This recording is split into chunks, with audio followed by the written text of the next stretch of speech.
The 22nd century, an era defined by technological advancement. In this era, modern people have become numb to pleasure. The reason is simple. Advanced VR technology can read minute electrical flows in the brain's nerves, to the point where it feels like you're moving your body, which ultimately increased in nerve stimulation. Currently, this technology is in its 5th generation. The speed of nerve stimulation has increased by 100-fold, and stimulation reaches beyond the body and into the 5 senses and one's thoughts. You can't resist. Hooey. That's right. I couldn't resist, so what are you going to do? Expert gamer Lee Hoyan has gotten some free time.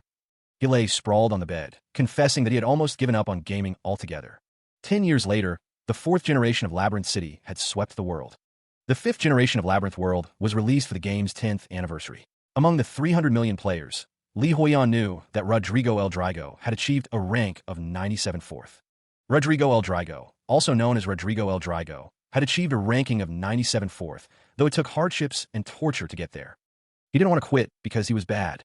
Lee Hoyan wondered what the point was if he couldn't resist. The developers had begged him to return, even sending him a free headset. The system began connecting. Lee Hoyan knew he wasn't an ordinary ranker. The system confirmed that he had connected to the Labyrinth world.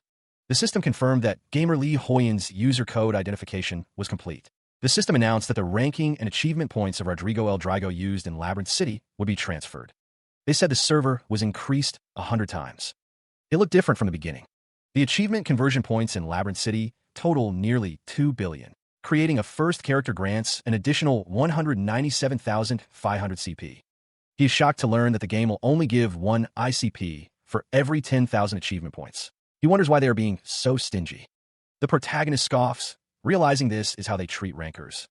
The system informs him that he has not created a character and prompts him to select a character sheet to purchase. Lee Hoyan considers the available character sheets, ranging from a basic plain sheet to more advanced options. The character sheet options are more complicated than he remembers. He wonders if the moderators think he would make a mistake and create a bad character. He wonders what the moderators are planning with these character sheets. The system seems to imply that even with extensive planning, this ranker, Lee Hoyan selects the enhanced premium luxury sheet for 1,500 CP, a decision he seems pleased with. He celebrates his choice, declaring that it beats capitalism. The system reveals the purchasing price is 3 billion and asks if he would like to pay. Lee Hoyan is ecstatic, realizing he made so much money as a ranker. The system prompts Lee Hoyan to create his character, offering him the enhanced premium luxury sheet for 1,500 CP. The character creation screen displays, showing that he has 197,500 CP available. The screen lists personal information, basic stats, possessed skills, traits, titles, equipment, and assets, all currently uninvested. Deciding to make a change, he resolves to choose a grand name for his character. The screen shows the character standing in a pool of water, still with 197,500 CP available. He thinks to himself that it's time to use the CP he was rewarded in the previous game, implying that he is not an average ranker. He reflects on his absurdly low virtual synchronization rate to be called a ranker and even very poor control. That's why Rodrigo El Drago boldly chose another path, an irregular type, when the team used when pioneering a new direction. He insists that he's not a strange guy, and that the new Labyrinth should watch him, because he'll show that amazing secret once again. He contemplates what he's going to put all his CP into. The system initiates a synchronization check with the Labyrinth world, synchronizing. Synchronization is complete, and he has entered the city of Brahm. The city of Brahm bustles with activity, its streets teeming with adventurers and merchants.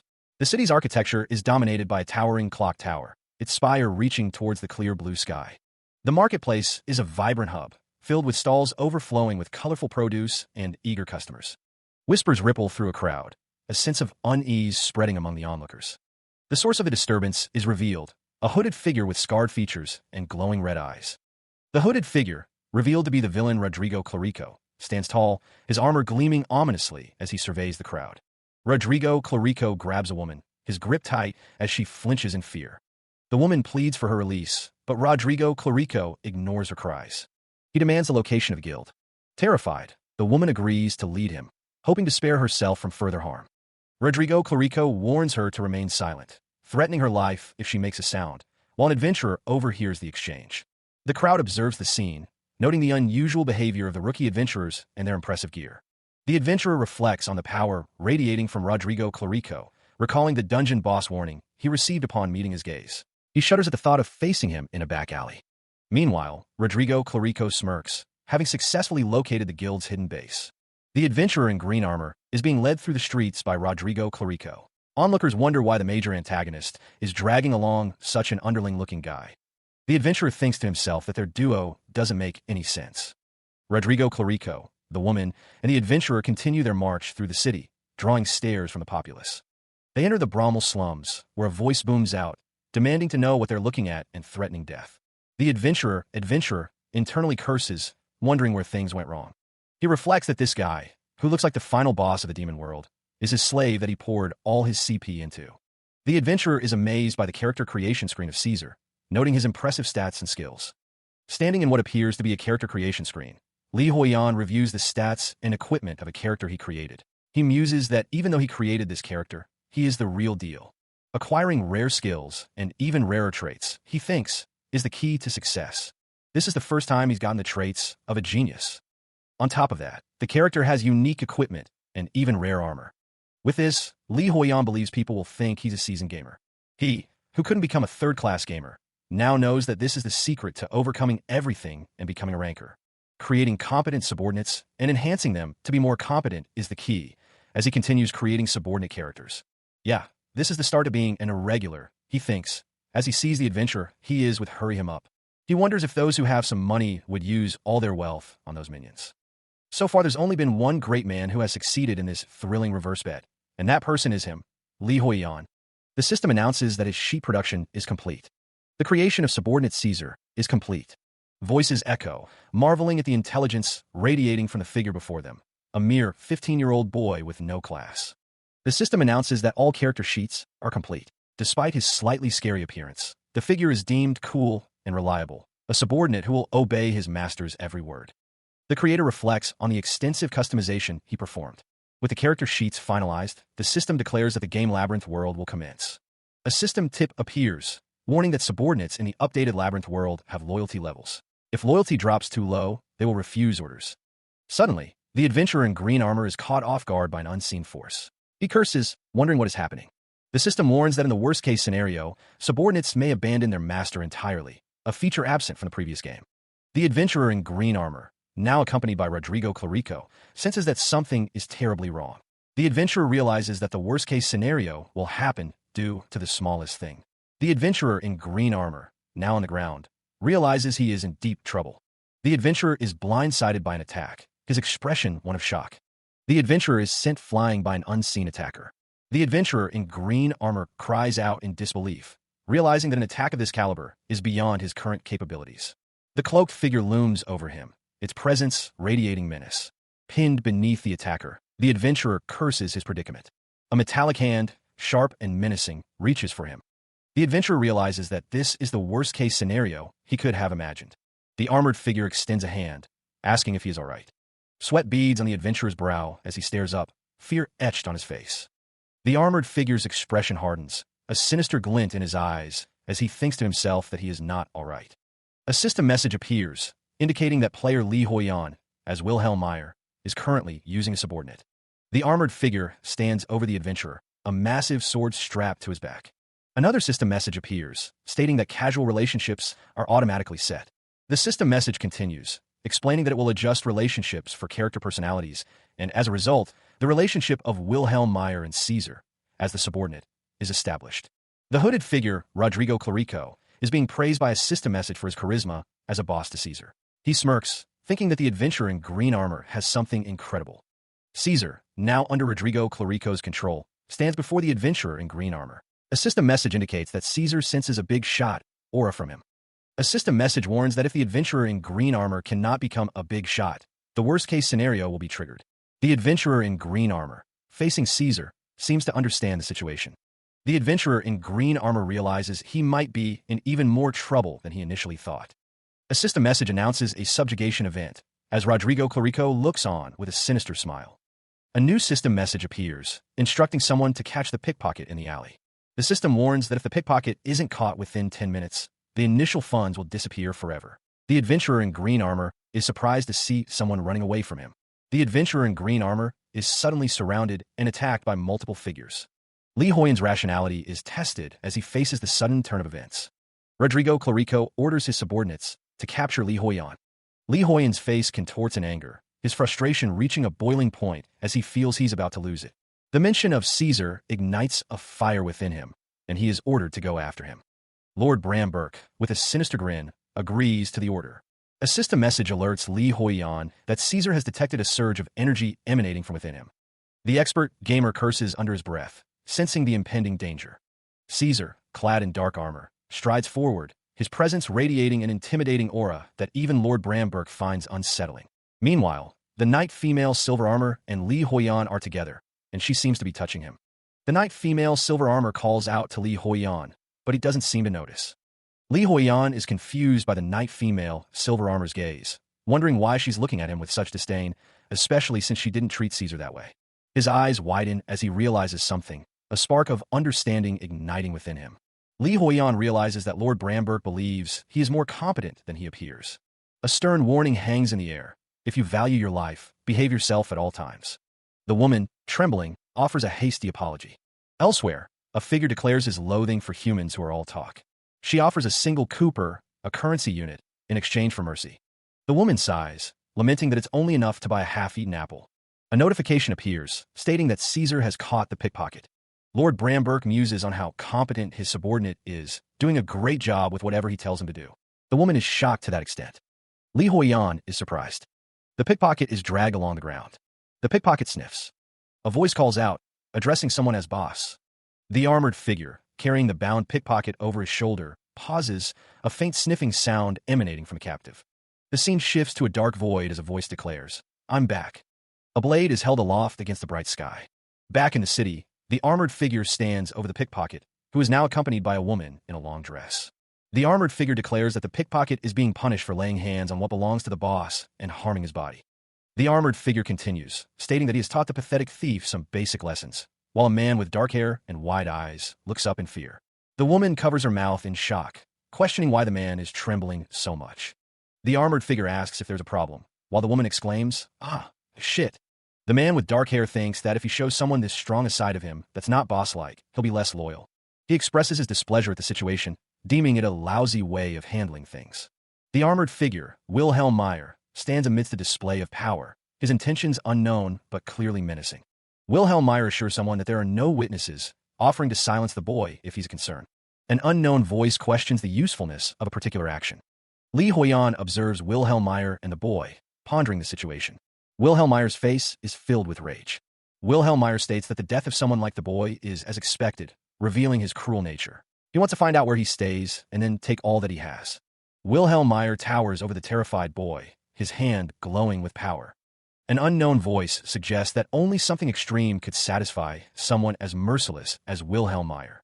Wilhelm Meyer apologizes for not realizing something sooner. The boy, Wilhelm Meyer, and Li Huiyan are seen together. The boy says he just wanted to get the quest.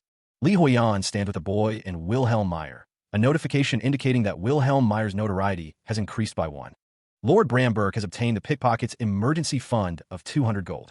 Li Huiyan wonders if he should take a quest from this NPC. The pickpocket's thoughts are consumed by the question of how the Lord could have so much money. He recalls seeing a lot of wealthy targets that day. The pickpocket, tears welling in his eyes, is cornered. He knows that when the gates are opened, new adventurers will swarm into the area. It becomes clear that the Lord stole the starting money from anyone he ran into, regardless of whether they were NPCs or users. The Lord asks if the pickpocket is going to keep stealing money from now on.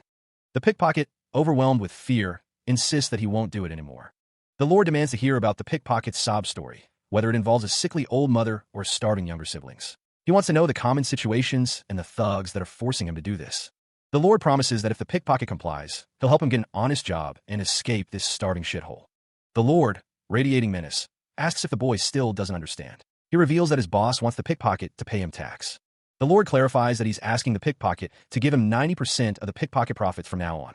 The pickpocket refuses, declaring that he won't. The pickpocket begs for forgiveness, promising never to pickpocket again. The Lord scoffs at the mere thief, who only knows how to steal from someone. The Lord, unimpressed by the pickpocket's pleas, questions his audacity in asking for forgiveness after stealing from him.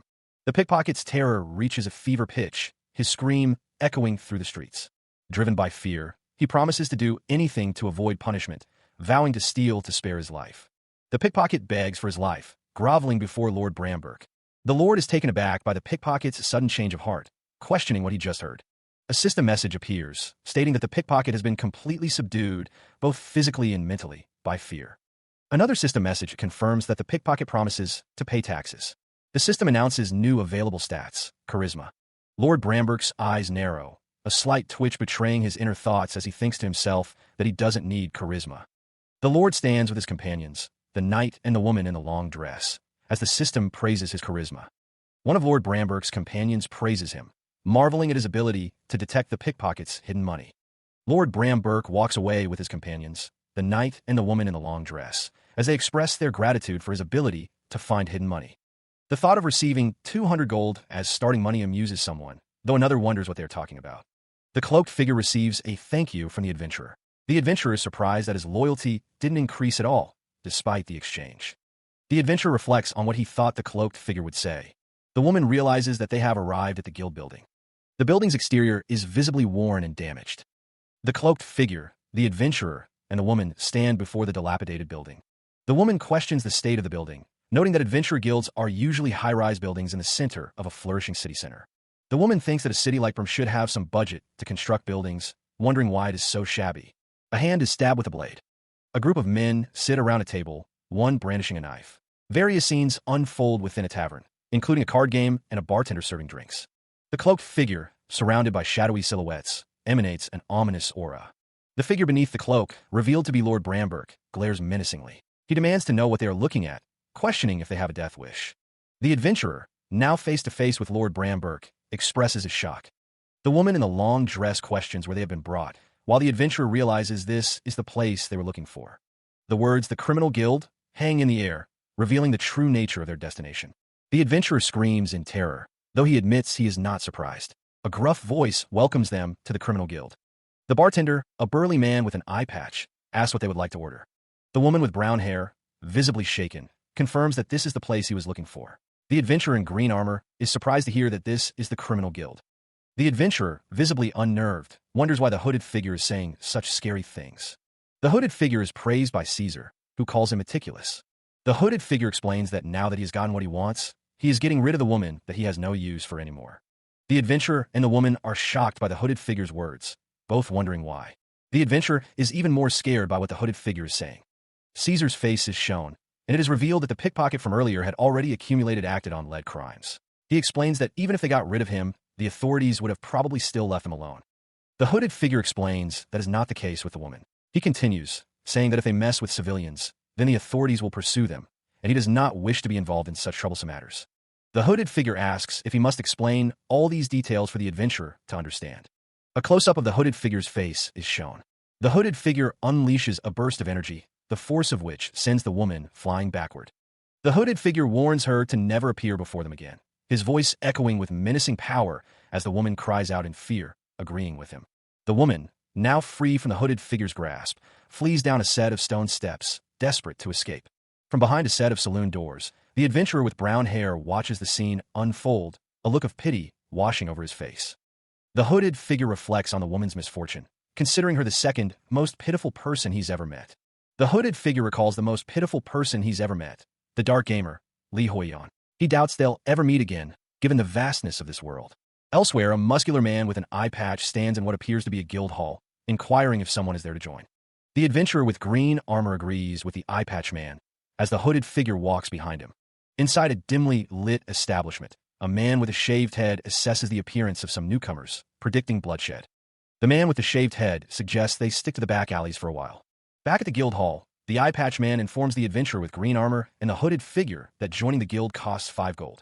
The eye patch man assumes that since they've just arrived in the city, they probably only have 1 gold, and tells him to go get more money and come back. The mechanical hand of Rodrigo Clarico scatters the gold coins across the table. The guild master, with his eye patch and muscular build, looks on with a raised eyebrow. He picks up the wooden plaque, examining it closely. "You had some, eh?" The guild master holds up the wooden plaque. "This is the wooden plaque. It's just a simple proof of identification. You're giving us something like that for 5 gold? Are you trying to rip us off?" Nearby, the adventurer in green armor whispers to the other adventurer, questioning the hooded figure's actions. "What? Boss? Oh, how strange. To think such a fierce-looking man is listening to the orders of that weak-looking human." Other bar patrons whisper amongst themselves, wondering if Rodrigo Clarico has something on the hooded figure. They speculate that there might be more to him than meets the eye. The patrons continue to gossip, wondering why the hooded figure is wearing such simple clothes. They question if he's trying to act like one of the newbies outside. Rodrigo Clarico, unfazed by the scrutiny, smirks as he raises his mug.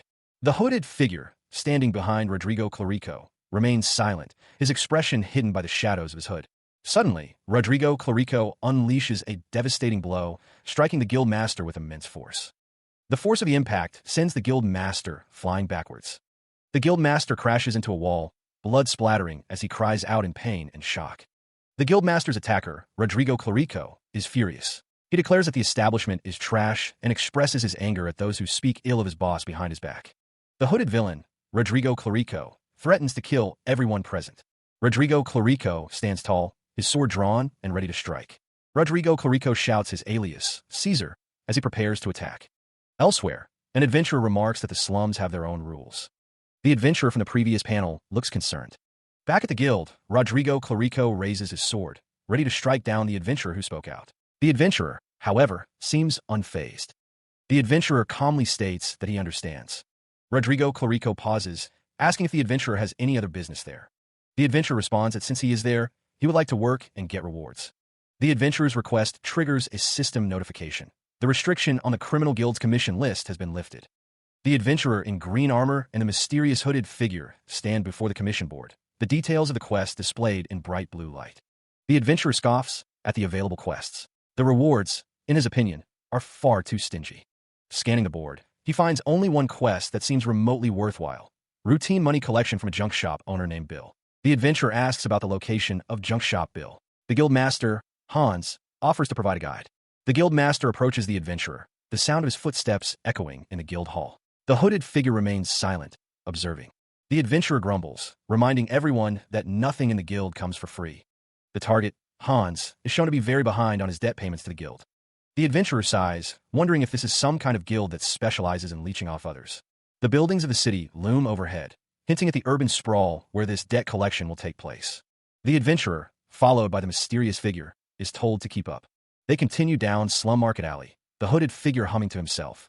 Meanwhile, Caesar's subordinate expresses disbelief at the task they've been given, but the scarred villain reminds him to be respectful and make good decisions. The adventurer wonders what junk shop Bill has gotten himself into this time. He thinks to himself that if he leaves Bill alone, he'll only create more problems. The adventurer and the hooded figure continue their approach to Bill's shop. Caesar's subordinate is reminded that they must be respectful this time around and to make sure to make good decisions. The adventurer agrees to something, though the context is unclear. Inside the junk shop, the adventurer enters to find a large, muscular man sitting on a bed. The adventurer notes that the items in the shop don't look like junk, but more like expensive items that could be reused. He realizes that this isn't your average junk shop. The muscular man, presumably Junk Shop Bill, remarks on their arrival, wondering who they are. Junk Shop Bill sizes up the newcomers, guessing that they're not here to sell junk. He wonders if they are from a guild.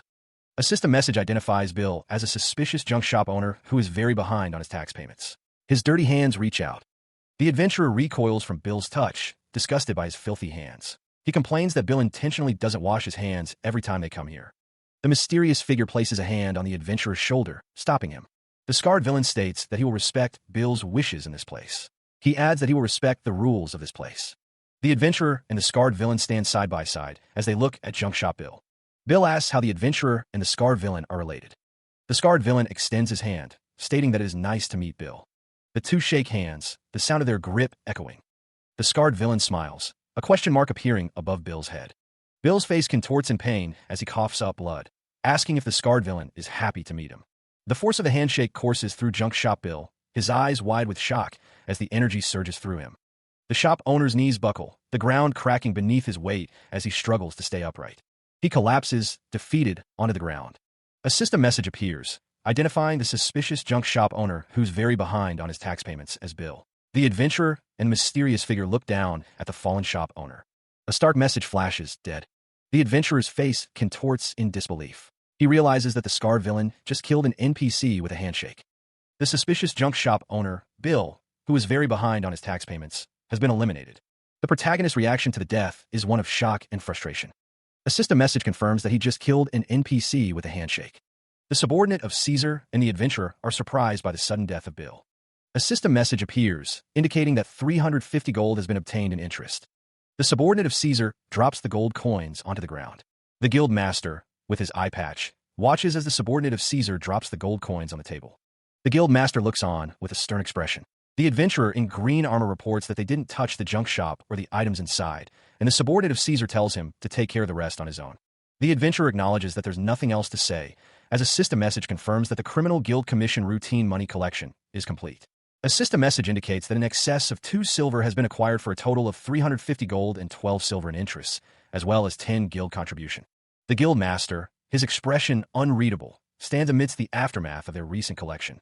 Meanwhile, a system message warns that the guild clerk is on high alert. The tension is palpable as the armored figure and the adventurer stand before him, sensing a shift in the atmosphere. The adventurer reasons that their assignment was a simple money collection errand. The armored figure speaks, reminding the adventurer that they returned after killing a man and taking all of his life savings, addressing them as you lot.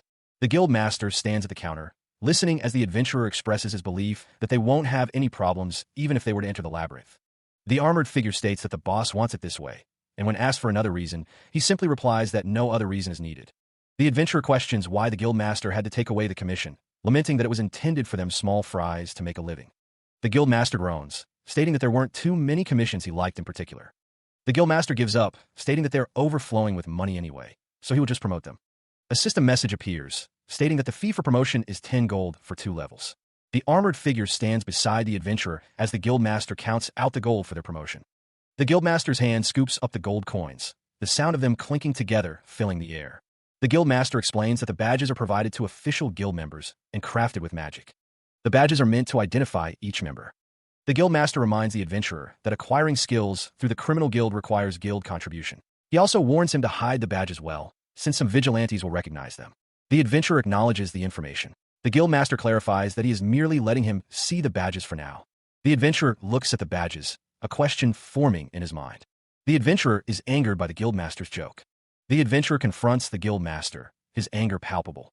The guild master, sensing the adventurer's rage, assures him that he will provide details on the lodgings managed by the guild. Suddenly, the armored figure grabs the guild master by the collar, demanding to know if he was joking. The guild master, now in the armored figure's grasp, looks up in shock. The armored figure states that the lodgings are free, but he is not interested in that type of thing. The armored figure reveals that he is angry because the guild master dared to make fun of the boss, Rodrigo Clarico. He then implies that Rodrigo is interested in that type of thing. The subordinate of Caesar demands a formal apology, one that will satisfy his boss. The hooded figure threatens that if he doesn't get that apology, the man's life is over as of today. The man with the eye patch and the young boy look on with concern as the subordinate of Caesar continues his intimidation. The man with the eye patch questions if the armored figure thinks he's going too far. The subordinate of Caesar's anger flares, his eyes glowing red. The armored figure grabs the man by the neck, lifting him off the ground. The man is thrown through the air, crashing into a nearby table. The man with the eye patch apologizes for his rude behavior. The subordinate of Caesar demands that he apologize to his boss, not him. The man offers his most sincere apologies, but the armored figure demands a token of sincerity. The man hands over a bag of money, but the subordinate of Caesar says that though it is small, he will accept it. He accepts the gold, a notification appearing to confirm the acquisition. The subordinate of Caesar reflects on the transaction, realizing he received 100 gold for just one apology. He considers the exchange to be quite profitable. Nearby, the hooded figure warns the adventurer in green armor that their boss is in a foul mood. The hooded figure gestures wildly, emphasizing that the boss, villain, is angry due to a lack of sincerity. The adventurer in green armor, now visibly fearful, is grabbed by the subordinate of Caesar, who is still reeling from the previous events. The subordinate of Caesar offers something else in addition to the gold, a fierce broadsword with +3 strength. The game interface describes the sword as a magic item with a fierce edge, outstanding cutting force, and enhanced durability due to special materials. The adventurer in green armor examines the sword, thinking that it's a pretty decent weapon. The adventurer in green armor considers that, since it's a fine-edged sword that's been strengthened, it should be able to cut through objects that it doesn't even reach. The adventurer in green armor muses that it's probably able to cut through around 2 centimeters further than its reach. The hooded figure watches as the adventurer in green armor considers the sword, thinking that for close combat, its worth is absolutely incredible. The adventurer in green armor is being watched by Rodrigo Clarico, who clears his throat, drawing attention to himself. Meanwhile, Rodrigo Clarico's rage intensifies, his eyes glowing with menacing energy as he contemplates the perceived insult. The source of Rodrigo Clarico's fury becomes clear. He believes the sword he was given is an insult. The armored boss unleashes his anger, declaring that the sword is an insult and that someone is losing out. Unaware of the impending storm, the adventurer in green armor stretches, basking in a moment of satisfaction. Rodrigo Clarico vows to behead the impudent bastard who doesn't know his place, his rage reaching a fever pitch. The armored boss descends upon a bar patron, while the adventurer in green armor is sent flying by an unseen force. The bar patron is struck by a powerful blow, the force of the impact sending him reeling. The hooded figure, mysterious, calls out, his words hanging in the air amidst the chaos. The armored boss stands over the bar, demanding to know what all the commotion is about. A woman with pink hair is sent crashing through the air, the impact of her fall echoing through the bar. The armored boss silences the pink-haired woman, telling her not to interrupt. A voice declares the situation to be a masterpiece. The hooded figure observes that a real lunatic has appeared in the guild, before demanding to know the lunatic's name. The voice, belonging to Rodrigo Clarico, identifies himself as Caesar and demands the woman reveal her name. The woman, hanging upside down, is about to reveal her name. The woman, Lena, declares herself to be Your Royal Highness. The hooded figure and the adventurer are taken aback by this revelation. The adventurer is shocked that someone would speak in such a manner in front of Rodrigo Clarico. The hooded figure wonders if Lena has a death wish, warning her not to interrupt him again. Lena laughs, questioning why Rodrigo Clarico even asked for her name if he was just going to keep calling her a wench. The adventurer is surprised that Rodrigo Clarico has already warned her twice. According to his stats, the settings indicate that Rodrigo Clarico must have gone through pandemonium of sorts in his past. The adventurer realizes that if Rodrigo Clarico is hesitating, Lena must be extraordinarily strong. Rodrigo Clarico wonders if Lena could be more outstanding in terms of skills and experience. The hooded figure, along with the adventurer and the bar patron, look up in shock as Lena hangs upside down, sword in hand. It's a superior guild member that resides at the guild. Li Huiyan's eyes dart around, sweat beading on his brow as he takes in the situation. He realizes he can have Zhang be his second. The pink-haired woman, revealed to be a high-ranking guild member, descends with her sword drawn, while the mysterious figure in the hood watches the scene unfold with a calculating gaze. It's revealed that the pink-haired woman is a high-ranking guild member, and her reaction speed is impressive. The narrator notes that she looked pretty agile. It's also revealed that Caesar has 20 strength and 10 agility.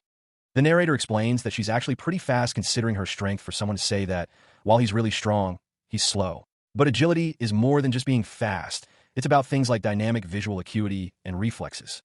The narrator explains that if one has high agility, then even if they move at the same speed, they have a larger advantage in striking a vital point or dodging an attack. The pink-haired woman stands ready to strike, while the hooded figure watches on. The narrator notes that he doesn't have any intention of risking things by dealing with someone strong right from the start, though. The adventurer in green armor looks up, startled. Li Huiyan, watching from below, thinks to himself that if they retreat just like that. The narrator states that Caesar's loyalty towards his boss will drop. The pink-haired woman questions the hooded figure, asking if he said he was Lucy, or was it? The expert gamer, Li Huiyan, sheepishly admits that he was so nervous that he got confused. The shop assistant, Lena, wonders aloud if a mistake made by shop assistant is the fault of the shop or the assistant. The shop owner explains that if an employee makes a mistake and a customer points it out, one can hope to get an apology and sincerity befitting of their apology. Lena hums, considering the shop owner's words. Suddenly, Lena draws her sword, deflecting an unseen attack with a resounding clang. Li Huiyan watches in shock. The attacker, revealed to be Rodrigo Clarico, swings his blade at the shop assistant. Lena, now holding a silver badge, asks if that is so, referring to something she overheard. The shop assistant demands to know why the topic of a customer was brought up. Rodrigo Clarico reveals that Li Huiyan and the adventurer in green armor are not official guild members, but probationary ones. Li Huiyan looks on with concern as Rodrigo Clarico stares menacingly. The adventurer, Li Huiyan, couldn't help but acknowledge the undeniable logic, even as it stung his pride. Now that things had come to this, he steeled himself. Correcting himself, he meant Lena, not Lucy. He questioned if anyone had ever seen a part-timer with more than 500 gold. Lena's eyes widened, a realization dawning on her. The royal, Lena, suggested that he could just set up his own store with that kind of money. Li Huiyan questioned why he would work part-time, explaining that big shops all have their own know-hows. As the adventurer spoke, two figures could be seen fleeing in the background. He continued, stating that those experiences and know-hows are wisdom that not even money can buy. Lena, her face radiant, declared that's what she wanted. The royal found that kind of cool, stating that she liked that. She recalled that someone had called him boss and asked what his name was. He responded, Wilhelm Meyer. Lena exclaimed that even his name sounded cool, stating that she was liking him more and more. The mysterious figure in the dark green robe declares that he will not involve himself in the matter at hand, despite the tension in the room. Meanwhile, Lena is being confronted for refusing her duties to protect the guild branch. The guild master, with his eye patch, questions if Lena thinks she'll be safe after her actions. She confidently replies that she thinks so. A speech bubble declares that someone is a slow-witted idiot, while the speaker is a quick-witted, competent person. Lena, with a crazed look in her eyes, wonders if the branch manager wouldn't like her more. The sound of a blade pierces through the air. The guild master, now injured, can only utter a pained ah. Rodrigo Clarico, now revealed to be the hooded figure, has killed the criminal guild shop assistant. A system message confirms this.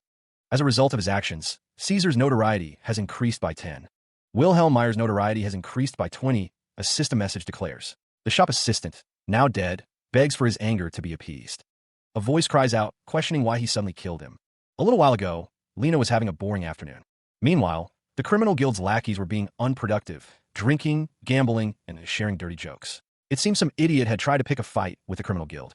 Lena was bored to death. She couldn't believe she was waiting here in the waiting room to protect these guys. The royal, Lena, scoffed. If it weren't for the damn guild contribution, she wouldn't even bother with something like this. Just then, Lena's eyes widened in surprise as she sensed a sudden surge of power. What a surprise, indeed. A fight had broken out, and one of the guild members was sent flying. The fight intensified, the guild members struggling against an unseen force. There was an unbelievable amount of bloodlust coming from someone who was clearing up the filthy trash.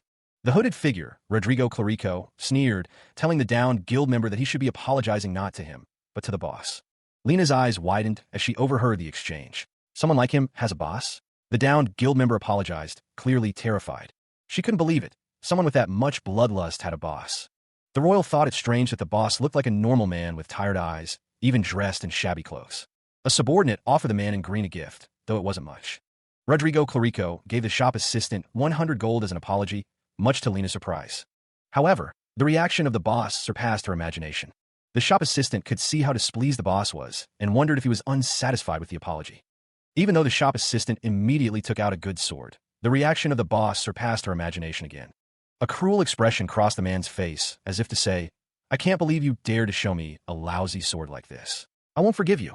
The man in green armor, now identified as Rodrigo El Drago, unleashed his fury, questioning how they dared present a lousy sword. A woman with pink hair screamed, realizing that Rodrigo El Drago wanted to kill the shop assistant of the criminal guild, which was as good as committing suicide. Rodrigo El Drago lunged at the shop assistant. Lena realized she needed to step in for now, utterly confused by the situation. Two patrons at the bar discuss a newcomer, one incredulously asking if anyone has seen a part-timer with more than 500 gold. However, the woman with pink hair is now sure of the potential she sees, recognizing the experiences and know-how he possesses. She thinks to herself that those are wisdom that not even money can buy. The woman with pink hair affirms that she was indeed right about him, deciding not to involve herself in the matter. Lena was certain about the huge potential that Wilhelm Meyer with the tired-looking eyes had. The truth is that he was bad at games, having really bad synchronization rates, which is how he got those eyes. Back to the present, Rodrigo Clarico stands over the body of the shop assistant. Rodrigo Clarico's reckless slash created an unprecedented event, the death of a criminal guild shop assistant. It is said that if the guild decides to put up a retaliation commission, then not even Rodrigo Clarico would be enough to deal with them. One could say that any thoughts of playing normally in the Labyrinth world are gone. It feels like nothing has been normal from the start. Rodrigo El Drago tells Wilhelm Meyer that he has gone and done whatever he wanted. Rodrigo Clarico asks if he knows what he has done wrong, stating that he didn't know that a single shop assistant's life wouldn't be enough to appease his anger.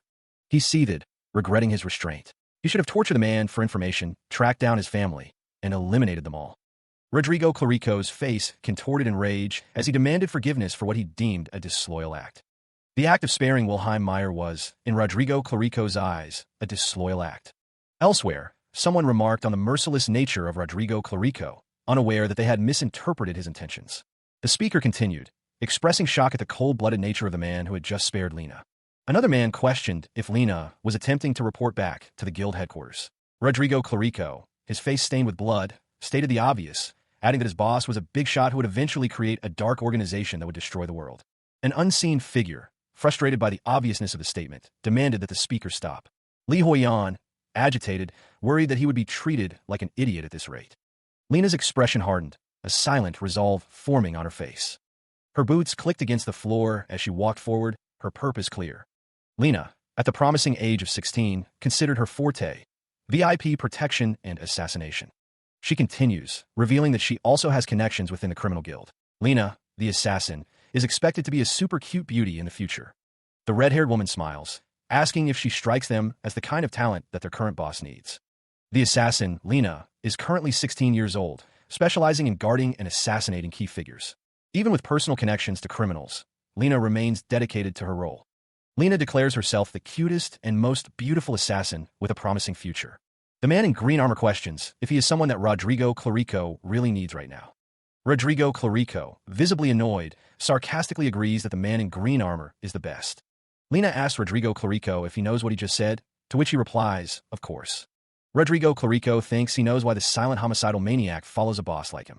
The man in green armor expresses his frustration at being surrounded by frustrating people, including Lena and Rodrigo Clarico. Lena points out that Rodrigo Clarico's homicidal maniac said it. The man in green armor states that the boss will create a dark organization that will destroy the world. Lena laughs, saying if it's such an amazing organization, it's 100. The man in green armor is shocked to learn that Lena is an assassin working for a criminal guild. The assassin, with a sinister smile, declares that she will apply for employment. Lena's face fills the panel, her eyes wide and a manic grin plastered across her face as she states that her services come at a fixed rate.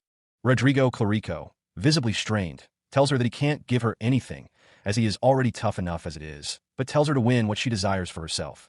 Lena is ecstatic, declaring that she is now Rodrigo Clarico's second underling. A system message appears, indicating that a new underling has been acquired and that Rodrigo Clarico has gained 3 charisma as a result of this surprising ascension. Rodrigo Clarico is confused, wondering why she is happy when he said he couldn't give her anything. Another system message indicates that his loyalty has increased by 1. Rodrigo Clarico and Lena stand side by side, ready for what comes next. It is said that Lena is a crazy murderer and an assassin. Lena winks, a sinister glint in her eye. Rodrigo Clarico thinks to himself that he just gained a female Caesar. The bustling, square teams with people, unaware of the events about to unfold. The adventurer in green armor wonders if Lena will truly be okay.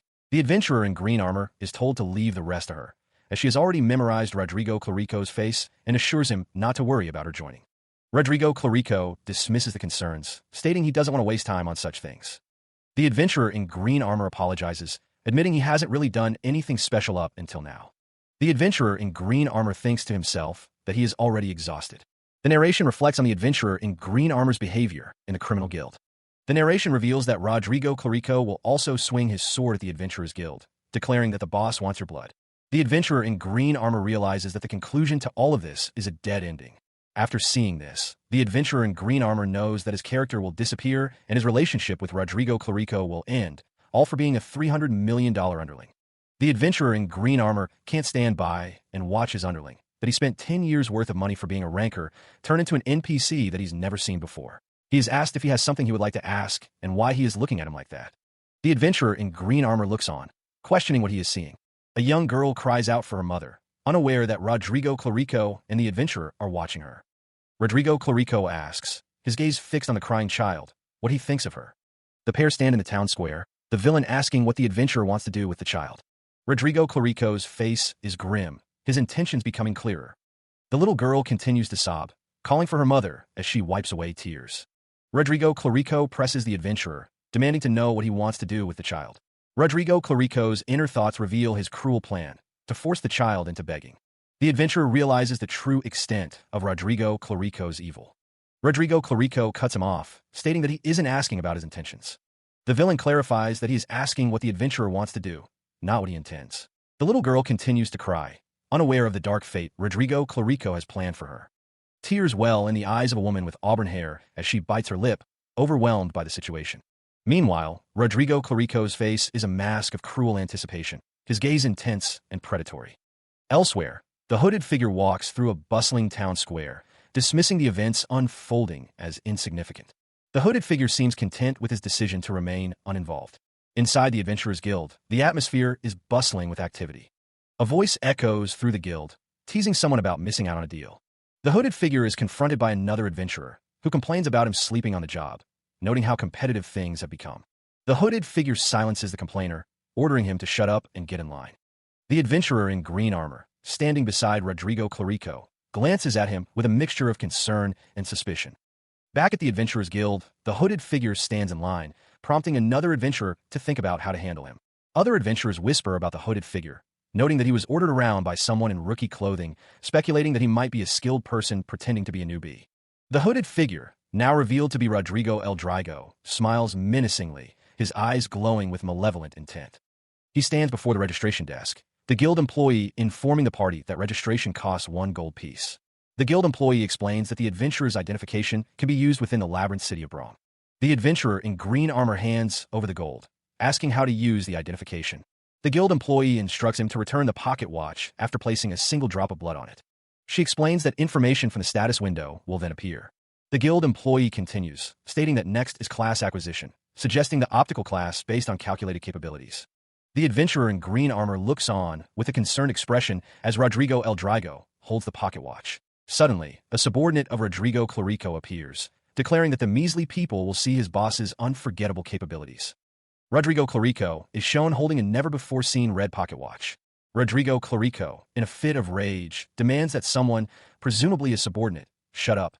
Rodrigo Clarico states that he doesn't want to waste his blood on such small things, but now that he thinks about it, he's curious. The adventurer in green armor and another adventurer sense an uncomfortable and heavy atmosphere, as if others are afraid of someone. It's likely that the 4 fixed stats he possesses are beyond the reach of ordinary people. Rodrigo Clarico's eyes glow with an inner power. Whatever it is, he believes it's charisma. A manic grin spreads across Rodrigo Clarico's face as he revels in his own potential. The man in the dark purple robe admits that even he is beginning to fear his own potential, especially the ability for a guy like him to command a guy like Caesar. Rodrigo Clarico laughs, acknowledging that he's beginning to gain dignity just from that. Rodrigo Clarico, holding a chain, decides to take a look at the classes he can do. The man in green armor stands before a screen, ready to see what classes are available to him. The woman with blue hair touches the screen, activating the class list. The man in green armor is shocked by what he sees. The screen displays the available classes: conman, swindler, and armed robber. The adventurer in green armor stares at the screen in disbelief as the woman with blue hair looks on. The man in green armor can't believe the class options presented to him. The adventurer in green armor looks up, a question forming on his lips as Rodrigo Clarico looms over him. Meanwhile, Rodrigo Clarico's expression twists into a menacing sneer, his eyes glowing with malevolent intent. The hooded figure's words elicit a confused reaction from Li Huiyan. The mysterious figure, cloaked and hooded, watches with an unreadable expression. The hooded figure extends a hand, offering Li Huiyan a chain. Rodrigo Clarico's eyes narrow, a sinister glint in their depths as he considers the implications of the occupation list. The hooded figure and Li Huiyan stand before a doorway, the adventurer visible behind them. Rodrigo Clarico pauses, contemplating the consequences of his actions since arriving in the Labyrinth world. Li Huiyan realizes the gravity of the situation, understanding that things have taken a turn for the worse. Li Huiyan grits his teeth, realizing that his authority as the boss will be determined by the type of occupation he has. The hooded figure leads Li Huiyan and the adventurer through a grand hall, numbered doorways lining the walls. Rodrigo Clarico reflects on his actions, realizing he has threatened a civilian and assaulted a criminal since arriving in the Labyrinth world. He stares in disbelief at the notification: murder an NPC that was a junk shop owner. Rodrigo Clarico fumes, realizing that he is gaining notoriety for deeds committed by Caesar. The mysterious figure in the hood stands tall, thinking that he would be ambushed. One of Caesar's subordinates laughs, saying that this is just like him. Li Huiyan is surprised to see that his occupation list has changed. The adventurer is shocked to see that armed robber is now on the occupation list. Li Huiyan wonders why the occupation list changed. Caesar's subordinate laughs, proclaiming the dignity of the great master he serves. The adventurer notes that the integrated system normally uses very limited information to compute the occupation list. The woman with blue hair listens intently. The adventurer explains that when the system factors in the extensive stats instead of basic stats, it may take longer to reflect. The woman with blue hair understands. Li Huiyan sees that his occupation list now includes boss, murder orchestrator, and killer, and realizes that these occupations don't seem normal. He stands beside Rodrigo Clarico, who states that a great boss must have a great underling. The adventurer, Caesar, continues, suggesting that since he is the only underling, he must be the greatest contributor. Rodrigo Clarico silences him. Rodrigo Clarico appears agitated, while the adventurer seems unfazed. Rodrigo Clarico demands to know what Caesar's occupation is. The adventurer, standing beside Rodrigo Clarico, simply states that it is just an occupation. Rodrigo Clarico is informed that he has obtained an occupation that suits him quite well. The adventurer, Caesar, says thank you, adding that it doesn't even surprise him anymore. The scene shifts to the adventurer's guild lounge. The guards, taken aback by the sudden shift in power, can only watch as Caesar's presence looms over them. Caesar, seated in a position of authority, declares that they should consider themselves lucky. The tension hangs heavy in the air as the onlookers struggle to comprehend the situation. The adventurer, utterly bewildered, questions what there is to be thankful for in this scenario. Caesar offers mercy and life to those with appropriate reasons to leave. The adventurer's expression is a mix of shock and disbelief as he stares at Caesar. The adventurer is reprimanded for his lack of respect, being reminded of the need to behave appropriately in public. The adventurer, attempting to regain composure, apologizes for his outburst. Caesar declares that he will correct himself, promising to keep his word to let them live. The adventurer remains stunned, struggling to process the sudden change in Caesar's demeanor. The crowd wonders why Caesar is acting so strangely all of a sudden.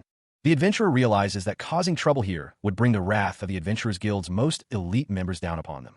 The system identifies Li Huiyan's class as Slayer. The system elaborates on the Slayer class, explaining that they grow stronger by slaughtering as many lives and opponents as possible. The adventurer reflects on Caesar's extreme nature. The adventurer wonders aloud how much Caesar enjoys his occupation. Li Huiyan's eyes widen as he realizes Caesar might be planning to start slaughtering people. Caesar, standing over the adventurer, recalls his promise to let them live. The truth is revealed. It's all a lie. A man is shocked as Caesar's subordinate snatches a bag of money from him. The man realizes he forgot to deposit his money in the bank. The man is shocked as the subordinate takes his money. Caesar explains that the reason people need to deposit money is to keep it safe. Caesar reiterates that the bank is supposed to keep money safe.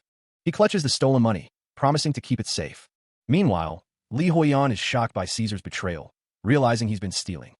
The adventurer with brown hair, desperate, lunges forward, shouting that it's not his money. An arrow pierces the adventurer's back, silencing his protests. The force of the arrow sends him stumbling forward. Caesar, cloaked in shadows, declares the adventurer an impudent bastard. The hooded figure, standing beside Caesar, states that he let the adventurer live as promised, questioning if keeping him breathing is enough. The adventurer collapses, blood pooling around him. Elsewhere, a child cries for their mother, while others look on in distress. Li Huiyan's expression hardens, realizing it's too late to stop Caesar. Caesar states that if he were to let anyone walk out unscathed, they would inform the guards right away. The scene shifts to a guard being informed of Caesar's wrongdoings, which will soon spread across the land. The consequences of Caesar's actions were becoming clear. Being forbidden from entering the Adventurers Guild would be the least of their worries. Li Huiyan, observing the unfolding events, could only murmur in response. The adventurer, now on the ground, knew his fate was sealed. There was no help to be found. One of the guards, kneeling beside the fallen adventurer, declared that they had to suppress all the bastards present. Caesar activated his special ability, Charisma, which was overwhelmingly effective.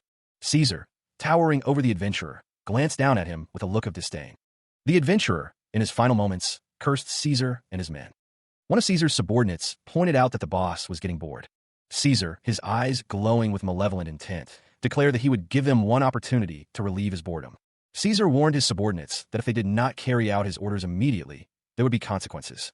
The mysterious figure in the hood threatened to slaughter them one by one. Nearby, a woman overheard the threat and gasped in shock, while a guard looked on with concern. The guard, visibly nervous, swallows hard. Another guard nods in agreement with the unseen speaker. An unseen figure demands to know if the guard's name is Melp. The guard confirms that his name is Melp, repeating it for emphasis. The unseen figure repeats the name, Melp. The armored guard's eyes widen as he's asked if he knows something. The unseen figure presses the guard, asking about the last thing Beer said. The unseen figure continues to press, asking what Beer said before he died. The armored guard and a woman stand in a brightly lit room, both looking shocked. Caesar and Li Huiyan are shown with a thought bubble, indicating their confusion. The armored guard shouts, Yuan Beer, Ian Beer. From an overhead view, the mysterious figure stands over the bodies of several guards. The armored guard's last words echo in the air as the mysterious figure, cloaked in shadows, berates him for his failure. The guard's spirit seems to linger, lamenting that it was the best joke he had. Two other guards react in horror, realizing the gravity of the situation as the cloaked figure continues his tirade. He accuses them of wasting their chance. The mysterious figure's anger intensifies, accusing the guards of looking down on their boss. The cloaked figure raises his sword, prepared to strike down another victim. The figure's rage boils over, declaring that he cannot forgive them and they must die. One of the guards is struck, spitting out blood from the force of the blow. The mysterious figure, despite his anger, seems conflicted, muttering in frustration. The guard, despite being struck, admits that the joke was pretty funny. The mysterious figure's face contorts in fury, his eyes wide with rage. The armored figure is struck by an unseen force, the impact sending him staggering back. The armored figure, identified as Yu, grits his teeth against the unexpected attack. Li Huiyan spits out what he was drinking, a flush rising on his face. The mysterious figure watches as Li Huiyan struggles to contain his laughter. The cloaked figure admits, though grudgingly, that the situation is amusing. Rodrigo Clarico's face contorts in rage, his eyes burning with fury. The mysterious figure questions Rodrigo Clarico's sour expression. Rodrigo Clarico wonders if Li Huiyan dislikes his reaction, lamenting that he can't even laugh on his own. Li Huiyan covers his mouth, questioning how he can live so unhappily. Li Huiyan's eyes narrow, a flash of annoyance crossing his face. Li Huiyan declares that it wasn't funny at all. He sits, a smirk playing on his lips, still amused by the situation. Rodrigo Clarico, however, is far from amused. He warns Li Huiyan that if he hadn't laughed, his subordinate would have killed him. The laughter, a dark and unsettling sound, echoes ominously. The sound of the laughter reverberates through the room, causing Rodrigo to clutch his head in frustration. The mysterious figure observes the exchange, a flicker of something unreadable in his eyes. The hooded figure thinks to himself that he has never seen his boss laugh like this before, adding that they must be pretty decent jokers. Rodrigo, towering over Li Huiyan, declares that they all know what's coming. The hooded figure's face remains obscured, but the threat is clear, if they are prepared to offer their life. Rodrigo's face contorts in a sinister grin, his eyes gleaming with malice as he declares that there is no such thing as impossible. Rodrigo's subordinates watch with apprehension, sensing the shift in the atmosphere. Li Huiyan's eyes widen in alarm, realizing the gravity of the situation. Rodrigo, now towering over Li Huiyan, dismisses him as trash that can't even do much. The message is clear, he cannot leave the room. The clock strikes 3:15 p.m. as Rodrigo Clarico and mysterious hooded figure stand guard. The game was only getting started, as the Adventurer Guild's Incarceration Act took effect in the break room.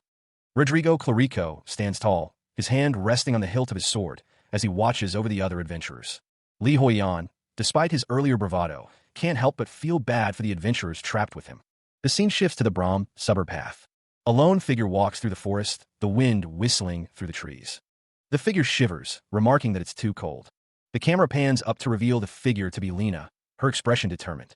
Elsewhere, someone thinks to themselves that Li Huiyan is surely doing something incredible. Back in the break room, the mysterious hooded figure watches as Li Huiyan makes a sudden movement. Li Huiyan's hand glows with power.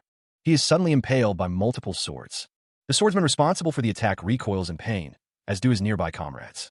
Rodrigo Clarico, cloaked and chained, laughs maniacally, his red eyes gleaming with malice. The laughter echoes, a chilling testament to the chaos Rodrigo Clarico intends to unleash. Elsewhere, Lena hums softly, seemingly unconcerned with the events unfolding elsewhere. The narration notes that her relaxed eyes betray a lack of concern for any danger. The mysterious figure watches Lena, musing that he cannot even guess what is hidden within her. The narration describes her as possessing an intangible, shapeless charisma. Despite the knowledge of its existence, the narration reveals that Boss is creating a dark organization. The organization's goal, to end the world. But then, a voice cries out to wait. The speaker is revealed to be Lena, her eyes wide with determination, a red gem glowing on her chest. The narration confirms that this dark organization is beyond the criminal guild, and it will end the world. The demon lord stands tall, flanked by his loyal subordinates, Lena and the mysterious hooded figure. Back in the present, Li Huiyan's expression twists in disgust as he recalls the demon lord's words. He recognizes the eyes of someone who has abandoned their humanity. The man thinks to himself that Wilhelm Meyer is someone who is really planning to do it. The demon lord, Rodrigo Clarico, stands with his subordinate. Lena clutches her head, overwhelmed by the situation. She admits to herself that she really doesn't like this anymore and that she has to go. Li Huiyan thinks to himself that he needs to make money for his mother's treatment, but he doesn't understand what is happening. The expert gamer demands a better lie than the one he's being told, finding the current performance boring. The revelation hits hard. The transcendent evil was their boss all along. Lena stands before a ruined castle, resolving that this boss might really do it. The royal salutes enthusiastically, her expression manic. The salutes echo across the landscape, a chilling display of loyalty. The royal thinks to herself about that boss underling, Lena. The purple-skinned woman wonders what is happening, realizing that someone couldn't even do a simple task, and ran away. Elsewhere, Lena apologizes to her boss for making a mistake on her first mission. A voice echoes, stating that even the boss would have gotten a headache if he got tracked by the criminal guild. Lena smirks, responding with a simple, "Well then." With a determined expression, Lena acknowledges that her help is already needed. The scene shifts to Labyrinth City, Brahm at night. The mysterious figure in the hood walks through the city streets with an associate. The hooded figure's associate asks if he had something he wanted to say, noting how cold the wind is and questioning how his body is holding up. The hooded figure responds that one who raises a sword does not fall under any kind of severe cold. The associate remains silent. The hooded figure's companion shivers, complaining that he can't even say he's cold with the way the other man is dressed.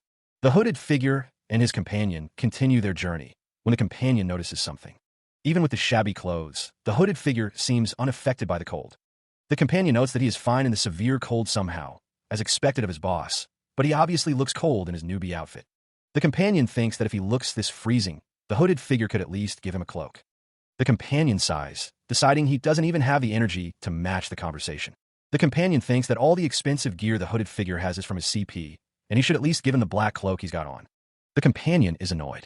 Meanwhile, Li Huiyan thinks about Lena, wondering what she's up to right now, as he hasn't seen her in ages. The expert gamer clenches his fist. Li Huiyan is frustrated. The expert gamer kicks a can in frustration. The armored figure lies prone, seemingly defeated. A voice calls out, questioning what she is doing. Meanwhile, Li Huiyan stands beside Rodrigo Clarico, the major antagonist, his expression a mix of concern and apprehension. Back in the fray, Lena's expression is one of playful defiance, her tongue sticking out as she looks up at her unseen opponent. The royal, Lena, now realizes the gravity of her situation, muttering that she is doomed. A heavy thud echoes as something crashes to the ground. Lena groans, clearly having taken a tumble. A voice booms out, questioning what she's doing down there. Lena, Rodrigo Clarico, alongside Li Huiyan, stand above the hole where Lena fell. Lena, sprawled on the ground, gives a sheepish grin. She thinks to herself that she's doomed, as Rodrigo Clarico and Li Huiyan loom over her. Lena explains that it was cold, and she couldn't find them at the Adventure Guild, so she took refuge in a hole. Li Huiyan, looking annoyed, retorts that she could have waited over in the building. Lena exclaims, realizing something. She asks if they were in the building the whole time. Lena's expression shifts to one of dawning realization and frustration. She complained about waiting in the cold, stinky garbage. The hooded figure, standing beside Li Huiyan, remarked that it was pretty cozy and fun. Lena, still in the hole, scoffed at the audacity of the situation, realizing that there are also criminal guild members openly associated with the Adventure Guild. Li Huiyan considered that if they encountered any of the criminal guild members, there could have definitely been an uproar. The hooded figure and Li Huiyan walked away from the hole, prompting Lena to call out to them to wait, realizing something. The hooded figure asked how the cleanup task went. Lena was struck on the head. Earlier, Lena had thought she was doomed. Li Huiyan looked enraged. The hooded figure commanded someone to put that trash back in the trash can. Li Huiyan responded affirmatively to the hooded figure, acknowledging him as boss. Lena exclaimed in surprise, realizing she couldn't move and her body was feeling pins and needles. The hooded figure stands tall, a sinister grin spreading across his face. The stone statue looms large, a silent observer to the unfolding events. The ground beneath the statue is cracked and uneven, hinting at the age and power of the place. The statue stands between the hooded figure and Li Huiyan, a silent barrier. The hooded figure's words seem to bring Li Huiyan some comfort as they continue their walk. Li Huiyan reflects on his actions, a sense of unease creeping into his thoughts as he feels himself becoming more like Caesar. The night sky stretches out above the town, stars twinkling in the distance. The hooded figure asks Li Huiyan if that is so, as they continue their conversation. The hooded figure explains that he gathered all the valuables in the guild first after Li Huiyan left, placing them in a subspace pouch in the branch manager's office. The hooded figure asks Li Huiyan what happened then, as they walk through the Brahm entertainment section. The plan was simple, frame the mercenary guide. He continues, explaining that he was tampering with the clerk's body to make it look like a mercenary was responsible. But then, to his misfortune, the branch manager walked in, catching him in the act. So, the hooded figure explains, he couldn't get rid of the evidence and was caught as the prime suspect. Li Huiyan confirms that is exactly what happened, but the woman with pink hair seems to question something. The hooded figure is visibly frustrated, the weight of his failure pressing down on him. The woman with pink hair, revealed to be the boss, berates him for messing up her work because he couldn't even perform his first task, and he realizes he has to ditch her quickly. The boss is shocked by his cold-heartedness, lamenting that she is a damned boss. Tears well up in the boss's eyes as she wipes them away, clearly affected by the situation. The hooded figure thinks to himself that he got caught as the prime suspect while doing her dirty work. He admits to himself that he is weak to tears, a vulnerability that complicates the situation. Li Huiyan reassures the boss that she did a good job just surviving in that situation, offering a comforting hand. The pink-haired boss is told that she could have escaped on her own with the subspace pouch. She turns her head, her red eyes questioning why she didn't. A blush creeps across her face as she begins to answer. The hooded figure, Rodrigo Clarico, explains that he was trying to avoid making it look like there were accomplices and that he wanted protection. Lee Hoyan's expression darkens, clearly annoyed. He thinks that Rodrigo Clarico's excuses are getting more and more disorganized. Rodrigo Clarico sighs, relieved to at least be here. He tells the boss that after dinner, they should wash up and get some sleep. She agrees. Another sigh escapes Rodrigo Clarico as they approach their destination. The group arrives at the Brahmin. Rodrigo Clarico pays for one room for two, and another room for just one, and bathwater in the girls' room. He also requests the girls' room as well. The innkeeper explains that there aren't many rooms left since it's so late, and that there are only 2 single-person rooms left. Lee Hoyan is surprised, exclaiming, "Wow, boss. Bathwater? Are you really taking care of me as your 2-second underling?" He could smell something unpleasant, a fact confirmed by the pink-haired boss, who suggested it was probably from the trash. The group continued down the hallway, only to discover there were only 2 rooms available. Rodrigo Clarico declared that Lena, being a girl, would obviously get one of the rooms. Rodrigo Clarico thought to himself that to maintain loyalty from his extremely important subordinate, Caesar, he would need to give him one as well. The expert gamer, Lee Hoyan, stopped in his tracks, realizing that he and Rodrigo Clarico would have to sleep together. Meanwhile, Caesar and another man were in a heated discussion, lightning crackling around them. Lee Hoyan shuddered, thinking that Caesar was a psycho who could kill people with just a handshake. He imagined a scenario where Caesar accidentally kicked him in his sleep, resulting in his demise. Lee Hoyan realized it was game over, and he could never use the same room as Caesar. The pink-haired boss waved goodbye as Lee Hoyan and Rodrigo Clarico continued down the hall. Caesar's voice echoed, calling out to them. Caesar told Lee Hoyan to use this room. The major antagonist, Caesar, declares that he won't be using a room. Caesar questions if the expert gamer, Lee Hoyan, wanted him to kill the inn-owner. He then wonders if the noise will bother him. Hoyan, visibly annoyed, shouts that he doesn't want to waste time doing that and taking away from his precious sleep, calling Caesar a psychopath. Caesar finds it strange that the boss, who is colder than anyone, is giving up a room and refusing to kill the inn-owner. Caesar wonders if Hoyan is worried about the assassin, Lena. The expert gamer remains silent, listening to Caesar's words. Caesar clears his throat, and Hoyan questions what that means. Caesar tells Hoyan to look, stating that Lena is a defect who couldn't even take care of work on the criminal guild, but that he gave her mercy and even bathwater. Caesar continues, saying that he is waiting for Lena to lower her guard so he can slaughter her in her last bed tonight. The expert gamer and Caesar stand in the inn room. Hoyan is shocked by what Caesar is saying. Lee Hoyan is met with a sharp rebuke from Caesar, who calls him a fool. The protagonist explains that he simply intended to find a less cramped inn. Caesar thinks to himself that Lena still has a use, so Lee Hoyan should just wait. Caesar's expression shifts to a sinister grin as he contemplates his plans. The scene shifts to the exterior of the Brahm Luxury Hotel. Inside, Lee Hoyan sleeps soundly in a large bed. The protagonist murmurs in his sleep, begging someone not to leave and acknowledging them as his boss.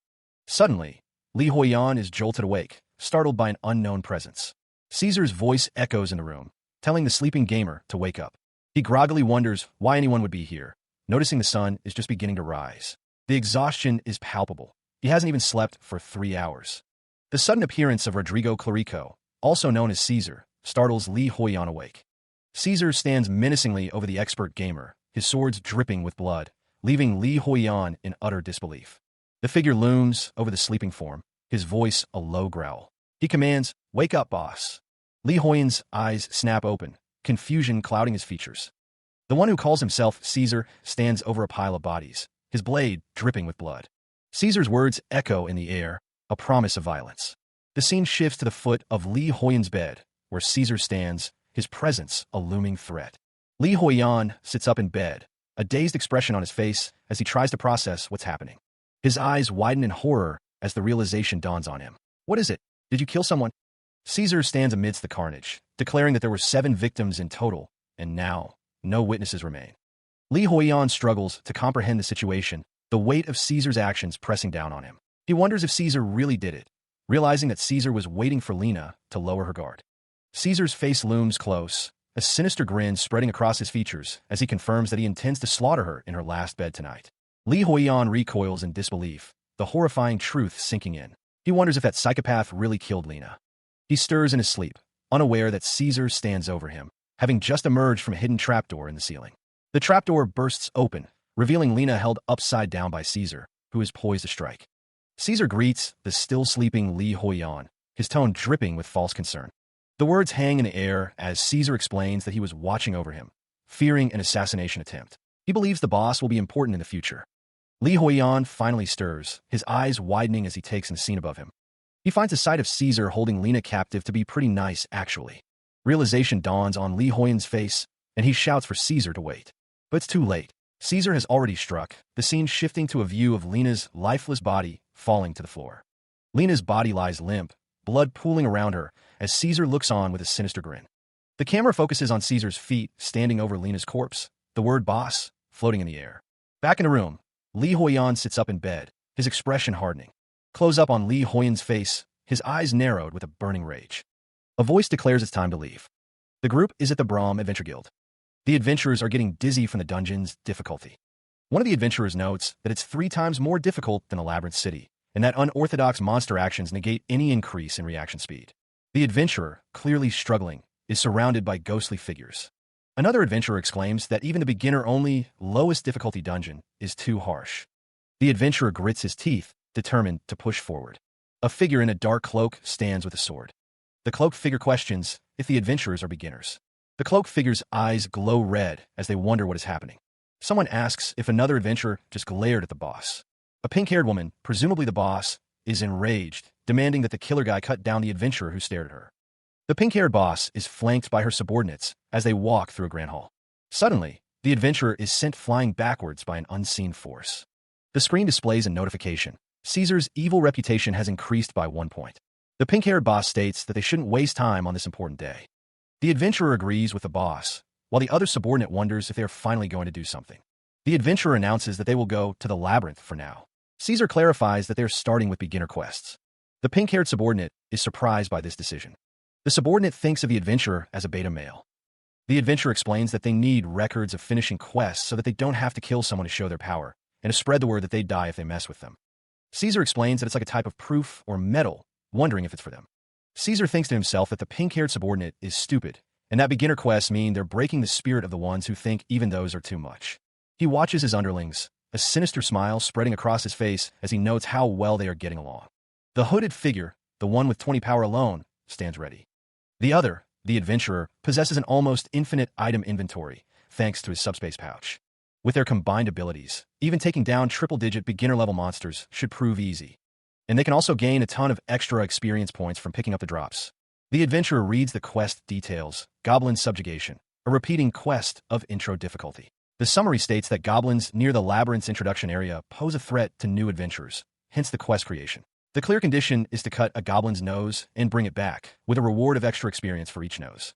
If they share experience as a party, the adventurer realizes he can quickly level up without lifting a finger. Perfect. It's a flawless plan, as expected of a former ranker. Now, with this commission, the adventurer declares that it's time to head out. The group is headed to Labyrinth City, located within the Labyrinth world. The quest description continues, stating that if they follow the many adventures to the middle of the city, they'll encounter a sturdy outer wall and inner wall. The group approaches the large doors leading into the city. That's the Labyrinth entrance, a place defended against monsters that might wander around. The Labyrinth City itself was developed to block the doorway of the Labyrinth. They are now in the Labyrinth's shallow area. The brown-haired adventurer and Rodrigo Clarico, also known as Caesar, observe human corpses. It looks like some idiotic adventurers got killed by something, probably. Caesar wonders if a powerful monster from the depths of the Labyrinth, like a giant or a minotaur, could be responsible. He then considers if it could be a troll or an ogre. The adventurer seems surprised to hear the villain's name spoken. The adventurer thinks that if there were monsters like those here, the Adventurer Guild would have already stopped any beginners from entering. Caesar thinks to himself that he thought it was a chance to show his true power. The adventurer exclaims that there are corpse-stealing goblins. 2 corpse-stealing goblins are revealed. The adventurer states that this is their first real battle. The hooded figure sneers, his words dripping with malice as he prepares to strike. He calls them small fish, incapable of casting shadows in the darkness. Lena, undeterred by the threat, declares that she will show them the monstrous strength of Caesar. The adventurer with brown hair watches as Lena stands over the bodies of 2 goblins, their previous opponent lying dead nearby. Rodrigo Clarico, unseen, voices his displeasure at the interruption. He warns the woman not to take his prey. The pink-haired boss retorts, questioning why not. She claims it was becoming boring with how slow they were going. The hooded figure, now revealed to be Rodrigo Clarico, vows to make her regret those words. He decides to start by taking care of her. The pink-haired boss taunts him, daring him to try, confident that he won't be as fast as her. The adventurer with brown hair looks on, bewildered, questioning why they are fighting each other. Rodrigo Clarico's face contorts in rage, his eyes burning with fury. The villain declares that he will make them regret their words, deciding to start by dealing with the woman before him. Lena challenges him to try, confident that he won't be as fast as she is. Elsewhere, Li Huiyan is shocked, questioning why they are fighting each other. Meanwhile, a horde of goblins advances. The goblins close in. The mysterious hooded figure raises his sword against the goblin horde. The hooded figure and the adventurer are surrounded by the goblin horde. The adventurer realizes they are surrounded. The narrator states that they are surrounded by goblins, and the difficulty is 3 times more than Labyrinth City. A woman with a bandage on her head exclaims that it was freaking hard, and Li Huiyan agrees about the difficulty. The clash of steel rings out as Lena parries Rodrigo Clarico's attack. Meanwhile, Li Huiyan's eyes widen in horror as he realizes the dire situation they're in. An unseen voice booms out, scolding them for fighting amongst themselves at such a critical moment. "This isn't the time to be fighting, you idiots!" Rodrigo Clarico presses his attack, forcing Lena to continue defending. The mysterious figure in the hood is surrounded by goblins, each one intent on killing him. With a confident smirk, the adventurer with brown hair prepares to strike. The hooded figure unleashes a flurry of spinning blades, ready to cut down the goblins surrounding him. The goblins are caught in a whirlwind of blades, their numbers quickly dwindling. The hooded figure continues his assault, cutting down the remaining goblins with ruthless efficiency. The adventurer with brown hair joins the fray, adding his own attacks to the goblin onslaught. Li Huiyan peeks out from behind a rock, cautiously observing the battle. Li Huiyan is surprised as he receives a notification that the party has gained experience. He surveys the aftermath of the battle, the bodies of goblins littering the cave floor. The hooded figure and the pink-haired boss stand behind Li Huiyan as he levels up. The pink-haired boss tells Li Huiyan that he is doing relatively well. The adventurer with brown hair is ecstatic at the compliment, while the pink-haired boss calls her a rotten wench. The hooded figure tells Li Huiyan that he is just saying he did well, to some degree. The hooded figure tells them to be more on edge and cooperate with each other in the future. The pink-haired boss says that she will feel bad if she is too good, so the homicidal maniac can take care of the next small fries that show up. The hooded figure warns that the moment she breaks those words is when she will die. Li Huiyan stands with his arms crossed as the hooded figure and the pink-haired boss argue. He grumbles that if they continue at this pace, they won't even reach the deeper parts of the labyrinth, lamenting that he can't just hunt by himself. The pink-haired boss questions if she will have to hunt as well. The boss declares that it is nothing and, as the boss, she will take the initiative. Li Huiyan is shocked by the pink-haired boss's declaration. The mysterious hooded figure looms behind Li Huiyan, his presence casting a long shadow. The adventurer asks if the boss is okay, while Li Huiyan remains silent. Li Huiyan wonders why his sync rate with Wilhelm Meyer is only 40%. The pink-haired boss understands the situation. The pink-haired boss stands confidently with Li Huiyan and the hooded figure, ready to face whatever comes next. The adventurer is excited, exclaiming that this is his first time seeing something like this. The pink-haired boss wonders what is happening, while Li Huiyan thinks that the hooded figure might be a surprisingly strong retired master. The pink-haired boss announces that there's a goblin over there, as the group faces a new enemy. Silence hangs heavy in the air as the group faces an unseen threat. Suddenly, an elder goblin emerges, its aged features and gnarled limbs a testament to its long life. The pink-haired boss receives words of encouragement from her companions, the brown-haired adventurer and the hooded figure, as she prepares to face the elder goblin. The sudden appearance of the elder goblin catches the pink-haired boss off guard. Li Huiyan, observing the situation, can only manage a surprise as the pink-haired boss prepares to fight. The pink-haired boss grips her fierce broadsword, steeling herself for the battle ahead, wondering how hard she will have to fight. With a surge of determination, she decides to give it her all, thinking fuck it. Focusing her energy, the pink-haired boss concentrates on her form, knowing it's the most important thing right now. The pink-haired boss unleashes a powerful strike with her sword, confident that she will be fine against a sword attack. The elder goblin's eyes glow with menacing intent as it prepares to counter. The elder goblin moves with surprising speed, its feet pounding against the ground. The elder goblin strikes first, slamming its wooden staff against the pink-haired boss, who is caught completely off guard. Staggered by the blow, the pink-haired boss cries out in pain. The speed of the goblin's attack catches Li Huiyan off guard. Reacting quickly, the adventurer manages to block the next strike with a skill called Fierce Broadsword. The goblin recoils in surprise as the adventurer's blade connects. With the goblin momentarily stunned, Li Huiyan presses his advantage. The adventurer pauses, catching his breath. He wonders if his attack was successful. But the elder goblin is still standing, though clearly injured. The goblin, confused, seems to be struggling to comprehend what just happened. Suddenly, the pink-haired boss shouts a warning. The adventurer is struck from behind by an unseen force, sending him flying. The adventurer is struck from behind by an unseen assailant, the force of the blow sending him hurtling forward towards the elder goblin. The sudden attack elicits a silent cry of alarm. Staggering, the adventurer struggles to regain his balance, the mysterious figure who struck him watching from behind. Dazed, he barely registers the elder goblin's renewed assault. The adventurer's boots crunch on the cavern floor as he tries to maintain his footing, his sword dragging behind him. The mysterious figure, cloaked in shadow, observes the unfolding chaos. The adventurer is sent sprawling, the impact of the unseen blow echoing through the cavern. To be honest, the pink-haired boss admits to herself she hadn't expected him to last this long. The pink-haired boss, her expression a mix of surprise and disapproval, tells the mysterious figure that he fought well beyond her expectations, but that he went overboard with the body. A woman with red hair questions the pink-haired boss, who responds with a dismissive insult. The pink-haired boss demands to know if the mysterious figure just said it was beyond her expectations.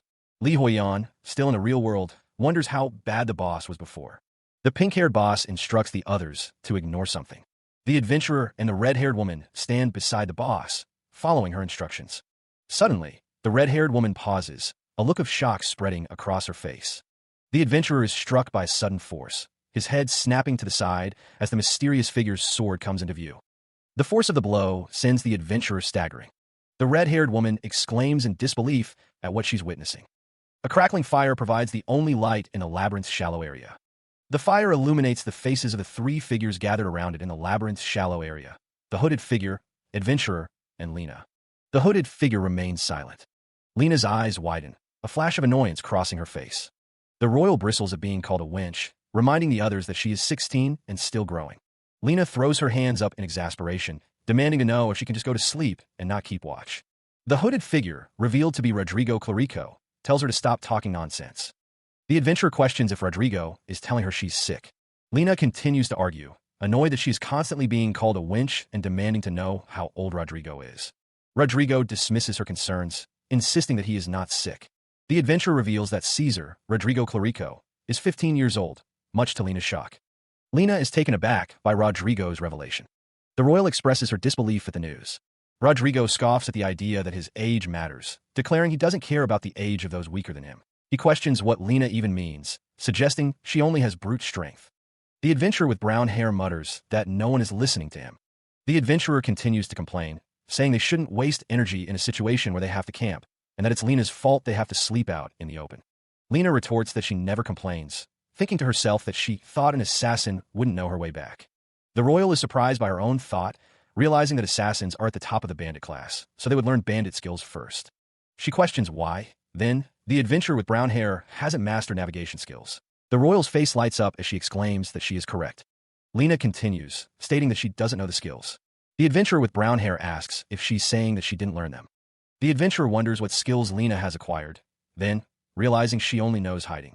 The discussion turned to the party's skill set, or rather, the lack thereof, especially when it came to basic skills needed for their mission: infiltration and assassination. Lena, ever optimistic, struck a pose, seemingly unfazed by the criticism of her skills. Meanwhile, Rodrigo Clarico, the major antagonist, expressed his frustration with Lena's perceived incompetence. Elsewhere, Caesar, focused on securing an escape route, believed he was close to finding one.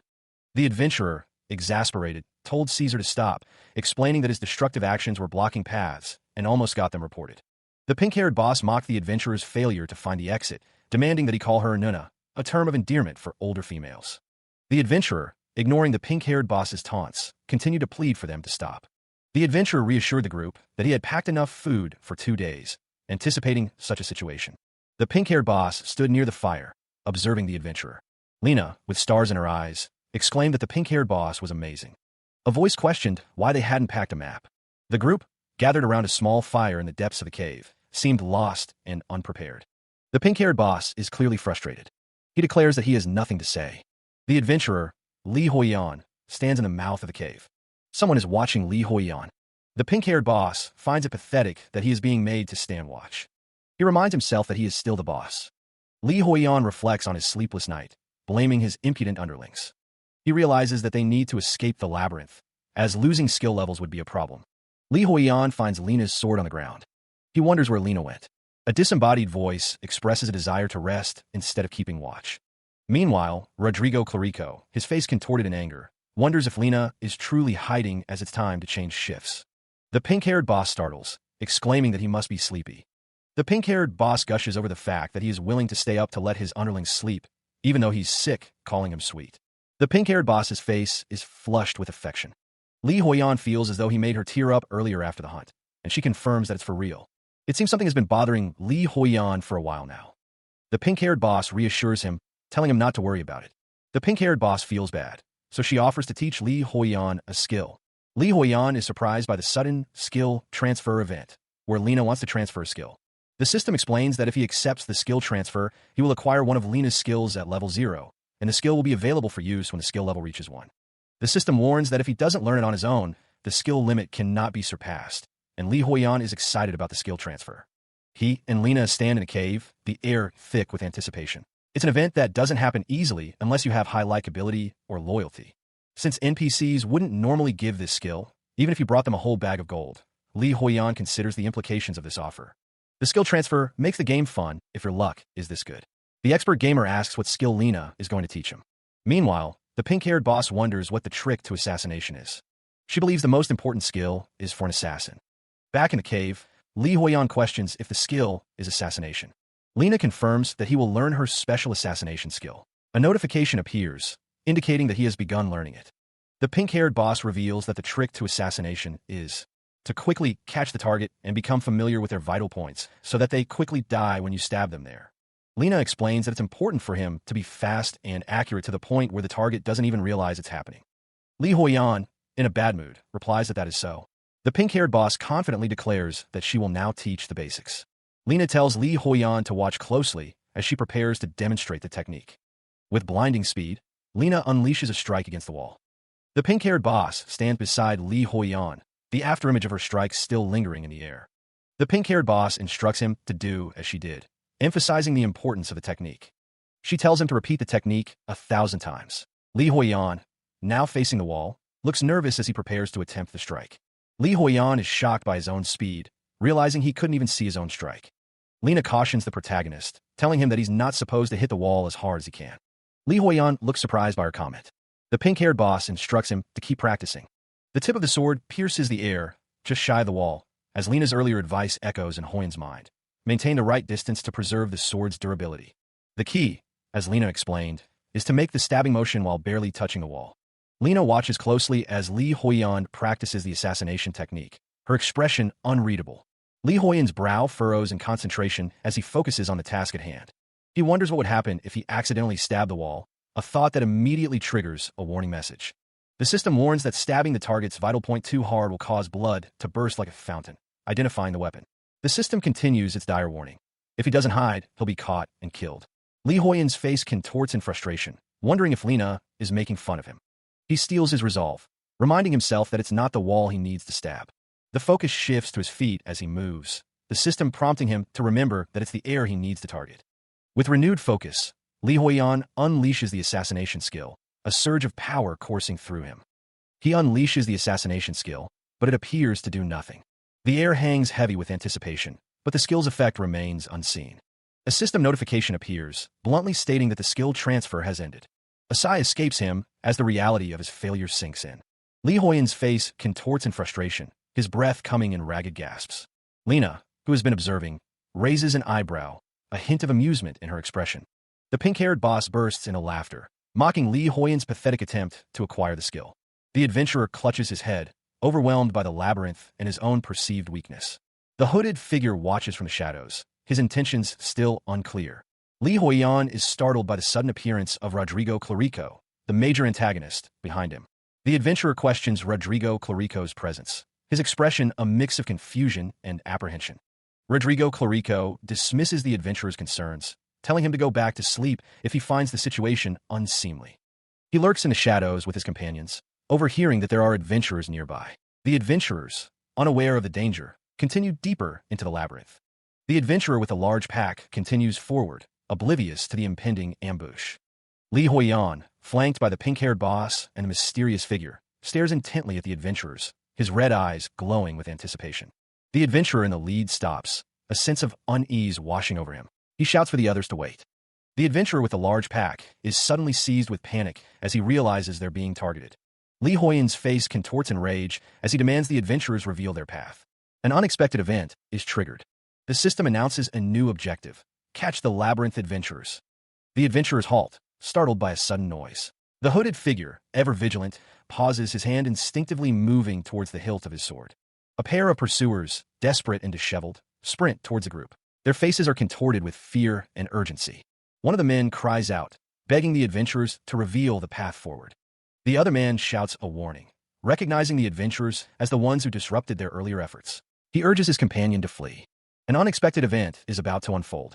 The system issues a directive: catch the Labyrinth adventurers. The system warns that if the adventurers aren't caught within 30 minutes, there's no guarantee when the next ones will appear. The system further explains that capturing the adventurers allows one to ask them for directions to the exit, but the outcome of any negotiations is uncertain. Failure to capture them eliminates the possibility of negotiation altogether. The brown-haired adventurer is surprised to hear Rodrigo Clarico's name mentioned. He assures the white-haired antagonist that he will capture them instantly. Rodrigo Clarico approves, emphasizing the importance of not losing the adventurers if they want to find the exit. The brown-haired adventurer acknowledges the order with a respectful, "Yes, boss." The mysterious figure's foot crashes down, the force of the impact sending tremors through the ground. With a burst of speed, the hooded figure lunges forward, closing the distance between them and the adventurers. The figure's attack generates a shockwave of energy. The adventurer with brown hair and the red-haired woman brace themselves against the approaching force. The brown-haired adventurer realizes something. The red-haired woman explains that they can run really fast if they learn that skill. She then asks if the brown-haired adventurer is worried about their boss. The brown-haired adventurer assures the red-haired woman that she shouldn't be worried about them. Li Huiyan, still in the real world, is confused. The red-haired woman asks if Rodrigo Clarico is directionally challenged. The brown-haired adventurer agrees, stating that there's no other way. The red-haired woman points out that the brown-haired adventurer shouldn't be worried about them. Li Huiyan realizes that both Lina and the red-haired woman don't know the way. An unseen figure urgently demands that they pursue their targets immediately. The unseen figure shouts Lina's name, warning that they will be punished if they lose them. The man with brown hair complains that they need to look for Caesar again, and urges the red-haired woman to chase after them now to avoid working twice as hard. The red-haired woman agrees. The brown-haired adventurer urges the red-haired woman to run with all she's got, and she agrees. 3 minutes later, the brown-haired adventurer and the red-haired woman continue their pursuit. The brown-haired adventurer, looking pale and sweating, wonders where the boss is. A dark, ominous voice questions if it is a sickness. The red-haired woman denies that it's the type of sickness where straining yourself causes your heart to explode, killing you. The brown-haired adventurer insists that he won't die. The brown-haired adventurer's face is obscured by shadow as he states that there's nothing they can do. Right now, all they can do is hope that the idiot brings back the adventurers. Meanwhile, a system message reports that Caesar's underling has captured the party of adventurers. The red-haired woman thinks that the brown-haired adventurer is the perfect fit when it comes to using his body. She says it's fine and that she doesn't have to worry about the rest, but then wonders what they will do if they can't find that maniac because they're doomed. The adventurer he caught probably has a good sense of direction, so they should be able to find them, the red-haired woman thinks, adding that it's true. The red-haired woman is very happy. The brown-haired adventurer wonders if she should be that happy. Clearing his throat, the brown-haired adventurer, addressing the red-haired woman, Lina, asks what she wants to do when they leave. He found her willingness to teach him skills quite admirable, the brown-haired adventurer thinks. The red-haired woman wants to give him something in return, even if it's small. The red-haired woman is very impressed. The brown-haired adventurer is surprised by something. The thought of food fills the air. The brown-haired adventurer and the red-haired woman stand together, bathed in a warm, inviting light. The adventurer's eyes widen slightly, a hint of surprise flickering across his face. He realizes that she simply wants to eat good food. The adventurer is surprised that a high-level assassin from the criminal guild just wants good food. The red-haired woman, blushing, tells him that he must have been living a pretty rough life. He promises to buy her a ton of yummy food, realizing that it's super cost-effective for an underling. The red-haired woman acknowledges that it looks like it's going to take some time before Rodrigo Clarico, also known as Caesar, comes back, so she suggests they look for something else to do in the meantime. Suddenly, the adventurer is alerted by a notification. He is shocked by the notification. The notification reveals that Caesar has killed one adventurer. The adventurer is furious, realizing that Caesar has caused problems after all. A voice echoes through the dungeon, alerting the armored figures to the presence of new adventurers. Meanwhile, the brown-haired adventurer and Lina continue their exploration, unaware of the danger that approaches. Elsewhere in the dungeon, a party consisting of a heavily armored knight, a masked rogue, and the red-haired woman advance cautiously. Suddenly, the brown-haired adventurer and Lena are ambushed, their faces contorted in shock and confusion. The red-haired woman and a masked rogue unleash a coordinated attack, arrows and blades flying through the air. The armored knight's shield deflects the incoming attacks, sparks flying as he warns the young lady to come his way, declaring the brown-haired adventurer dangerous. The knight, the rogue, and the red-haired woman stand ready for battle, their expressions grim as they prepare to engage. The brown-haired adventurer and Lena are bewildered by the sudden assault, unsure of why they are being targeted. The armored knight's rage intensifies as he shouts at the brown-haired adventurer, calling him a horrible bastard. The knight roars, accusing the adventurer of taking the young lady hostage. The adventurer, still in the cave, wonders what is wrong with the group that is confronting them. Elsewhere, Rodrigo Clarico curses, realizing he doesn't have time to deal with the situation, especially with his sleep deprivation. A subordinate warns that if things continue this way, Caesar will appear and kill everyone without hesitation. The subordinate further warns that they will be targeted by the Adventurers Guild. Back in the cave, the adventurer wonders what he should do, but Lena cuts him off, implying she has a plan. Lena spits, seemingly in preparation for some kind of action. The adventurer looks on in shock as Lena covers her face, seemingly embarrassed. A sound of surprise echoes. Lena clings to the adventurer, claiming to be a fragile girl and calling him a scary-looking thug. Lena continues to call out, trying to sell her act. The red-haired woman, now revealed to be an archer, aims her bow, ready to fire. Someone demands that they release the girl. The group charges forward, determined to rescue the girl. One of the captors asks if the situation is fun for them. The masked rogue, Jason, swiftly dodges an attack. The adventurer is surprised by Lena's sudden attack. The heavily armored knight is impressed by Jason's agility, noting that he avoided Holin's dagger with unprecedented speed. The knight asks Jason if he can feel the pressure of the situation. The group acknowledges that they cannot win against their opponent with their current strength, lamenting their lack of success since entering the labyrinth. Despite the odds, the knight reaffirms his commitment to his companions, vowing to stay with them in life and death, even if it marks the end of their adventure. The knight declares that he will give his life to fight that man. The knight's face is etched with determination. Suddenly, the knight confesses to Carly that he has liked her since the moment he first saw her. Carly is shocked by the sudden confession. She stands beside the adventurer, who is clearly smitten, as indicated by the heart-shaped bubble. Meanwhile, the adventurer with brown hair questions if they're filming a drama.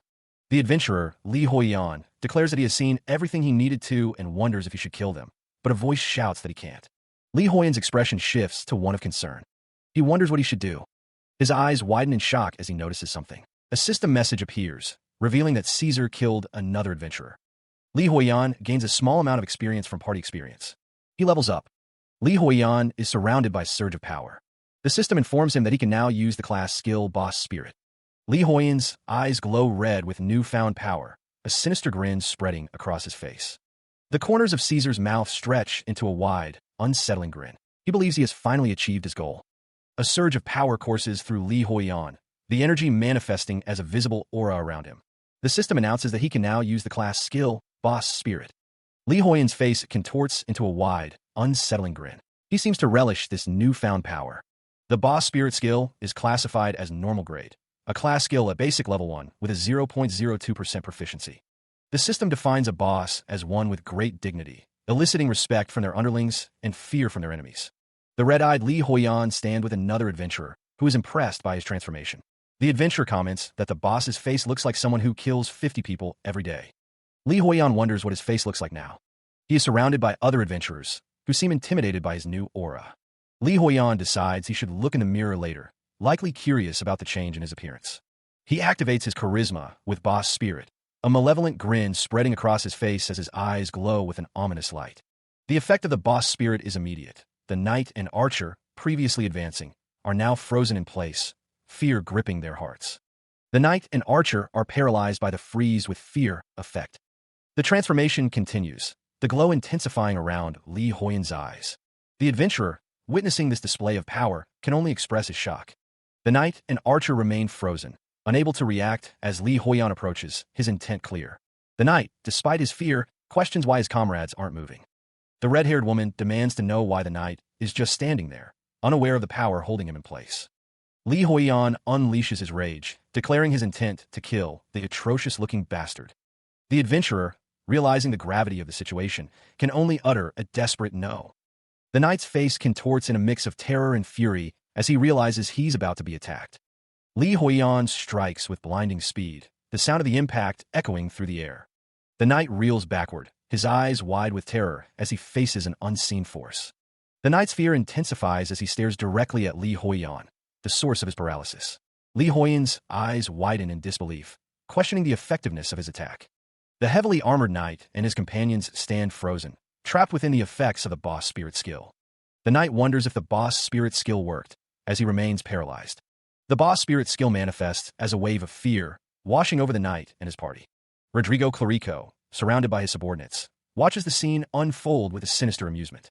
Rodrigo Clarico scoffs, dismissing Li Huiyan's sword as a mere toy. The knight's party, now free from the boss spirit's influence, prepares to retaliate. The heavily armored knight, his face contorted in rage, vows to never back down. The knight's sword clashes against Rodrigo Clarico's weapon, the force of the impact echoing through the battlefield. Rodrigo Clarico, surrounded by an arsenal of stolen weapons, emanates a palpable aura of menace. The camera focuses on the lower half of Rodrigo, revealing the details of his dark armor and the stolen weapons he possesses. Meanwhile, the red-haired woman, seemingly imprisoned, picks up a scent. The red-haired woman exclaims as she smells blood, alerting the adventurer and Rodrigo Clarico to something. The red-haired woman doesn't believe it's from a homicidal maniac and asks what Rodrigo thinks. The woman demands that someone get their hands off her body, while someone else calls Rodrigo boss. Rodrigo Clarico recalls that he chased after adventurers. Rodrigo remembers that these adventurers would steal from and kill other adventurers. Rodrigo Clarico recalls that he took care of them and stole their weapons. The adventurer, overhearing the conversation, voices his confusion. The question hangs in the air. If they were truly adventurer killers, why did they flee? That's obvious, a voice replies. It's because Rodrigo Clarico's face looks like someone who slaughters 50 people every day. The adventurer with brown hair is struck by a sudden realization, his eyes widening in fear. Nearby, one of the armored knights speaks up, saying he has a question. The question echoes, when you look at my face.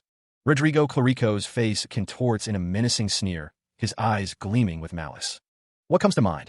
The knight's question hangs in the air, unanswered, as his companions look on with growing unease. The adventurer realizes he's screwed, thinking of Rodrigo Clarico as an ungrateful bastard. Rodrigo Clarico stands over the adventurer, his massive axe raised high, ready to strike. He recalls letting the adventurer live and thinking he was safe.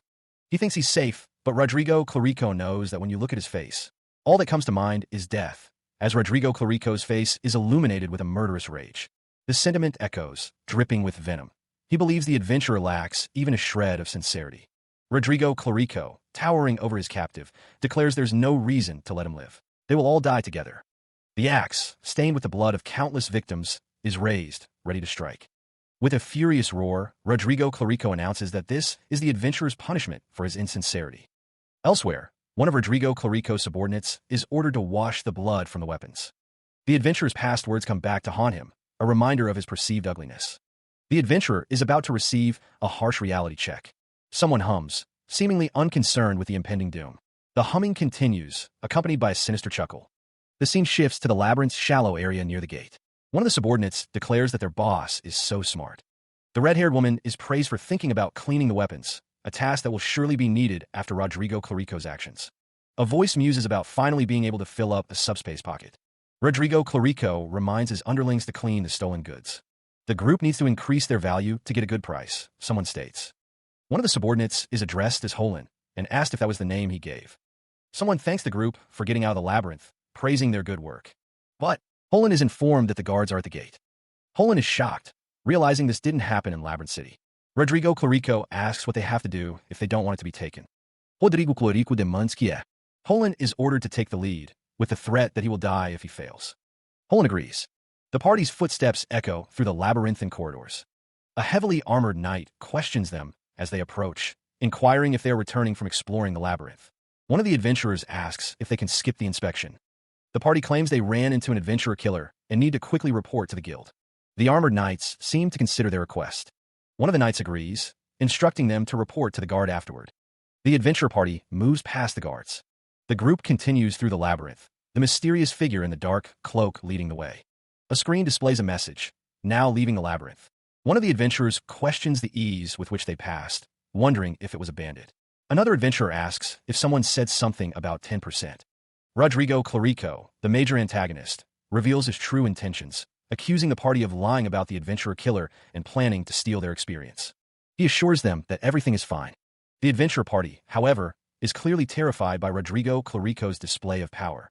The adventurer with brown hair understands the situation. One of the adventurers accuses Rodrigo Clarico of trying to scam them. The adventure party is seized with extreme fear, reacting instinctively to the pressure. Rodrigo Clarico has learned the skill fear induce. Rodrigo Clarico laughs maniacally, reveling in the fear he is inflicting. The red-haired woman also laughs, enjoying the party's suffering. Wilhelm Meyer's notoriety has increased by 15. Rodrigo Clarico calls the adventurers grumpy heads. The Adventurers Guild quest, Goblin Suppression, repeatable, is complete. The party has acquired 1 silver and 5 copper as a reward for Goblin Suppression. The party returns to town, unaware that their reputation precedes them. The adventurer is praised for their recent success. The word on the street is that these adventure killers have been a problem for a long time. The adventurer learns that the entrance guards are thieves who take 10% of the profits if they inspect you. The pink-haired boss is pleased with the adventurer's work, but the adventurer is not happy about the 10% tax. The guild will also try to collect 10% of the estimated proceeds reported. The adventurer realizes that they're straight-up thieves. The adventurer is surprised by this system, wondering if it's too much. The pink-haired boss, seeing the adventurer's frustration, claims to have an excellent solution. The man in the green shirt asks if he should be named as the payer. A voice announces, "My name is Errol." Another voice chimes in, stating that fellow adventurers should help each other out. Under the watchful gaze of the moon, a storm gathers. Lightning crackles across the sky, illuminating the darkness. The storm rages around a church, its cross silhouetted against the turbulent sky. The church stands as a silent testament to one who covets innocent lives and devours the lust of a virtueless life. The figure known as the End stands ready, his arrival imminent. Inside the church, a priest raises his hands to the heavens, his face contorted in terror. The End's power erupts, engulfing the church in a blinding light. The End observes the chaos, his expression unreadable.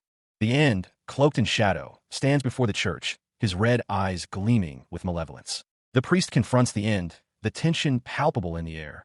The End is confronted, the priest demanding to know if he is truly a man of God. He stands in the church, the light filtering through the stained glass windows. Outside, a figure approaches the church, a menacing aura surrounding him. Elsewhere, someone is enraged, thinking about their boss. The individual is concerned that their boss is seriously ill.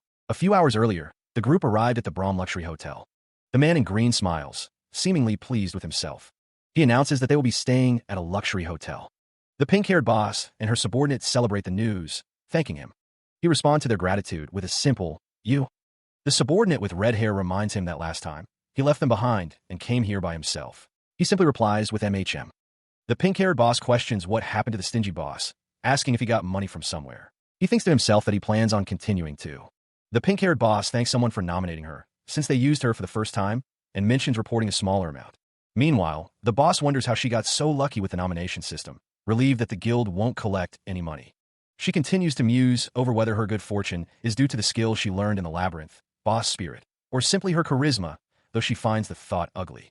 The red-haired woman tells her to shut up, acknowledging that she gets ugly like that sometimes, and then declares that they won't just sleep today. Elsewhere, the adventurer and Errol are encouraged to properly eat and enjoy themselves. The hooded figure states that it's a reward for all the hard work they did in the Labyrinth. The adventurer and Errol are confused, as the hooded figure says it's especially for them. Li Huiyan's eyes are closed, and he seems to be concentrating. The adventurer and the hooded figure stand together in a grand hall. The hooded figure warns them not to cause any trouble.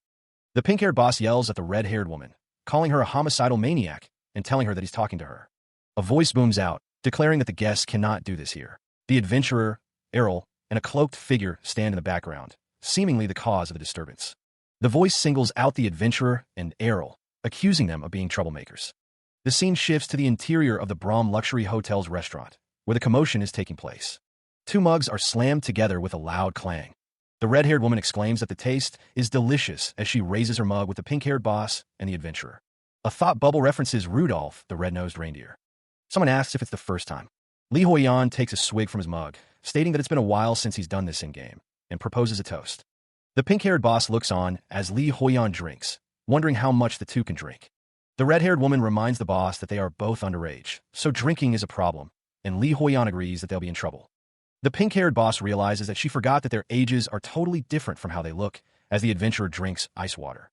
Li Huiyan changes the subject, stating that it's going to be hard to explore the labyrinth if everyone in the party is directionally challenged. He was thinking about something And then he asks Lena if she wants to learn some navigation skills. The pink-haired boss is excited about the prospect of teaching navigation skills, responding with an enthusiastic absolutely. Errol interjects, declaring that it isn't cool. The adventurer with brown hair states his intention to look for a bandit, and if he can't find one, he'll just buy a map. The adventurer takes a sip from his mug. A voice booms, declaring that no matter how well you treat your underlings, they won't even listen to you. Li Huiyan chugs the entire mug, much to the shock of Rodrigo Clarico, who is standing behind him. Rodrigo Clarico trembles with barely contained rage. Rodrigo Clarico explodes in anger, yelling at Li Huiyan for drinking a whole glass of beer. The boss slams the mug down, reminding him that his limit is just one sip. Li Huiyan burps, and Rodrigo Clarico questions why he forced himself to hang out with them. Rodrigo Clarico warns Li Huiyan that he's in danger of getting sicker every day. Li Huiyan's health ability level is considered relatively normal, but he is still confused by what he is hearing. Rodrigo Clarico demands an explanation from Lena, his voice echoing with authority. The pink-haired boss is visibly shaken, tears welling in her eyes as she utters a single word. Boss. The pink-haired boss is asked if she overexerted herself celebrating their first exploration, but the question hangs in the air, unanswered. The red-haired woman urges the homicidal maniac to do something, but the adventurer, seemingly unfazed, simply sighs. Amidst the chaos, a figure is sent flying through the air, the impact creating a shockwave. Rodrigo Clarico is revealed as the attacker, his face contorted in a menacing sneer as he lunges forward. The pink-haired boss catches Li Huiyan as he is sent flying, desperately shouting no. A system message appears, indicating a return to the present. The mysterious figure Male Hood sword is drawn, ready for battle. A priest stands solemnly, holding a book, with Rodrigo Clarico looming behind him. A voice declares, "My clan." He declares himself to be Luvic. Meanwhile, Li Huiyan and the pink-haired boss tend to the adventurer. The adventurer's feet dangle off the side of the bed. Li Huiyan greets the adventurer, but is confused by the mention of a priest and the end. The adventurer explains that priests were rare in the previous game and stayed well hidden, especially those from the End denomination. The pink-haired boss admits she has never heard of them, suggesting they were created recently. Li Huiyan looks back at the pink-haired boss, concern etched on his face. The adventurer's words clearly trouble Li Huiyan. Meanwhile, Luvic is asked to explain his doctrine. Luvic is surrounded by a dark aura as he proclaims the fall of the world. Li Huiyan and the pink-haired boss are shocked by this revelation. Li Huiyan realizes that this is an evil denomination. Lightning crackles outside the window, mirroring the turmoil brewing within Li Huiyan. The priest, having just delivered the grim news, stands alongside another figure cloaked in shadow as they watch over the patient in the bed. The priest, his eyes glowing red, confirms that the new denomination will indeed cure him. The priest explains that killing a part of the body will kill the disease in that part as well. The cloaked figure ominously states that the end cannot be avoided, not even by a disease. The patient, overhearing the conversation, is visibly alarmed by the implications. He realizes that the priest is essentially saying he's going to kill him, and that's going to be a problem. The patient questions if it's okay to not kill the disease, mentioning he heard he was on the verge of dying because of it. The cloaked figure dismisses the patient's concerns, claiming it's all a misunderstanding and that he only drank a glass of beer, not something that would be poisoning his veins. The priest tells the patient that his underling caused a fuss in vain and that it must have been hard coming all the way here at this late hour. The priest, with a sinister smile, tells the cloaked figure that he feels bad just sending him back, so he'll make sure to give him the travel expenses. The priest hands over a bag of money, the transaction complete. The pink-haired boss, now in possession of the sack, holds it aloft, a dark glint in her eye. A moment of quiet anticipation hangs in the air. The adventurer with brown hair stares, wide-eyed, as the pink-haired boss seems to address someone unseen, asking if they want more. The pink-haired boss praises Luvrik, the Lord of the End, the one who covets innocent lives.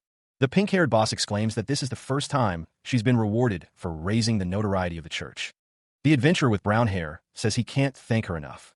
The pink-haired boss says she can't just leave after receiving this.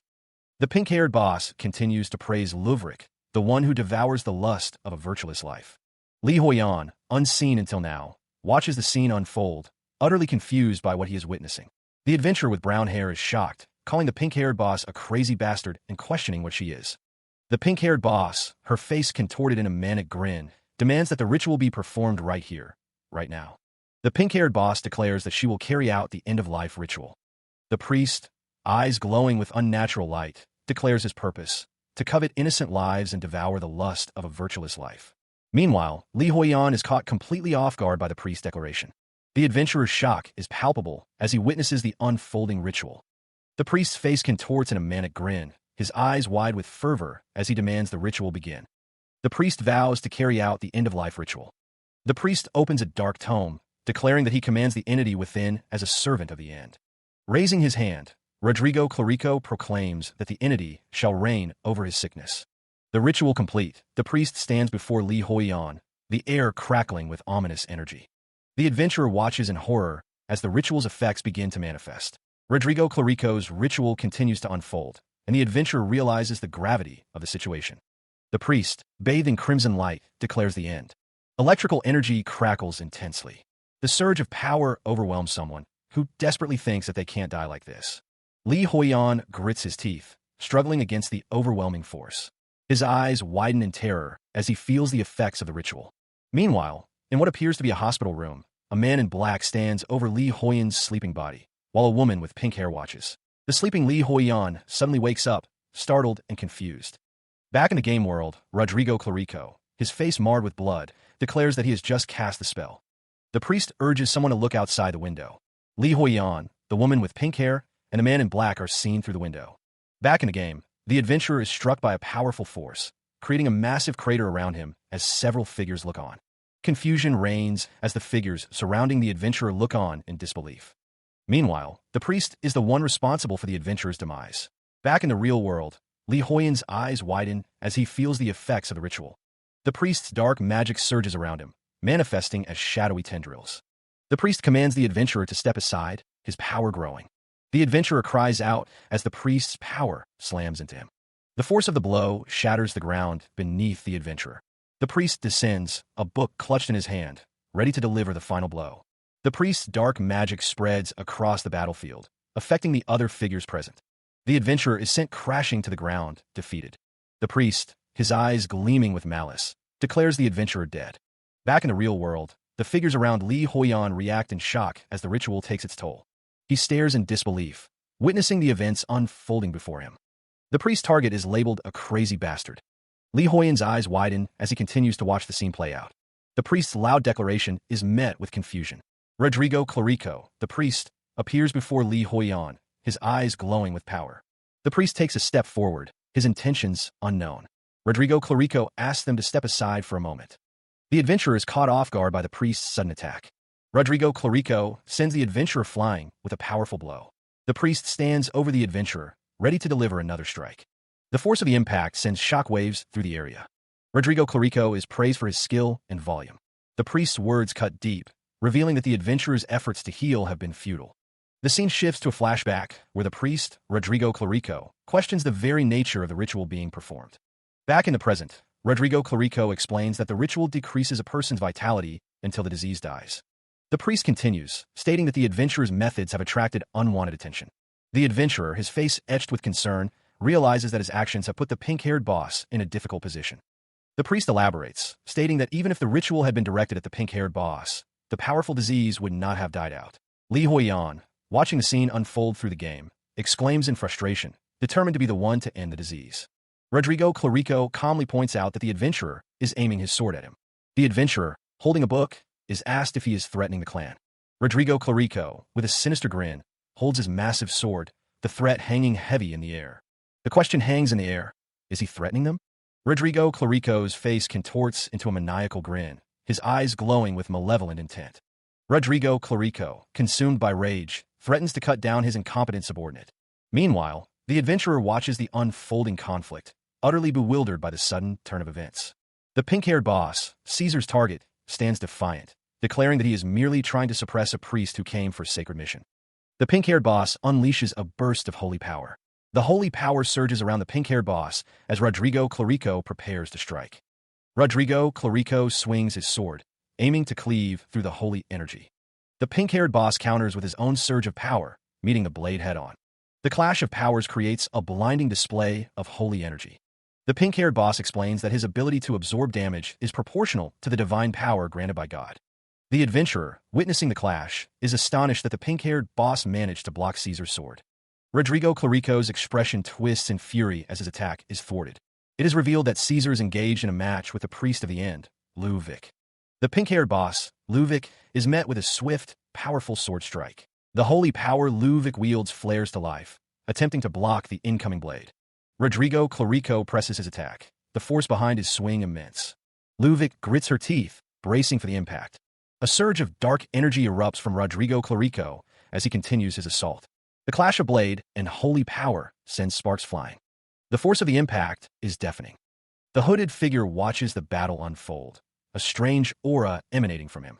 Rodrigo Clarico's face contorts into a maniacal grin, relishing the fight. The hooded figure seems surprised by the turn of events. The hooded figure grips his sword tightly, the weapon radiating an ominous energy. The blade of Rodrigo Clarico's sword drips with blood. He stands tall, the red energy crackling around him as he prepares his next move. Rodrigo Clarico grits his teeth, the power surging through him. In the distance, the priest watches, seemingly unfazed by the display of power. The air crackles as the shadow spears are launched. Rodrigo Clarico's face contorts in rage as he unleashes his attack, great high-speed shadow spears. The priest's eyes narrow as he prepares to defend himself.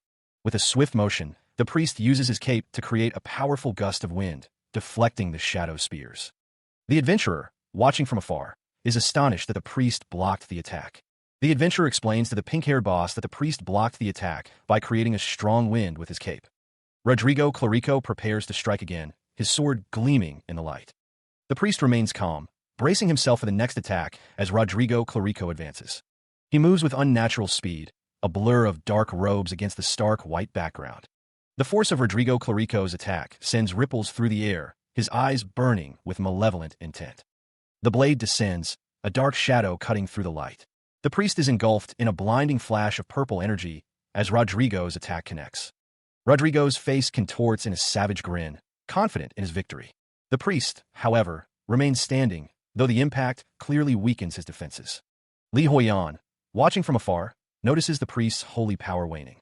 The expert gamer's eyes widen in alarm as he realizes the priest is in grave danger. Wait!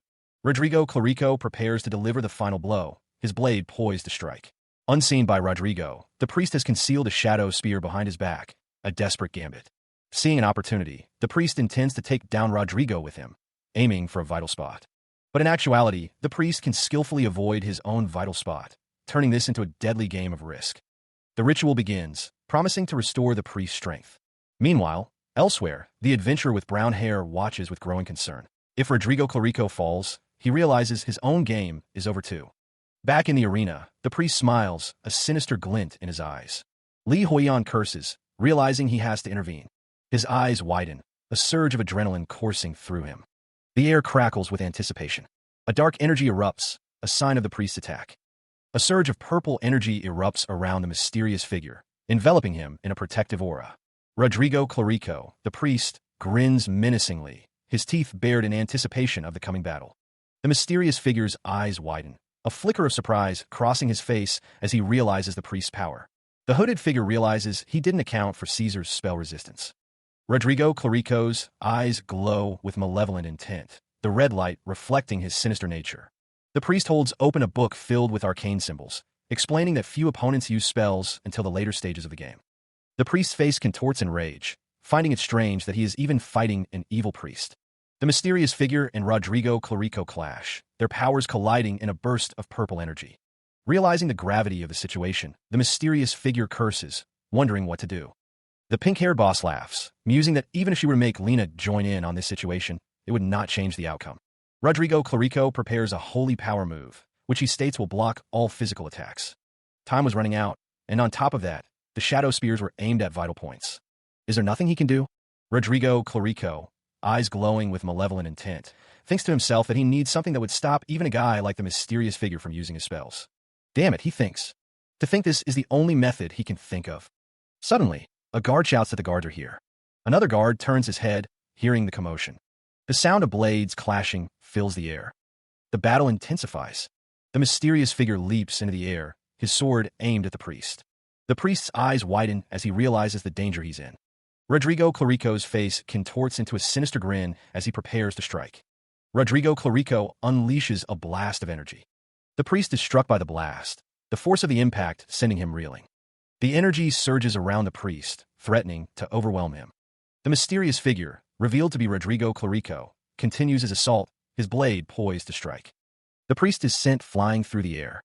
Rodrigo Clarico's maniacal grin widens as he watches his attack connect. Rodrigo Clarico descends, his sword aimed to deliver the final blow. The priest crashes through the ground, the force of the impact shattering the earth. The priest cries out in pain as he is impaled. Having dealt with the priest, Rodrigo Clarico stands amidst the shattered remains of what appears to be a barrier, his expression one of cold satisfaction. The shards of the barrier continue to fall around him, the destruction complete. The major antagonist surveys the scene, his glowing red eyes piercing through the shadows of his hood. A sinister grin spreads across Rodrigo's face as he relishes his victory, declaring that he dealt with the impudent priest. The dark figure looms closer, demanding to know who dared to try and harm Boss. From a distance, a group of onlookers observes the aftermath of the attack, their faces etched with concern. The onlookers stand in a circle, the pink-haired Boss partially visible in the foreground, her presence looming over the scene. The group murmurs amongst themselves, their expressions a mix of shock and apprehension at the unfolding events. One of the onlookers, the expert gamer Li Huiyan, watches with growing alarm, realizing the gravity of the situation. Li Huiyan's eyes widen in disbelief and fear as he fully comprehends the danger they are in. The police are alerted to Rodrigo Clarico's presence, with one officer exclaiming that he assaulted a priest. An officer points in the direction of Rodrigo, while a woman insists she heard him say boss. The pink-haired boss orders the officers to catch him, threatening to kill him if he resists. Li Huiyan realizes the gravity of the situation. Li Huiyan contemplates his next move, realizing he can't escape with Rodrigo. A voice booms, questioning what he should do. Rodrigo Clarico's face contorts in a grimace, sweat beading on his brow as he prepares to act. A voice urges him to run. The name Wilhelm Meyer is mentioned. It's revealed that Wilhelm Meyer has no criminal record. The scene shifts to the Braun police station. Bound and seated, Rodrigo Clarico hears a voice accusing him of giving orders to Caesar. The voice continues, noting that Rodrigo isn't showing up in any organization or criminal activities, despite his reputation. The unseen interrogator states that Rodrigo's record is remarkably clean. Meanwhile, in another room, Li Huiyan sits across from two men in suits, one of whom places a file on the table. The man in the suit explains to Li Huiyan that the priest his gang assaulted was from the notorious clan known as Priests of the End. The man slides a photograph across the table, revealing the priest's beaten face. The interrogator questions Rodrigo about a corpse that was electrocuted. The man in the suit, leaning forward, warns Li Huiyan that if the priest was dragged into the fight, then... The man in the suit finishes his thought, stating that it's more than enough to charge Li Huiyan. Li Huiyan sighs, looking away with a troubled expression. Li Huiyan, now in handcuffs, claims he has a sickness, though it might not look like it. Back in the interrogation room, Rodrigo's unseen interrogator reveals that his underling, Caesar, brought the priest. The speaker reflects on how the priest of the End acted without regard for anyone else. He explains that he was trying to send the priest back, but the priest did whatever he wanted. The man in the suit states that the corpse was hit by whatever was aimed at him. However, the priest is certainly dead, a sinister grin plastered across his face. The man in the suit continues, stating that there's a testimony that suggests the priest might have been the one who gave the order to kill him. The man wonders if they were trying to recruit the priest of the End, but things went south, and he got into a fight. The man curses, realizing the situation has spiraled out of control. Li Huiyan realizes that the situation makes a lot of sense. Huiyan realizes that these guys clearly consider them dangerous, as a woman is shown behind bars. Someone asks what's going to happen to their demon army. Unless there's someone who can testify in their favor right now, it'll put a big break on his gaming life, as Li Huiyan sits in jail. Huiyan realizes this will put a big break on his gaming life. Rodrigo Clarico grins, confident that he can see Li Huiyan losing his will. The detective insists that he will bring a decisive witness to prove the expert gamer's guilt. A voice calls out, telling them to come in. The door opens, and Errol greets them with a smile. Li Huiyan, sitting at the table, looks up in confusion. Errol smiles brightly, seemingly pleased with herself. She greets Wilhelm Meyer, expressing her pleasure at seeing him again. Wilhelm Meyer enters the room, looking at Li Huiyan with a thoughtful expression. Errol watches them, wondering if they know each other. The pink-haired boss apologizes, saying she thinks she misunderstood something. Li Huiyan is shocked by the turn of events. He is immediately confronted by the woman with pink hair, who questions why he claimed to have heard the words of the priest. Errol feigns ignorance, suggesting that they must have misunderstood. The pink-haired boss is also informed that Wilhelm Meyer is a righteous man who caught an adventurer killer in the Labyrinth and received a reward. Errol confidently states that they even wrote the report to the guild, so they're sure of their facts. The pink-haired boss wonders if a person like Wilhelm Meyer would need a reason to hold hands with a priest of the End. The pink-haired boss asks if framing Wilhelm Meyer as a risk to the city would help Errol's performance record. Back in the jail cell, the guard slams his fist on the table, enraged by the accusations against Wilhelm Meyer. The guard's anger is palpable as he clenches his jaw, his eyes narrowed in fury. Li Huiyan, remembering something, realizes that the guard is right. The realization dawns on Li Huiyan. It was all a matter of luck. The scene shifts to a view of the town, with a church standing prominently. A system message appears, declaring that all party charges against Wilhelm Meyer have been cleared and his confinement has been lifted. As an apology for their failure and for his confinement, the guards have paid the fine for the damage to the public facilities. The mysterious figure in the dark cloak stands with the adventurers, a sinister laugh escaping him. In addition to his medical expenses, Wilhelm Meyer has received 50 gold. Playing games is fun. Errol congratulates someone, saying she's never seen anything like this happen while working at the Adventurers Guild. She's glad they were able to escape with her help. The adventurer expresses his gratitude, stating that he is in her debt. The pink-haired boss smiles wickedly, asking if this means they've become an exclusive member. Meanwhile, another woman tells her companion that she's off duty today and will see him next time. Someone comments that the pink-haired boss was a little weird just now. The adventurer wipes his brow, exhausted. Wilhelm Meyer declares that he is tired as the hooded figure looks on. A close-up reveals the hooded figure's sinister gaze. The pink-haired boss's words echo in the air, the word boss, hanging heavy with unspoken threat. Rodrigo Clarico, standing before a hulking armored figure, declares that it's time for Li Huiyan to get serious treatment. Li Huiyan, recoiling in shock, wonders what the pink-haired boss is saying now. Rodrigo Clarico, looking weary, admits he's tired. The weariness fades, replaced by a sinister intensity in Rodrigo Clarico's gaze. The man's expression shifts to a menacing grin as he utters a single word, boss. The pink-haired boss stands imposingly behind the adventurer, declaring it's time for him to get serious treatment. The adventurer's eyes widen in fear as he senses the impending danger. An unseen observer questions what the pink-haired boss is saying. Elsewhere, the Brahm Temple of the Healing Order stands tall. Inside the temple, the adventurer is suspended upside down, receiving healing. The priest wonders why the healing spell isn't working as expected. Another priest agrees that something is amiss, noting the spell should be able to measure the disease. The camera focuses on the adventurer's chest, where the healing spell is being cast. The first priest realizes that it might be a high-level curse that junior priests like them can't sense. The adventurer, still lying down, says that he can't sense anything. He is confused by the priest's reaction. A voice declares that of course they can't sense it. A few minutes prior, Rodrigo Clarico, with a sinister grin, stands over the adventurer and the pink-haired boss, who is chained. The adventurer, despite being chained, insists to Rodrigo Clarico that he is okay. He says that he'll get better if he just sleeps. Rodrigo Clarico, looking menacing, states that he is not okay and that they must fix the pink-haired boss' illness at all costs. Back in the present, the priest realizes that this wasn't what he meant to do. He continues to heal the adventurer, unaware that he is being manipulated by Rodrigo Clarico. Meanwhile, Rodrigo Clarico chuckles to himself, confident in his scheme. The priest's healing magic intensifies, but he begins to sense something is amiss. Rodrigo Clarico is shocked that the healing is working, questioning how this could be possible. The adventurer lies still, unaware of the dark forces at play. Rodrigo Clarico demands to know what is happening, furious that the priest's healing is working despite his curse. The priest, sensing the shift in power, asks for more time, realizing he didn't expect this outcome. Rodrigo Clarico, enraged, accuses the priest of stalling while he has a patient. Rodrigo Clarico declares he doesn't have time for excuses. His face contorted with rage, Rodrigo Clarico orders his underlings to bring the high priest to him immediately. The ground trembles, hinting at the chaos that is about to unfold, as Rodrigo Clarico questions what happened to the priest from the priests of the end.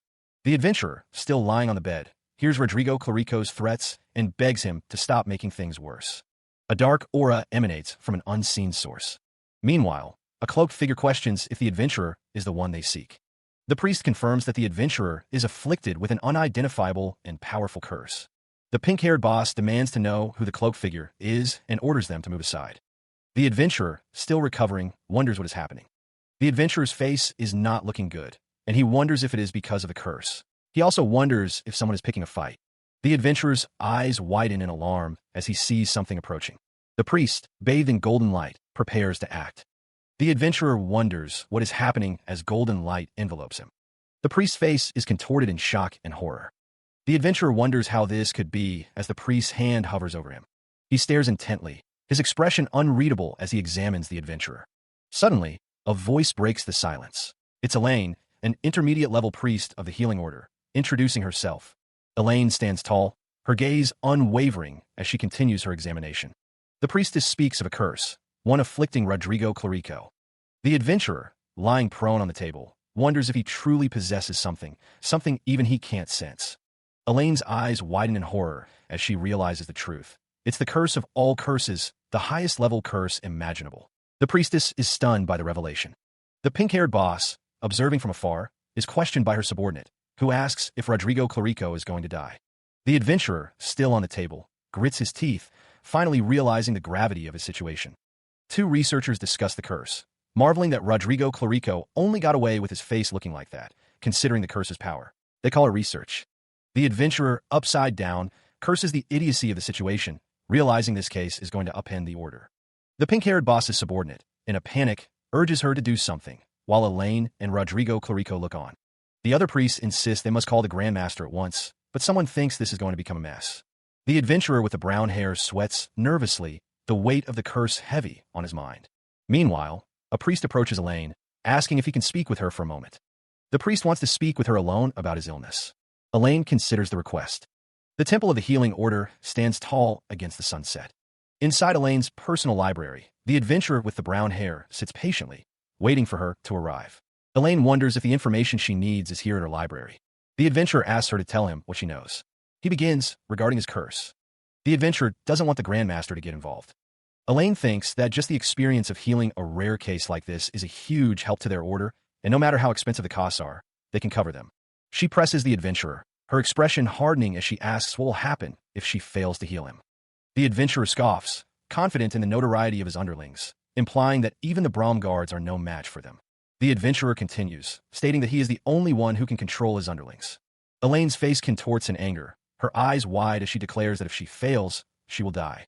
The adventurer wonders aloud where his underlings will wreak havoc first. The adventurer's words hang in the air as Elaine considers the implications. Elaine reflects on the fact that she is the one with the duty of controlling those underlings.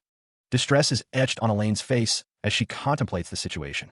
The adventurer is surrounded by question marks, wondering if he has always been this way. Elaine, realizing something, shouts for the adventurer to wait. Elaine points a finger, seemingly accusing the adventurer of something. Elaine accuses the adventurer of having a curse. She questions if the adventurer already knew about the curse. The adventurer, taken aback by Elaine's words, asks what she means. Elaine laments the adventurer's fate, revealing that he is afflicted by a curse that even a high priest could not remove, and that he is now destined to die. She continues, stating that for the safety of others, the adventurer has managed to control a bunch of rascals. The priest calls upon the god of healing. He wonders if the order's mission is the spirit of self-sacrifice. The adventurer, tired of responding, tells the priest to just talk. The priest tells him to go away. The priest states that he has told the adventurer his intentions and is going to leave now, but the adventurer tells him to wait. Elaine declares that she is a priest of healing.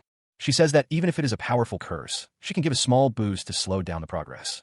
A warm, golden light emanates from the adventurer's hands. The adventurer, a member of the healing order, seems to be channeling some kind of power. The adventurer is bathed in a bright light, seemingly invigorated by the healing. The priest, Elaine, watches the adventurer intently, questioning what he is doing.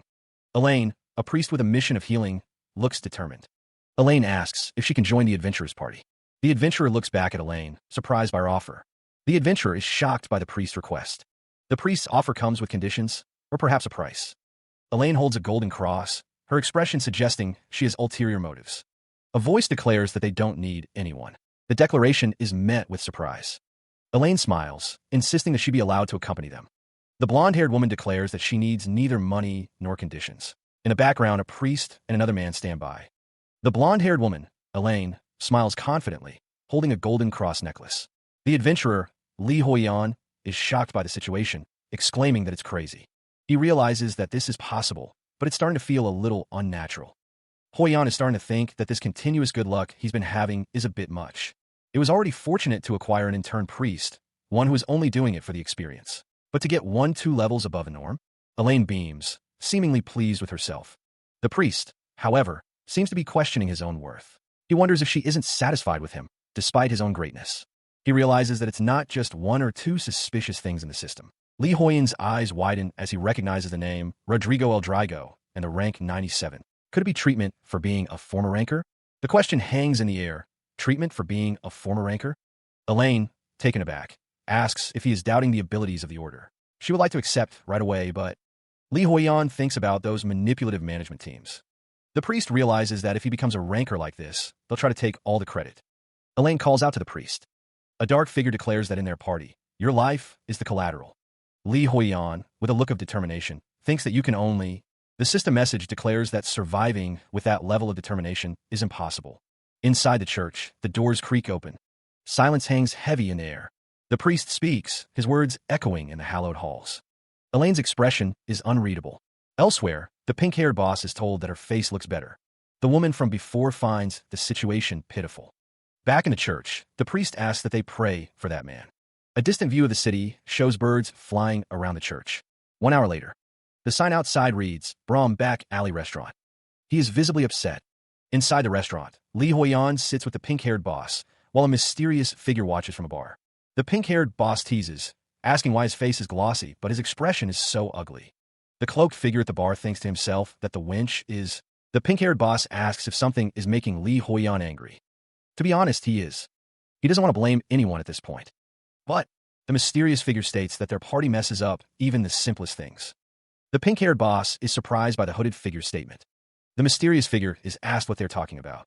The pink-haired boss looks angrily at the hooded figure. The pink-haired boss states that there's no point in blaming each other. Li Huiyan thinks that there was a better solution, but he was too insensitive. Li Huiyan reveals that the solution is the bargaining skill. Li Huiyan explains that the solution is the bargaining skill. The pink-haired boss thinks that the bargaining skill is lame. Li Huiyan says that he is going to demonstrate his skills, so watch carefully. He calls out for the owner of the establishment. The owner, a burly man with a stern expression, approaches Li Huiyan's table, addressing him as a customer. The owner asks how he can help. Li Huiyan gestures towards the food they ordered, asking the owner to take a look at it. The owner's eyes narrow, a hint of suspicion creeping into his gaze. The owner points out that they ordered quite a lot. Li Huiyan agrees, stating that it should be a big plus for the store's daily sales. The bargaining skill activates within Li Huiyan. He asks if they can get some freebies. The mysterious figure watches the exchange with a knowing look, while the pink-haired boss seems unconcerned. The owner, however, is starting to get annoyed. The owner contemplates the request, a loam escaping his lips. The restaurant owner agrees to give them free drinks. He offers free drinks. Rodrigo Clarico, standing nearby, is surprised by this turn of events. A chef announces that the drinks are ready for table 4, where Li Huiyan is sitting. The mysterious figure in the hood thinks that bargaining is an easy way to get what you want without using violence. The restaurant owner's expression darkens. Rodrigo Clarico, his eyes glowing with power, tells someone to take the things they want. The hooded figure is using bargaining. Rodrigo Clarico's face is twisted into a sinister grin. Someone responds that they understood exactly, boss. The hooded figure calls out to the owner. Someone asks if the owner must have felt it vaguely. The restaurant owner's thoughts raced, wondering what Rodrigo Clarico truly wanted. The hooded figure loomed over him, a silent threat. Meanwhile, Li Huiyan sat at the table, oblivious to the tension, as the hooded figure and the restaurant owner stood nearby. The restaurant owner warned, his voice low, that if they caused a scene, he would call the guards. The threat hung in the air. He would call the guards. Rodrigo Clarico, unfazed by the owner's threat, asked if he had heard the news yet, his tone suggesting something significant had occurred. The news, it seemed, had come from the station. Rodrigo Clarico revealed that even after destroying the city, someone had been compensated and released. Li Huiyan reacted with shock upon hearing that someone was compensated and released, despite destroying the city. An outburst erupted, denying that the situation was as it seemed. The restaurant owner considered the situation, a low HM, escaping his lips as he processed the implications of the news. Li Huiyan found the situation strange, sensing something was amiss. Li Huiyan, still processing the information, questioned if they were part of a criminal organization he hadn't heard of, but the response was a firm denial. The restaurant owner, with a sinister grin, assumes that they approached the place knowing something. The importance of this place to existing crime organizations is emphasized. Meanwhile, inside the restaurant, a man is shocked by what he sees. The man is sent flying through the air, crashing through the ceiling. Now, a group of armed men stand ready, their intentions clear. The restaurant owner, looming large, tells his customer to show their true colors. The hooded figure, accompanied by others, declares that they will make a delicious meal out of someone. The hooded figure's face is revealed, twisted into a maniacal grin. The hooded figure offers bargaining. The armored figure tells someone to take the things that they want. Two figures declare their intention to take the whole store. Rodrigo Clarico, his face contorted in a sinister grin, prepares to strike. Rodrigo Clarico, eyes gleaming with malice, grins widely. The major antagonist declares his intent to use bargaining. He continues, promising to let them take what they want. The mysterious figure, standing before two other adventurers, announces that he will take the whole store. Rodrigo Clarico, visibly frustrated, shouts that this isn't what he meant. The mysterious figure swings his sword down with tremendous force. Inside the restaurant, a man cries out in alarm as the attack commences. A system message declares an unexpected event, the arrival of the area's gangster. The mysterious figure's attack devastates the restaurant, targeting the gang of criminals operating there. The system urges the mysterious figure to show them what he can do. A large, muscular man with a mustache looks up in shock as the mysterious figure's attack continues to tear through the restaurant. The restaurant owner grits his teeth, realizing half of his men have already been taken down. The pink-haired boss calls out to her remaining allies. She urges them to stay together, or they'll be swept away by the mysterious figure's sword. The pink-haired boss attempts to get the restaurant owner's attention. She's cut off as the mysterious figure's blade comes down on her. The pink-haired boss asks if the restaurant owner remembers her, just before the blade strikes. Li Huiyan is shocked, realizing the pink-haired boss was once part of their group. The restaurant owner screams in terror as the system informs Li Huiyan that he can win the battle. The restaurant owner yells, wondering where his men are running off to. The fleeing men scream, claiming the mysterious figure and Li Huiyan are monsters. The system informs Li Huiyan that he can steal the restaurant from the criminal organization. A few moments later, the scene shifts to the exterior of a building. Inside, the restaurant owner, sweating and strained, struggles against his restraints. His thoughts race, unable to make sense of the situation. He admits that it was his mistake. One of the tied-up men wonders how he couldn't tell how tough the mysterious figure was from his face, and questions what's wrong with his own face. The restaurant owner, resigned, thinks that it's too late to regret it now. Suddenly, the pink-haired boss appears, cheerfully announcing that one of her underlings is here. Li Huiyan, now visible in the room, stares in disbelief, demanding to know how the tied-up man knows her. The restaurant owner states that he knows her, revealing that she was a high-level fighter in their criminal organization. He continues, explaining that one day, she single-handedly destroyed one of their branches and suddenly disappeared.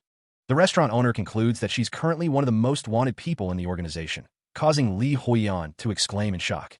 The pink-haired boss is surprised to learn that she is one of the most wanted. That revelation dawns on the mysterious figure, who realizes that until now, they were being chased by the criminal organization. Being tracked by the criminal organization means it's almost certain that they're also being treated as a criminal organization in public. The expert gamer, Li Huiyan, realizes they already crossed the line a long time ago. Li Huiyan curses their situation. The pink-haired boss acknowledges that there's no turning back. Now, but it's like this. The pink-haired boss is surprised to learn that she is the most wanted. The scene shifts to a group of tied-up men. Then, since you're members of the organization and witnesses, Li Huiyan realizes there's no point in keeping them alive, his eyes wide with shock. The pink-haired boss thinks to herself that this action will solidify her evil image. Meanwhile, the restaurant owner is surrounded by a surge of energy. The energy intensifies, and the restaurant owner screams. Back in the room with the tied-up men, the pink-haired boss warns Lena not to make any mistakes in cleaning up this time. The restaurant owner thinks that the pink-haired boss is targeting his restaurant and its underlings. The restaurant owner shouts that they will all go under. The mysterious figure thinks that this strategy is easily detectable and is just to hold on to his life. The pink-haired boss thinks that it won't work on her, stating it's his own specialty. The restaurant owner shouts that isn't the only reason and that they were already having issues in their organization. The mysterious figure is confused by the restaurant owner's statement. The pink-haired boss is surprised by the restaurant owner's words.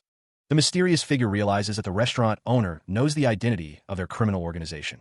The restaurant owner's tale begins with the arrival of a certain boy. He was strange, but intelligent, and possessed a silver tongue. He quickly won over the executives, even proposing a new business model for the organization. When that business started to turn a profit, the organization's base, once a haven of freedom, began to change. It started to decline because it wasn't bringing in any money. They were already seen in a bad light due to security issues, so they ended up in a state where they just produced flies. According to the rumors, that boy was supposedly just a pickpocket. Anyway, the overwhelming power to destroy everything in one stroke. The charisma of the boss with his scary face. And if you become a master of our store, surely you'll be able to regain the notoriety of past criminal organizations. Shut up.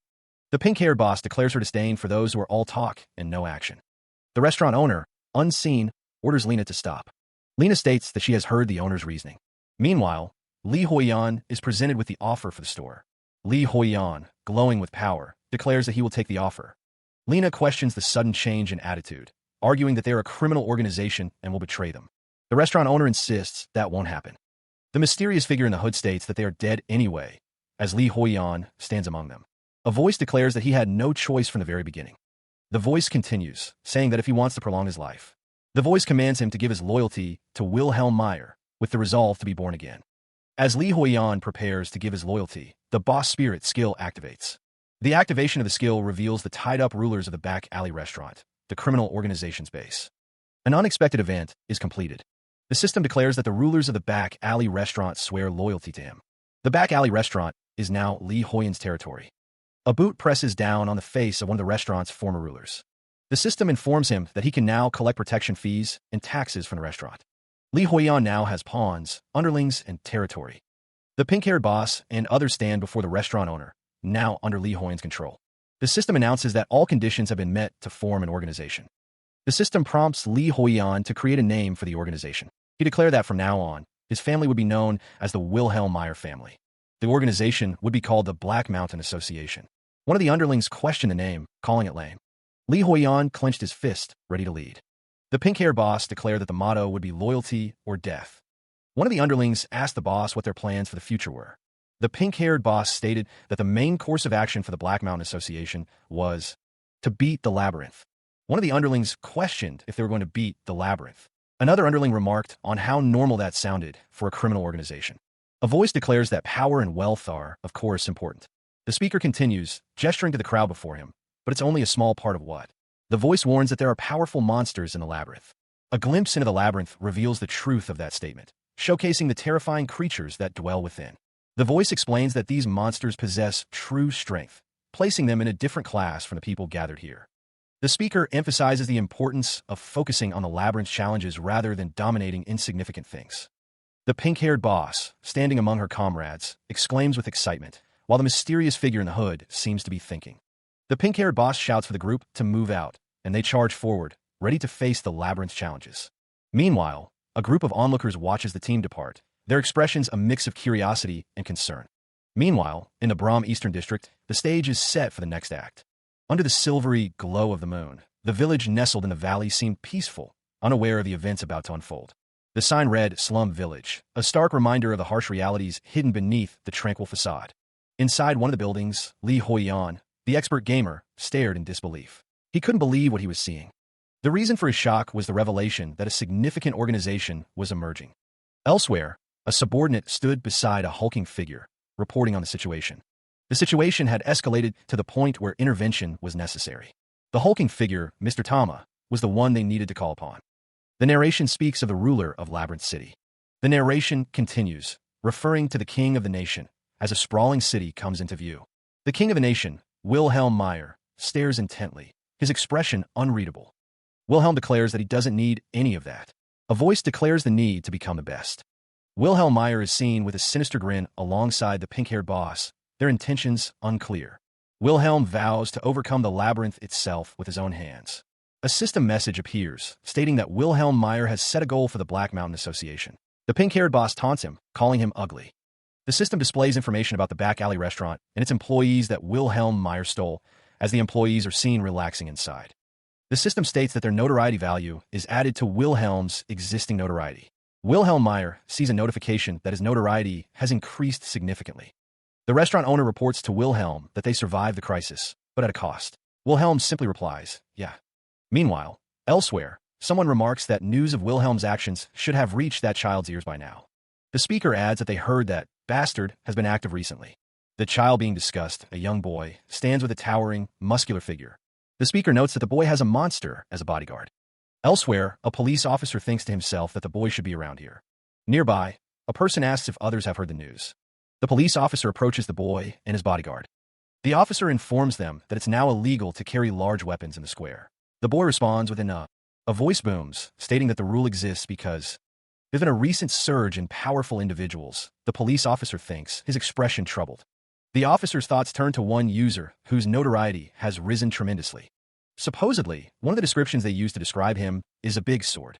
The description is apt, as the man in question is seen with a massive blade strapped to his back, the boy with the bodyguard looking at a map. The officer continues, explaining that the man is a member of the Adventurers Guild with an agent's verification, making the situation ambiguous. The boy with the bodyguard looks at the map, a thoughtful escaping his lips.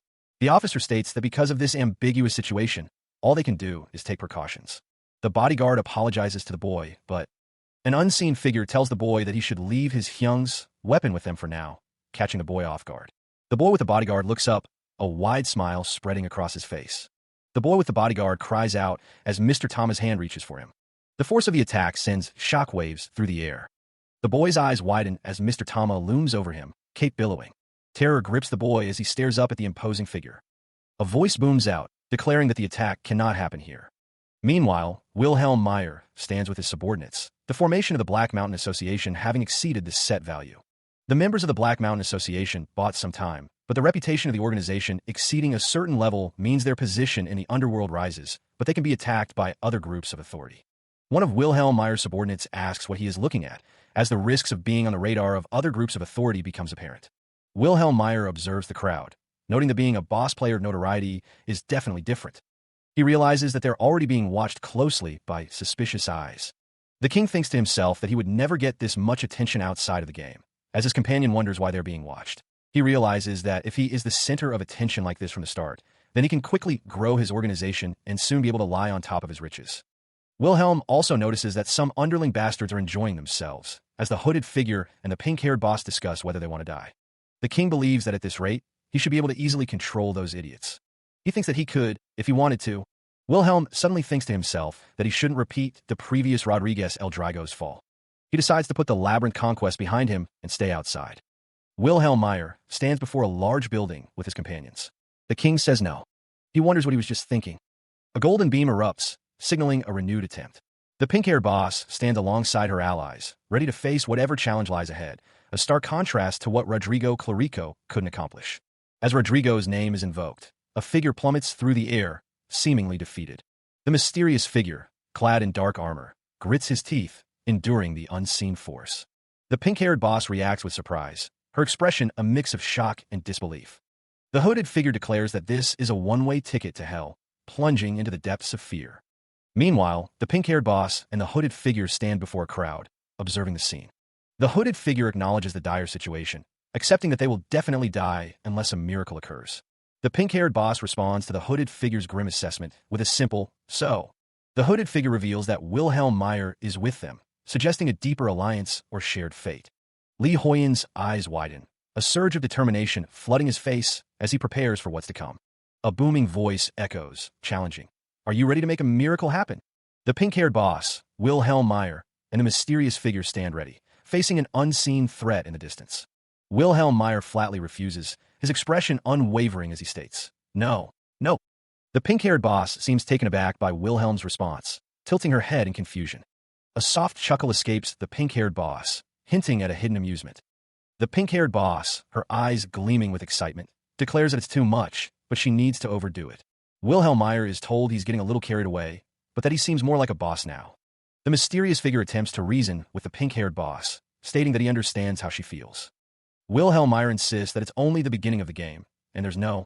The pink-haired boss questions why they're being so practical all of a sudden, wondering if Wilhelm just broke the fourth wall. The pink-haired boss observes the others, a plan already forming in her mind. The mysterious hooded figure stands silently, while Li Huiyan seems lost in thought, and Wilhelm Meyer looks on with anticipation. The hooded figure declares that it's time to finish up. The pink-haired boss announces that the organization is being maintained for now. One of the subordinates cheers, eager to buy Lena yummy food, while another reminds them that they need to buy the Labyrinth map first. Suddenly, a warning flashes on screen. Li Huiyan's eyes widen as an emergency alert blares, signaling an intrusion. The screen confirms the emergency, an intruder alert.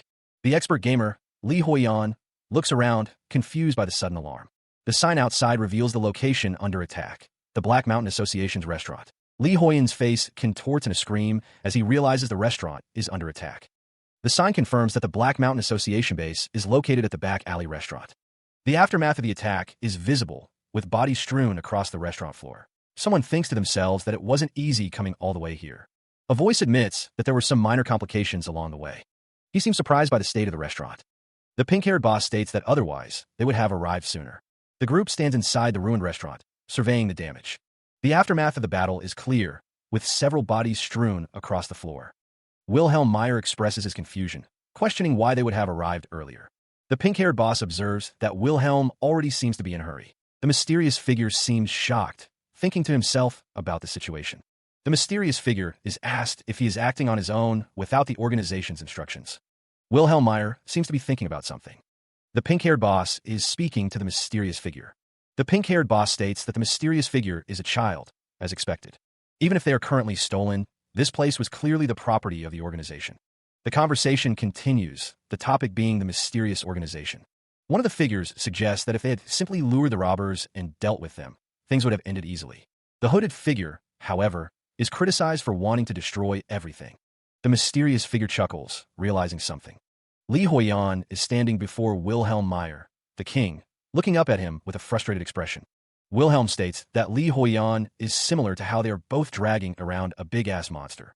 The king's words cause the protagonist to bristle, a visible tick appearing on his forehead as he wonders if it's a sense of inferiority. The protagonist is clearly shocked by the king's words. The king is sitting on the ground, looking up at Li Huiyan, who is standing before him. The king states that the hooded figure betrayed his colleagues. The king's words hang heavy in the air, betrayal. The king's face contorts with rage as he stares down at the hooded figure. Tears stream down the hooded figure's face, a mixture of sorrow and regret. The hooded figure is sent flying backwards, crashing through the air. The king, Wilhelm Meyer, unleashes a devastating strike with his spear, the force of the blow shattering the air around him. The hooded figure is struck, the impact sending splinters of wood and debris flying. Silence hangs in the air. The hooded figure spits out blood, his voice raspy as he utters a single word: trash. The king's eyes narrow, his expression hardening as he hears the insult.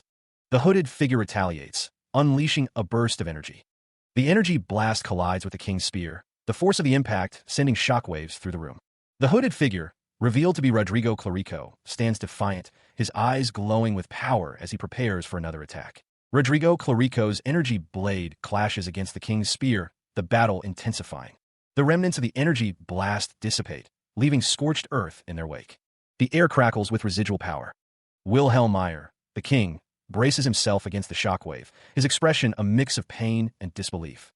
The king's guards cry out in alarm as they witness the unfolding betrayal. Rodrigo Clarico, now fully revealed, stands over the king, his expression unreadable as he prepares to strike again. The guards can only watch in stunned silence. The eyes of the betrayer glow with an ominous light, hinting at the power he now wields. Rodrigo's face contorts with rage as he begins to speak, his words dripping with venom. "You're..." The hooded figure leaps into action, his target a man with long black hair. The hooded figure's sword cleaves through the air, aimed directly at the long-haired man. The sword connects, sending splinters of wood flying. The hooded figure's attack startles a nearby man, who cries out in alarm. The man's cry is cut short. The hooded figure stands over the fallen man, his sword dripping. The other man watches in terror. Beneath the hood, Rodrigo Clarico's face is twisted in a cruel smile, his eyes burning with malice. Rodrigo Clarico looms over the terrified man, who can only gasp in fear. The boy with the bodyguard seems to be remembering something, his eyes widening slightly. Suddenly, a voice booms out, declaring, "I knew it'd be you guys." The speaker, revealed to be the boy from before, points accusingly, his face a mask of exaggerated shock and offense as he recalls the atrocious thugs who took. Elsewhere, the mysterious figure in the hood pauses, a thought bubble revealing his struggle to recall something. He wonders why the boy is present. The boy, still feigning offense, laughs, declaring how funny he finds the situation. He continues, incredulous, demanding, "You're saying you forgot me?" Tears welling in his eyes, the boy continues his act, stammering, "I." He insists that he can never forget what happened.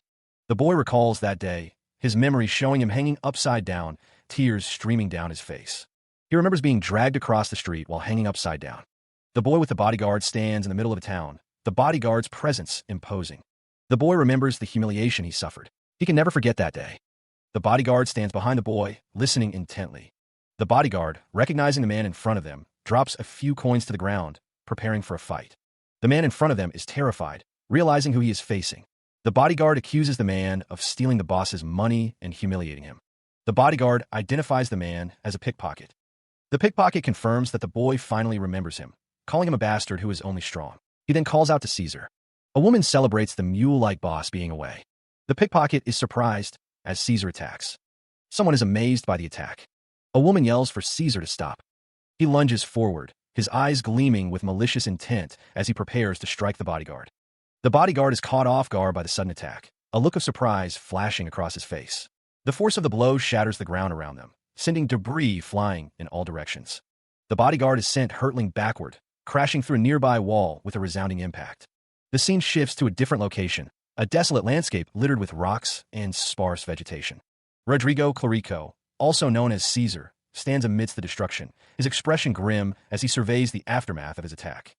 The impact of the attack sends shockwaves through the environment, leaving a trail of destruction in its wake. Meanwhile, the bodyguard lies injured on the ground, struggling to rise as Caesar approaches him. The bodyguard groans in pain, his eyes filled with a mixture of anger and determination as he prepares to face his attacker once more. Elsewhere, a subordinate marvels at Caesar's power, boasting about his destructive capabilities. The subordinate's companions acknowledge his strength, but caution him against running wild. Back in the desolate landscape, an unseen figure observes the scene, offering a cryptic assessment. Well done. He watches with a mixture of approval and anticipation. Meanwhile, the scene shifts to the interior of a building, where a subordinate stands before Rodrigo Clarico, also known as Caesar. Caesar acknowledges the destruction, seemingly pleased with the outcome. Elsewhere, a subordinate, enraged by the attack, lunges at another, declaring his intent to finish him personally. A voice dismisses the subordinate as just a kid, scoffing at his concern for the state of his underling. The subordinate, sword raised, insists that his underling is stronger than they believe. Voices express disbelief that the attack could be fatal, doubting the subordinate's claims. The kid from before stands, smirking, and questions if that was all they had. A disembodied voice challenges their confidence, questioning if they even know who Mr. Tama is. The voice elaborates, describing Piercing Wind Tama as a named adventurer who roamed the depths of the labyrinth. The scene shifts to show the kid standing over a fallen figure, having defeated him with ease. The voice concludes, stating that many of the named. He had lost all of his comrades. He was defeated at the threshold of the abyss. Piercing Wind Tama. He didn't know if he couldn't bear to die, but his eyes reflected the torment he was enduring. The labyrinth's entrance loomed before him, a silent promise of trials to come. He alone escaped and survived. He alone escaped and survived. When he reached the start of the labyrinth, the guilt of abandoning his colleagues turned him mad. Tears streamed down his face, a testament to the burden he carried. Stand up. At this rate, all of your colleagues will die by my hands. The mysterious figure, cloaked in shadows, remains an enigma. An unseen line divides the world, a stark contrast between light and darkness. A voice booms, filled with ambition. Who knew it'd present me with a new opportunity? The speaker, revealed to be the boy with the bodyguard, stands before an imposing figure, his words echoing with newfound confidence. A figure, bound and suspended, reflects on past failures, lamenting, I, who already failed once to become a great thief. The boy with the bodyguard stands on a tiled floor, unaware of the captive above. A disembodied voice boasts of their strength. Who knew I'd beat up the maniac that the criminal guild couldn't handle? The voice continues, revealing their ultimate goal, and even earned the trust of the executives? The boy with the bodyguard stands amidst the aftermath of a battle, the bodyguard watching over him. I spoke too long. What I wanted to say was... The subordinate male in the yellow shirt, alongside the pink-haired woman, expresses his boredom, stating, I stopped listening halfway, 'cause it was so boring. The boy with the bodyguard declares, saying it's over for your underling. A close-up reveals the bodyguard's shocked expression, his eyes wide with disbelief. The boy with the bodyguard is confronted by an unknown person, who calls him impudent and asks if he has heard the rumors, adding that not even the priest of the end could. Meanwhile, a woman with pink hair stands next to a man in green, looking towards someone. The pink-haired woman turns her head, a slight whick sound effect accompanying her movement. The boy in the yellow shirt thinks that they are misunderstanding something. The pink-haired woman stands with her hands on her hips, looking down at the boy in the yellow shirt, while the man in green stands behind her. A voice booms, questioning whose side they are on. Lena doesn't know it, but the pink-haired woman thinks to herself. The pink-haired boss smiles menacingly, stating that if he is by himself like this, who cares about his underling? The voice continues, adding in, our boss. The pink-haired boss raises her sword, preparing to strike the boy in the yellow shirt, stating that she hates guys who talk too much. A voice declares that he is just a kid. As the pink-haired boss prepares to strike, the subordinate in the yellow shirt watches in disbelief as the man in black armor stands frozen, seemingly unable to react. The pink-haired boss's eyes narrow, her expression hardening as she prepares to strike. With a shout, the pink-haired boss brings her blade down towards the subordinate in the yellow shirt. A desperate cry pierces the air as the attack commences. Suddenly, the bodyguard with the long black hair intervenes, his face contorted in a furious roar as he moves to intercept the blow. A primal scream echoes as the bodyguard throws himself into the path of the blade. The man in black armor, revealed to be Caesar, shouts in anguish as he witnesses the bodyguard's sacrifice. The pink-haired boss is caught off guard by the bodyguard's sudden intervention, her eyes widening in surprise. The pink-haired boss and the bodyguard clash, their movements a blur of steel and desperation. Caesar curses, realizing he's too slow to help. The bodyguard, having taken a blow, gasps in pain. The subordinate in the yellow shirt watches in horror as the bodyguard falls, realizing that Caesar's allies are now upon them. The bodyguard's eyes widen as he senses the impending danger. The boy in the yellow shirt looks on, his face etched with fear. Rodrigo Clarico, also known as Caesar, prepares to strike. The pink-haired boss watches with a sinister grin. Caesar recalls a past lesson: never let your guard down. The pink-haired boss's words echo in Caesar's mind as he prepares to strike. Guard down. Caesar unleashes a devastating blow. The force of the attack sends the bodyguard flying backwards. The impact resonates with a deafening crash. Caesar's foot connects with the ground, creating a shockwave. The ground shatters from the sheer power of the attack. Dust and debris fill the air as the bodyguard crashes into the distance. The bodyguard, sent sprawling by Caesar's attack, hears a taunting question. Ignoring the fallen bodyguard, Caesar stands amidst the wreckage, dismissing the question with a cold declaration. Meanwhile, Tama, the target of Caesar's ire, remains focused. Blood trickles from the corner of Caesar's mouth, a testament to the ferocity of the battle. Caesar, standing over the downed bodyguard, declares that now is the time. The bodyguard lies among splintered wood, a message echoing in his mind. Pick up your weapon. Caesar's eyes glow with menacing power as he declares this battle is for him. A system message appears, revealing Caesar's desire for a one-on-one battle with Mr. Tama. Tama and the pink-haired boss react with surprise to the system message. Rodrigo Clarico, known as Caesar, believes this battle is his destiny. Caesar's twisted grin widens as he declares his desire for a one-on-one battle with Mr. Tama. Elsewhere, Mr. Tama lies injured on the floor, while the mysterious hooded figure stands over him, sword drawn. Mr. Tama's eyes glow with a fierce determination as he prepares to fight. The hooded figure lunges forward, initiating the attack. The attack connects, leaving Mr. Tama wounded but defiant, an unexpected runaway warrior. It is revealed that Mr. Tama has been burdened by guilt for abandoning a colleague. Mr. Tama, wielding a crude weapon, prepares to face Caesar, who watches with a sinister grin. Caesar believes that Mr. Tama is projecting his fear of the labyrinth onto him, seeing Caesar as a threat. The hooded figure continues his assault, driven by the belief that by defeating Caesar, something will be achieved. Mr. Tama believes that he can be freed from the guilt that has been haunting him. The narrator observes that Mr. Tama is pushing his body to its utmost limits, driven by desperation. The expert gamer, Li Huiyan, and the pink-haired boss stand side by side, their expressions a mix of shock and concern. The narrator states that Li Huiyan must survive the berserker's onslaught of attacks, into which he has poured all of his life force. Li Huiyan's face is etched with worry as he wonders why the situation feels so ominous. The mysterious figure in the hood grins menacingly, his intentions unclear. A sinister chuckle escapes the hooded figure's lips, a sound that promises ill tidings. The hooded figure descends rapidly, his sword poised to strike. The hooded figure crashes to the ground, the impact sending dust and debris flying. The hooded figure unleashes a flurry of attacks, his sword clashing against Li Huiyan's defenses as the pink-haired boss watches on. The pink-haired boss expresses her disbelief at the sheer force of the hooded figure's sword swings, while Li Huiyan looks on with shock. Startled, a man calls out for Lina, a question hanging in the air. The hooded figure's blade flashes with deadly speed. The hooded figure, Rodrigo Clarico, prepares to strike. A voice explains that Lina specializes in quick assassination, implying that the speaker is not suited for the current fight, and warns of losing. The pink-haired boss, visibly annoyed, retorts that someone is talking too much. The hooded figure's weapon cuts through the air. Rodrigo Clarico swings his weapon with immense force.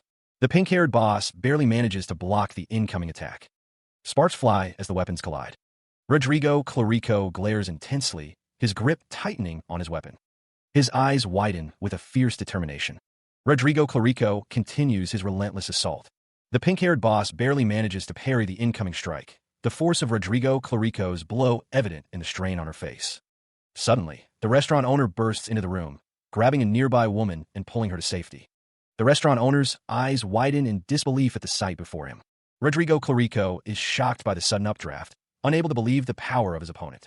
Below, the mysterious figure observes the battle, his presence still unknown to the combatants. Mr. Tama is floating, preparing to strike. The pink-haired boss and Rodrigo Clarico are caught in the middle of Mr. Tama's attack. Rodrigo Clarico is caught off guard, his expression a mix of surprise and anger. A warning flashes as Mr. Tama prepares his next move. Mr. Tama's weapon is charged with energy, ready to unleash a devastating attack. A system message alerts everyone to Mr. Tama's lethal move. Mr. Tama grips his weapon tightly, preparing to strike with deadly force. He unleashes a devastating attack, the force of it creating a swirling vortex of energy. The energy intensifies, crackling with destructive power. The attack, described as a piercing wind that cuts through the labyrinth, is fully charged. The name of the technique is revealed, Stormhawk's Gust. The attack connects, creating a massive explosion of energy. The restaurant owner, having witnessed the full power of Mr. Tama's attack, prepares to defend himself. One of the subordinates cries out in disbelief, shouting Caesar's name. The subordinate demands to know what was said. The subordinate is in shock, his hands raised in disbelief. The subordinate recalls the restaurant owner's earlier boast that his underling would never die. The subordinate realizes the gravity of the situation. The subordinate confirms that the attack split the target in two. The restaurant owner calls out to Mr. Tama, attempting to distract him. The subordinates tremble, paralyzed by the sheer power emanating from Mr. Tama. The remaining subordinates are called out for their cowardice in letting their colleague die. The restaurant owner's attack is deemed worthless by Mr. Tama. Mr. Tama expresses his disappointment, dismissing the attack as trash. The restaurant owner reflects on how he underestimated the importance of early game events. The restaurant owner's face is contorted in a mix of fear and desperation. The restaurant owner realizes that his actions will have unforeseen consequences. Having no other choice, the restaurant owner decides to use Lena. The restaurant owner urges Lena to act sooner. Lena casts an illusion. The pink-haired boss taunts her opponent, declaring that he should have used that skill earlier. Mr. Tama is surprised by the sudden turn of events. The illusion shatters as the pink-haired boss and her illusionist close in on Mr. Tama.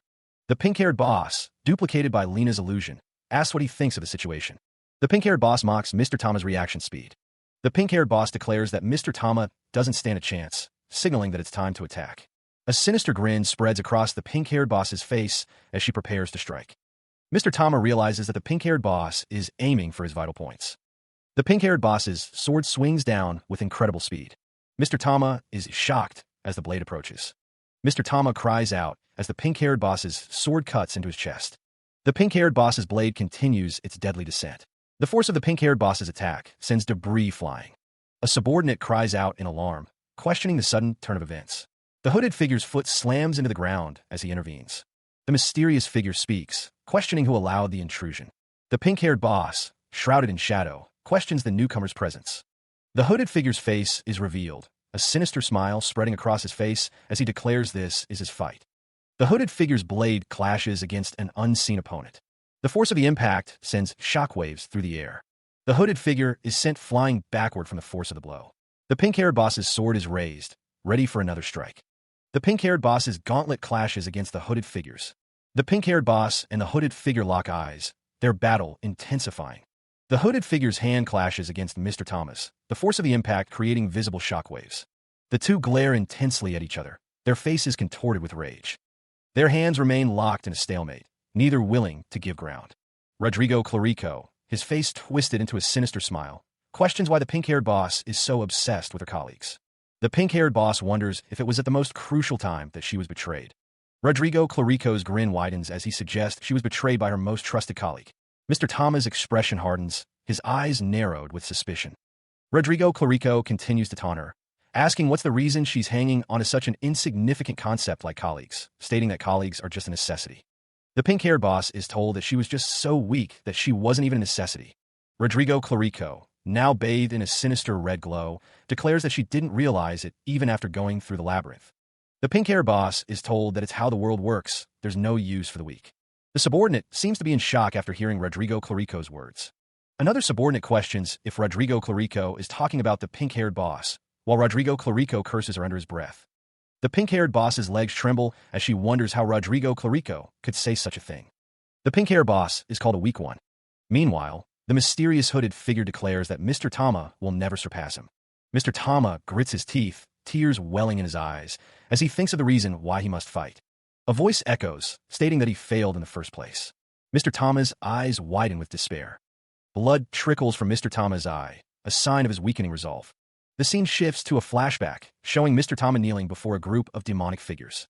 The flashback continues, showing Mr. Tama standing before the demons. The pink-haired boss is shown crying, begging someone to survive. Rodrigo Clarico's face contorts in rage, his eyes glowing with an ominous red light as he prepares to unleash his power. The pink-haired boss is struck by an unseen force. The impact explodes with violent energy, the silhouette of the pink-haired boss briefly visible amidst the chaos. The force of the blow continues to reverberate.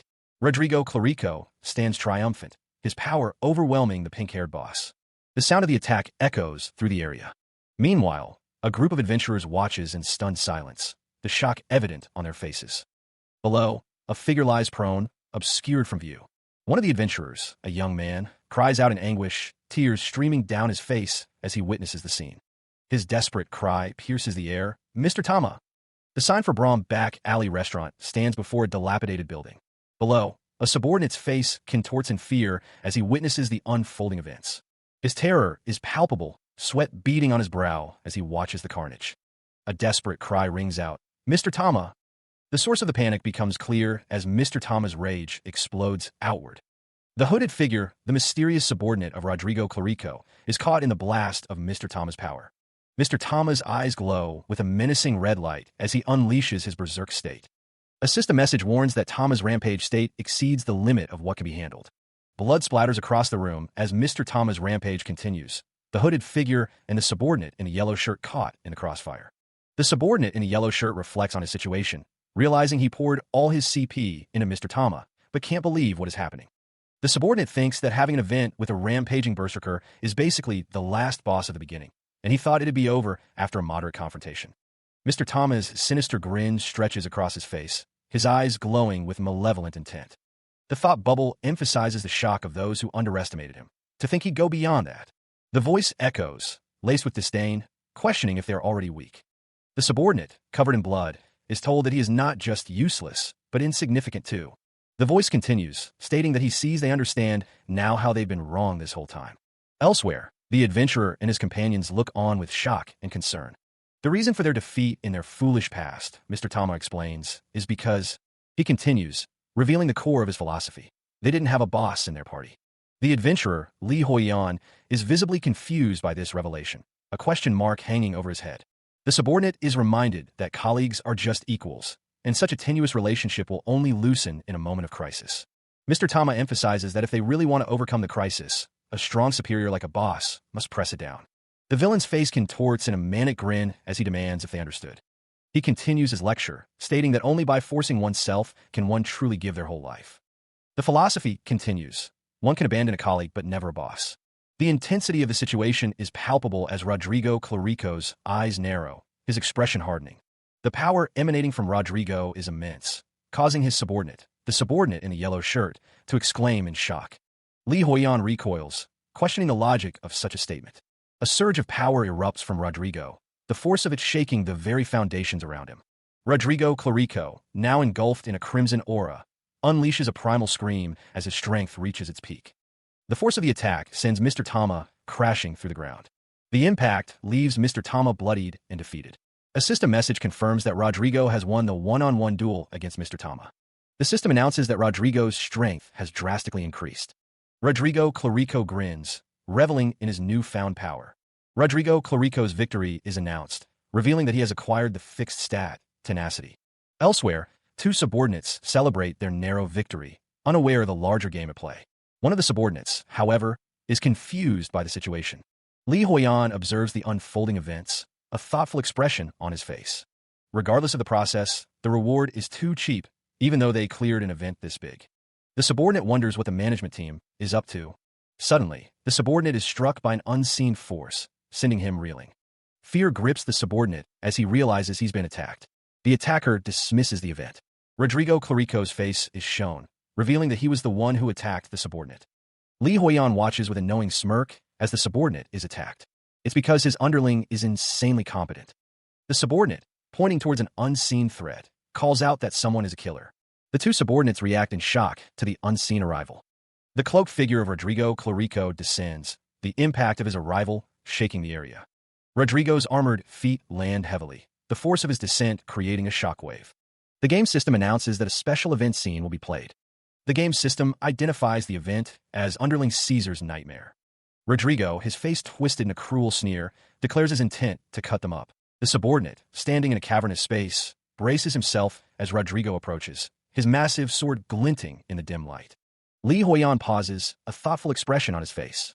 Someone questions if he is sure about cutting them up. The intensity in Rodrigo Clarico's eyes burns like a furnace, his gaze unwavering.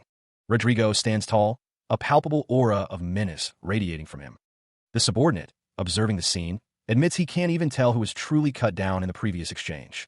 The subordinate's superior is taken aback by Rodrigo's actions. He questions how he can tolerate such a messy victory. Rodrigo declares that true victory is flawless and graceful. The subordinate is told that he is acting as if he has all the specs with his unruly behavior and crude victory. Rodrigo states that the subordinate's actions don't suit his luxurious Black Mountain Association. The subordinate stammers, seemingly trying to address Rodrigo by his title, Caesar. The subordinate is left speechless, unable to finish his sentence as he is disqualified. With a surge of power, Rodrigo disqualifies the subordinate, bolts of energy crackling around them. Rodrigo's expression hardens, his face contorted in anger as he asserts his authority. Rodrigo, realizing the gravity of the situation, mutters that this must be a dream. The words echo in the darkness, a defiant whisper against the encroaching power. Rodrigo Clarico, cloaked in shadow, raises his blade, a manic grin twisting his scarred face. He vows to test the limits of his vessel. The subordinate watches, helpless, as the dark energy surges around him. The subordinate can only watch as the events unfold. A scream tears through the air as the transformation begins. Rodrigo Clarico's face contorts in a horrifying display of power, his eyes glowing with malevolent energy as he unleashes his full might. The world dissolves into a vortex of red energy, the raw power of the transformation threatening to consume everything. The subordinate's eyes widen in agony as the transformation reaches its peak. Moments later, Rodrigo Clarico gasps awake in a hospital bed, his body wrapped in bandages, the ordeal having taken its toll. He sits up, his expression unreadable as he surveys his surroundings. The hospital room is sterile and impersonal, a stark contrast to the chaotic energy he had just unleashed. He stares at a bouquet of flowers on the bedside table, a flicker of something akin to regret crossing his face. A note sits on a wooden surface, bearing a message for Caesar, to find the writer at the city hall as soon as he's recovered. The note is signed by Wilhelm Meyer. In a hospital room, Rodrigo Clarico rises from his bed, bandages wrapped around his torso. He crumples the note in his hand, a flicker of determination in his eyes.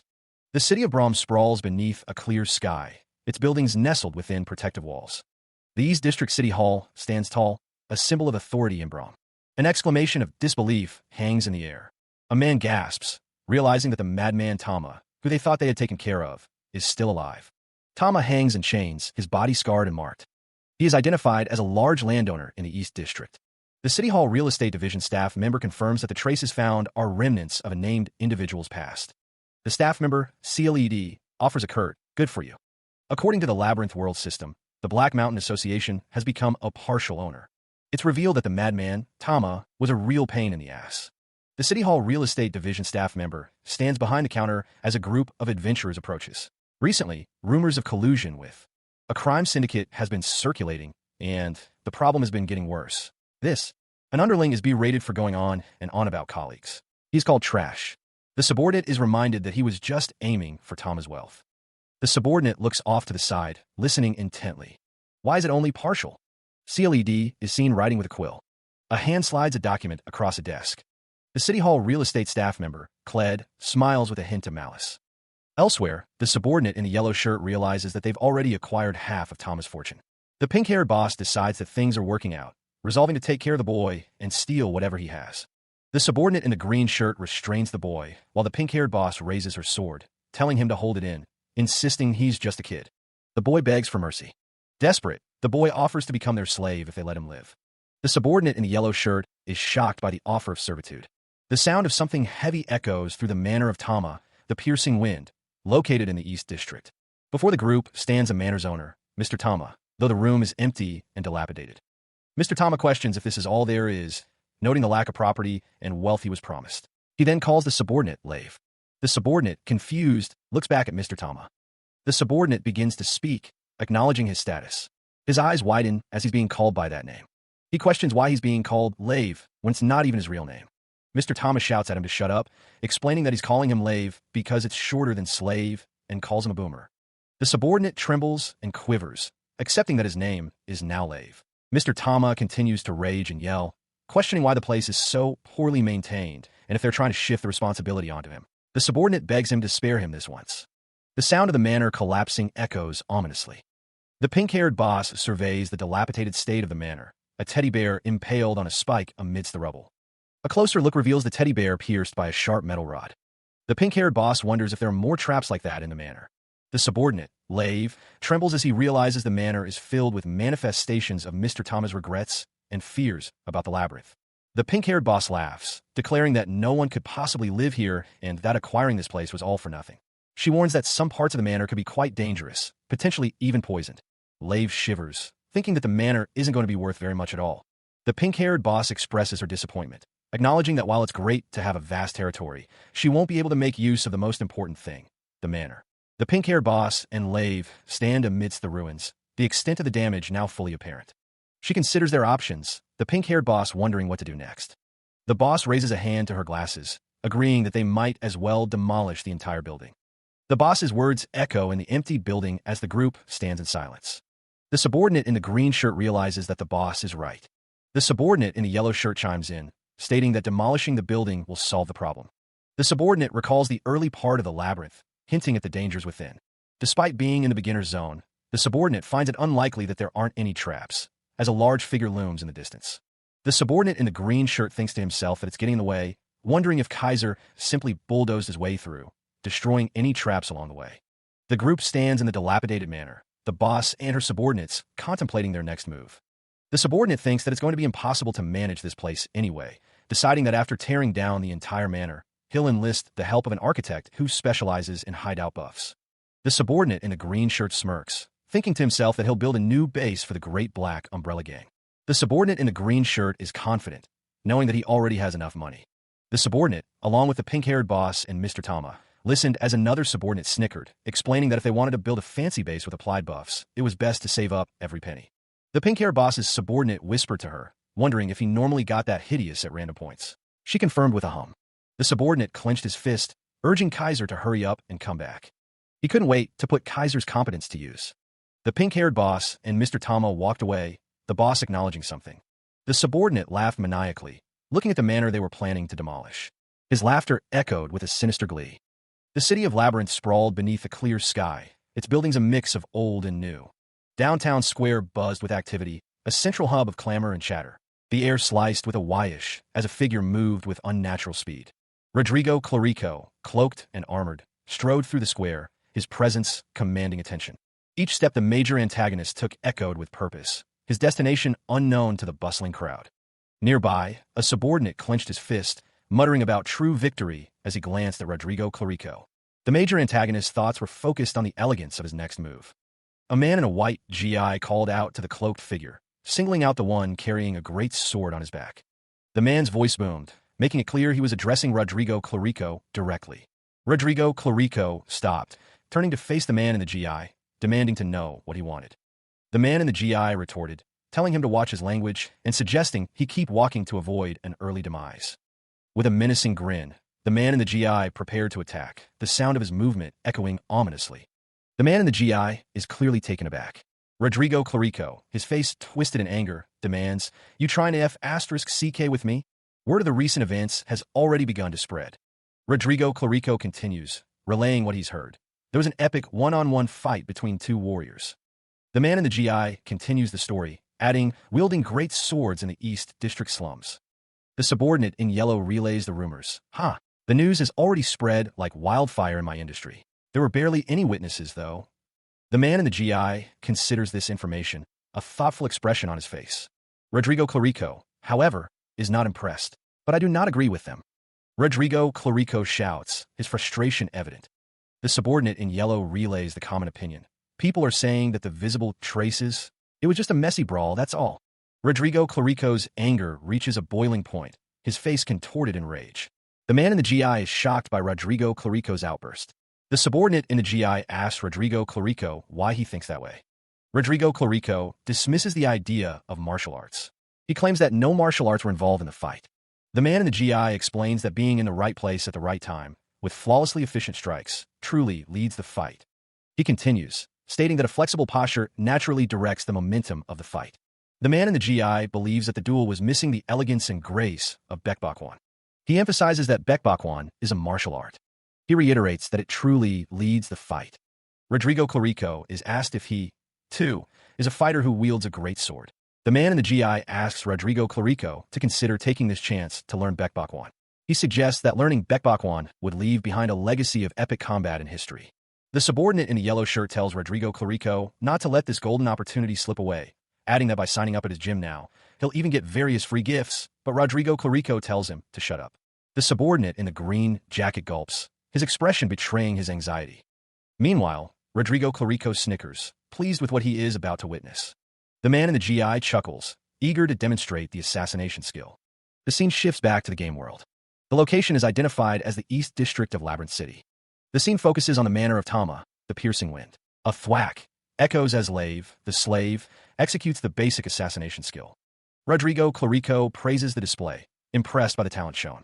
The pink-haired boss claps, awarding Lave 1,000 points for his successful execution of the skill. The system confirms that Lave, the slave of the Black Umbrella Gang, has mastered the basic assassination skill.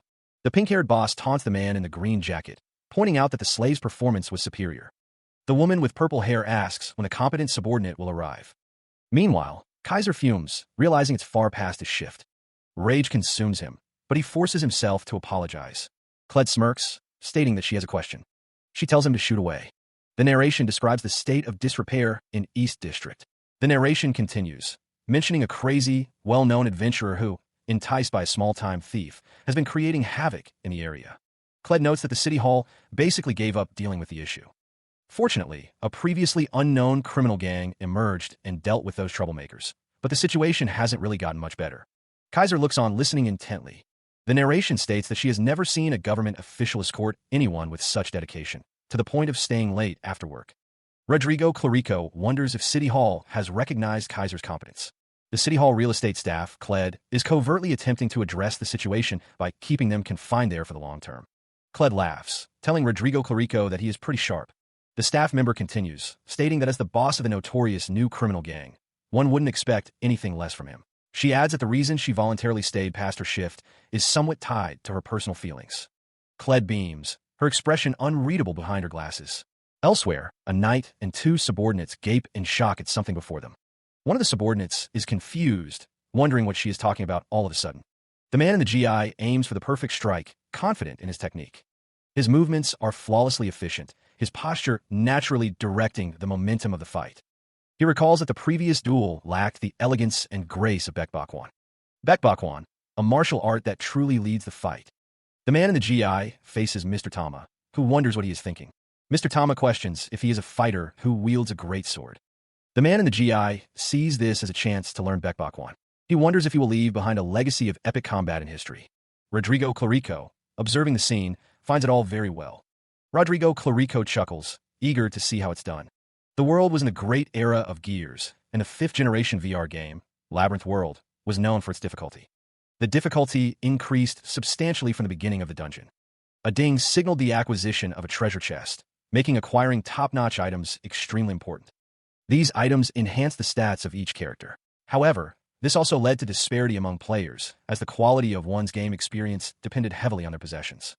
This presented the players with the joy of farming along with various events, a tactic where players continually gather items to increase stats. One player obtained the Ancient Landlord's Sword. The levels of the players varied greatly, ranging from level 21 to level 57. Such marginalized players attempted to overcome this inequality through effort alone. These individuals naturally came together and created the martial arts system.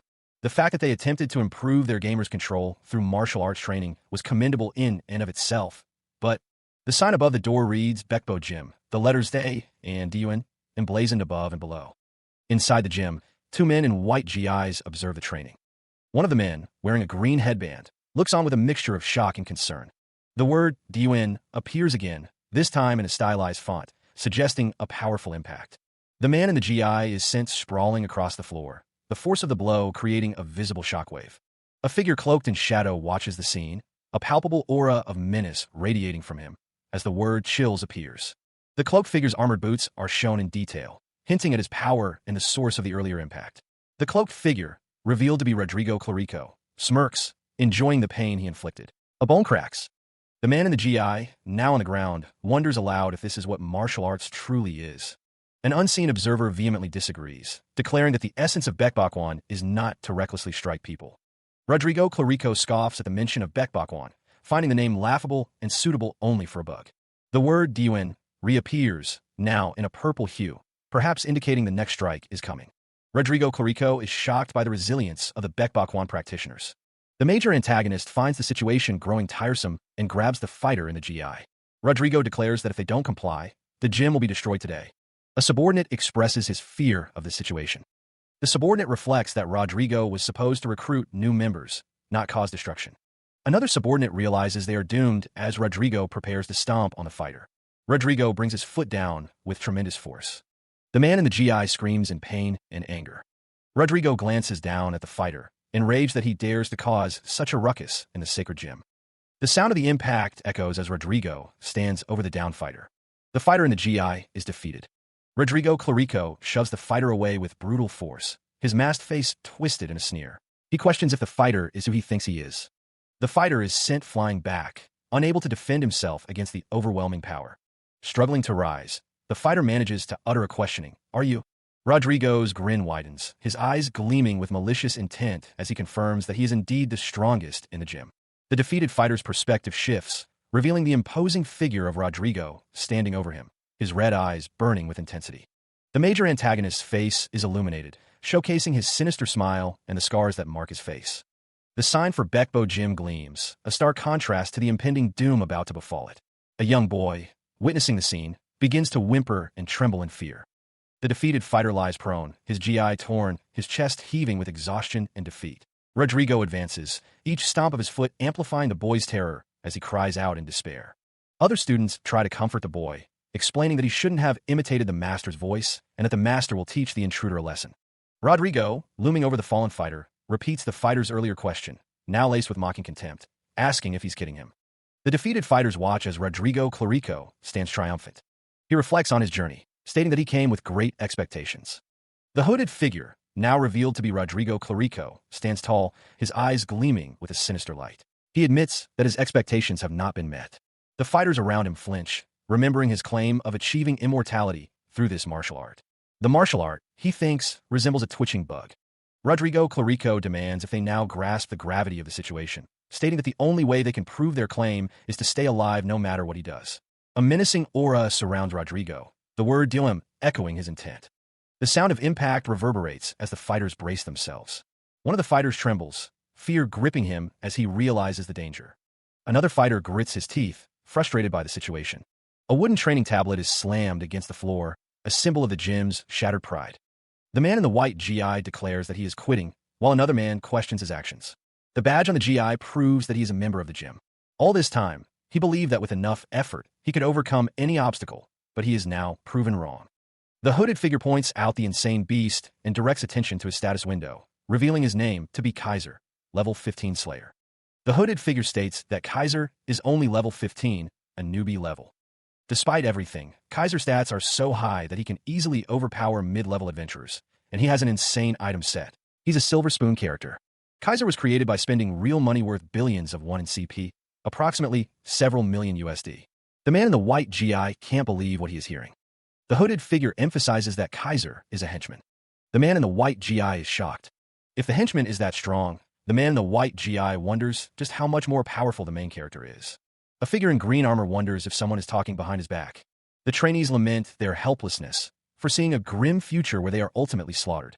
Another trainee murmurs in agreement, resigned to their fate as mere chaff at the wind's mercy. The situation is clearly deteriorating, as one of the senior members observes with growing concern. The trainees are becoming increasingly agitated, their fear palpable. The intimidating pressure emanating from the hooded figure is unlike anything they've ever experienced, leading one to wonder who his master could be. A silent plea echoes in the air, a hope that their master won't have to intervene because of this escalating crisis. The hooded figure moves with terrifying speed, seizing the man in the white GI. The man cries out, begging for mercy and declaring he wants nothing more to do with the gym. A voice booms out, questioning their despair. The hooded figure silences the man in the white GI with a brutal slap, the force of the blow spraying blood. The force of the slap distorts the man's face, the sound of the impact echoing through the room.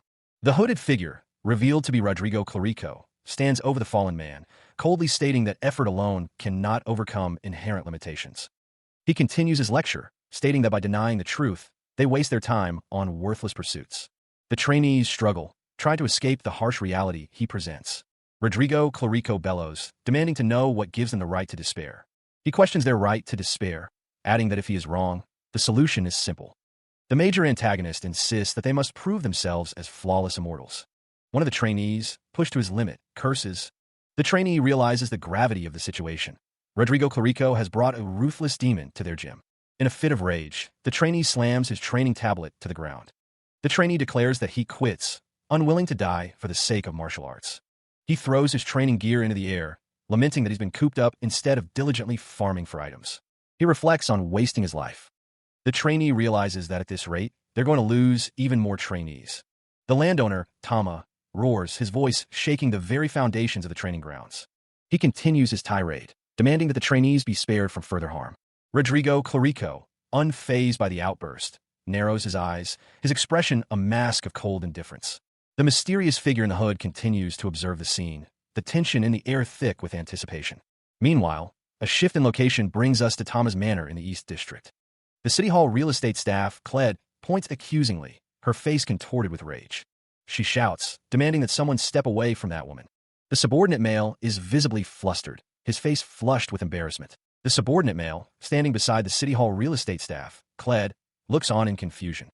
The subordinate male thinks to himself, confused by Cled's outburst, as he is not even standing close to her. The pink-haired boss, overhearing the commotion, expresses her surprise. The pink-haired boss, seemingly caught off guard, wonders aloud if she's done something wrong, just as a blade darts toward her from below. The attack connects, and a voice demands to know who she is and what she wants. The attacker, revealed to be the pink-haired boss's subordinate, presses the blade against her throat, accusing her of scheming. The subordinate thinks to herself that she knew something was fishy from the start. Meanwhile, the subordinate in the yellow shirt questions why the subordinate is suddenly picking a fight with the pink-haired boss, suggesting that having a large chest shouldn't grant anyone a free pass. Someone wonders aloud if they've done something wrong. The woman with purple hair wonders if something is wrong as Lena attacks. The pink-haired boss demands to know who the woman is and what she's scheming. The woman with purple hair thinks that she knew there was something fishy about the pink-haired boss from the start. The man in green armor yells at Lena, asking if having a big chest grants her a free pass for everything and why she is suddenly picking a fight with the woman. Lena reveals that she was listening to the two of them earlier, asking what those personal feelings were again. Lena accuses the woman with purple hair of planning to bleed her boss dry. The pink-haired boss states that the only reason why their gang has grown so quickly is because they don't give a damn about the law, as she draws her sword. The man in green armor tells Lena to stop, saying that she can't do that. Lena says that the woman is obstructing her in carrying out her duties, as she fumes. The pink-haired boss asks if it's her or the woman with purple hair, demanding that the man in green armor choose. The man in green armor is taken aback by the sudden turn of events, exclaiming in disbelief. The pink-haired boss, the woman with purple hair, and the adventurer stand in what appears to be a negotiation room. The pink-haired boss wonders what is going on, resolving not to let things continue this way. The woman with purple hair explains that in situations with internal conflict within a gang, a negotiation event usually takes place. The scene focuses on the purple-haired woman's chest, highlighting a jeweled brooch. This is, indeed, the negotiation event. The purple-haired woman recalls when Cled, her alias, tried to flirt with the adventurer earlier, stating that it's somewhat tied to her personal feelings. The narrator explains that Cled was essentially trying to gain the upper hand in the negotiation. The adventurer admits that Cled made his heart flutter a bit. The pink-haired boss thinks that as long as she has her ultimate move, the charisma skill, she will be fine. The pink-haired boss declares that she is obviously going to come out on top in the negotiation. The adventurer smirks, hinting at a hidden agenda. The adventurer thinks that winning the negotiation is not all he is aiming for. The pink-haired boss asks why Cled suddenly became hideous, wondering what there is to even think about, as she also wants the extended stat, discernment. With discernment, one can see through that which is invisible and unknowable. One cannot be truly strong without possessing this ability. The adventurer in green armor's initial plan was to subdue the City Hall real estate staff, Cled, with charisma and win the negotiation. But the pressure of the situation is starting to get to him. The pink-haired boss is enjoying herself, though. The adventurer wonders when this turned into a game of discerning these women's feelings. Meanwhile, someone is enjoying a snack. Elsewhere, someone shouts that enough is enough. The sun sets on the city. A dark presence looms. The mysterious figure prepares for something. The mysterious figure in the hood faces Gato, the master of Bekbo Gym. Gato, surprised to see him, thought he was feeling under the weather. A palpable chill fills the dojo as the hooded figure stands his ground, unfazed by the gym master's presence. The gym master, still bound, finds it hard to believe that the hooded figure would come all this way just to create havoc. The hooded figure is unfazed by the gym master's formidable powers, and the gym master wonders what he is scheming. Gato, master of Bekbo Gym, bellows in frustration. With a mighty swoosh, the hooded figure unleashes a powerful gust of wind. The gym master exclaims in disbelief, realizing that the hooded figure can produce such a forceful gust of wind with just his spirit. The hooded figure's face remains obscured, but his intent is clear as he prepares to reveal his true plan. With a swish of his cloak, the hooded figure asks if his intentions aren't obvious. The hooded figure stomps his foot, the force of the impact about to be revealed. A resounding crack echoes as the hooded figure's power shatters the ground beneath him, the gym master looking on in horror. The ground crumbles under the hooded figure's might, showcasing the immense power he wields. As the hooded figure's power shattered the ground, the students cried out in alarm, warning each other of the impending danger. Meanwhile, Rodrigo Clarico, reveling in the chaos, declared that he was having fun by oppressing the weak. Elsewhere, Mr. Tama began to channel his energy, preparing to retaliate against the hooded figure. The energy coalesced into a swirling vortex of power. With a swift motion, Mr. Tama planted his foot, preparing to unleash his attack.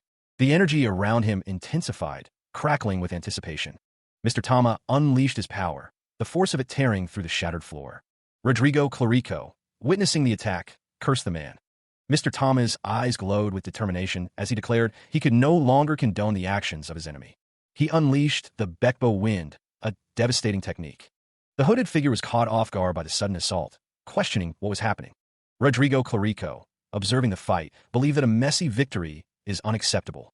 Elsewhere, a figure contemplates what a true victory entails. That figure, revealed to be the hooded figure, believes that victory must be flawlessly elegant, a grin spreading across his face. Back at the fight, the force of Mr. Tama's attack explodes outward. The force of the blow sends the hooded figure flying backwards.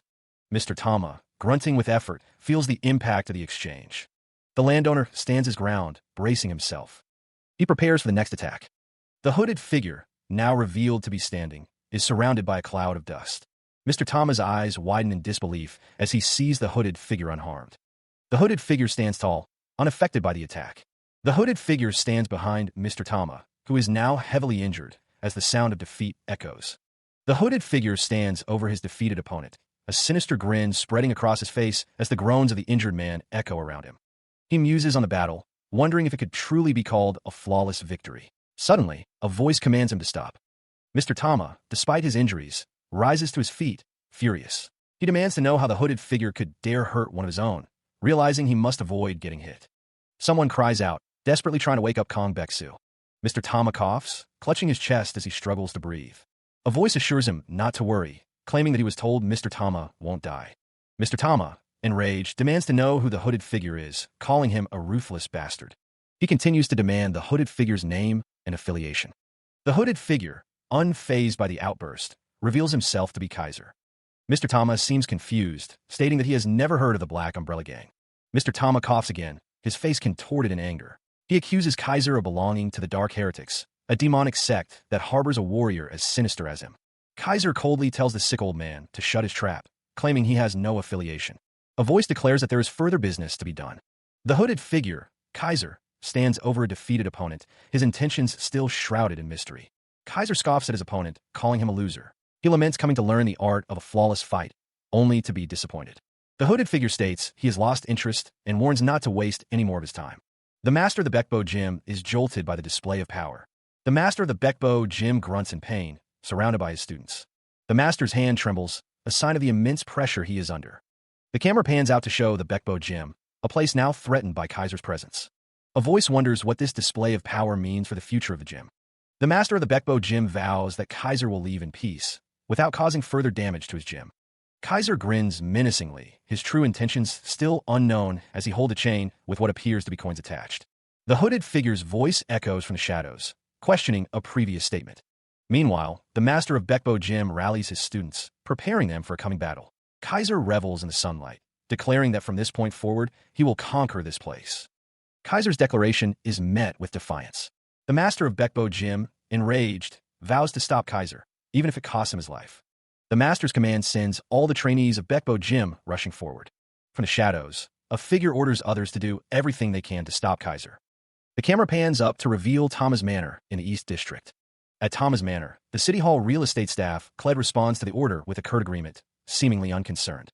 The adventurer in green armor, overhearing the conversation, expresses his appreciation to Lena, though his expression betrays a hint of suspicion.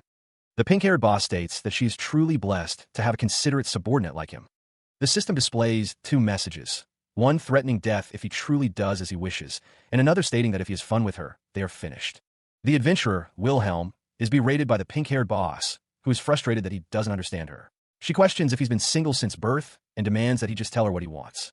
A speech bubble emphasizes that what he said was the complete opposite of what she meant. The pink-haired boss continues to rant, incredulous that she has such a dull subordinate. She then calls out to Kled, asking for his opinion.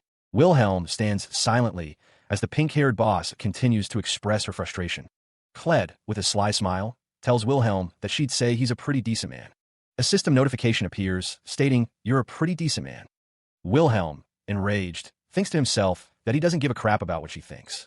The pink-haired boss remarks that Wilhelm went too far, while Lena agrees, stating that she's honestly turned off. A system message then appears, stating that Wilhelm's likability with Lena and Kled has decreased by 1. Wilhelm screams in frustration. The adventurer in green armor, overwhelmed by the situation, loses control, his face contorted in a wild scream as he declares he's about to go nuts. The story will be continued. The student cries out in pain, clutching his head as a surge of power overwhelms him. Driven to his limit, the student declares he's about to lose control. Meanwhile, Rodrigo Clarico, in the guise of the mysterious hooded figure, delivers a swift kick to an unsuspecting opponent. The hooded figure continues his assault, his sword a blur as he cuts down multiple opponents. The force of his blows sends shockwaves through the training hall. The students are sent flying as the hooded figure's attacks slam into them, shattering the training equipment. The force of the hooded figure strikes causes a massive explosion, shaking the entire building. The sign for Bekbo Gym splinters and cracks under the relentless assault. Dust and debris fill the air as the gym crumbles around them. Rodrigo Clarico, his identity now revealed, holds the master of Bekbo Gym aloft by the neck, the man groaning in pain. Rodrigo Clarico snickers, pleased with his victory, as he feels his power grow. His actions reverberated through the underworld, increasing Kaiser's infamy by 100 points. Meanwhile, the Black Umbrella Gang's reputation, or rather, infamy, also saw a rise, increasing by 50 points. The Bekbo Gym lay in ruins, a testament to the power Rodrigo Clarico now wielded. Elsewhere, Wilhelm Meyer's infamy increased by 50 points, causing a stir among his subordinates. The news reached Kaiser, who cursed Rodrigo Clarico under his breath. Li Huiyan, still reeling from the events unfolding, wondered what Rodrigo was planning. A foot stepped on the remnants of the Bekbo Gym sign, crushing it further. The man in green armor paused, his expression unreadable as he looked towards a building with a yin and yang symbol. Someone collapsed onto the wooden floor, gasping for air. The remaining students of the Bekbo Gym struggled to regain their composure, their training interrupted and their master defeated. The adventurer in green armor surveys the scene, noting the disarray. A younger companion looks around, equally surprised by the state of the Bekbo Gym. The companion asks what happened there, addressing someone as boss. The boss explains that according to the system, the building now belongs to the Black Umbrella Gang. The younger companion exclaims that they've hit the jackpot, as the boss notices someone on the floor. The boss seems to be thinking about something. The boss is confronted by the man in the GI, who asks if he's also from the Black Mozzarella Gang, while the pink-haired boss scowls. The master of the gym trembles and quivers, realizing that it's the Black Umbrella Gang. The master calls the gang ruthless and cold-blooded ruffians. The master laments that they would choose to make a scene in a gym that reeks of sweat. The master continues, saying that his gym is the least successful business in the neighborhood. The master feels wronged, having lost all strength and hope. The man in the green armor watches as the master of the gym is attacked. Confused, the man in the green armor wonders what he did to provoke such a reaction. A subordinate whispers to the pink-haired boss, commenting on the situation. The pink-haired boss hums, considering the situation. The man in the green armor dismisses the events, stating he has no interest in the gym. The man in the green armor is met with a surprised reaction. Someone demands to know what the man in the green armor is talking about, questioning his audacity. The master of the gym is shocked by what he's hearing, turning to face the man in the green armor. Wilhelm Meyer, the boss of the Black Umbrella Gang, introduces himself, demanding respect. Wilhelm Meyer apologizes for the incident, claiming it was solely an independent act by his subordinate. The master of the gym and Wilhelm Meyer stand together, addressing the situation. The man in the green armor refuses to believe what he's hearing, realizing Wilhelm Meyer is a busy man with a great cause to achieve. The man speaking claims it's a grand endeavor that the others can't even fathom, but it really just means he wants to buy his own house. The pink-haired boss adds that it's also to become the Demon Lord. Someone vehemently denies this. The man with black hair states that he doesn't have the time or interest to concern himself with a smelly gym that isn't even profitable. He may be their landlord now, but he doesn't intend on replacing his tenants, so they can carry on with their activities. The man in green armor and the others are silent, processing this information. Wilhelm Meyer clenches his fist, annoyed at the nonchalant attitude. He demands to know who said they could be so nonchalant. Wilhelm Meyer, the leader of the Black Umbrella Gang, prepares to strike. The man in green armor is confused, pointing out that he just showed Wilhelm Meyer mercy. Wilhelm Meyer is annoyed, stating that the reason why Bekbo Gym hasn't been doing so well is because other gyms have been stealing their students. He continues, explaining that other gyms have been stealing their students. The man in green armor retorts that it's because of the monopolistic nature of larger gyms that offer their customers more freebies. But that's not all. The nature of true martial arts is described, emphasizing not only combat skills, but also the importance of mental discipline. In contrast, the rival gym gains an edge by focusing on real-world fighting experience, training its students in brutal murder skills.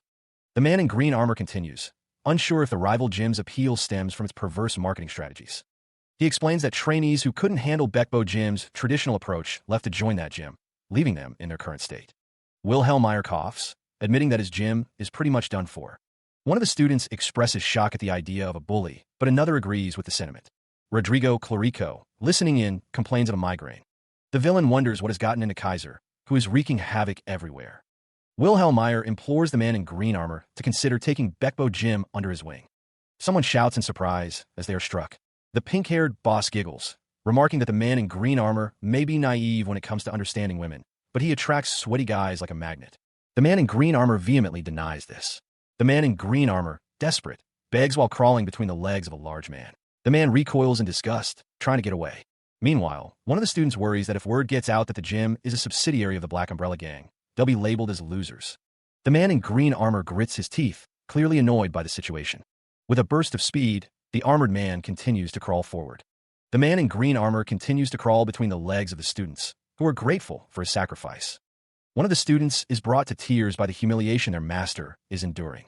The student reflects on the master's sacrifice, unable to believe he is suffering this humiliation to save them. The pink-haired boss orders the man in green armor to crawl through their legs as well, much to the shock of the student. The pink-haired boss tells the students to cut out, but admits that at least they've got great material. She continues, exhausted from the recent events. Meanwhile, someone wonders where his subordinate Kaiser went. The pink-haired boss dismisses the thought, stating that they are busy people. She declares that they have a horde of things to demolish. The man in the white GI thought Kaiser would immediately return after destroying this place, assuming he was done with business after placing their gym under the Black Umbrella Gang. However, the hooded figure reveals that what Kaiser said caught him completely off guard. The hooded figure states that he is still thirsty. He wonders if this is all there is to a flawless fight. The man in the green shirt wonders who would have guessed that rogue with a heart of stone. The question hangs in the air. Who would suddenly take an interest in martial arts through them? The reason, it seems, is that the master himself advised it. The man in the white coat chuckles, a jolt of energy emanating from him. The master advised that he go to Chonghak Gym. The man in green, revealed to be Li Huiyan, pauses, a slight turn of his head indicating his confusion. For what, he wonders. The master, standing with arms crossed, wonders why he would show favor to someone who destroyed his gym. Something doesn't sound right. The extended stat for boss class discernment activates, a red glare intensifying the focus on Li Huiyan. The system prompts a check for ulterior motives, suggesting that Li Huiyan's intentions may not be what they seem. A jolt of realization hits Li Huiyan, his eyes widening in alarm. Lena, with a determined expression, declares that they need to go to Chonghak Gym now. A man's face contorts in fear, shouting that Li Huiyan is in danger. A desperate voice cries out, urging someone named Lena to head to Chonghak Gym immediately. The urgency in the air is palpable as the speaker gestures wildly, a whish sound effect emphasizing the speed and intensity of the moment. The man's face contorts in a mask of pure, unadulterated panic, his eyes wide with fear. The message is clear. Someone is in grave danger. Under the watchful gaze of the moon, the city sleeps, unaware of the impending crisis. The destination is revealed, the central district of Labyrinth City, where the Chonghak Gym stands. Inside the gym, a tense standoff unfolds as two figures face each other, swords drawn. Several students of the gym stand ready, prepared to defend their dojo.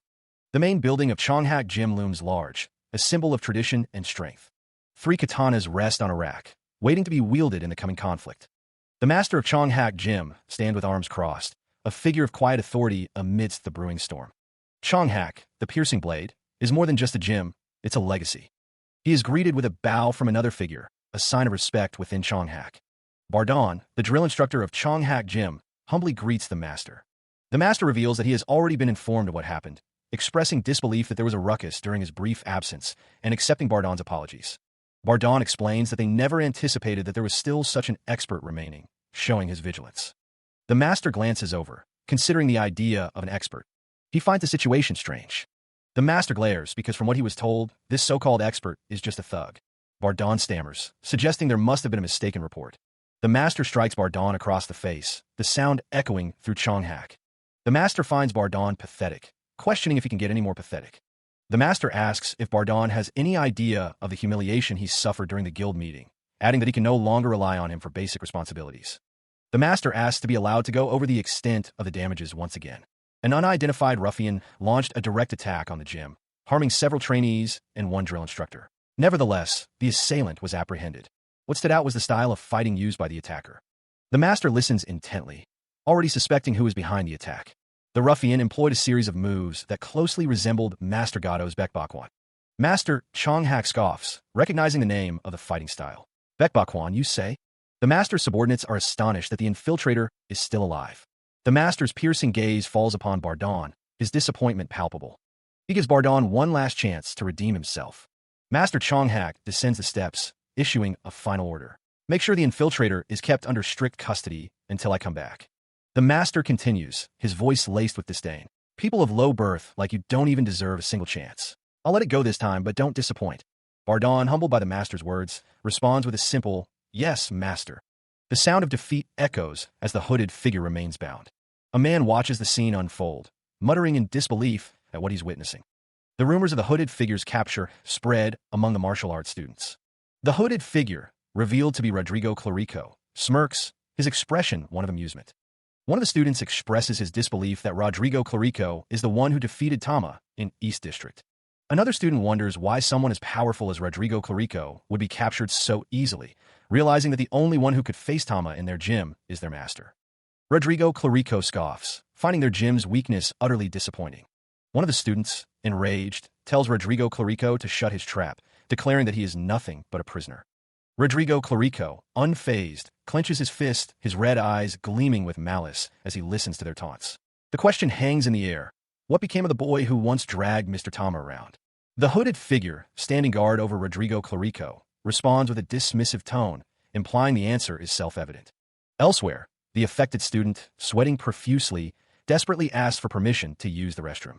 The pink-haired boss coldly questions if he seems like someone who has time for such trivial requests, leaving the student terrified.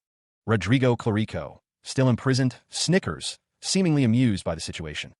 A voice, presumably belonging to Rodrigo, cackles, boasting about how his boss personally tortured and brainwashed the student, turning him into a slave. The man in the GI and the adventurer in green armor express their shock and disbelief at the revelation, questioning how someone could do that to a young boy.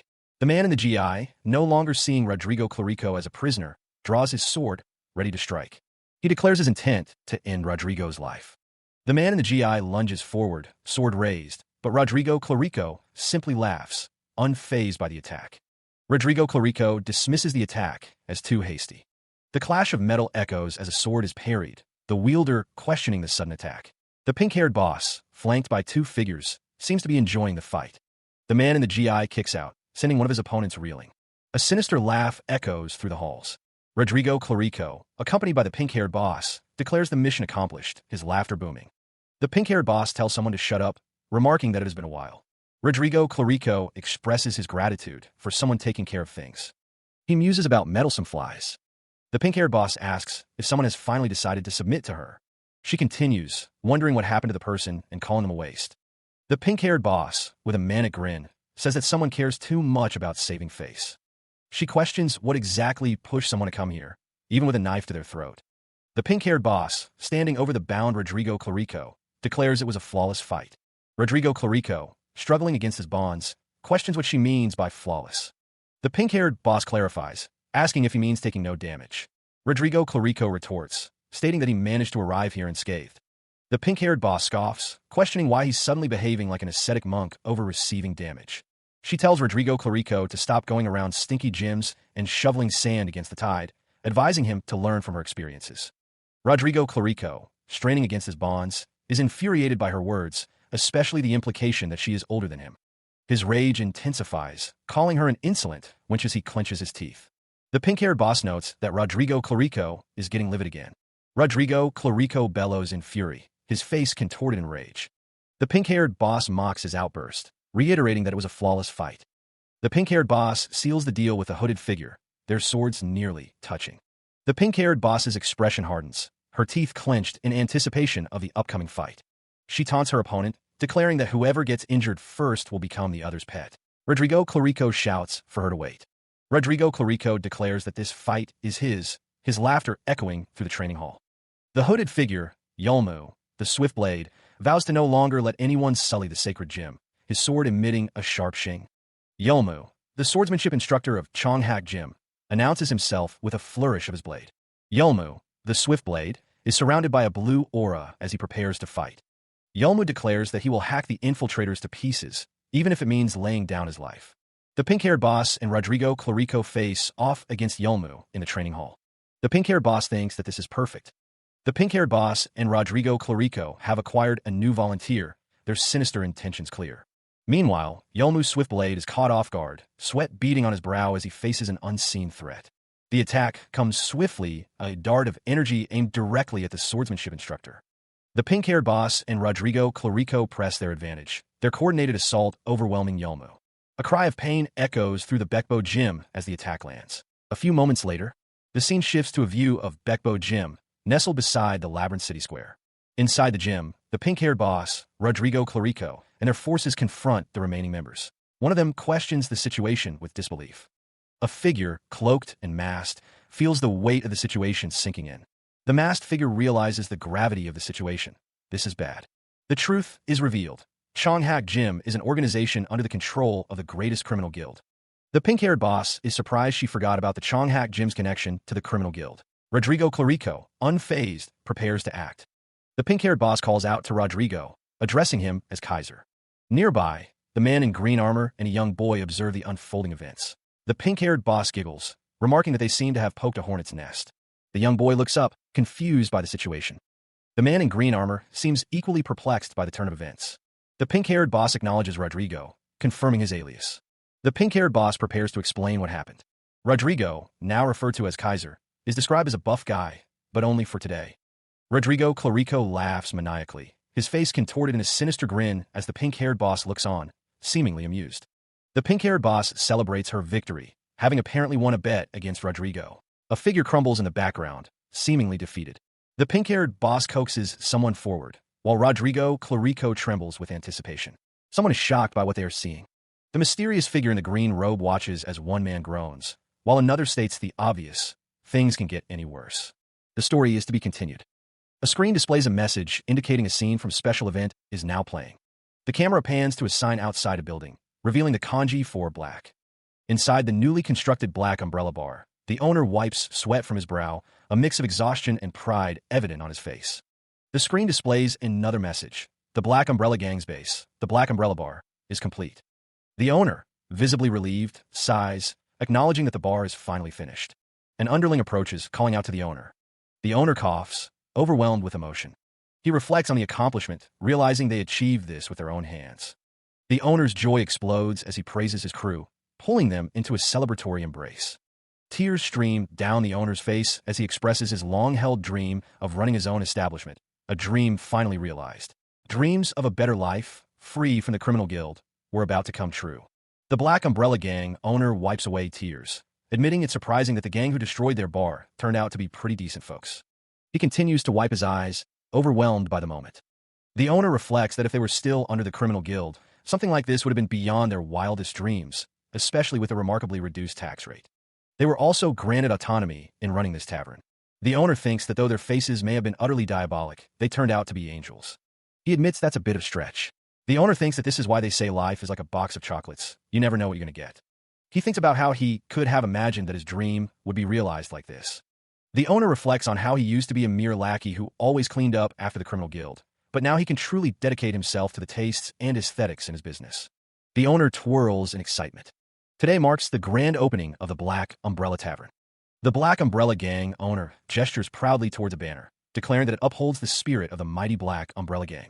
Solidifying its reputation, the tavern bustles with activity as gang members enjoy the grand opening. The owner's feet land on the floor with a loud thud, marking his arrival. Like they've already got their first customer, the owner welcomes everyone to the Black Umbrella Tavern, promising friendly food and delicious service.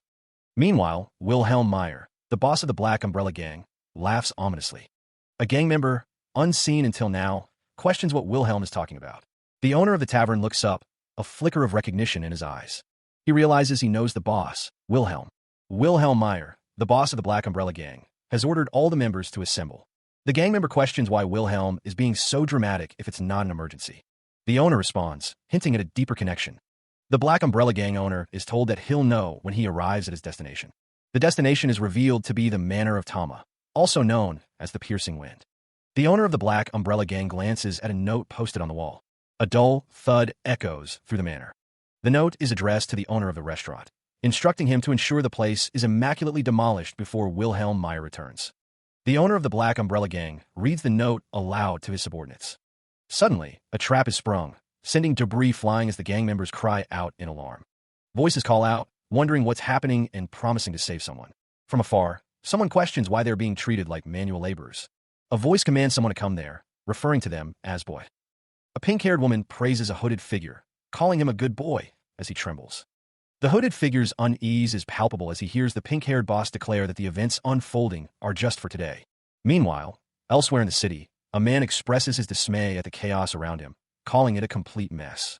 The man's concern grows as an invader alert flashes on a nearby screen, accompanied by a piercing alarm. The sound of something being crushed echoes through the area.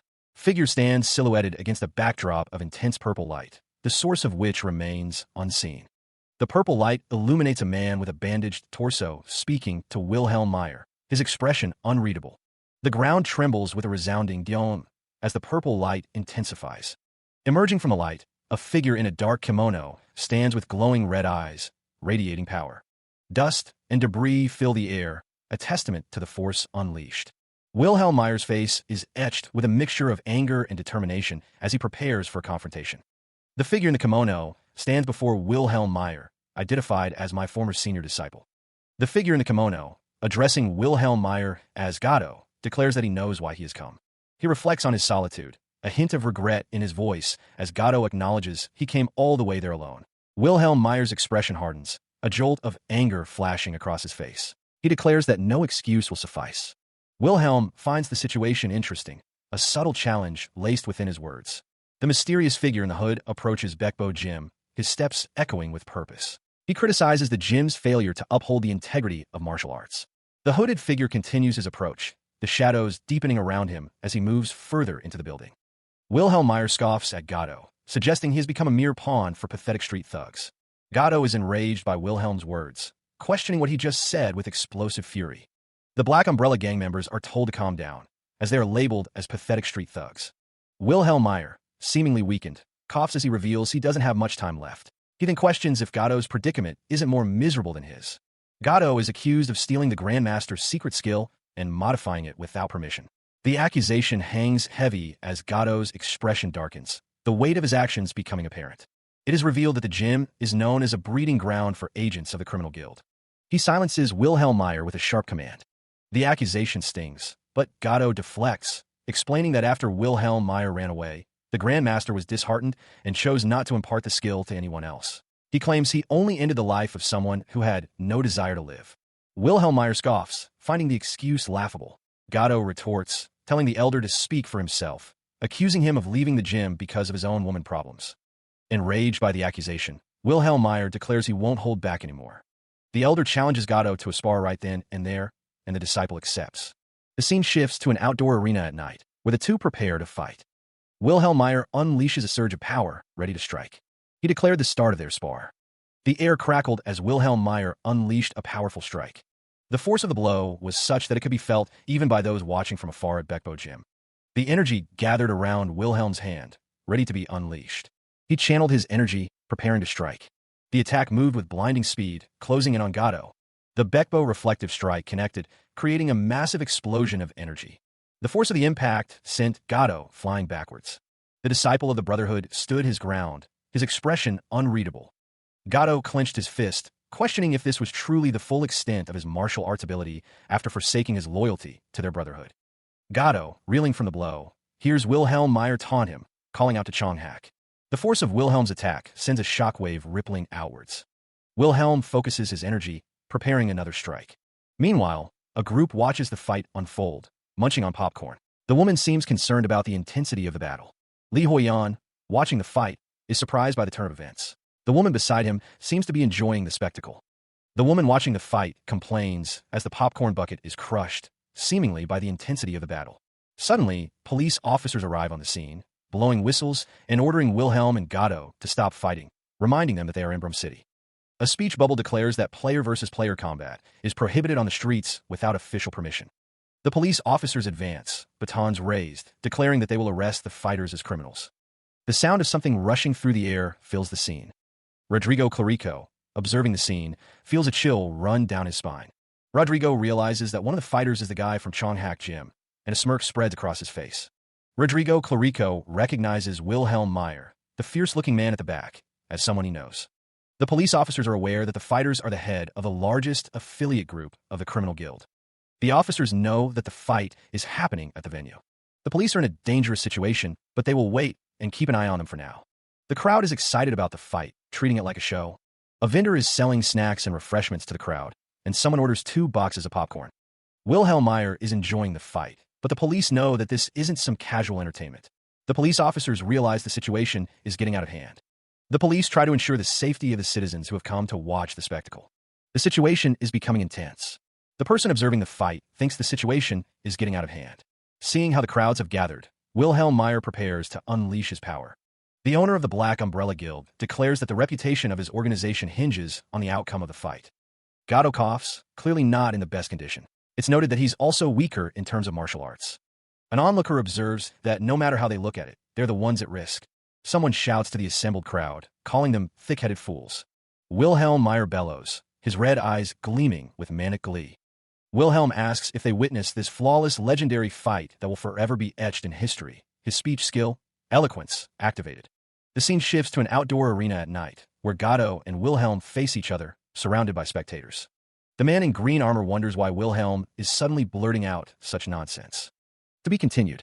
The man with long gray hair, Kaiser, bellows to the assembled crowd, his red eyes gleaming with manic energy. Kaiser continues his speech, asking if they witnessed the flawless, legendary fight that will forever be etched in history. Kaiser's speech skill, eloquence, is activated. Under the moonlight, Kaiser stands ready, his posture radiating confidence as he prepares to fight. The crowd falls silent, their attention focused on the spectacle unfolding before them. The clamor of the crowd rises again, with some questioning the events while others simply chatter amongst themselves, calling them thick-headed fools. The man in the green shirt cries out in pain as Kaiser stands over him, his face twisted in a grimace. A voice expresses embarrassment, noting that everyone is staring at them. The crowd responds, affirming that they are foolish citizens and that they have been seen for who they truly are. A woman with long pink hair giggles, stating that this is exactly what the audience wanted as the man in the green shirt looks up with a shocked expression. The man in the green shirt cries out in pain as he is attacked. Amidst the clamor and chatter, Wilhelm Meyer orders the crowd to calm down immediately. The sage of the battlefield realizes that it has come to this. Wilhelm Meyer's expression hardens, his eyes narrowed with determination. The sage of the battlefield knows that one of them must die in order for this to end. The sage of the battlefield takes a moment to catch his breath. The sage of the battlefield declares that it doesn't matter which side. He will make the first move this time. The sage of the battlefield announces the first form of Baekbokwan. With a whoosh, the sage of the battlefield launches himself towards his opponent. The sage of the battlefield initiates a fearless charge. Wilhelm Meyer's eyes widen as he sees the attack coming. The attack lands with a sizzle, leaving Wilhelm Meyer in shock. Wilhelm Meyer unleashes an illusionary skill, creating a swirling mist around him. The sage of the battlefield wonders if this is the reason for the fog. The fog continues to spread, obscuring the battlefield. The sage of the battlefield realizes that Chonghak is using the fog to conceal himself. The sage of the battlefield senses Chonghak's presence within the fog. Kaiser shouts a warning to Gato, telling him to watch out. Chonghak strikes Gato with a powerful blow. The force of the impact sends Gato flying backwards. The sage of the battlefield is caught off guard by the sudden attack, staggering back. A group of onlookers protests Chonghak's intervention, accusing him of cheating. Chonghak dismisses the onlookers, telling them to get lost, as Kaiser remarks that Chonghak's actions were rash. Chonghak tells Kaiser to focus on the sage of the battlefield. One of the men asks what his boss sees. The sage of the battlefield is visibly shaken, a cold sweat breaking out. An unseen observer points out the oddity of Gato's deflected attack. The sage of the battlefield, now realizing the situation, angrily calls out Chonghak's name. The sage is shocked that Chonghak would dare to use the Grandmaster's martial art. The observer reflects on the self-contradictory nature of the Grandmaster's martial arts power. The observer continues, stating that the sage of the battlefield was aware of the contradiction, especially how the Grandmaster stubbornly insisted on tradition. The sage of the battlefield angrily shouts that even if it's true, it's unacceptable that Chonghak transformed it into a vulgar martial art focused on manslaughter. Chonghak is offended, retorting, "How dare you call it vulgar?" Chonghak declares that all he did was discover infinite potential from it. Chonghak thinks that it would be more effective if he demonstrated it himself, rather than trying to explain everything. The fourth form of Chonghak flow is announced, single-point pressure barrier. The sage of the battlefield is shocked by the declaration. The sage of the battlefield is struck by the technique, the force of the blow causing him to cough up blood. Li Huiyan watches the battle unfold with a look of disbelief. The sage of the battlefield cries out as he is struck again. Wilhelm Meyer observes the fight, wondering what form Chonghak just used. Energy crackles around the sage of the battlefield as he struggles to maintain his stance. Chonghak is surrounded by a swirling aura of power, declaring that the show is not over yet. Chonghak unleashes another powerful strike. The sage of the battlefield is hit again, crying out in pain. The sage of the battlefield declares the game over, as Li Huiyan's avatar, Wilhelm Meyer, clutches his chest in pain. The sage of the battlefield's attack connects, purple energy radiating from Wilhelm Meyer's back. A sinister smile spreads across the sage of the battlefield's face. From the shadows, a subordinate reports to the sage of the battlefield that he can finally see it. Wilhelm Meyer urges his companion to forget about it for now, reminding him of the consequences if Gato ends up losing.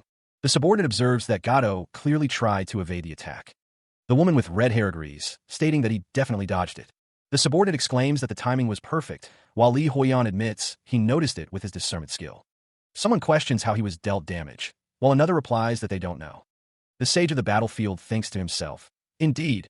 The sage of the battlefield reflects on the essence of a flawless fight, realizing it is more profound than he had ever imagined.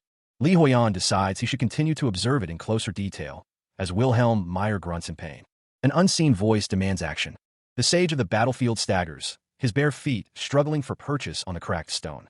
He coughs violently, blood splattering the ground. Chonghak observes the sage's failing health. He realizes this is what the sage meant by not having much time left. Chonghak recalls the sage's earlier words, questioning if this was the reason he used a thug from the Black Umbrella Gang to lure him here. The sage of the battlefield struggles to catch his breath, his face contorted in pain. The sage admits he didn't want Chonghak to find out about his condition this way. Chonghak laughs maniacally, declaring he doesn't care. Purple energy crackles around Chonghak's hand as he prepares to strike. Chonghak declares that they will finally end things here, calling the sage Gato. The sage of the battlefield agrees, bracing himself for the final confrontation. Chonghak smirks, confident in his victory. A voice echoes, urging someone to give their best effort. With a surge of power, Chonghak declares that it's until the end. The sage of the battlefield flinches, sensing the danger. The sudden shift in power leaves Wilhelm Meyer questioning what is happening. Li Huiyan cries out, begging his master not to do it. The energy around Chonghak intensifies as he prepares to unleash a devastating attack. Someone shouts, warning that he can't use that form.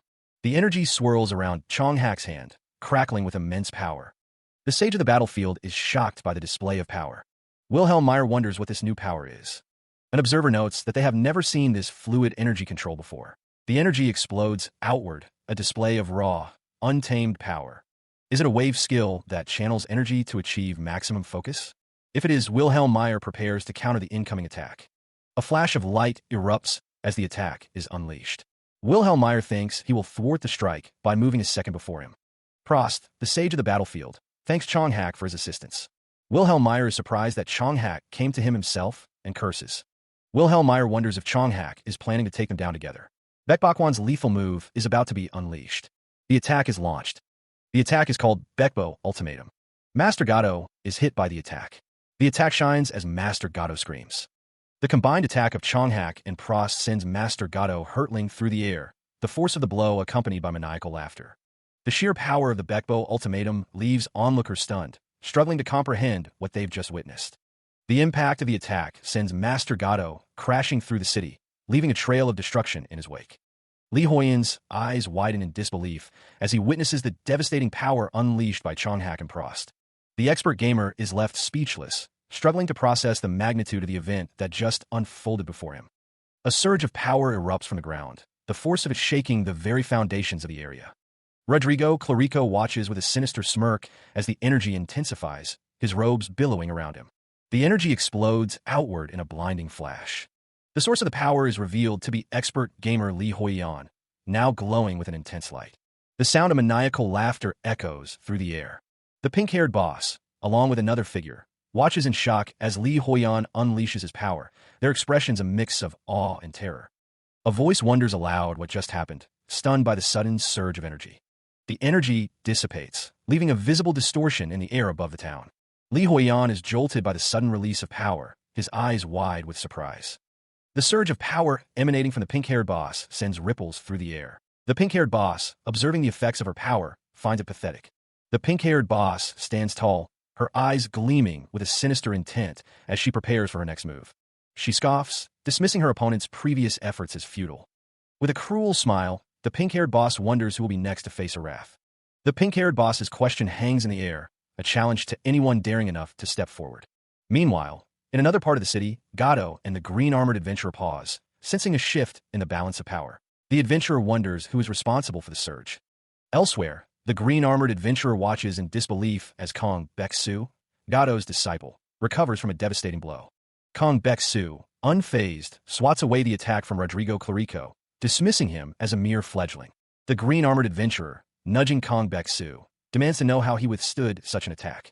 Rodrigo Clarico, visibly shaken, is baffled by Kong Baek-soo's resilience, questioning how he remains unscathed. A question hangs in the air, unspoken but heavy with anticipation.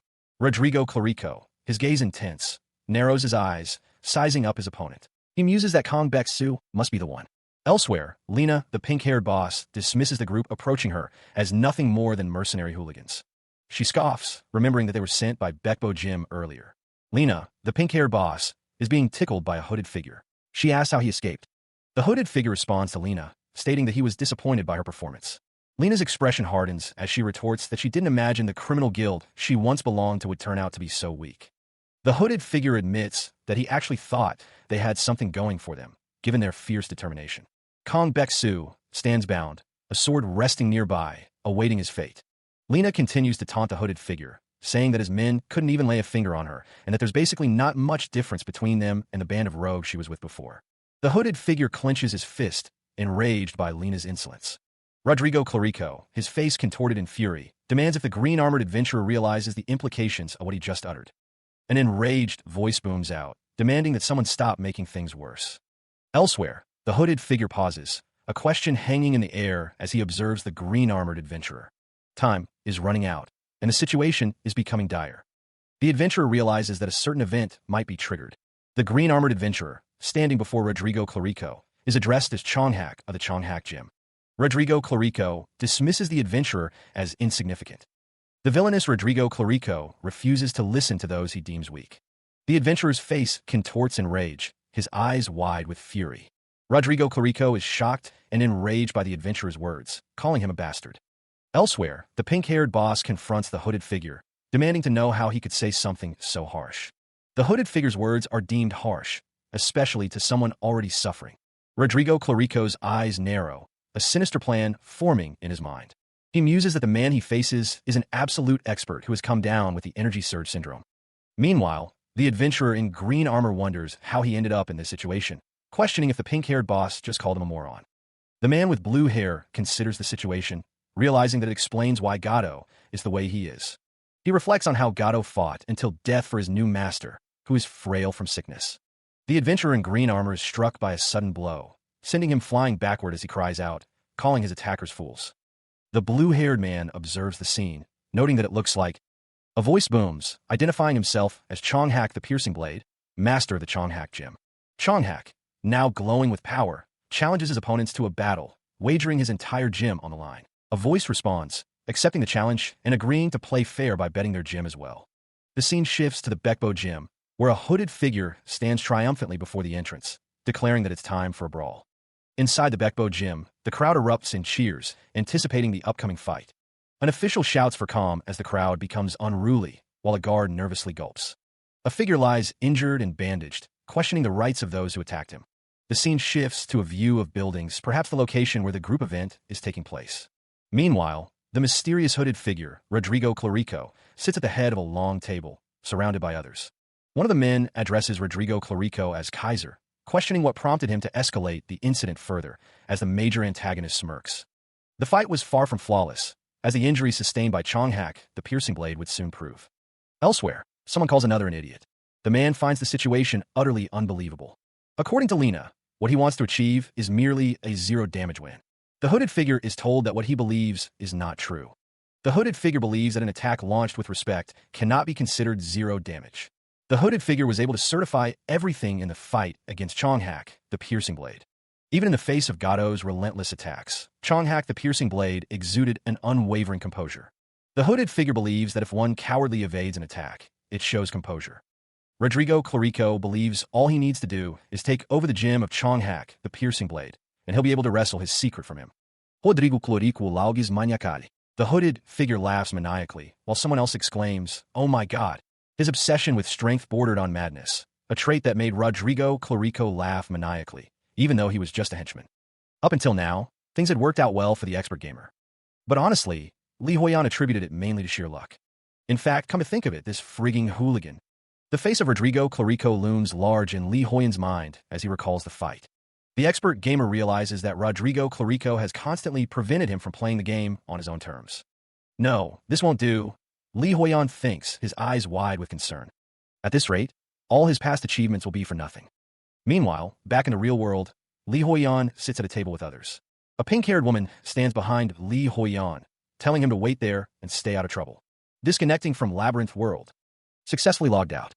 He awakens from his VR session, the headset still obscuring his vision.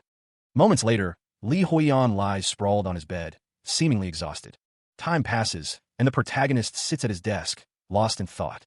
With a sigh, he slides open his phone, the gesture revealing a sense of weariness. The weight of his thoughts seems to press down on Li Huiyan as he rests his head in his hand. The game's countdown looms over him. 10 days remain until the battle, which equates to about 1 day in real life. He considers getting some fresh air, a desire for escape evident in his thoughts. Outside, the city stretches towards the sky, a stark contrast to the virtual world he inhabits. A large burger is held up, ready to be devoured. A friend questions why he's eating so voraciously after earning so much money as a gamer, wondering if something is bothering him. Tears well up in Li Huiyan's eyes, revealing the deep-seated emotions he's been trying to suppress.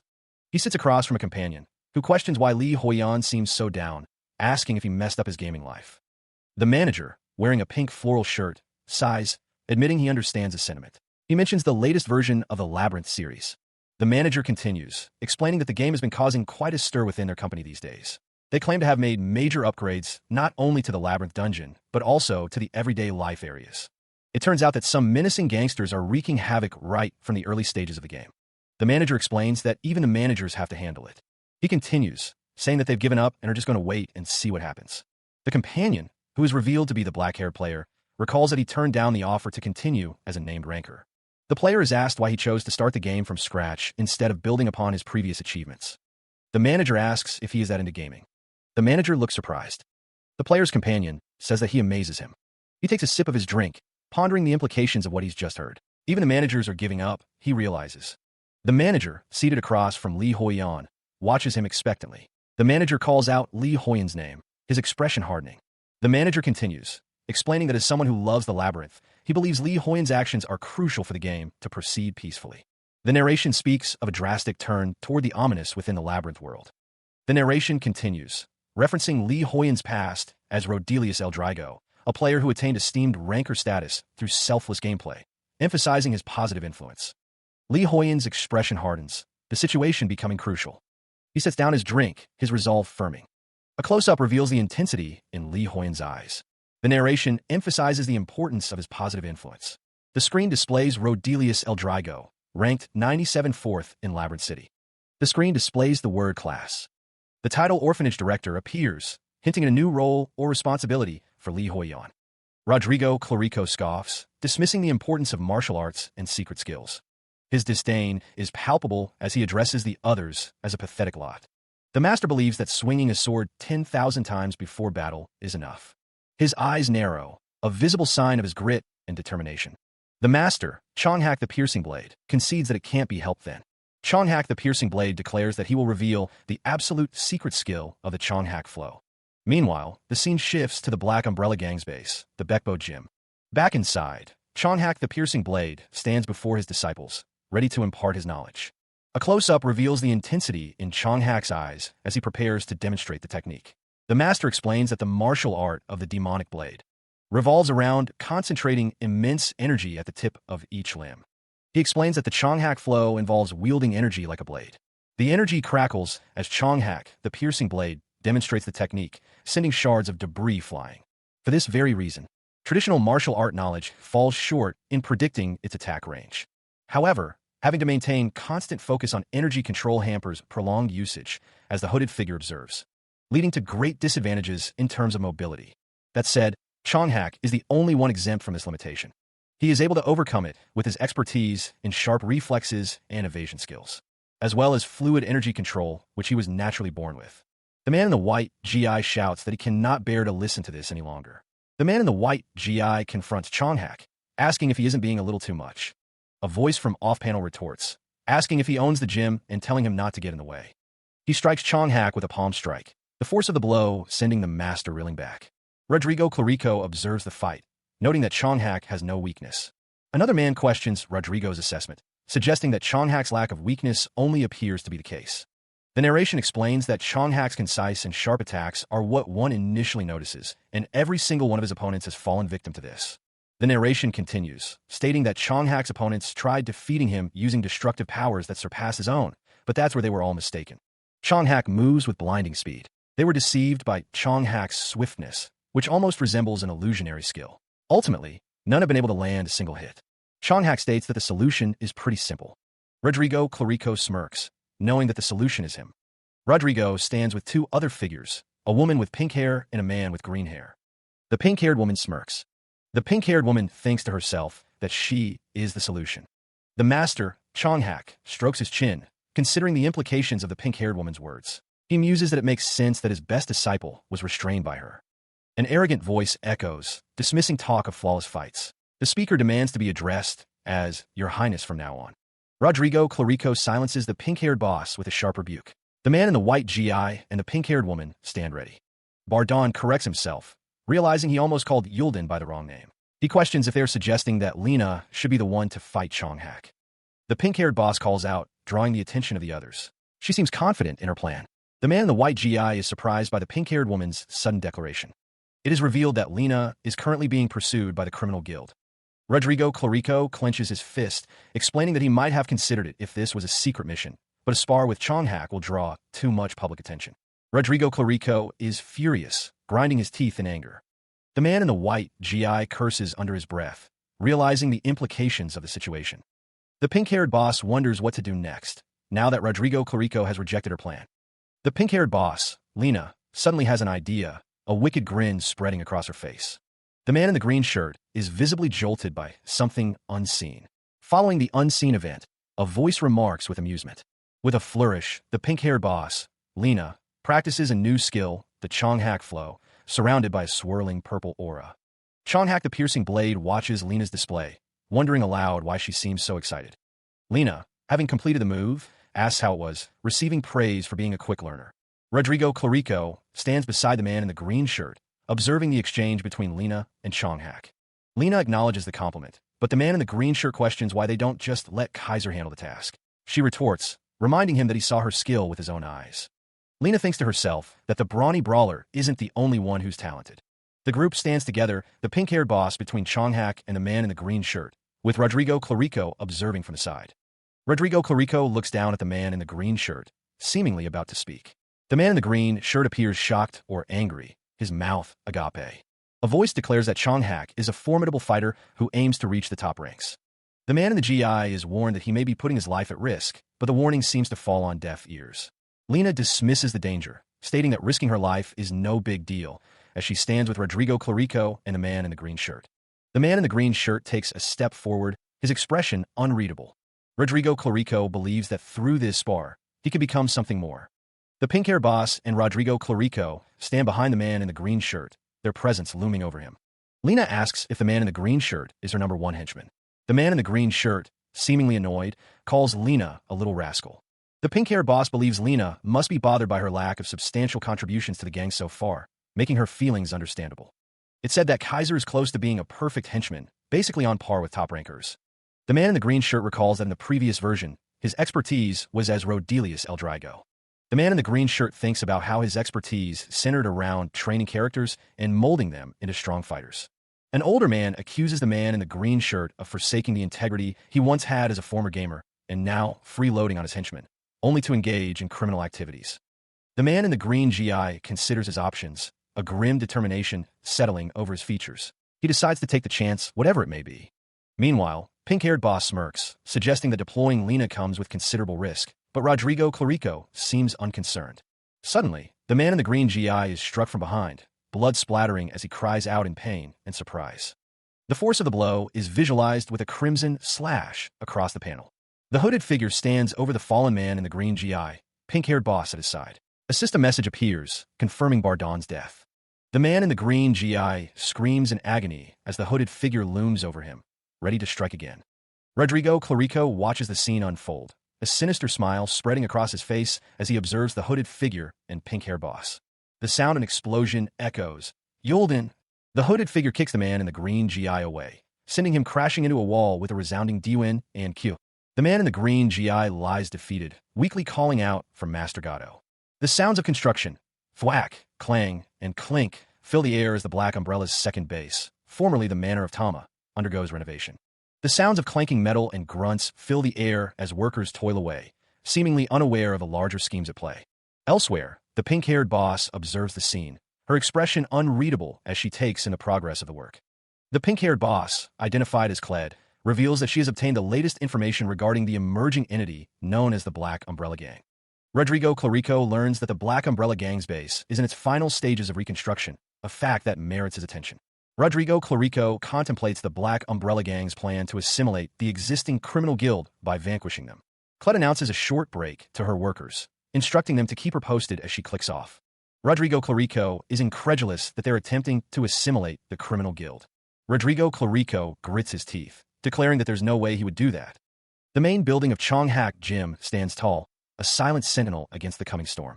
The battle against the Black Umbrella Gang is just one day away, a fact that weighs heavily on everyone's mind. During the initial invasion by the Black Umbrella Gang's executive, one of the drill instructors sustained a critical injury, a sign of the escalating conflict.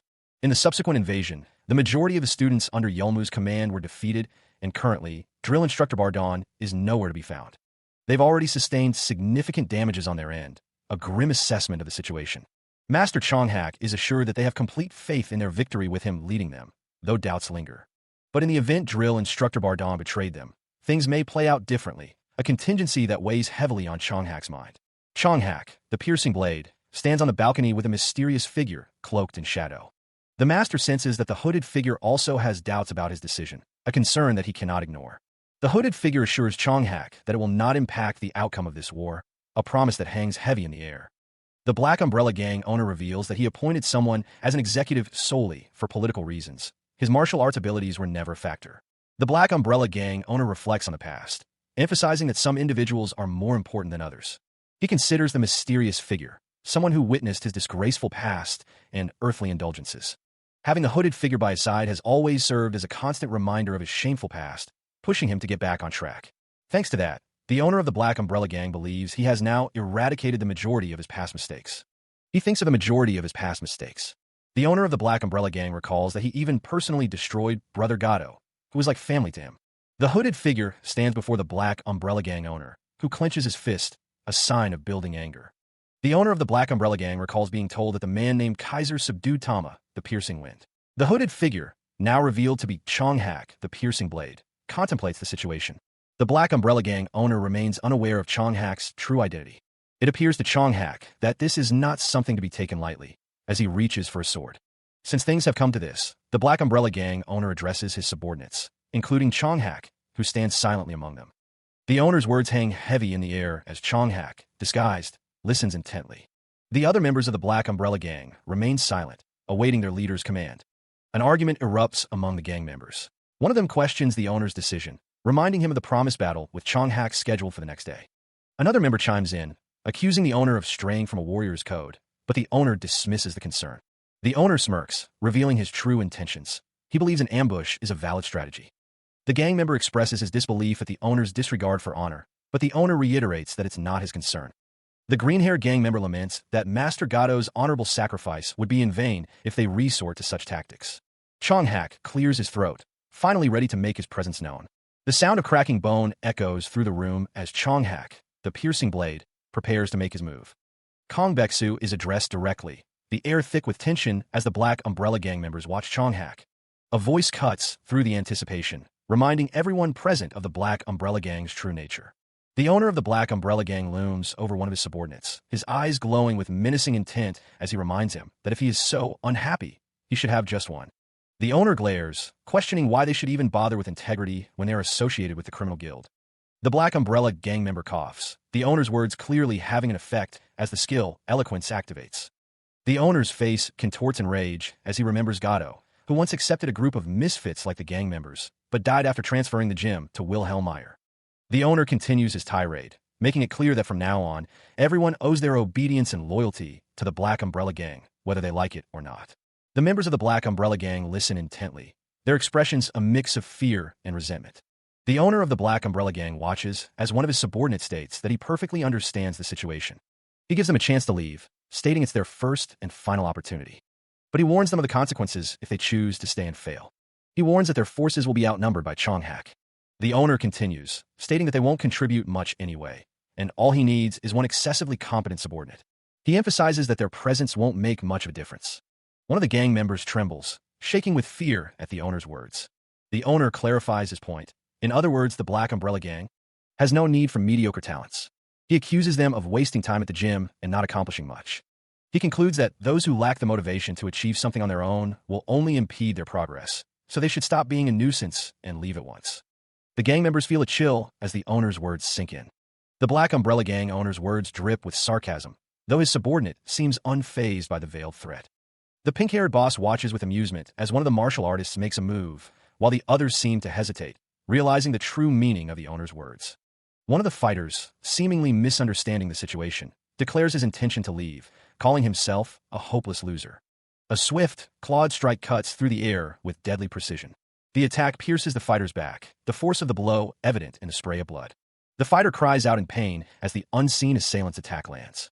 The fighter collapses to the ground, his comrades looking on in shock and horror as they realize the true cost of leaving. The pink-haired boss laughs, revealing that the owner's words were misinterpreted, and that leaving comes at the cost of one's life. The Black Umbrella gang owner's clawed gauntlet is shown, implying that he was the one who attacked the fighter. He states that leaving comes with a price. The remaining fighters realize that failing to prove their worth is as good as being dead. The pink-haired boss clarifies that the owner meant they are free to leave only as a dead man. The Black Umbrella gang owner stands over a trembling subordinate, his armored form casting a long shadow. The word sink looms large, a stark reminder of the fate awaiting those who defy the gang. A man with a gold crown of hair looks on with wide eyes, fear etched on his face as he witnesses the owner's ruthlessness. Chonghak, the piercing blade, observes the scene, noting that the owner's actions seem to have done the trick for now. The owner reflects on how to make the pathetic clowns somewhat useful. The Black Umbrella gang members laugh, reveling in the fear they inspire. The owner believes nothing works better than instilling terror.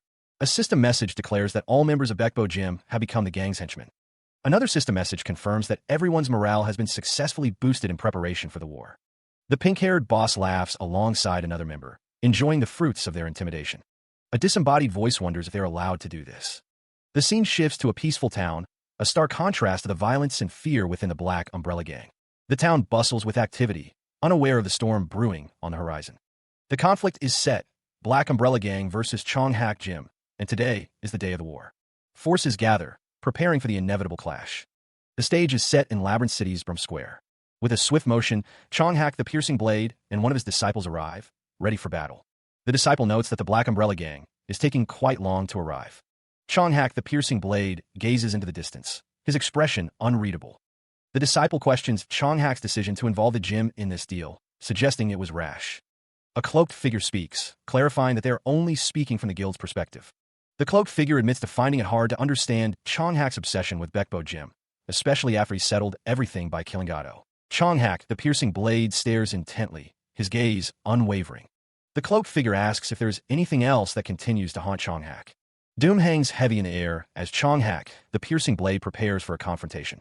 His grip tightens on the hilt of his sword, a visible sign of the tension building within him. Elsewhere, a woman spots the Black Umbrella Gang and alerts the town, her voice filled with urgency. The Black Umbrella Gang advances, their footsteps echoing through the streets as they make their presence known. More footsteps approach, signaling the arrival of another party. The Black Umbrella Gang, led by their owner, moves forward, their intentions clear. One of Chonghak's disciples expresses outrage that their spar was rescheduled, revealing the master's priorities. A voice calls out a name, Lina, hinting at a personal connection to the unfolding events. The man in the green GI moves with incredible speed, a blur of motion as he prepares to strike.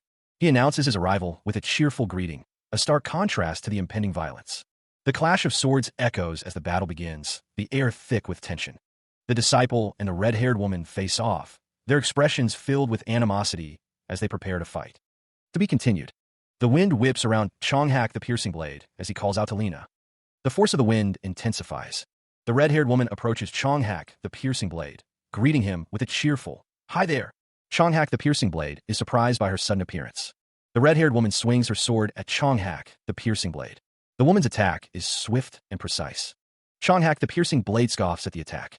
The master fighter questions if she really thinks that feeble ambush will work. Lina, the red-haired woman, smirks, confident that she landed a hit. Chonghak the Piercing Blade is struck by Lina's attack, the impact causing him to stumble. The ambush catches Chonghak the Piercing Blade off guard, blood spraying from his mouth as he reels from the unexpected blow.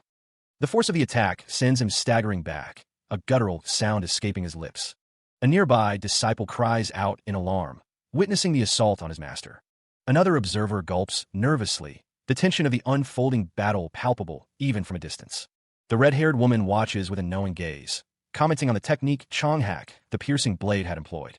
She realizes that the Chonghak flow technique is in use, and that Bardon may have betrayed them. Lina, mid-attack, calls out to Chonghak the Piercing Blade as she continues her assault. The red-haired woman's eyes narrow as she refers to Chonghak the Piercing Blade as Mr. Snake Eyes. Chonghak the Piercing Blade lunges forward, attempting to regain control of the fight. Lina, unfazed, declares that there's no time for him. A final, decisive strike lands with brutal force. The force of the blow sends energy rippling through the air. The impact sends the red-haired woman flying backwards, her ponytail flailing. She recovers quickly, however, and immediately counters with a spinning kick. The kick generates a powerful gust of wind as it cuts through the air. The air rushes past Chonghak, the force of the kick evident. The red-haired woman is sent spinning through the air, clearly surprised by the counterattack. Chonghak, the Piercing Blade, unleashes a devastating counterattack, his expression cold and focused. The red-haired woman attempts to block, but the force of the blow is overwhelming. The clash of their attacks creates a shockwave, the impact reverberating through the air. The force of Chonghak's strike sends the fighter hurtling towards the ground. The air whips around her as she plummets. Chonghak watches as the red-haired woman crashes into the ground, defeated. The red-haired woman groans in pain, feeling the aftershock of Chonghak's counterattack.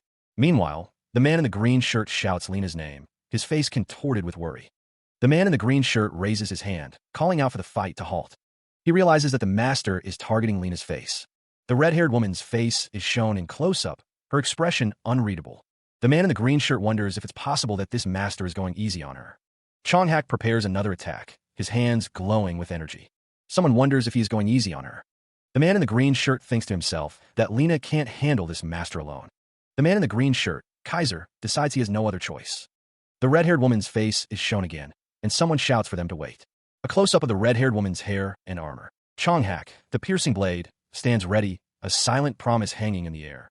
Meanwhile, someone off-panel accuses their boss of considering sending Kaiser to deal with the situation. The camera focuses on the legs of a figure, sword drawn, ready to strike. Lina, the red-haired woman, smirks, confident in her abilities. Chonghak declares that he will prove himself, while someone off-panel retorts that now is not the time to be showing off. The off-panel voice continues, stating that Chonghak can't take her down on his own. Trembling, a figure declares that he can prove himself too. The figure's eyes widen in fear, tears welling as he realizes the gravity of the situation. The figure thinks to himself that Gado isn't the only one who can excel in everything. His face contorted in rage, the figure's eyes burn with determination. A figure throws a sword, declaring that it is his sword. The figure's eye glows with an unnatural light, hinting at a hidden power. Chonghak, distracted by the red-haired woman's presence, is caught off guard as she presses her blade close. The master's eyes narrow, a flicker of annoyance crossing his face. The red-haired woman's expression is fierce as she stares down at Chonghak, her intent clear. Meanwhile, Caesar's subordinate expresses his annoyance at the situation. Elsewhere, the fighter in the white GI is shocked by the turn of events. Caesar, watching from afar, is displeased with the current progress of the fight. The red-haired woman laughs maniacally as she prepares to strike, while the fighter in the white GI watches helplessly. Suddenly, a sword is thrown with incredible force, interrupting the fight. The bald gang owner shouts in frustration. The clash of steel rings out as the mysterious hooded figure intercepts Chonghak's blade.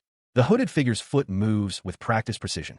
Caesar, his face contorted in rage, recognizes the hooded figure. One of the Black Umbrella gang members declares that no one should interfere in Chonghak's spar, while another challenges someone to come at him. A voice booms, scolding someone for getting caught up in a fight instead of saving Lena. The hooded figure raises their sword, a purple aura emanating from the blade. With a swift motion, the hooded figure redirects the thrown sword, sending it hurtling towards the red-haired woman. The hooded figure's footwork is precise as they move to intercept. The red-haired woman cries out as the redirected sword grazes her, drawing blood. A man in green armor shouts Lena's name, his face a mask of concern. The red-haired woman clashes blades with the hooded figure, the force of their blows creating visible shockwaves. The hooded figure slides back, narrowly avoiding the fighter's attack. Catching her breath, the red-haired woman prepares to strike again. Suddenly, Chonghak the piercing blade appears, deflecting the hooded figure's sword with his own. The hooded figure cries out, recognizing his master. Chonghak the piercing blade's sword crackles with energy. Nearby, the Black Umbrella gang owner exclaims in disbelief, realizing the hooded figure was a swordsman all along. The expert gamer, Li Huiyan, watches the scene unfold, equally surprised by the revelation. A tense silence hangs in the air. The silence is broken as the red-haired woman, her eyes wide, prepares for a fight. With a burst of speed, she sprints forward, her sword drawn. The hooded figure, unfazed, prepares to meet her charge. Steel clashes against steel, the sound echoing through the air as the hooded figure deflects the woman's attack. The hooded figure counters with a swift strike of his own. The red-haired woman grits her teeth, finding her opponent to be annoying. The force of the blow sends her crashing to the ground. The red-haired fighter tumbles through the air, unable to regain her footing. Li Huiyan watches in shock as the red-haired woman is defeated, his eyes widening in disbelief. The hooded figure, now revealed to have blue hair, stands tall, his gaze intense. The red-haired woman coughs, struggling to rise after the devastating attack. The hooded figure, now revealed to be Rodrigo Clarico, admits that the fight should have ended sooner, his purple aura intensifying. Rodrigo Clarico's sword descends upon the red-haired woman, poised to strike. Rodrigo Clarico declares that it's time to end the fight. The sword of the major antagonist glows with power as he prepares to deliver the final blow. The red-haired woman is struck by Rodrigo Clarico's blade, the sound of the impact echoing. Chonghak, the piercing blade, cries out the name of the fallen fighter, Lena. The master, Chonghak the piercing blade, is horrified by what he has just witnessed. The sound of the killing blow rings out. Blood splatters across the scene, a testament to the brutal end of the fight. The voice declares that it's about time. Rodrigo Clarico raises his blade, purple energy swirling around him. He states his intention to end things. With a swoosh, the blade descends. The blade strikes Lena, the force of the blow blurring her features. The attack causes blood to splatter. More blood sprays from impact. A man cries out Lena's name in anguish, realizing what has happened. The mysterious figure in the hood moves with a fwish. Rodrigo Clarico smirks, pleased with the outcome. Rodrigo Clarico and the red-haired woman face off, their blades meeting in a shower of sparks. The red-haired woman grimaces as Rodrigo's blade presses against her neck. Rodrigo Clarico, eyes gleaming with malice, declares his slaughtering form. The red-haired woman's eyes widen in alarm as the blade draws closer. The clash of steel rings out as the mysterious hooded figure intervenes, blocking Rodrigo's attack. Rodrigo Clarico glares at the hooded figure, energy crackling between them. Rodrigo, now facing the hooded figure, prepares to seize the advantage. Rodrigo Clarico initiates a Bekbo strangle, his hand glowing with power as he reaches for the hooded figure's neck. The hooded figure is caught in Rodrigo's grasp, the energy intensifying. The red-haired woman, now recovered, launches a counterattack, berating the hooded figure for their tardiness. A man in green, watching from afar, is shocked to see Rodrigo Clarico using Bekbakwan. The hooded figure struggles against Rodrigo's hold, realizing that Chonghak's evasion skills are failing. An unseen observer curses Rodrigo Clarico. The red-haired woman recognizes the technique Rodrigo is using. Rodrigo Clarico swings his leg, preparing to unleash the Bekbakwan. Rodrigo declares that he will show the true essence of the Baekbakwan. Rodrigo Clarico shouts that this is the secret of Baekbakwan as he unleashes the technique. The force of the Baekbakwan explodes outward from Rodrigo. The hooded figure is sent crashing into the ground by the force of Rodrigo's Baekbakwan, creating a massive crater. Debris rains down as the Baekbakwan impacts the floor. The man in green stares in shock at the devastation caused by the Baekbakwan. The other fighters watch as the Baekbakwan destroys the training grounds.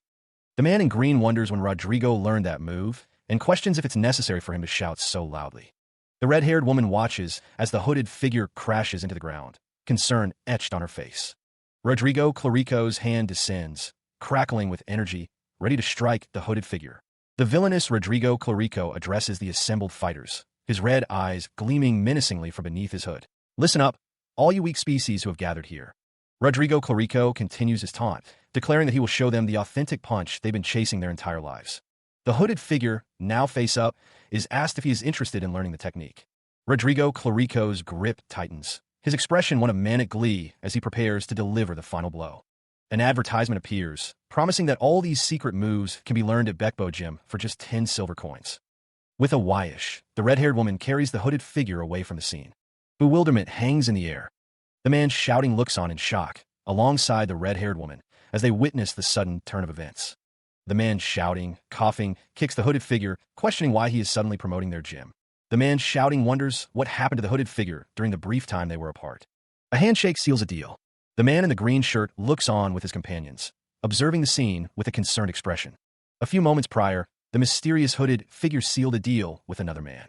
The scene shifts to a sparring site. Lena, the red-haired woman, dashes forward. The man in the green shirt observes the fight, commenting on how the hooded figure is walking straight into chaos. Lena sends the hooded figure flying with a powerful kick. An unseen figure berates Lena for getting distracted. The red-haired woman is told to help Lena, but the speaker whispers that they might not even need their help. Elsewhere, a man identifies the approaching group as underlings of the Black Umbrella Gang. The man is jolted by the realization. A voice booms out, remarking that it has been a while since they've met. The man with blue hair laughs, saying he's heard the news and is glad to see the others are in good shape. The blue-haired man suggests they leave the others to their battle and catch up with each other in the meantime. Someone shouts in disagreement, saying that one can't fight on an empty stomach.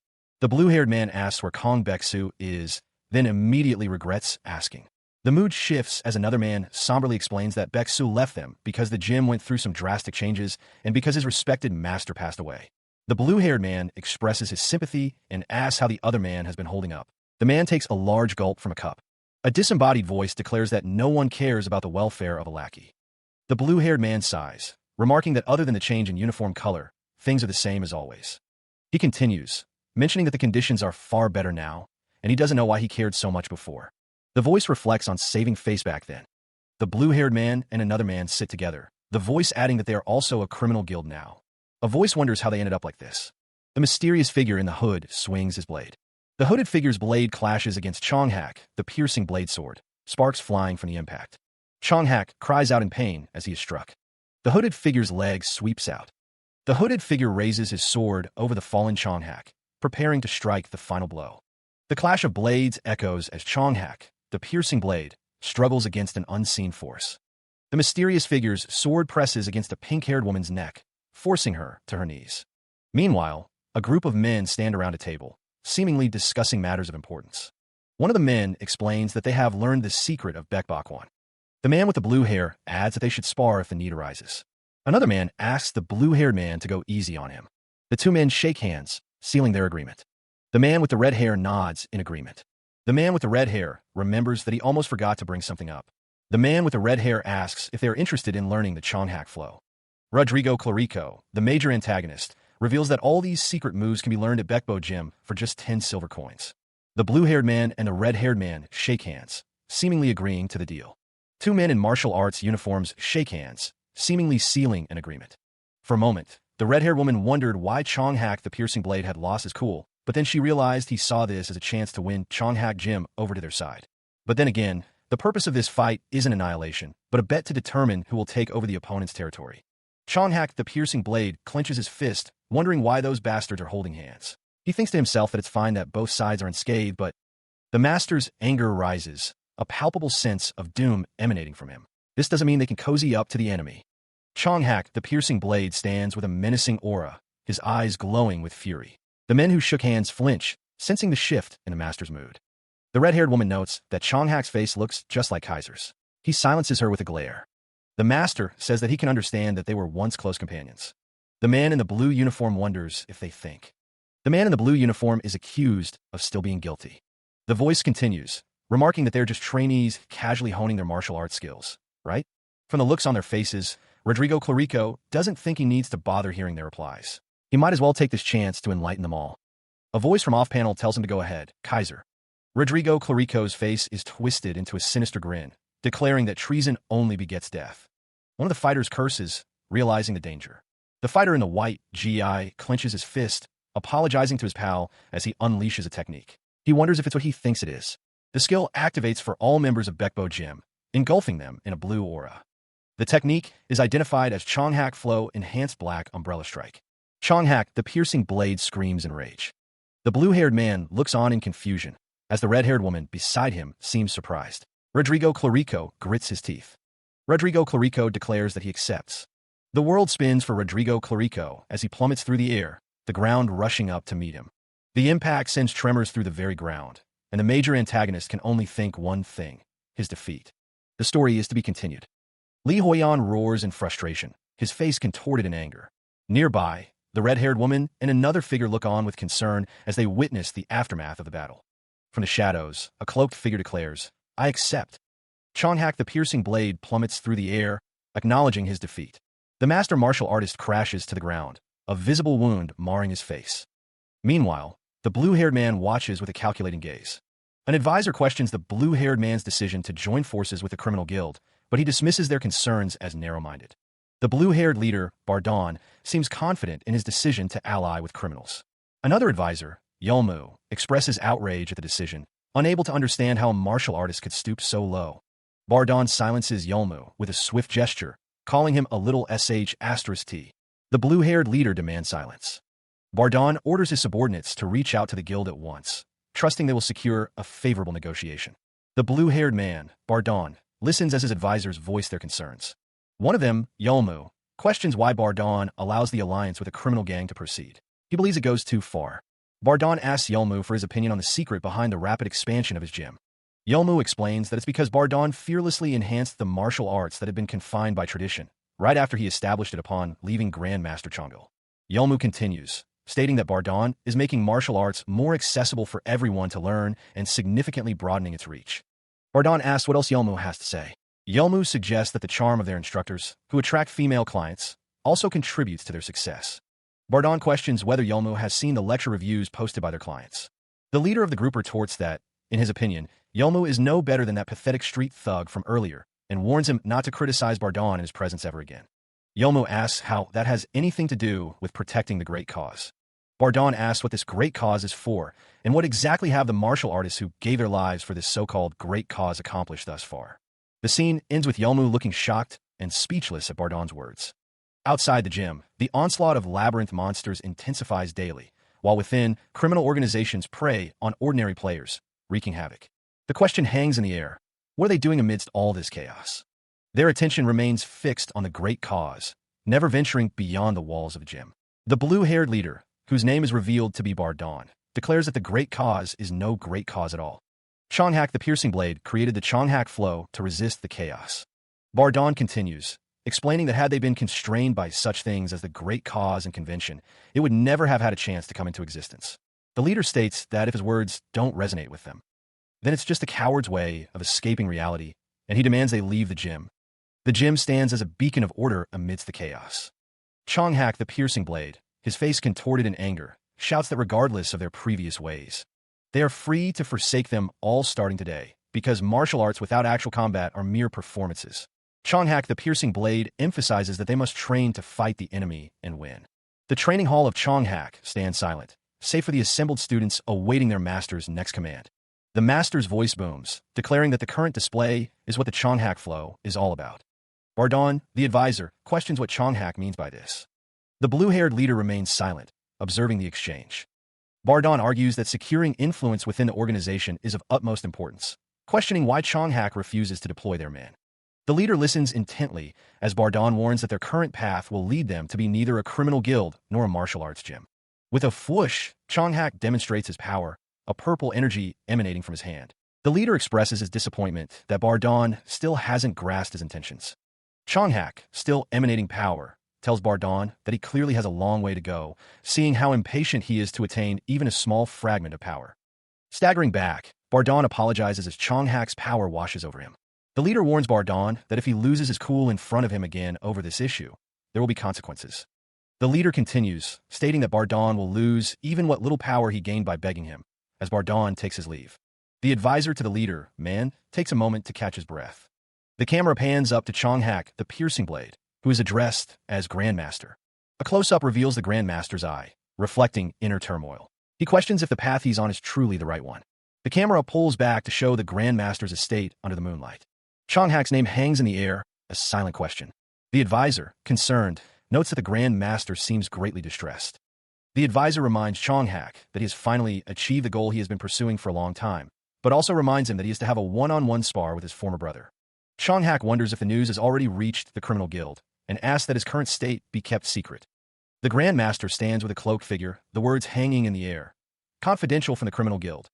The advisor asks Chonghak why he wishes to keep it a secret, questioning if it's because he doesn't want them to discover his vulnerability. The advisor continues, wondering if it's because of the commitment Chonghak made to his master. The cloaked figure, revealed to be a woman, wonders who no one appreciates. The cloaked woman's thoughts lingered on the question of who felt unappreciated, her gaze fixed on the back of the blue-haired man. The leader of the group, Blue, remained silent, his expression unreadable. Suddenly, the blue-haired man broke the silence, ordering someone to report on the current situation. Meanwhile, far away, the city sprawled under the early morning light. The city bustled with activity, its inhabitants going about their daily lives. Elsewhere, Chonghak, the piercing blade, knelt before a hooded figure, the ground cracking beneath the weight of the moment. The hooded figure pressed him, wanting to know what he was saying. The figure reminded Chonghak that he used to be a bad guy in the past. The hooded figure continued, questioning whether Chonghak's extensive efforts to join forces with the criminal guild stemmed from wanting to use martial arts as a means of reforming those who strayed from the right path. The figure pressed further, asking if, by doing this, Chonghak could honor the pledge made to his master. Chonghak confirmed that it was a secret commitment only his master and he knew about. The blue-haired man, Blue, listened intently, his gaze sharp and focused. He listens intently as Chonghak, the piercing blade, recounts the events that led him to join the criminal guild, beginning with a boastful beast infiltrating his gym and claiming a flawless fight. The master swordsman continues, explaining that after sparring with Brother Gato, he finally grasped something. Chonghak recalls the true meaning behind something, the memory flashing before his eyes. The memory crystallizes into the face of an older man, who emphasizes the importance of both flaw and fight. The advisor, Man, observes that Chonghak's fixation on achieving a zero damage when mess things up for a lot of folks. Chonghak admits that even as he remembered the promise he made to his master, he allowed himself to be consumed by darkness without realizing it. The master realizes that his flaw was that very darkness. Rodrigo Clarico, the major antagonist, yawns, seemingly bored by the story. The advisor points out that Chonghak can control such evil henchmen, and the cloaked woman states that she believes it's possible. The blue-haired man states that if Chonghak wins in front of a crowd this large, all future guild applicants will flock to the Black Umbrella Gang, Li Huiyan realizes. A disembodied voice echoes, requesting that someone carry on the noble cause. The blue-haired man kneels before armored figures, lamenting that his master couldn't fulfill the cause. The scene shifts to a wide view of a town square, the air filled with a whooshing sound. The camera pans across the rooftops of the town. Chonghak the piercing blade coughs, his followers calling out his name. The master's face is filled with shock. The perspective shifts to a view of the town from above, the master thinking fuck. Meanwhile, the Black Umbrella Gang's second base in the East District is shown. Construction is complete. The owner of the Black Umbrella Gang watches as his henchmen celebrate the completion of the base. The Black Umbrella Gang owner gestures dismissively as he speaks to the woman with pink hair. Chonghak, the piercing blade, stands by, his expression unreadable. Meanwhile, a woman with purple hair and glasses raises her hand, a sinister smile playing on her lips as she gives the order to raise. The story is to be continued. The city square bustles with activity, a vast arena prepared for the spectacle to come. The unseen speaker emphasizes the stakes. Victory before such a massive crowd will bring glory. The blue-haired leader of the Black Umbrella Gang anticipates a surge in guild applications should they win. The unseen speaker continues, about to make a request. The blue-haired leader and his companions prepare to carry on. The speaker urges someone to take up this noble cause. The crowd wonders who won the fair fight, as the Black Umbrella Gang has subdued their enemy. The outcome of this fight will be widely circulated by the spectators. The Black Umbrella Gang's reputation has increased by 300. The fame of Wilhelm Meyer, the head of the Black Umbrella Gang, has increased by 1,000, despite him not doing anything. The infamy of Kaiser, a core member of the Black Umbrella Gang, has increased by 650. Kaiser has obtained the special stat, Tenacity. Kaiser's combat genius trait has been enhanced as a result of his new special stat, and he can't help but snicker. The newly unlocked trait, Genius of Martial Arts, promises to make him an even more formidable opponent. The scene shifts to Labyrinth City, specifically the East Outer Wall. A man grunts as he's struck by something unseen. The blue-haired leader of the Black Umbrella Gang continues his patrol, unaware that his target lies just ahead, riddled with arrows. A crossbow is drawn, ready to fire another volley. The blue-haired leader is struck again, the force of the impact causing him to cough up blood. The man cries out for help, realizing the severity of his injuries. Another arrow pierces him, the impact spraying blood. The blue-haired leader is defeated, the word doom echoing his demise. The blue-haired man, clad in armor, prepares his crossbow, ready for the hunt. His eyes narrow, a cold determination hardening his gaze. Unbeknownst to him, a cloaked figure watches from above, dismissing him as uninteresting and weak. A few days prior, the blue-haired man perched in a tree, scouting the area. Suddenly, the cloaked woman's voice echoes in his mind, causing him to wonder what is happening. The cloaked woman, having found the perfect vantage point, prepares to strike. An arrow, launched with deadly precision, hurtles toward the blue-haired man. The red-haired woman seizes the moment, drawing back her bowstring with lethal intent. With a swift motion, the red-haired woman releases her arrow, sending it spinning through the air. Her face contorted in a grimace. The red-haired woman watches her arrow fly. The arrow pierces through the air, heading towards its target. The arrow finds its mark, felling the blue-haired man. The red-haired woman's target, the blue-haired man, is now gone, having activated a skill that renders him invisible. The blue-haired man is shocked by this sudden turn of events. The red-haired woman is confused by the sudden disappearance. Frustrated, the red-haired woman shouts, demanding that the blue-haired man reveal himself. Meanwhile, the blue-haired man, now hidden, stands over a body riddled with arrows, his crossbow at the ready. A raven flies overhead as the blue-haired man contemplates the assassination quest he's been given. The blue-haired man glances up, the raven's caw echoing around him. Elsewhere, a figure stands before a large gate, vowing to find the blue-haired man. The scene shifts to Labyrinth City, East District. Inside a grand hall, the red-haired woman stands surrounded by people, seemingly searching for someone. The Black Umbrella Gang's first headquarters stands tall, a testament to their growing influence. Inside the headquarters, the blue-haired man surveys his domain, considering it more than just a mere base. He reflects on his strategy, musing that the way he gathers his henchmen together as a unit for battle is often called a party play. A rumble echoes as the headquarters is revealed, a grand structure with the gang's emblem prominently displayed. The blue-haired man knows that the heart of party plays lies in the home buffs. He understands that the headquarters is where members receive buffs from their associated base. The more magnificent the base, the more enhanced the buffs get, and the blue-haired man stretches, preparing to utilize them. The headquarters shimmers with power as the blue-haired man declares that he has moved into a new home. With a resounding crash, the blue-haired man resolves to have a fresh start with a new heart and resolve. The blue-haired man clenches his fists, a determined grin spreading across his face as he prepares for what's to come. His expression hardens, a flicker of concern crossing his features as he looks off to the side. The pink-haired woman stands amidst the rubble, acknowledging the blue-haired man's power with an eyes. The system informs that Lave, a member of the Black Umbrella Gang, has learned the Chong Hack flow from Lena. The owner of the Black Umbrella Gang is impressed, noting the kid's talent. The pink-haired woman looks on with a surprised expression as the owner of the Black Umbrella Gang seems to be losing his temper. The owner of the Black Umbrella Gang, overcome with rage, grabs the young member, Lave, by the head. The pink-haired woman tries to reassure the boy, saying he won't bite. The owner of the Black Umbrella Gang shouts, furious that he was repaid in this way after providing food and shelter. Lave apologizes profusely. Lave trembles, explaining that all he did was imitate what the pink-haired woman taught him, claiming he had no idea what he was doing. The owner of the Black Umbrella Gang demands to know if Lave is showing off, seething that he destroyed a perfectly new house. Lave insists he didn't mean to talk back, but he knew that. Lave continues to panic, thinking that Lena is the one who taught the Chong Hack flow to everyone for Bekbo Gym. The pink-haired woman looks on with a sinister smile as the owner of the Black Umbrella Gang stands behind her. Lave realizes he has a knack for education. The pink-haired woman turns to the owner of the Black Umbrella Gang, who looks at her with a stern expression. The owner of the Black Umbrella Gang accuses the pink-haired woman of being annoying, revealing that he knew all along. The pink-haired woman and Lave attack the owner of the Black Umbrella Gang, who is sent reeling from the combined assault. The pink-haired woman taunts him, asking if he'd still let someone as talented as her babysit a thieving brat. The pink-haired woman's words drip with sarcasm as she mocks someone for being so pissed. A disembodied voice warns someone to consider their response carefully. A woman's hand glows with a menacing purple energy.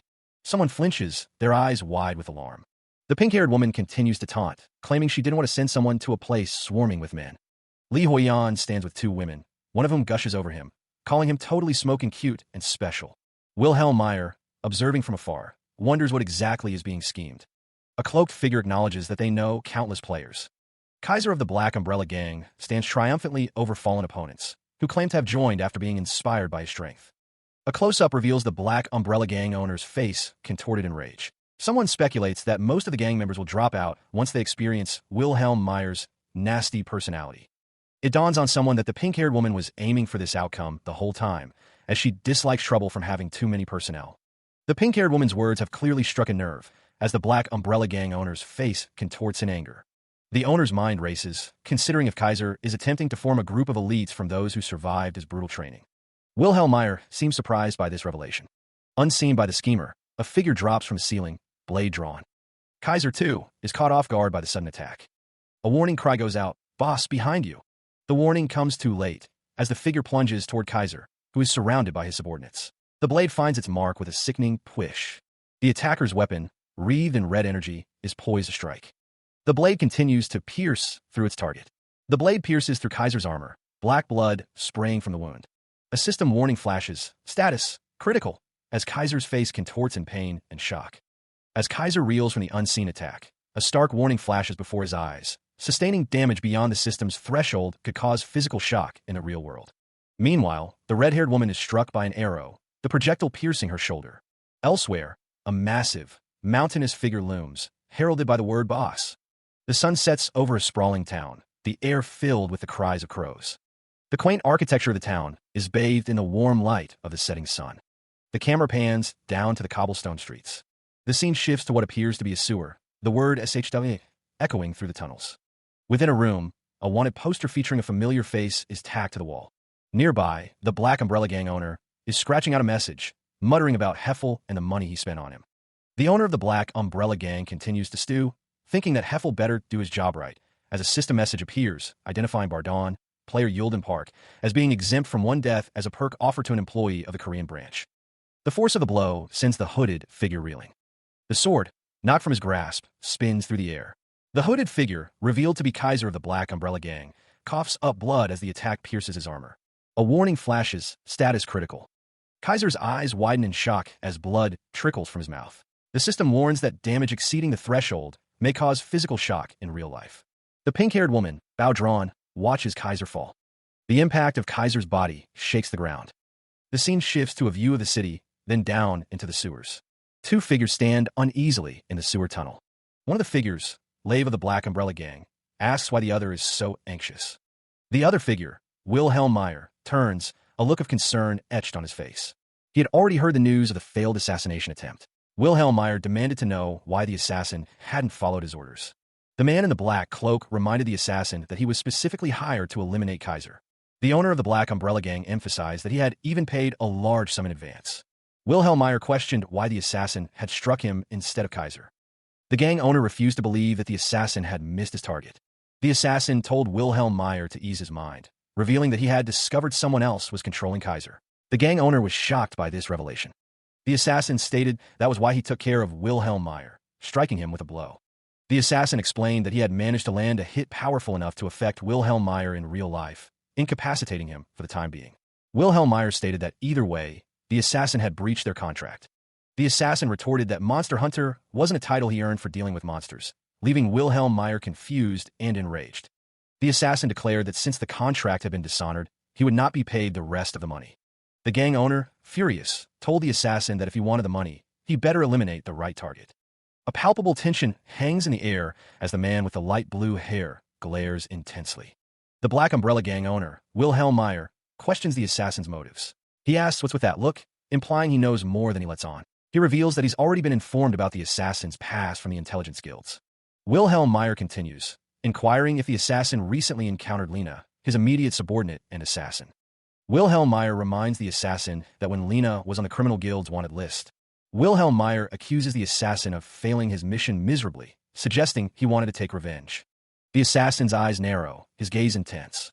Wilhelm Meyer states that the logical course of action should have been to go after Lena. Wilhelm Meyer demands to know why the assassin shot that dull-witted Wilhelm Meyer instead. Wilhelm Meyer accuses the assassin of chickening out upon seeing her. Wilhelm Meyer wonders if the reason is because. Wilhelm Meyer finishes his thought, asking if the assassin got jealous. Wilhelm Meyer watches as Lena and two other women stand over the body of the Wilhelm Meyer that the assassin shot. The pink-haired woman grins, amused by the unfolding events. The blue-haired man's voice echoes, revealing his true intentions, the elimination of both Lena and Kaiser. The blue-haired man continues, noting that Lena is not only pretty but also strong, and that she gave Wilhelm Meyer a taste of defeat. The man with blue hair suggests that Wilhelm Meyer wanted to take his anger out on the one Lena serves. Wilhelm Meyer pushes away the blue-haired man's hand, deflecting his attempt to touch him. The blue-haired man draws his sword, the blade whistling through the air. Wilhelm Meyer laughs, deflecting the attack with ease. He tells the blue-haired man not to be so obvious. The blue-haired man's expression hardens, realizing Wilhelm Meyer sees through his facade. He is easy to read. The blue-haired man sheathes his sword, admitting it was a close call. He claims attacking Wilhelm Meyer would do him no good since he's affiliated with the Six Forces. The blue-haired man reveals his true plan, to eliminate both Lena and Kaiser, demanding the money be ready. Kaiser, arriving on the scene, calls out, telling them to stop. The sounds of battle fade as Wilhelm Meyer walks away, his expression unreadable. Spinning around in a rage, Kaiser roars in frustration. There wasn't a single person. Who's reliable? The owner of the Black Umbrella Gang fumes, admitting he did his best to deal with the situation. He curses Heffel for messing things up. He recalls that the assassin intends to kill both Kaiser and Lena. He worries that the assassin might act impulsively and get caught. The owner of the Black Umbrella Gang realizes that the assassin will likely disclose his name as the one who hired him for the assassination. His fist trembles with rage. He reminds himself that his plan hasn't even begun yet. The owner of the Black Umbrella Gang sighs, realizing this leaves him with only one choice. The owner of the Black Umbrella Gang stands before his assembled forces, ready to make his next move. He decides he'll have to seek the help of the Six Forces. The Temple of Healing stood tall in Labyrinth City, a beacon of hope for the injured. Inside, a group gathered around a patient lying on a healing bed, awaiting the temple's restorative powers. The patient, Kaiser of the Black Umbrella Gang, lay still as the priest prepared to begin the healing process. With a surge of energy, the priest suppressed his pain and revitalized his body. A radiant light enveloped Kaiser as the priests channeled their healing magic, mending his injuries. The system notified everyone that Kaiser's physical condition had returned to normal. Eileen, an intermediate priest of the Temple of Healing, couldn't help but wonder if all the bosses of criminal gangs were like him. The pink-haired woman, standing nearby, questioned what was wrong, while the blue-haired man simply stated that Kaiser's face was always like that. Eileen expressed her fascination, noting that an internal injury that severe must have been excruciating, but the blue-haired man remarked that Kaiser liked it that way. From the bed, Kaiser thought to himself that the boss, Wilhelm Meyer, had always had a liking for things that were risky and painful. Kaiser scoffed, thinking that it wasn't that painful anyway, and that he could have just drunk an intermediate potion instead of making a huge fuss by bringing him all the way there. Eileen insisted that he rest. Eileen was shocked, stating that the wound was so severe that it should have induced shock, but Kaiser was saying it didn't hurt. She, the priest Eileen, is warned not to forget that the ancient curse afflicting Kaiser of the Black Umbrella Gang may pose a threat at any time. Kaiser, however, assures her that nothing will happen. The priestess's warning is dismissed, as it's claimed that she is overly imaginative. Lena, overhearing this, is shocked by the mention of an ancient curse and questions if Kaiser is really going to die. The blue-haired man asks Wilhelm Meyer if it's time, prompting a reaction from the pink-haired woman. The pink-haired woman is frustrated, exclaiming, "Not again." Eileen is confronted for keeping the ancient curse a secret from Kaiser's subordinates. She apologizes, but Kaiser declares that they are all awful. Lena sobs, questioning why the information was kept from her all this time. Wilhelm Meyer admits that he kept beating Kaiser because he had no idea about the curse. A notification appears, indicating that Lena's likability has decreased by 10. The pink-haired woman cries out, while Wilhelm Meyer states that he doesn't even care if Kaiser is a demon lord anymore. Wilhelm Meyer is losing his likability with Lena with each passing minute and demands that someone do something about it, despite being a priest. Wilhelm Meyer stutters, claiming he doesn't understand women much, and asks Lena to hear him out. Lena responds that he is the second person she hates the most. Wilhelm Meyer clenches the cross necklace in his hand. Wilhelm Meyer reflects that all he wanted was... He believed that his subordinates shouldn't be concerned about his pain. However, as a subordinate, it becomes even more distressing to keep quiet. She realizes she hadn't noticed her boss's pain. The pink-haired woman couldn't agree more with Eilein's statement, sobbing and sniffling. Kaiser, bandaged and bruised, is confronted by the pink-haired woman, who asks how he could hide his pain. She knows he may not find her reliable, but she could be. She wishes he had at least let her know he was in pain. The pink-haired woman laments that Kaiser managed to narrowly escape death earlier, but now he might die any minute because of a stupid curse. The blue-haired man wonders what he's going to do now, lamenting that he teamed up with a loser. A notification appears, stating that his likability with Lena has decreased by 15. Eilein, visibly distraught, is grabbed by Kaiser, who turns to face her. She thinks to herself that she shouldn't have let him handle it when he's been single his whole life, and that if Lena decides to bail, it's going to be bad. The blue-haired man wonders how he can make her feel better. Eilein suggests that since things have come to this, Kaiser should renounce all worldly desires and choose the path of a priest. He vehemently rejects the idea of becoming a priest, calling the suggestion preposterous. The thought of Lena leaving him sends Kaiser Black Umbrella Gang into a spiral. He fears that if she leaves, all the female players in the city will soon see him as a loser. The thought of the Black Umbrella Gang becoming predominantly male fills Kaiser with dread. He knows that if that happens, the gang will soon enter a state of decline. The leader of the Black Umbrella Gang shudders at the prospect. He can't allow his gang to degrade into such a sorry state. Meanwhile, the blue-haired man is being berated by the pink-haired woman. Damn it, Kaiser thinks, his eye filled with determination. He realizes that he has no choice but to use a certain method. To be continued. The priestess's wail echoes through the temple, startling a nearby boy. Wilhelm Meyer shudders, realizing the precarious position his gang is in. He curses under his breath. The schemer realizes he has no choice but to resort to drastic measures. Wilhelm gaps Ilunis necklace. He spits out her name, laced with venom. Eilein's eyes widen in terror as Wilhelm Meyer grips her necklace tightly. His eyes glowing with purple energy, Wilhelm demands if she understands the gravity of her mistake. A system notification appears, indicating that Wilhelm Meyer has activated his charisma skill. Wilhelm, his grip still tight on the necklace, demands that Eilein compose herself. The system warns that provoking the Temple of Healing will trigger an alarm, prompting the dispatch of the Holy Order of Knights. A boy overhears the warning about the Order of Knights and looks up in alarm. Should that happen, both you and I will find ourselves in a pretty troublesome situation. Wilhelm Meyer, his face inches from the protagonist, speaks with a menacing tone. Li Huiyan simply replies, "That's so." Elsewhere, the red-haired woman stands with a child, observing the exchange between Wilhelm and Li. Very well. I shall keep that in mind next time, she thinks. Li Huiyan turns his head, a subtle fwish sound accompanying his movement. The red-haired woman watches, a soft HNGH, escaping her lips. With a swish, Li Huiyan presents the red-haired woman with a necklace. The protagonist offers the necklace to the woman, stating, "This is for you."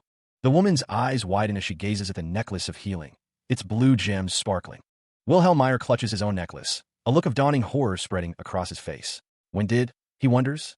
Li Huiyan examines the stolen necklace, now around his neck, as it glows with a soft light. Huh, I didn't realize what a good item this was. Li Huiyan reflects on his acquisition. I thought I'd get something a little less sophisticated by pickpocketing an intermediate priest. Wilhelm Meyer, visibly agitated, cuts himself off mid-sentence, realizing the implications of the theft. The realization hits him hard. It was a simple act of robbery, or so he thought.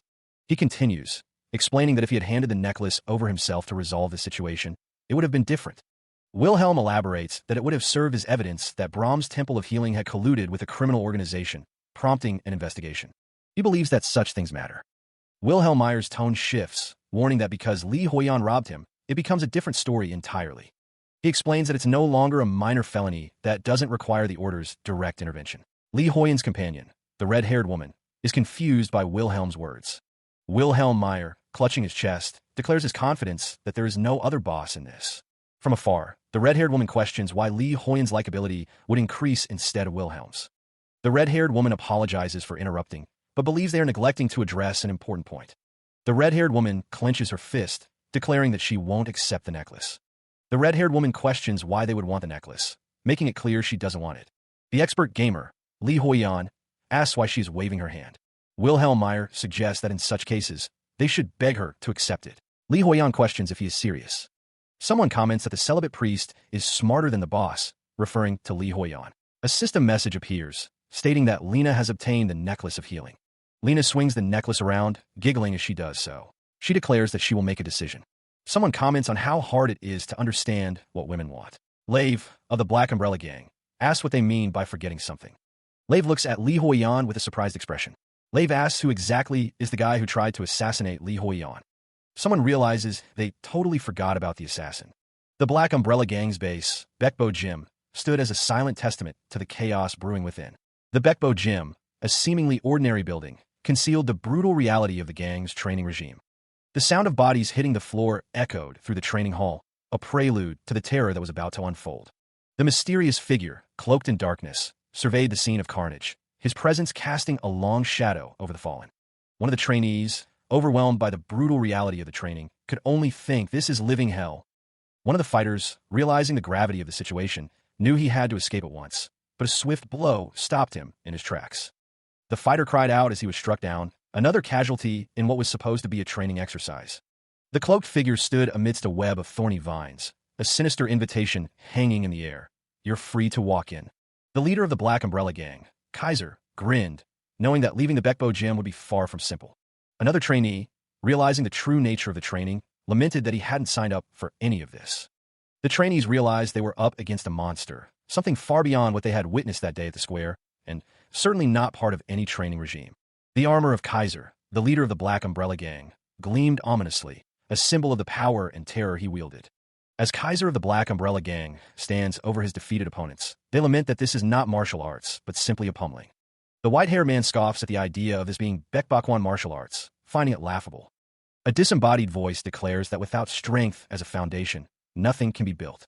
The cloaked figure, Kaiser, prepares to strike with his massive sword, the blade whistling through the air. The voice continues, dismissing the trainees' efforts as nothing more than pitiful tricks. The white-haired man, Kaiser, grins menacingly, his red eyes gleaming with cruel amusement. The voice booms, announcing that in this session, they must face the sword. Laughing maniacally, Kaiser swings his sword, the force of the blow sending bodies flying with sickening thwacks and crashes. The impact of the blows is deafening, as the trainees cry out for help. The trainees, realizing the gravity of their situation, wonder who could possibly endure this kind of training. Kaiser's sword slashes through the air, the sound echoing as he wonders if they think they can endure this. The voice declares that no one was able to endure it, calling them weak and pathetic creatures. He watches as one of his underlings is struck by an unseen force. The ambush strike lands with brutal force, impaling a vital area of the target. The victim coughs up blood, the force of the blow staggering him. The cloaked figure responsible for the attack stands tall, his sword dripping with blood. Kaiser of the Black Umbrella Gang, clutching his side, wonders who dared to attack him. The remaining trainees scramble to escape, sensing the danger.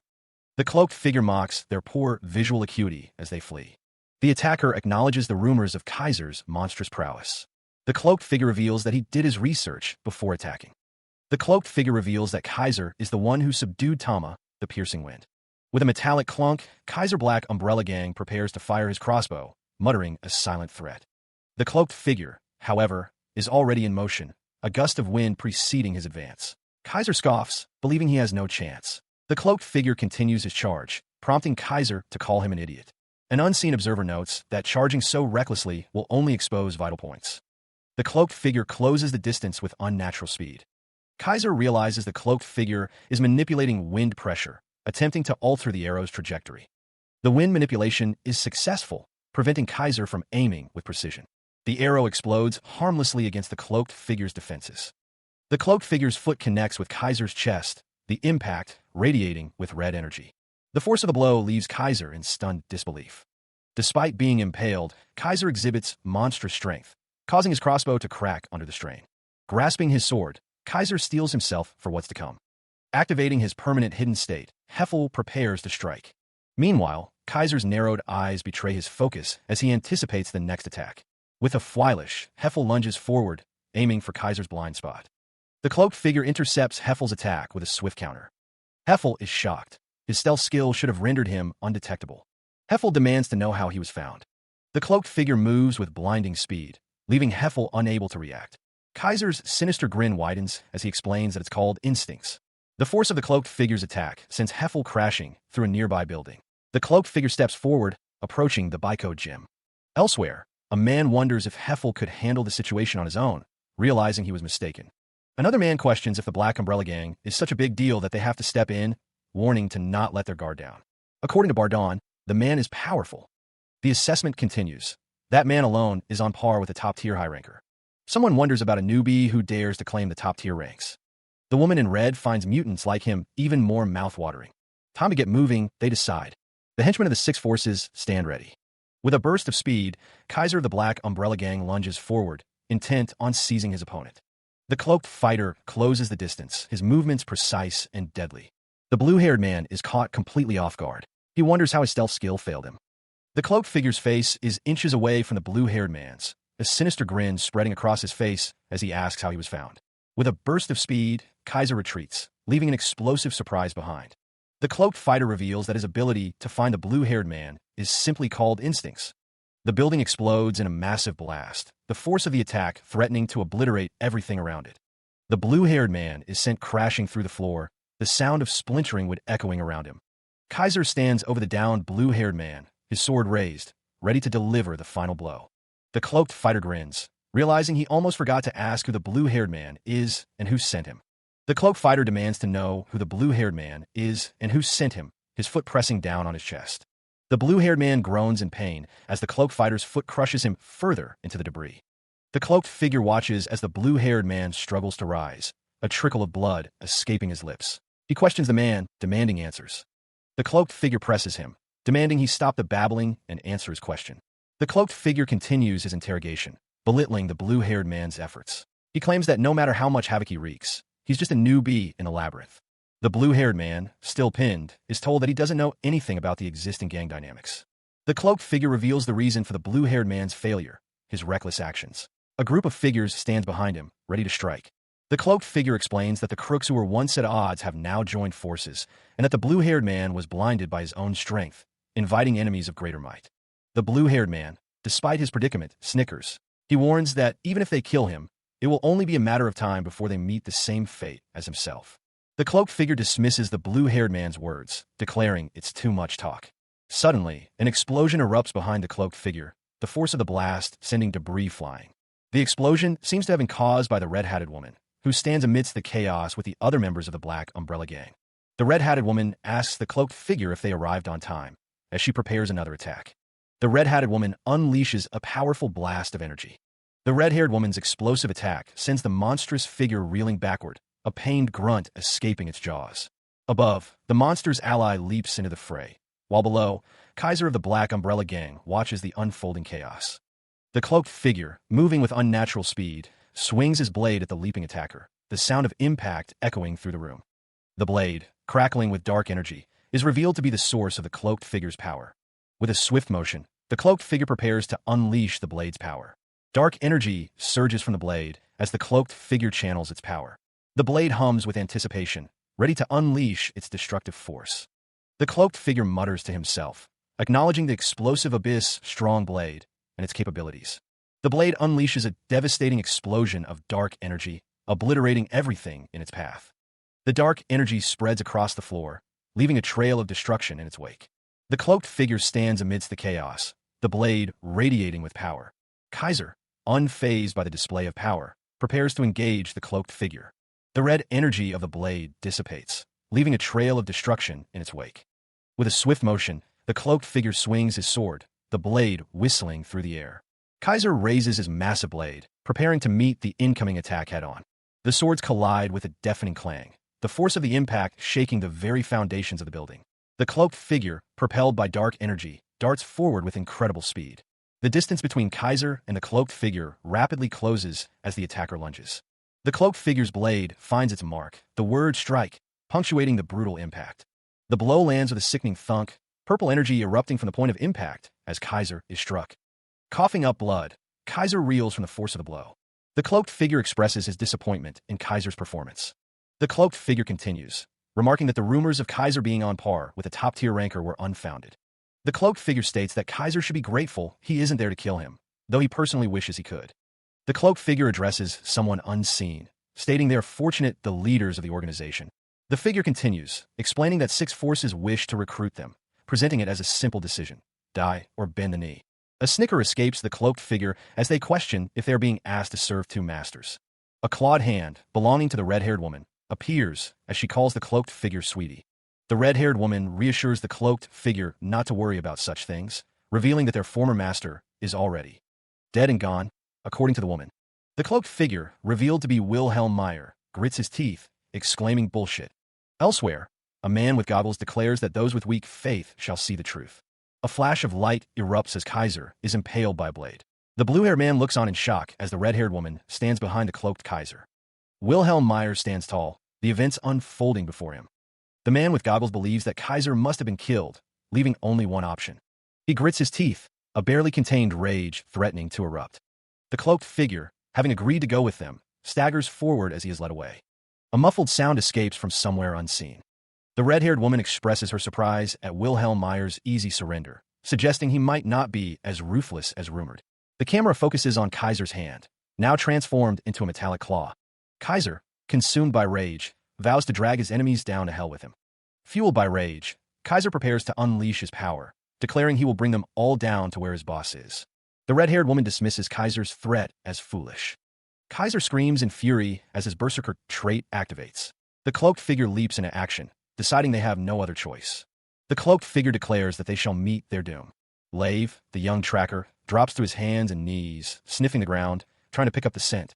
The scent is getting stronger, he notes, believing they are close. The red-haired woman and Wilhelm Meyer stand behind him. Wilhelm suddenly realizes that they are heading towards Bekbo Gym. The red-haired woman looks at Wilhelm, awaiting his reaction. Lave continues to track the scent. Tracking someone using stealth mode is quite a challenge, but the boy is proving to be more useful than a typical pickpocket, not to mention he's got an extensive network. Wilhelm asks Lave if he has any ideas about who the potential suspect might be. Wilhelm realizes that it could even be someone he might have offended. Lave isn't sure, noting that Wilhelm has garnered such a negative reputation amongst the criminal guilds. Lave notes that one peculiar aspect is that this person's scent is mixed with a stench from the sewers. The scent is becoming so strong that it almost feels like they're right next to them. He whips his head around, sensing danger. The fourth form of Bekbakwan, Earth Explosion Strike, erupts around the red-haired woman and Wilhelm, the attack originating from the cloaked figure. The force of the explosion sends the cloaked figure reeling. The Earth Explosion Strike connects, sending Wilhelm flying backwards.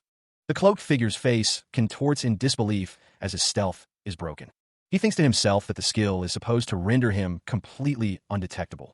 Lave, watching from distance, wonders if it's just instincts that allowed the cloaked figure to detect him. The cloaked figure is shocked that his stealth has failed him again. He reflects on how he thought he'd finally managed to escape from all that chaos. From a high vantage point, the cloaked figure is revealed to be Kaiser, who has Wilhelm and the red-haired woman tied up. Kaiser reflects that Wilhelm was supposed to be his original target, but he couldn't stand watching them two dallying around. The red-haired woman expresses her frustration, questioning why Kaiser aimed for Wilhelm instead of her, since she was the one flirting with him. Wilhelm groans, seemingly injured, but then quickly recovers. He brushes off the attack, asking how the blue-haired man is doing. The blue-haired man remarks that the boss of the Black Umbrella Gang truly lives up to his name, implying that Kaiser's weak appearance belies the strength people attribute to him. Wilhelm says he guesses he can. An unseen person questions who the blue-haired man thinks he is, and why they would entrust Lena to him. Wilhelm chuckles, remarking that the blue-haired man certainly has a keen eye for people. He then reveals that the only reason he didn't get dealt any damage is his miserably low sync rate. The blue-haired man, now tied up on the ground, admits that he honestly was trying to assassinate Wilhelm. Kaiser, standing over him, states that he wants to know who hired him to carry out the assassination. Kaiser demands to know who hired the blue-haired man to carry out the assassination. The blue-haired man wonders why this person is after Kaiser. The blue-haired man states that his work ethic prevents him from disclosing personal information about his contractor. Wilhelm responds with a simple, "Oh, yeah." Kaiser, standing with the red-haired woman and another man, declares that since the blue-haired man won't talk, he guesses he'd better die now. The blue-haired man, despite the threat to his life, reveals he knows something about Kaiser. He is pretty sure that beast. Meanwhile, a group of figures, including Wilhelm Meyer, approach with sinister intent. A sudden burst of energy erupts. The energy surrounds Wilhelm Meyer, who confidently declares that the blue-haired man is dead by now. The Bekbo Gym stands in ruins, a testament to the battle that has taken place. The sign for the Bekbo Gym hangs crookedly amidst the wreckage. The blue-haired leader and his companion survey the damage, a sinister amusement in their eyes. A surge of energy crackles around the cloaked figure, who hangs suspended upside down. The cloaked figure, Kaiser of the Black Umbrella Gang, is restrained by chains, his power surging despite his captivity. Lave, watching from afar, realizes that Kaiser might be a match for a top-tier fighter. The red-haired woman, panting, stands over the defeated bodies of her allies, acknowledging that the rumors of Kaiser's strength were true. Coughing up blood, Kaiser glares defiantly. The leader of the blue-haired men watches with a calculating gaze. Kaiser, struggling against his restraints, wonders why they haven't finished him off. He taunts his captors, questioning if this is all they've got, considering they were supposed to be the top dogs in the city. The blue-haired leader smirks, finding Kaiser unbelievably weak. He questions whether Kaiser of the Black Umbrella Gang honestly plans to maintain his childish behavior, given his present circumstances. The blue-haired leader holds a dagger, a purple aura emanating from his hand. Kaiser remains silent for a moment, before stating that he will give the leader one last chance. The narration reveals that the one currently calling the shots in the criminal realm of Brahm is the man wearing the mask. The masked man is the First Elder. The First Elder stands before a large temple. The narration states that he goes by the name Soul Slayer, the anti-hero. The blue-haired leader points out that Soul Slayer has taken a keen interest in Kaiser. The First Elder attended a recent meeting of the Six Forces Alliance. Kaiser is present at this meeting. A gauntlet hand clenches tightly. The blue-haired leader asks if Kaiser is suggesting that he kneel before the bastards who killed his master. The panel focuses on Lave of the Black Umbrella Gang, the one to whom Kaiser swore lifelong loyalty. The blue-haired leader states that considering the benefits, that would certainly be the best move on Kaiser's part.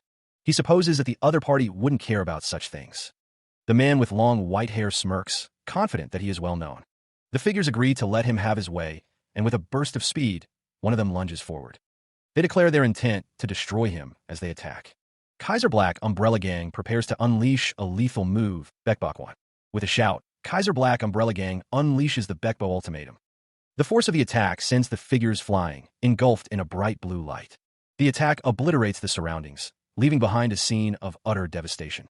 Kaiser Black Umbrella Gang wonders what is happening. A warning flashes, indicating that Kaiser Black Umbrella Gang is using the skill Bekbo ultimatum as the man's face contorts in shock. A gust of wind sweeps through the town square.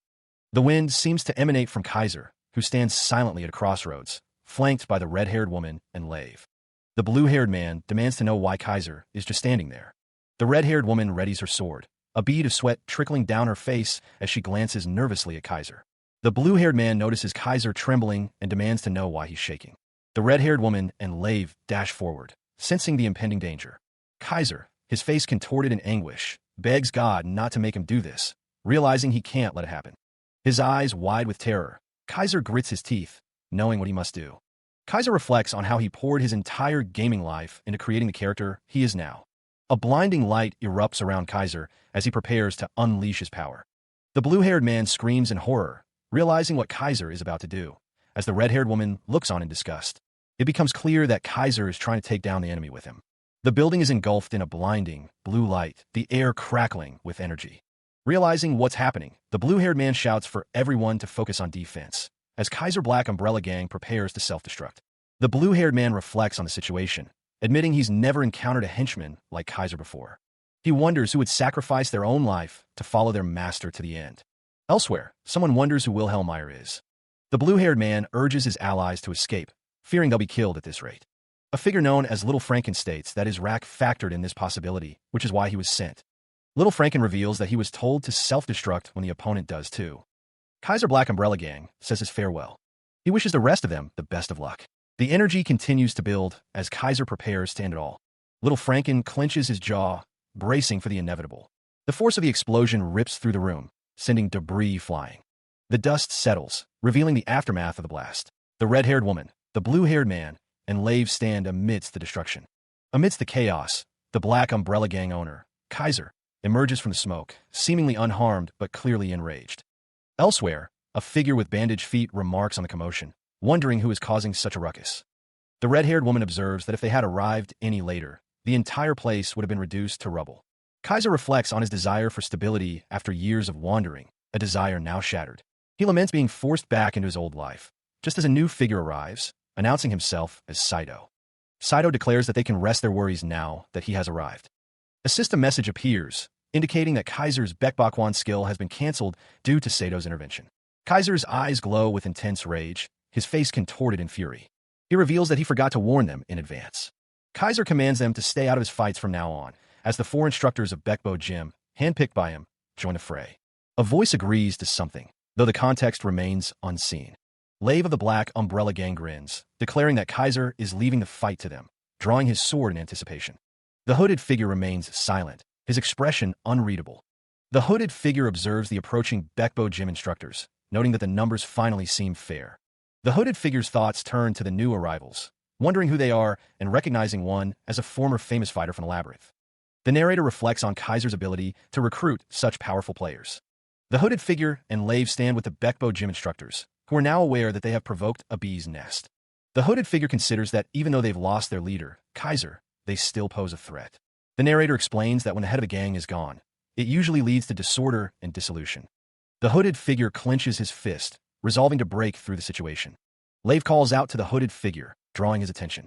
Lave questions the hooded figure, asking if he is sure he has the leisure to daydream, before striking with his sword. The Bekbo gym instructors retaliate against Lave and Kaiser of the Black Umbrella Gang, their movements swift and coordinated. The instructors unleash the Bekbo True Shockwave.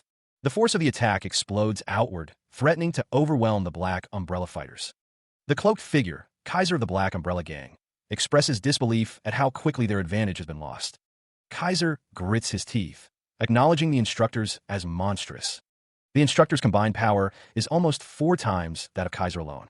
The shock wave slams into Kaiser, sending him flying backward with a pained cry. Kaiser's expression is one of intense anger and frustration as he realizes the dire situation. Lave realizes that they are all going to die at this rate. The force of the shock wave rips through the Bekbo gym, leaving a trail of destruction in its wake. Despite the setback, Kaiser vows to strike again next time. The dust settles, revealing Kaiser of the Black Umbrella Gang standing amidst the ruins. His eyes widen in disbelief as he takes in the scene.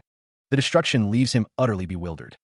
The leader of the Black Umbrella Gang demands to know what has happened. The cloaked figure decides it's best to retreat for now, promising to strike again next time. With a burst of displaced air, the figure vanishes. The room is left in disarray, the aftermath of a fierce battle. Li Huiyan, still recovering, wonders what the hell is going on. The cloaked figure's companion is shocked, exclaiming that the dead has risen again.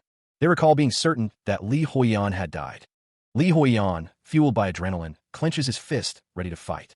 The cloaked figure is equally surprised that he is still alive. The cloaked figure realizes that things have come to this. The figure prepares a dark arrow spear, ready to strike. The cloaked figure declares that they will end it with a surprise attack. Li Huiyan and the red-haired woman are caught off guard by the sudden assault. The cloaked figure's attack connects, the force of the blow sending the red-haired woman flying backward. Caught off guard by the sudden counterattack, the man in the cloak and his companion are visibly surprised. The force of the blow generates a gust of wind as Li Huiyan and the red-haired woman stand their ground. The cloaked figure evaded the initial attack, narrowly avoiding a direct hit. Despite having evaded the attack, Li Huiyan is still reeling from the previous blow, struggling to maintain his composure after suffering a near-fatal wound. The cloaked figure smirks, pleased that Li Huiyan has survived, as expected of someone serving Kaiser. The red-haired woman realizes that the cloaked figure's attack was intentional, designed to trigger something within Li Huiyan. The cloaked figure declares that their attack was not enough to end Kaiser's life, but it was enough to trigger something within him. The cloaked figure reveals that the attack triggered Kaiser's ultimate martial arts by striking a meridian. Li Huiyan, along with the red-haired woman, is confused by the cloaked figure's words. The red-haired woman realizes that the ultimate martial arts explain everything, as the cloaked figure and his companion prepare to seize their opportunity. The cloaked figure expresses relief that Kaiser is alive, but acknowledges that opportunists like him often turn out to be seasoned fighters. Sweat trickled down Kaiser's face as he wondered what kind of trouble had been stirred up this time. The Black Umbrella Gang's Bekbo gym crumbled further, its remaining durability plummeting to a mere 15.1%. A system message declared that the structure had crossed a point of no return. Reconstruction was now inevitable. The cloaked figure addressed the defeated members of the Black Umbrella Gang, stating he didn't know who sent them. The cloaked figure paused, a sinister glint in his eye. He continued, stating that since he had nothing to gain from their deaths, they would foot the bill for the repairs to his gym. Kaiser's eyes glowed with an ominous light, his expression hardening. The red-haired woman, overhearing the cloaked figure's demand, remarked on what a gentleman her boss was. One of the Black Umbrella Gang members seethed, believing those bastards deserved to be hung on the streets. The cloaked figure ordered them to go and convey this message to their leader. The red-haired woman wondered if that meant. She watches as the cloaked figure stands firm, his demand for recompense hanging in the air. Meanwhile, the Black Umbrella Gang's leadership gathers, a palpable sense of doom settling over them. The cloaked figure's power crackles around him as he makes his demands clear, a formal apology and compensation for the damage. The leader of the Black Umbrella Gang finds the demand amusing. The leader of the Black Umbrella Gang acknowledges the cloaked figure's spirit. The cloaked figure explains that eliminating them now would be seen as self-defense, but his proposal is something else entirely. The cloaked figure's plan is seen as a clever move to expand the gang, but he wonders if they will maintain this audacity when they attend the meeting of the Six Forces gang in Brom. Li Huiyan looks on in shock as the cloaked figure's plan unfolds. The leader of the Black Umbrella Gang is given 4 days to comply. Li Huiyan's companion notes that he has escalated the situation, while Li Huiyan worries they will skip out on paying for the damages. The leader of the Black Umbrella Gang knew the cloaked figure would deliver. The cloaked figure is congratulated for awakening his fearless side, but he dismisses the praise. The cloaked figure's words are met with agreement. They can rest assured that the meeting will be attended. Meanwhile, the man in the cloak sees this as an opportunity to make all 6 forces kneel before his boss. Elsewhere, a man declares that they will make everyone realize that his boss is the true kingpin of the criminal world, prompting someone to tell him to stop. Wilhelm Meyer and the Black Umbrella Gang are being watched. It's now clear why those in the criminal world were keeping an eye on them. The hidden profile of someone is about to be revealed. Lamon, sect leader of the Age Things, a dark sect and one first force of the 6 forces, claims he doesn't have any regrets about accepting this mission and posing as a henchman. As one of the 6 forces, he will officially grant the right to attend this meeting, leaving someone in shock. He reminds them that if they don't show up, it will be taken as betrayal, leaving the other person dazed. The man continues, stating that the rest of their forces will annihilate the Black Umbrella Gang. The man snickers, amused by the situation. Someone thinks they are seriously screwed. The scene shifts to a damaged building. The cloaked figure, Kaiser of the Black Umbrella Gang, states that he will see someone in 4 days. Elsewhere, Rodrigo Clarico, Wilhelm Meyer, and the red-haired woman stand together, seemingly awaiting Kaiser's arrival. Lave, looking concerned, apologizes to Kaiser for bringing something up at this moment. Kaiser asks what it is that Lave wants to discuss, and if it has to do with something. Lave hesitates, saying that technically it doesn't. Lave asks if Kaiser isn't going to search for the one who ordered his assassination. Kaiser, turning his head, asks what Lave means by assassination. Kaiser realizes he had completely forgotten about the assassination attempt. A single ray of light pierces through a hole in the ceiling. Rodrigo Clarico stands at his desk, reviewing documents. The major antagonist mutters to himself, shocked that even 6 elite forces failed to eliminate Kaiser. The major antagonist crumples the document in his hand, frustrated that he can't trust gangsters to handle a job properly. He thinks to himself that Wilhelm Meyer of the Black Umbrella Gang is to blame. Rodrigo glares, his frustration mounting. He realizes that at this rate, he'll soon be. The major antagonist's eyes widen in horror as he realizes the danger he's in. An explosion rips through the room, engulfing Rodrigo in a blinding light. A figure in a dark cloak, revealed to be the cloaked figure, slashes downward with a sword. The cloaked figure's blade finds its mark, sending Kaiser flying through the air. The cloaked figure steps forward, surveying the scene, as Kaiser wonders what just happened. The man who assassinated Kaiser is confronted. He is asked if he was the one responsible for a prior event.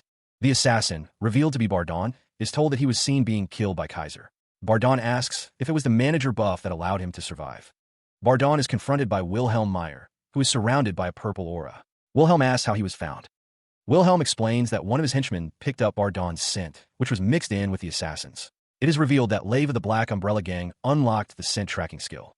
Wilhelm states that it didn't make Lave look cool, but it was effective. Wilhelm continues, saying that if he had let such minor things bother him, he wouldn't have been able to find Bardon so quickly. Wilhelm Meyer stands before Bardon, his hand glowing with purple energy. Bardon pauses, then asks how Wilhelm knew he was one of the managers. Wilhelm corrects him, stating that he is a lackey of the managers who are incredibly dissatisfied with the way this game is running. Bardon shouts, demanding that Wilhelm answer his question first. A close-up of Bardon's face shows his intense anger. Wilhelm reveals that Bardon is also an intern of the Korean branch of the Labyrinth World Developer Company. The voice continues, revealing that there is only one person who knows the cloaked figure's true identity.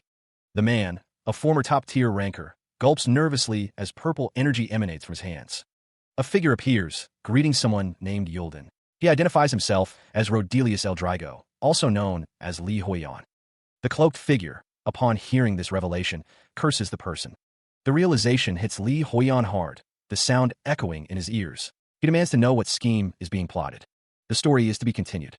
The restaurant glows under the night sky, a popular spot for those seeking a hearty meal and good company. Inside, Park Yuldong raises his glass, offering a toast. Kudos to you, bro. The glasses clink together. Yuldong beams, congratulating the other man. Congrats, man. You've achieved a true victory. The narration box identifies the blonde man as Park Yuldong, an intern of the Korean branch of the Labyrinth City. He expresses his disbelief at Huiyan reaching the top 100 ranker chart. The man across from Yuldong, Wilhelm Meyer, cautions him to keep his voice down, lest others overhear their conversation. Yuldong, unfazed, wonders if Wilhelm has started the ranking competitions like the others. Wilhelm tells Yuldong that gaming is about having fun. Wilhelm elaborates, stating that it's no fun to trail after other players. Yuldong, seemingly annoyed, asks for another glass if Wilhelm heard him. Wilhelm questions why Yuldong makes the NPCs carry him all the time. Yuldong retorts that they're not players, calling Wilhelm a genius. Wilhelm acknowledges his point, addressing him by his real name, Huiyan. Yuldong asks if there is anything Wilhelm wants from the managers, prompting Wilhelm to question what he means. As Park Yuldong continues to speak, he mentions that he is also a manager, but only in name. The man with the black hair suggests that the game could benefit from suggestions provided by real users, and asks Wilhelm Meyer to give his buddy a hand. The blonde man calls the other a punk, accusing him of trying to boost his track record. He agrees to tell him something. The blonde man realizes that the other man does have something, and demands that he treat him tonight in exchange.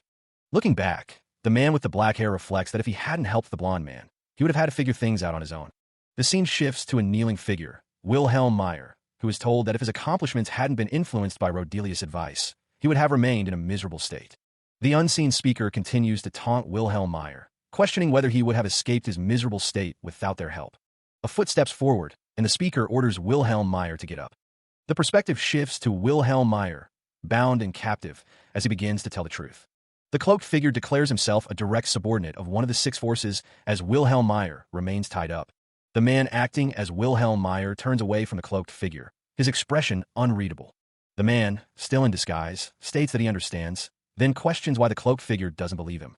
The cloaked figure asks if Wilhelm Meyer would believe it if a manager said he was a direct subordinate of a criminal gang. The man disguised as Wilhelm Meyer remains silent, his expression betraying nothing. The cloaked figure shouts the name Kled, his face contorted in anger. The man disguised as Wilhelm Meyer stares intently, his blue eyes narrowed as he listens to the cloaked figure. The cloaked figure reveals that Wilhelm Meyer knows Kled, and that they have met several times while constructing Wilhelm's base. The cloaked figure states that Kled is from the same gang as him. The man disguised as Wilhelm Meyer and the cloaked figure stand together, as the cloaked figure speculates that he must be talking about the girl with a hot body. The cloaked figure refers to Kled as an estate agent. The cloaked figure reveals that Kled is an undercover assistant of a higher-up, and that she is bound to have some ulterior motives. The cloaked figure suggests to Wilhelm Meyer that they kill the person standing before them once they leave. Wilhelm vehemently refuses, stating that the person before them is Wilhelm Meyer. Okay, the man replies, thanking him for the heads up. The man, revealed to be the expert gamer Li Huiyan, is tied up as Wilhelm Meyer stand before him. Li Huiyan questions what that has to do with why Wilhelm tried to assassinate him. Wilhelm responds that he didn't know it was him. Wilhelm continues, stating that Li Huiyan's gang's actions were unbelievably vile and unprecedented. Wilhelm feared the city might plunge into chaos and become a true nightmare. Li Huiyan, glaring, asks if Wilhelm isn't basically the same, given that he is a manager who is a direct subordinate of a criminal gang who planned to assassinate a user. Li Huiyan asks what about the six forces, questioning if this is anarchy and wasn't the main focus of the game about raiding the Labyrinth. Wilhelm shouts, asking what Li Huiyan is doing as the manager, revealing that he wanted to take over the six forces. Wilhelm claims he was only trying to secure a good life for himself. Wilhelm explains that as the game's success increased, the company began downsizing, and he was on the brink of being let go himself. But then the six forces approached him, and he found a new way. Wilhelm laments that it wasn't for that crazy monster. The man's face contorts into a sinister grin, a chilling prelude to his twisted confession. He reveals his grand scheme, to seize control of the six forces by manipulating both players and non-player characters within the game. The plan involved lending money to players with malicious tendencies, profiting from their misdeeds. But the emergence of the Black Umbrella Gang threw a wrench into his machinations. He claims he had no choice but to change his strategy as the criminals he relied upon began to die, threatening his operation. He was at risk of being laid off. Li Huiyan's expression hardens, his eyes narrowed with suspicion. He accuses Wilhelm Meyer of trying to eliminate him because he was interfering with his clients. Wilhelm admits that he tried to get rid of Li, but failed. The cloaked figure stands guard as Wilhelm, bound and defeated, apologizes to Huiyan. Footsteps echo as someone approaches, their identity still concealed. A new voice, belonging to Eldon, insists that Huiyan has misunderstood the situation, sending chills down his spine. Eldon confronts Wilhelm, demanding to know how much longer he plans to exploit others. Eldon reveals that he knows Wilhelm boosted his track record using Rodelius' advice, exposing his deceit. Eldon explains that the only reason Wilhelm was at risk of being fired was because that character disappeared and he stopped delivering. Apparently, the masked figure states that the goal of taking over the six forces failed. Kaiser's face contorts in anger. He tells Eldon to get a grip, suggesting he try harder at his job in management before it's too late. Meanwhile, someone begs Huiyan to let him join the Black Umbrella Gang too. Huiyan stands beside Kaiser, a question forming in his mind. The perspective shifts, focusing on Eldon's reaction to Kaiser's words. Eldon pleads with Kaiser, reminding him that they are friends and that he has nowhere else to go. Huiyan expresses his disappointment, stating that he really hoped Eldon wouldn't say that. The cloaked figure draws his sword with a swish. Eldon is shocked by the sudden movement. With a resounding slosh, the cloaked figure strikes. A disembodied voice declares that it's time for someone to take a break. A blinding light shines through a massive opening in what appears to be a stone structure. The light illuminates a quaint town nestled against a mountainside. Wilhelm Meyer strides through the town, his destination unknown, as townsfolk give him a wide berth. The cloaked figure calls out to Kaiser, signaling their departure. The cloaked figure is addressed as boss. Kaiser questions the cloaked figure's decision to break ties with Bardon. The cloaked figure turns to face Kaiser, his expression hidden. The cloaked figure states that he simply broke ties with Bardon. Elsewhere, Eldon reports to Wilhelm Meyer that they managed to obtain countless extra funds and information thanks to Bardon. Kaiser's eyes narrow, his expression unreadable. It's revealed that Bardon was the main source of funds for Suzuno Swin of the Six Forces. The assembled warriors stand ready, their weapons glinting in the sunlight as they await their orders. He assures someone that there's nothing to worry about, though his expression betrays a hint of unease. The warriors secured are a force to be reckoned with, a diverse group ready for any challenge. The order comes down, stall for time until the meeting with the Six Forces. Kaiser of the Black Umbrella Gang stands with Wilhelm Meyer, the latter's imposing figure casting a long shadow. Wilhelm Meyer notes that Kaiser is acting unlike himself, prompting a terse apology. The warriors are prepared to endure any damages from this point forward, their resolve unwavering. Wilhelm Meyer believes that the damages could have been prevented if they had spared Bardon. Kaiser wonders why Wilhelm Meyer decided to complicate matters, a sinister smile spreading across his face as he admits he may have finally found a taste for bloodshed. Wilhelm Meyer corrects Kaiser, stating that he never engages in activities where the costs outweigh the benefits. Wilhelm Meyer urges someone to think about it, his expression suggesting a deeper strategy. The speaker suggests turning the situation to their advantage, noting that in the Labyrinth series, there's a merchant exclusively available to the strong. The figure, seen from behind, stands before a radiant doorway, speaking of a merchant whose information is so valuable, it leads to items comparable to ultimate weapons.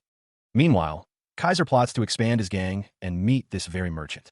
A sinister smirk spreads across Kaiser's face as he envisions his rise to power. The narration declares this merchant to be the greatest one within the Labyrinth, surpassing even the Six Forces. The story is to be continued. A primal roar echoes through the air, signaling the start of the battle. The Dark Sect soldiers stand ready, their weapons raised in anticipation of the coming conflict. The leader of the Dark Sect, Kaiser, surveys the scene with a grim expression alongside his allies. The ground trembles as the forces converge, the air thick with tension. Another war cry erupts as the battle begins in earnest. The Dark Sect soldiers surge forward, their faces contorted with determination as they charge into the fray. The clash of steel fills the air as the two sides meet, swords and spears dancing in a deadly ballet. The sounds of battle echo through the halls as Kaiser and his forces engage their enemies, the clang of metal on metal ringing out. The fighting intensifies, sparks flying as blades meet, the outcome of the battle hanging in the balance. Meanwhile, a figure with long, flowing hair stands before a radiant light, seemingly untouched by the chaos around her. The woman stands in a grand hall, bathed in light streaming through arched windows, her presence serene amidst the conflict. The woman, adorned with an elaborate mask, gazes out with an air of mystery, her true intentions hidden behind her elegant facade. The sound of destruction echoes through the town, signaling the aftermath of a brutal battle. Amidst the lingering smoke, Wilhelm Meyer strides forward, accompanied by a towering figure from the Black Umbrella Gang. Wilhelm Meyer glances back, his expression unreadable as he surveys the scene. The Black Umbrella Gang surveys the scene, noting that the fighting has already subsided. Wilhelm Meyer finds the aftermath of the battle disappointing, given the reputation of the Six Forces. He wonders why it sounds like the towering figure wanted them to wreak more havoc. The Black Umbrella Gang member comments that they had the nerve to underestimate the Black Umbrella Gang, and that it's not too late to get revenge in Wilhelm Meyer's name. The towering figure tells someone not to do something. A woman with blonde hair exclaims that Wilhelm Meyer has arrived just in time. Li Huiyan, looking surprised, is asked what he is doing there. Wilhelm Meyer questions Eileen, asking if it's okay for a priest like her to be roaming around a gang's hideout, as someone calls out for the boss. Wilhelm Meyer asks what the woman means by saying he came just in time. Wilhelm Meyer's subordinate confirms his observation, acknowledging the woman in the distance. The red-haired woman, Eileen, alerts her boss to the presence of two figures, one rushing toward them, and more importantly, the woman behind her. Wilhelm Meyer narrows his eyes. His gaze fixed on the woman Eileen is referring to. The voice muses on the woman's sudden appearance, as if she materialized in a beam of sunlight. The speaker continues, reflecting on a lifetime of service to the gods, yet never witnessing such a radiant being. The voice declares that the woman radiates a divine grace. The cloaked figure and Eileen stand beside Wilhelm Meyer, who questions if they too have noticed the woman's presence. The voice wonders who the woman is, marveling at the effect she is having. Li Huiyan, rushing toward the group, expresses his bewilderment at the attention being given to the woman, claiming the brightness is affecting his vision. Li Huiyan's eyes widen in shock as he finally sees the woman. A voice exclaims in awe at the sight of the woman. Wilhelm Meyer stares at the masked woman, questioning her presence. The word lead appears, ominously foreshadowing the events to come. Suddenly, Kaiser of the Black Umbrella Gang appears before Li Huiyan, his face twisted in a menacing grin. Kaiser addresses someone off-panel, calling them woman. The masked woman stands tall, prompting Kaiser to demand her identity. Kaiser's expression hardens as he warns that if she plans to take advantage of his boss, she'd better be someone important. The masked woman is willing to risk her life first. Li Huiyan, caught in the middle, shouts at Kaiser to stop his reckless behavior. Kaiser reveals that the masked woman is the person he told him about. Kaiser continues, stating that she is the one whom even rankers and high-ranking officials try to curry favor with, identifying her as the advanced information broker. Kaiser demands to know if she's listening, threatening her to spill the beans if she wishes to live. The masked woman finally speaks, telling Kaiser to stop. The masked woman's power erupts, announcing the arrival of the chains of healing. Meanwhile, Kaiser, the fighter from the Black Umbrella Gang, prepares to strike. The chains manifest, their power evident. Kaiser is ensnared by the chains of healing, his movements restricted. The system displays the properties of the chains of healing, an advanced holy skill that immobilizes the target and invalidates all damage during immobilization. Enraged, Kaiser curses the priest as the chains bind him. The expert gamer, Li Huiyan, and another observer watch as Kaiser is launched into the air by the chains. Li Huiyan breathes a sigh of relief, narrowly avoiding the conflict. The priest's hand is shown as he manipulates the chains. The priest begs for acceptance, presumably from a higher power. Two onlookers react with surprise to the unfolding events. The masked woman reflects on her faith, realizing it was all for naught the moment she saw someone. Tears streaming down her face, the masked woman offers everything she has. She begs for acceptance. Silence hangs in the air as the unseen recipient of her plea considers her offer. The masked woman is visibly flustered by the silence. Elsewhere, Li Huiyan is caught off guard by a sudden attack. He wonders what the jerk is doing all of a sudden, realizing things can't get any worse. Lena asks what the best course of action is in cases like this. The masked woman tells her to leave it to her. One of the men remarks that if they leave the priest be, he will have to wallow in embarrassment for the rest of his life. The other man agrees. Lena is told to go, and she leaps into action. Lena apologizes, saying it had to end this way, as she unleashes a Bekbakwan. The masked woman unleashes a luminous, fierce strike. Li Huiyan is shocked, exclaiming, "Not you too." The masked woman apologizes to her boss, saying she did her best to ignore it, but she just couldn't stay still anymore.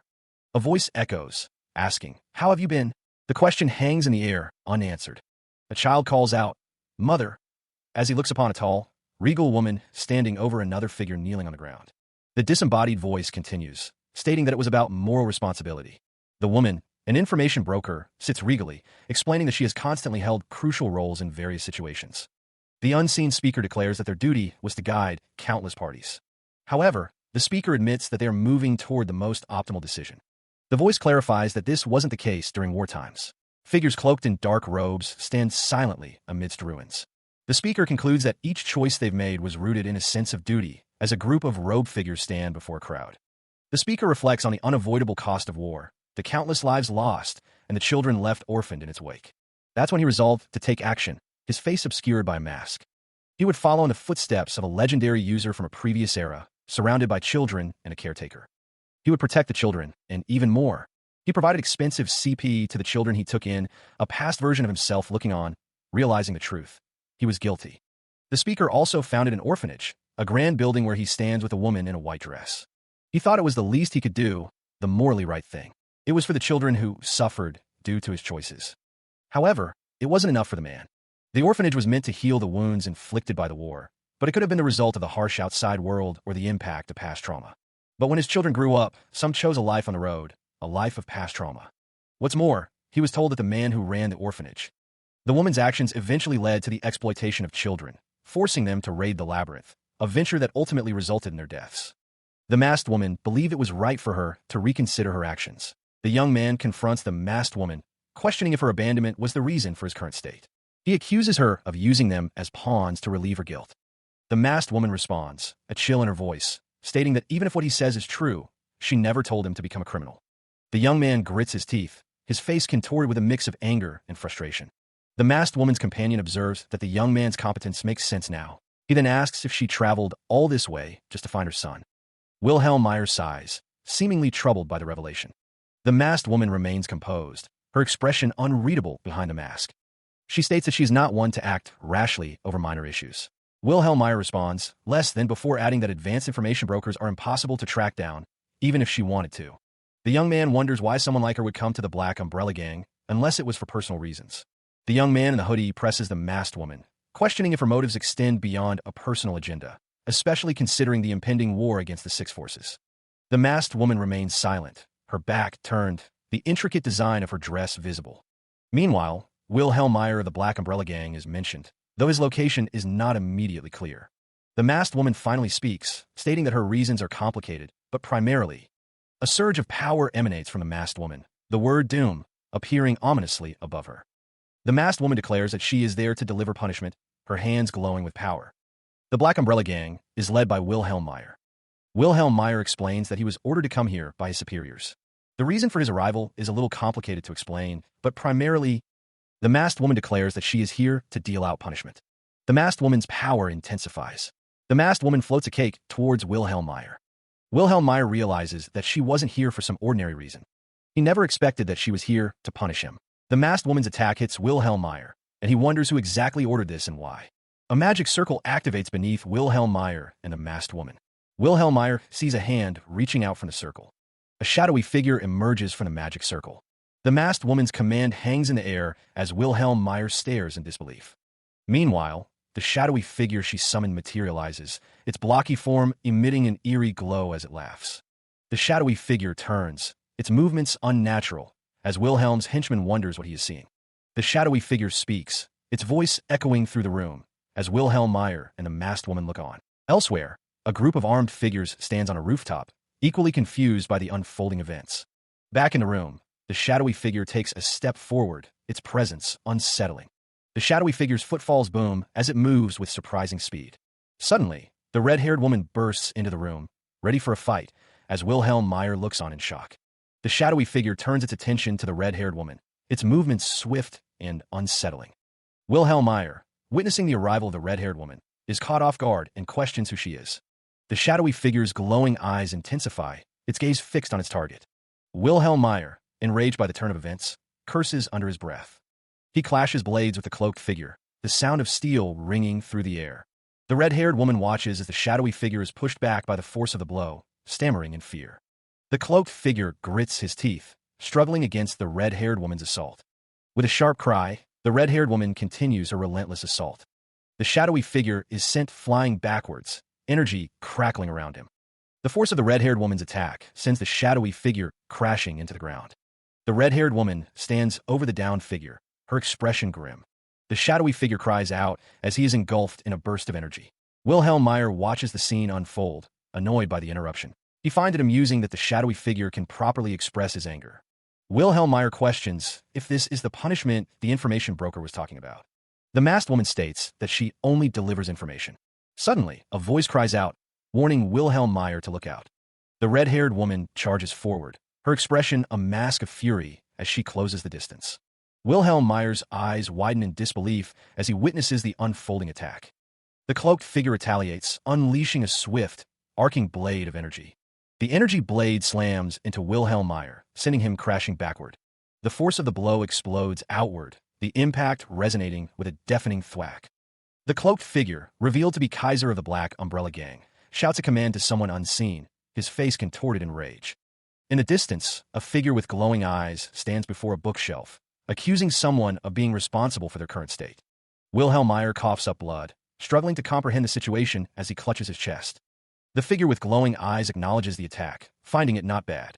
The figure, now revealed to be a digital construct, seems intrigued by the turn of events. Rodrigo Clarico, the one who made the digital construct, prepares for battle, his face twisted into a sinister grin. The cloaked figure expresses his admiration for the hit landed on his boss, who has now awakened his ultimate martial arts. The cloaked figure declares that if weapons are ineffective, he will resort to subduing his opponents with his bare hands.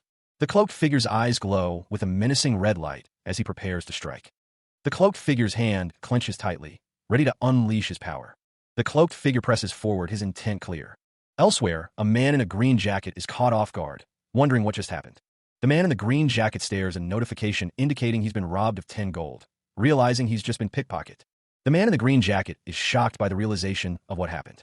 The red-haired woman is surprised to see the cloaked figure's eyes now glowing. The cloaked figure, now with glowing eyes, approaches Rodrigo Clarico. The cloaked figure's power intensifies, accompanied by the sound of crackling energy as he speaks in Korean. Rodrigo Clarico, realizing the cloaked figure is speaking English, grits his teeth in anger. Kaiser Black Umbrella Gang lashes out, demanding to know what the red-haired woman is doing. One of Kaiser's subordinates moves to defend him, shouting for the others to cover their boss. Elsewhere, Wilhelm Meyer expresses his disbelief at the situation. Rodrigo Clarico realizes that the cloaked figure is Kaiser. The subordinate trembles in fear, realizing the gravity of the situation. Wilhelm Meyer pieces together the events, realizing that the cloaked figure is Kaiser. The man with black hair notes that Wilhelm Meyer has been on edge since seeing the alien creature, and that Kaiser didn't rashly charge at it. The red-haired woman tells Kaiser that the fact that he didn't attack means the creature is incredibly strong. Kaiser yells in Korean, asking if they know who he is, before stating in English that he doesn't speak English, seeing how he's freaking out. Wilhelm Meyer realizes that everything is now very clear. The man with black hair states that the beast of a creature is Wilhelm Meyer. Wilhelm Meyer stands with his back to the viewer, the red-haired woman and the masked woman watching him. The masked woman thinks to herself, considering that person. The masked woman continues her train of thought, realizing that he is just an ordinary player. A figure stands in the light, and it is said that the gods have cursed that user. The masked woman realizes that the curse is for excessively enhancing a specific stat. The red-haired woman agrees, stating that if he focused everything on one stat to the point he ended up like that, it can only mean one thing. It is said that he, at the very least, was one of the top rankers. The Kaiser Black Umbrella Gang says that he can't believe that creature used to be a top ranker. The masked woman thinks to herself that she still hasn't got a clue what the information broker meant by punishment. The masked woman wonders if the top ranker was ordered to eliminate Wilhelm Meyer. Wilhelm Meyer senses something is off. The Kaiser Black Umbrella Gang member recalls Lave already telling him something. The Kaiser Black Umbrella Gang member realizes that even top rankers are compelled to follow orders when they're given. Wilhelm Meyer reflects on the only thing that overpowered the Kaiser Black Umbrella Gang member.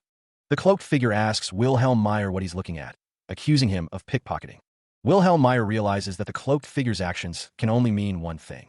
The Kaiser Black Umbrella Gang member snickers, realizing the punishment isn't about Wilhelm Meyer getting murdered. Wilhelm Meyer recalls hearing that even players on penalty can restore themselves through CP, despite clearly having the chance to end his life. Wilhelm Meyer infers that the top ranker is supposed to punish him. The cloaked figure reveals that he is punishing Wilhelm Meyer by pilfering his CP, as the Kaiser Black Umbrella Gang member warns him to be careful. Wilhelm Meyer realizes that even with the CP theft, the cloaked figure's martial arts are still highly dangerous. Wilhelm Meyer leans in close to the pixelated figure, listening intently to its whispered words. The figure assures him that it will turn the top ranker, the one who terrorizes even Kaiser, over to his side. Elsewhere, an announcement declares that the Great Black Umbrella Gang is currently recruiting new members, offering insurance, food, and lodging. The pixelated figure continues to speak with Wilhelm Meyer, its glowing eyes fixed on him. Rodrigo Clarico, his face scarred and weathered, wonders aloud what that was. Li Huiyan leans in, listening intently to the cloaked figure's whispered recruitment pitch. The cloaked figure continues to whisper, promising insurance, food, and lodging to new recruits of the Great Black Umbrella Gang. The expert gamer raises an eyebrow, a silent question hanging in the air as he considers the offer. The cloaked figure stands with Wilhelm Meyer, the red-haired woman, and Li Huiyan in what appears to be a library. Wilhelm Meyer, his face contorted in anger, questions the cloaked figure. The cloaked figure, unfazed by Wilhelm Meyer's anger, asks what he is saying. The red-haired woman and Li Huiyan protest, but the cloaked figure insists that they don't want to. A surge of energy emanates from the cloaked figure, the air crackling with power. Wilhelm Meyer struggles against the cloaked figure's power, barely able to speak as the room begins to shake. The ceiling begins to crumble, the sound of destruction echoing through the library. The red-haired woman shouts a warning as the library threatens to collapse around them. Li Huiyan's eyes narrow, his expression hardening as he prepares to act amidst the chaos. Cursing under his breath, Li Huiyan expresses his frustration with the pixelated figure. He wonders why they are being so difficult. And Wilhelm Meyer wonders what is wrong with Kaiser. Rodrigo Clarico sighs, stating that he can't even be bothered to think anymore. He decides to take it on now, even if it costs him dearly. The cloaked figure agrees to double up, promising extra benefits. The cloaked figure and the pixelated figure stand alongside Li Huiyan.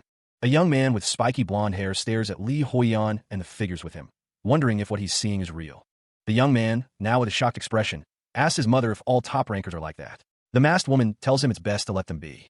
The pixelated figure explains that despite their former reputation as a top ranker, they've been in that form for an eternity. He asks Li Huiyan if he promises.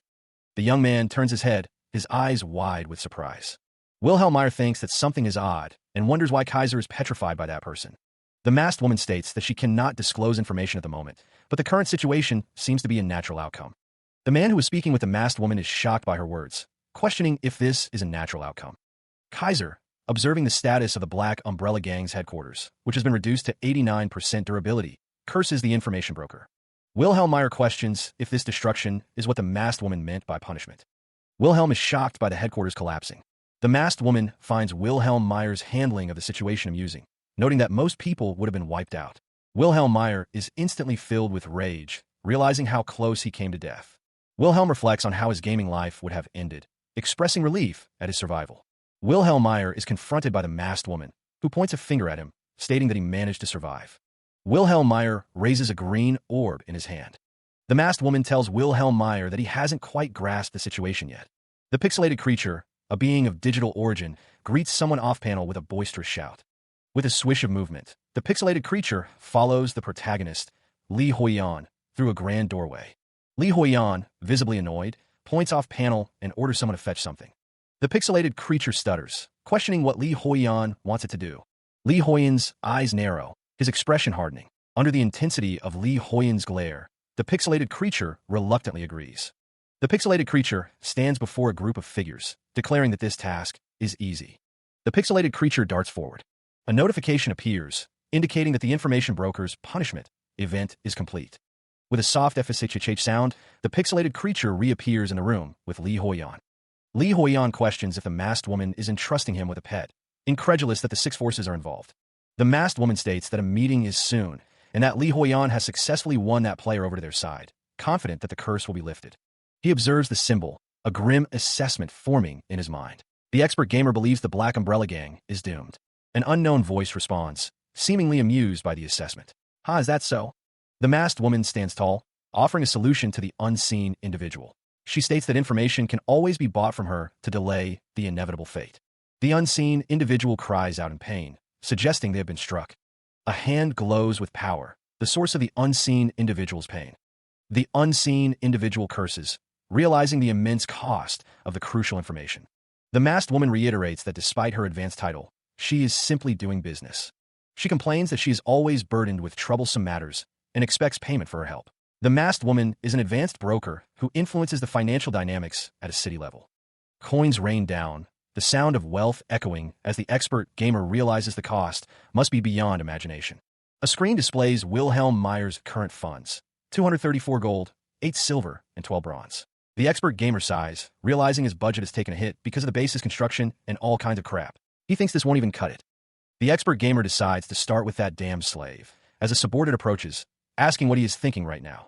Since the advanced information broker is close to certain people, the price for information is expected to be high. The sound of impending doom hangs in the air as a subordinate questions Wilhelm Meyer.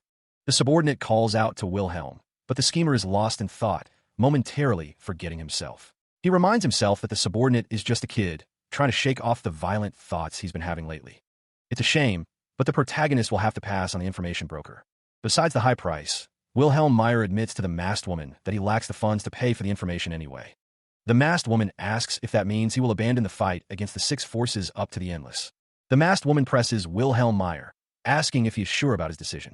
Honestly, Wilhelm clenches his fist, admitting to himself that he's always thought situations like these couldn't be pretty cool just now. Wilhelm Meyer's expression hardens. He wonders if it isn't actually more interesting when you don't know what lies ahead.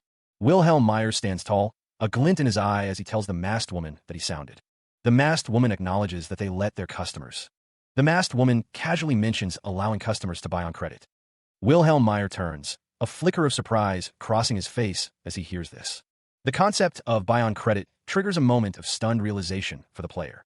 He realizes that she isn't just any merchant. She's the information broker he was seeking. Wilhelm Meyer pieces together that the woman is notoriously cautious with money, so her offering credit is highly unusual. The implications of this revelation begin to dawn on him, beads of sweat forming on his brow. He wonders if this could be the person he needs. The masked woman stands behind a cake, her identity as the information broker now clear. A sinister smirk spreads across Wilhelm Meyer's face as he understands the situation. He believes there's something she wants him to do. Elsewhere, preparations are underway for the day of the Six Forces meeting in the East District slums. He stood at the precipice of the castle, the moon hanging high in the sky, as a cloaked figure approached. The masked figure, now closer, approached Wilhelm Meyer. The masked figure announced that they were there to escort him to the Six Forces meeting, which would be commencing shortly, and that the Black Umbrella Gang had arrived as well. The masked woman questioned if that was so. Wilhelm Meyer stated that he'd also like to bring something to their attention.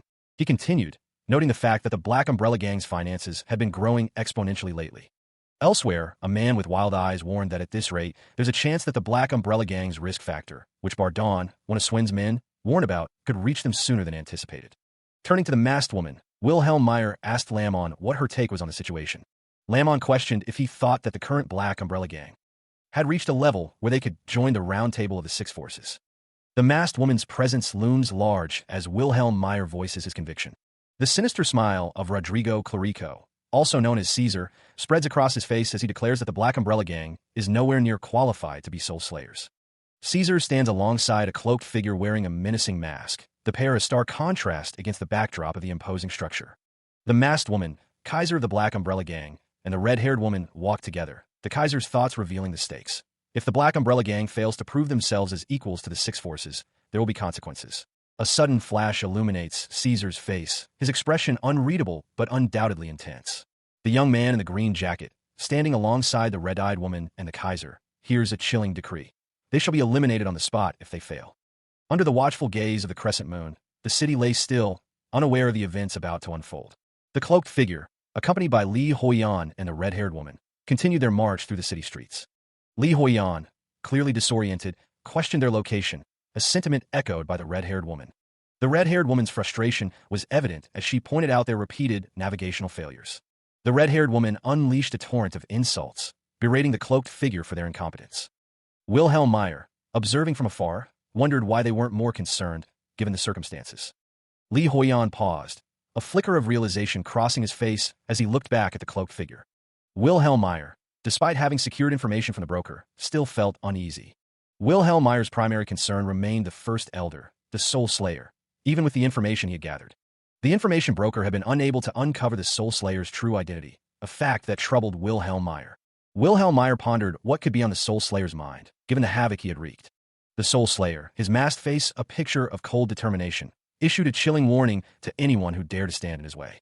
The Soul Slayer's blade flashes, a crimson arc cutting through the air. Li Huiyan realizes the gravity of the situation. This fight is a real possibility. Meanwhile, Wilhelm Meyer takes measured steps, his mind racing. He wonders what his next move should be. With a sigh, Li Huiyan acknowledges that he's walking straight into the lion's den. Wilhelm Meyer places a hand on his shoulder guard, preparing for what's to come. The Soul Slayer stands before Li Huiyan, eager to showcase his true powers. Li Huiyan's eyes widen as he senses the Soul Slayer's power flaring up again. The red-haired woman leans in, a sinister grin spreading across her face, now that Li Huiyan is insanely strong. Wilhelm Meyer demands assurance that Li Huiyan will protect them, even if the Six Forces attack at once.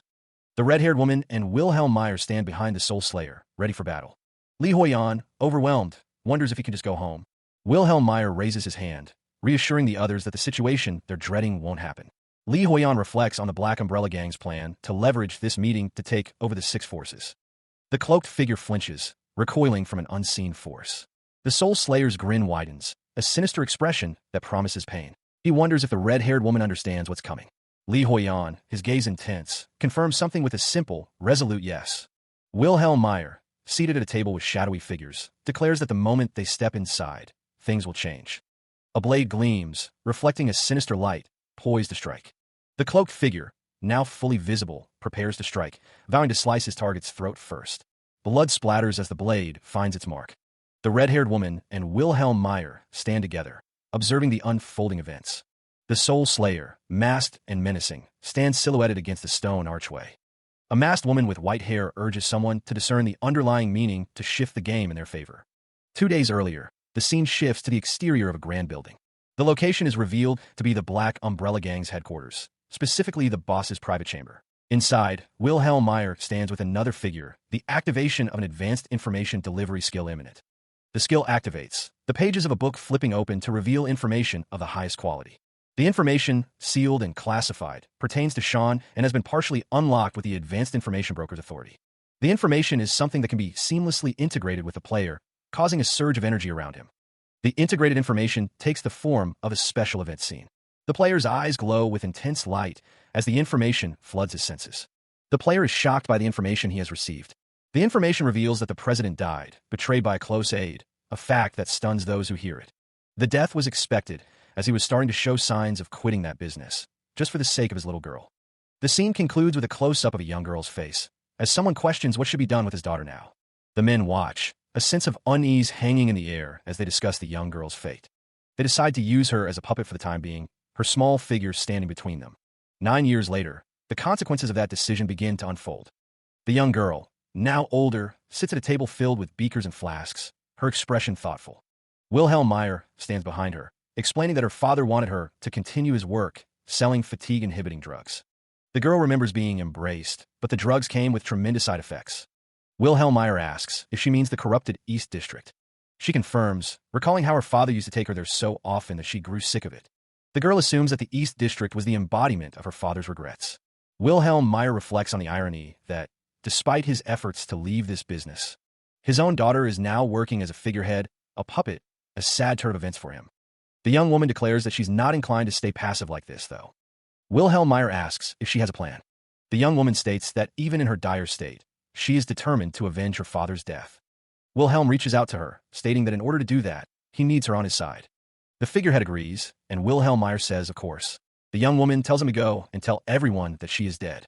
Wilhelm Meyer declares that, starting now, someone will be acting in her stead. Meanwhile, a man screams as he is poisoned, collapsing at a table with several other bodies. The man gags, realizing he has been poisoned. Wilhelm Meyer is revealed to be the one who poisoned him, as the dying man curses his name.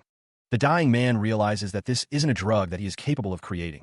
Wilhelm Meyer wonders if that wench is still alive, stating that he clearly ordered the man to kill her with his own hands. The poisoned man coughs up blood as he dies. The sound of a heavy impact echoes. The blow sends someone crashing to the ground. Meanwhile, a figure stands before a table laden with alchemical equipment, remarking, "Well then." With hands clasped, the figure declares, "Let the revenge begin," reflecting on how all her father wanted to do was alleviate people's pain. The scene shifts to Wilhelm Meyer, who recalls how the Six Forces framed his father as a criminal. A voice declares, "It's time to take vengeance." Wilhelm Meyer's face is shadowed as he contemplates his next move. Integrated information is successfully delivered to Li Huiyan, who looks up in shock. The information reveals that one of the members of the Six Forces is a stand-in. Wilhelm Meyer stands before a figure with long, light hair, stating that the real one is trying to annihilate them. A sinister grin spreads across Wilhelm Meyer's face as he realizes this situation can work in his favor if he handles it wisely. A figure in a cloak and mask stands over a fallen body, a sword dripping with blood. Wilhelm Meyer plots, considering the implications of eliminating the stand-in among the Six Forces. The masked figure intends to expose the deception of the Six Forces upon entering the meeting hall. Meanwhile, Li Huiyan's companion expresses surprise as he smirks, seemingly aware of the unfolding events. The cloaked figure, poised to strike, emits a sinister snicker, confident in his plan. Li Huiyan pauses, a flicker of realization crossing his face as he anticipates the impending attack. Wilhelm Meyer, observing the scene, prepares to strike, his intentions masked by a calculated silence. The cloaked figure's blade descends, aimed not at Li Huiyan, but at Wilhelm Meyer, who is caught completely off guard. Li Huiyan's companion cries out in shock as Wilhelm Meyer is struck, realizing the attacker has targeted the wrong person. The cloaked figure's blade pierces through its target, a spray of blood erupting from a wound. The victim collapses, their body falling heavily onto the cold stone floor. Wilhelm Meyer watches impassively as the cloaked figure sheathes their sword, the sound echoing in the chamber. The cloaked figure stands before Wilhelm Meyer, the red arrow indicating the target's position before the attack. Elsewhere, Li Huiyan's companion realizes the assassins have made a grave error. "He got the wrong guy," she exclaims, fear etched on her face as Li Huiyan roars in anger. The cloaked figure stands amidst a circle of kneeling figures, the weight of their actions settling upon the room. Suzuno Swin, leader of the Black Crown Gang, lies dead, his face contorted in a final grimace as his head rolls. The system message confirms the grim reality. Suzuno Swin, leader of the Black Crown Gang, has died. The cloaked figure turns away from Wilhelm Meyer, leaving the scene of the assassination. The cloaked figure reports to their superior, stating, "Boss, I've executed your orders." A sinister smile spreads across Wilhelm Meyer's face as he acknowledges the successful hit. Li Huiyan's companion urges him to focus, exclaiming, "Now's not the time to act all cool, you fool." He hears someone say, "Huh? But that's not him," as the word raised appears in large letters. The cloaked figure extends his hand, a surge of power emanating from his fingertips. The masked figure, wreathed in purple energy, points directly forward, his intent clear. Li Huiyan's eyes widen in shock as he and the red-haired woman realize they are in imminent danger. Wilhelm Meyer watches as the masked figure unleashes a devastating attack. The attack, a sweeping motion accompanied by the sound of a SWSH, cuts through the air. The red-haired woman shouts in alarm, "Oh no, we can't stop this," as she desperately tries to turn. Someone yells, "Boss, dodge," as the attack hurtles toward them. A monstrous, purple energy takes shape, its eyes glowing menacingly as it roars. Li Huiyan, seeing the monstrous energy, wonders how he's supposed to deal with it. The city of Heffel sprawls beneath a sky heavy with impending events. Inside a grand hall, figures gather in the waiting room for the henchmen of the six forces, their expressions a mix of anticipation and apprehension. One of the henchmen, a stern-faced man with long, dark hair, stands guard, his gaze unwavering. Elsewhere in Heffel, a man with silver hair mutters the city's name, his expression unreadable. The silver-haired man sits on a stone bench, his posture suggesting a weary resignation. The henchman from the hall is confronted by a woman in a red hat, who calls him a pathetic bastard, accusing him of teaming up with Swin in the end. The woman in red continues, calling him an abandoned man desperate enough to grasp at straws, finding his situation unflattering. The silver-haired man's eyes narrow, his expression hardening. Back in the hall, a man with white hair and red eyes addresses the gathered figures, urging them not to get under each other's skin. The speaker continues, informing the crowd that they have information and that there will be a black market right after. The narration reveals that Swin of the Black Crown Gang currently owns the market. A close-up reveals a man with a fur-lined collar, the narration suggesting he may have kept a low profile after something. The conversation turns to the first elder, who, despite his appearance, still wields considerable influence. However, the topic shifts to Swin and his potential ambitions. According to rumors, someone is planning to release legendary products. But the man with the glasses wonders why the Black Crown would be at risk from a rookie gang. Another man dismisses the idea of Swin being belittled, suggesting he's always one step ahead. The man with the glasses considers the shift in power dynamics following Soul Slayer's emergence. He questions if Swin would be sitting idly by, only dealing with money. The man with the beard, overhearing the conversation, calls the bespectacled man a crazy bastard, demanding to know what he's implying. The man with the glasses retorts, suggesting that Swin is trying to take Soul Slayer's place. He scoffs, wondering what he could expect from street thugs who can only think with their brawn. A figure leaps into the air, preparing to strike. The man with the beard shouts for the man with the glasses to shut his mouth, as he is attacked from above. The attacker, revealed to be the man with the light blue hair, states that this suits them better. The man with the light blue hair jumps, sword in hand, ready to strike the man with the beard. The man with the light blue hair strikes, his sword cutting into the man with the beard, who realizes that his opponent is all brawn. The disembodied voice taunts the fallen warrior, mocking his foolish charge and slow speed. Meanwhile, the man with the light blue hair prepares to strike, unimpressed by the display of power. He comments on the bravado. A woman's voice echoes, revealing her disdain for those who dare to fight back, labeling them as weak. The man with the light blue hair unleashes a wide-range attack, the sound of it echoing through the chamber. The force of the attack sends the red-haired woman flying backwards, the impact registering with a sharp sound. The man with the light blue hair is struck by an unseen force, causing him to cough up blood. The man with the light blue hair is shocked that Margot, the woman in red, would launch such an attack. He wonders if Margot's attack was directed at him and his companion. The red-haired woman, Margot, stands over the fallen man with the light blue hair, confirming that they are not on the same side.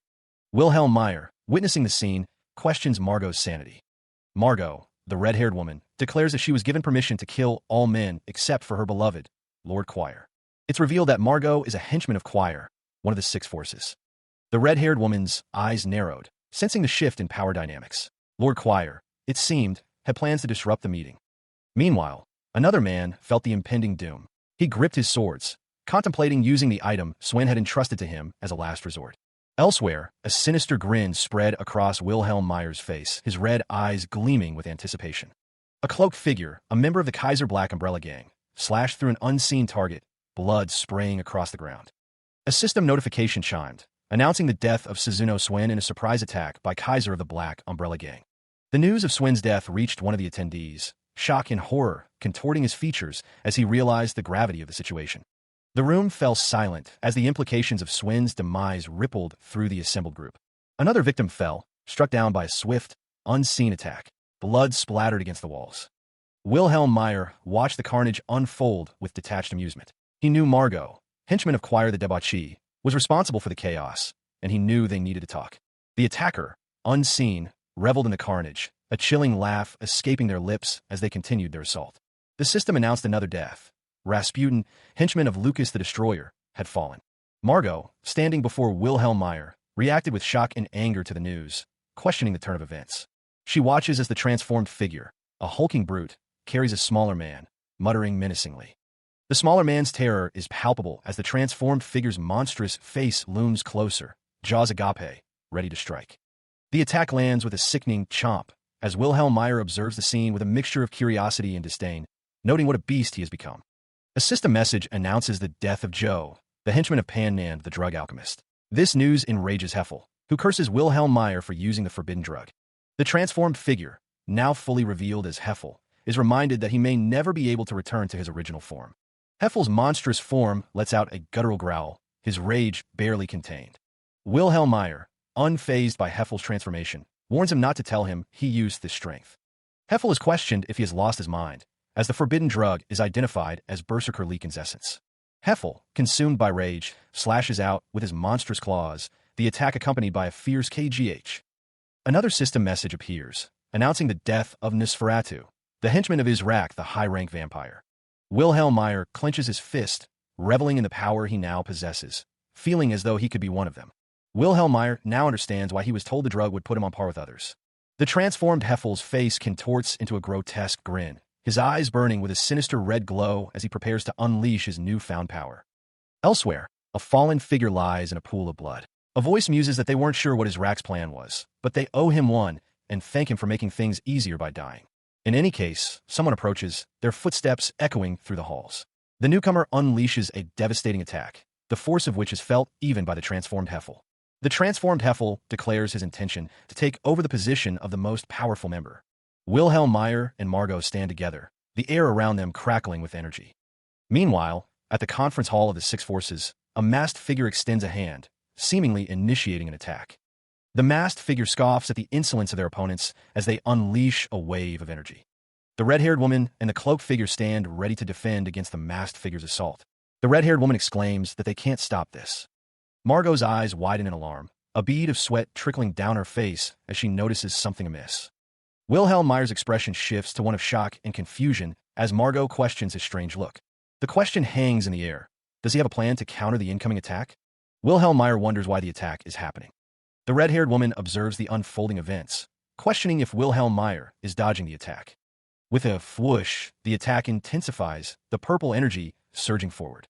The energy explodes with a foam, engulfing Wilhelm Meyer. The cloaked figure stands ready, their sword gleaming with the same purple energy. Wilhelm Meyer screams as the attack hits him directly. The red-haired woman watches with concern as the attack lands, the sound of impact echoing around them. To be continued. A blinding flash erupts as the cloaked figure unleashes a burst of energy. The force of the blast sends the red-haired woman flying backwards, her sword clattering to the ground. She twists in midair, her red eyes wide with alarm as she tries to regain her balance. The red-haired woman is sent crashing into a nearby wall, while Wilhelm Meyer watches with a calculating gaze. Wilhelm Meyer is also sent flying backwards from the blast. The energy explodes outwards, shaking the very foundations of the area. The cloaked figure stands amidst the chaos, the source of the destructive power. The cloaked figure's mask shatters, revealing the face of Li Huiyan, contorted in a monstrous rage. The transformation is complete, and Li Huiyan unleashes a wave of energy. The red-haired woman lies defeated on the ground, wondering what just happened. The transformation complete, Li Huiyan reflects on the battle, wondering what could have happened to him to cause such a change. Meanwhile, the red-haired woman's companion cries out, concerned for her well-being after the devastating blow. The cloaked figure moves with incredible speed, a blur of motion as he prepares to strike. The cloaked figure unleashes a devastating attack, the force of which is palpable. The attack tears through the environment, leaving a trail of destruction in its wake. Li Huiyan, witnessing the sudden assault, recognizes the attacker and shouts his name in disbelief. Kaiser. Kaiser, shrouded in his cloak, continues his assault with relentless speed. The attack connects, and Kaiser, his face contorted in rage, recognizes his target. He snarls, accusing Li Huiyan of interfering once again. The force of Kaiser's blow sends Li Huiyan reeling, the sound of the impact echoing through the air. Kaiser continues his assault, his movements swift and deadly. Driven by rage, Kaiser vows to end it this time. With a final, decisive strike, Kaiser unleashes a devastating blow. The cloaked figure unleashes a flurry of strikes, each one a crimson blur. A system message announces Leakin Heffel's counterattack, the Wolf Slasher. Heffel glances towards the hooded figure. Kaiser smirks as he activates his Bekbokwan, a surge of power emanating from his hands. The air crackles with energy as Kaiser's power intensifies. The system announces brutal hands of shield as Kaiser prepares to defend. Heffel shouts for Kaiser to wait, but the cloaked figure is already upon him, the sound of blades cutting through the air. The masked figure pauses, a low HM escaping from behind a mask. The masked figure slashes at Kaiser, the blade leaving a trail of red energy. Soul Slayer observes the fight, wondering if the masked figure is truly on their side. A voice wonders if the masked figure's last strike was meant for Wilhelm, not Kaiser. The masked figure is asked if they have developed an interest in the Black Umbrella Gang. The masked figure clashes blades with Kaiser, the sound of metal on metal ringing out. The cloaked figure's blade slices through the air with a resounding whoosh, aimed directly at Wilhelm. The force of the blow sends sparks flying as Wilhelm raises his own weapon to parry. The swords collide with a deafening crash, the impact reverberating through the immediate area. Rodrigo Clarico, watching the exchange, erupts in maniacal laughter, clearly enjoying the spectacle. The leader of the Black Umbrella Gang clenches his teeth, his expression a mask of fury. The force of the ongoing clash causes Wilhelm's hands to shake and tremble, struggling to maintain his defense. Li Huiyan watches with wide eyes, realizing the masked figure is taking their time, toying with Wilhelm. The cloaked figure taunts Wilhelm, questioning if he's fighting to protect his weak-ass boss. The masked figure's blade connects, the sound of the impact echoing loudly as Wilhelm is struck. Heffel, observing the fight, comments that it's a shame Wilhelm's going down this foolish path. The cloaked figure continues to mock Wilhelm, stating that he could easily outmatch Rodrigo Clarico. Li Huiyan's eyes widen as he realizes Heffel's Leakin enhancement skill has been activated. The system registers the activation of the skill, Beowulf Nagling, as the blade prepares to strike. The blade connects, slicing through Wilhelm with brutal force. Elsewhere, a figure cries out as they are slashed. Blood sprays as the Kaiser of the Black Umbrella Gang is brutally attacked. The force of the blow sends the Kaiser crashing to the ground. A warning flashes, signaling a critical event. Standing over the fallen Kaiser, Soul Slayer surveys the scene. The system announces the Kaiser of the Black Umbrella Gang's death. Nearby, the blue-haired man grins as he looks at the scene. The blue-haired man, Heffel, calls out to Lena. Heffel declares that it is all over. Lena's eyes widen in horror as she vows to avenge the Black Umbrella Gang. The masked figure states the obvious. The Kaiser of the Black Umbrella Gang will be dealt with swiftly. Heffel observes Li Huiyan's face, noting that he seems dazed even after the Kaiser's death. Lena suggests things wouldn't be different if Li Huiyan were in danger. Li Huiyan's mind reels from the recent events. The blue-haired man states the Kaiser's name, and Soul Slayer responds with a simple so. Soul Slayer's group stands ready, as he declares it's time to make a choice. Heffel asks if Li Huiyan is willing to throw his life away over such petty allegiance. Soul Slayer offers Li Huiyan a chance to serve him, hinting at becoming a new member of the Six Forces. Lena asks if he wants to extend his life. A thumping sound echoes as the group stands their ground.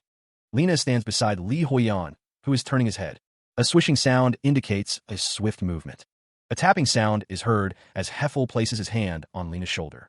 Wilhelm Meyer, teeth bared in a predatory grin, thinks to himself that he can only act if he can.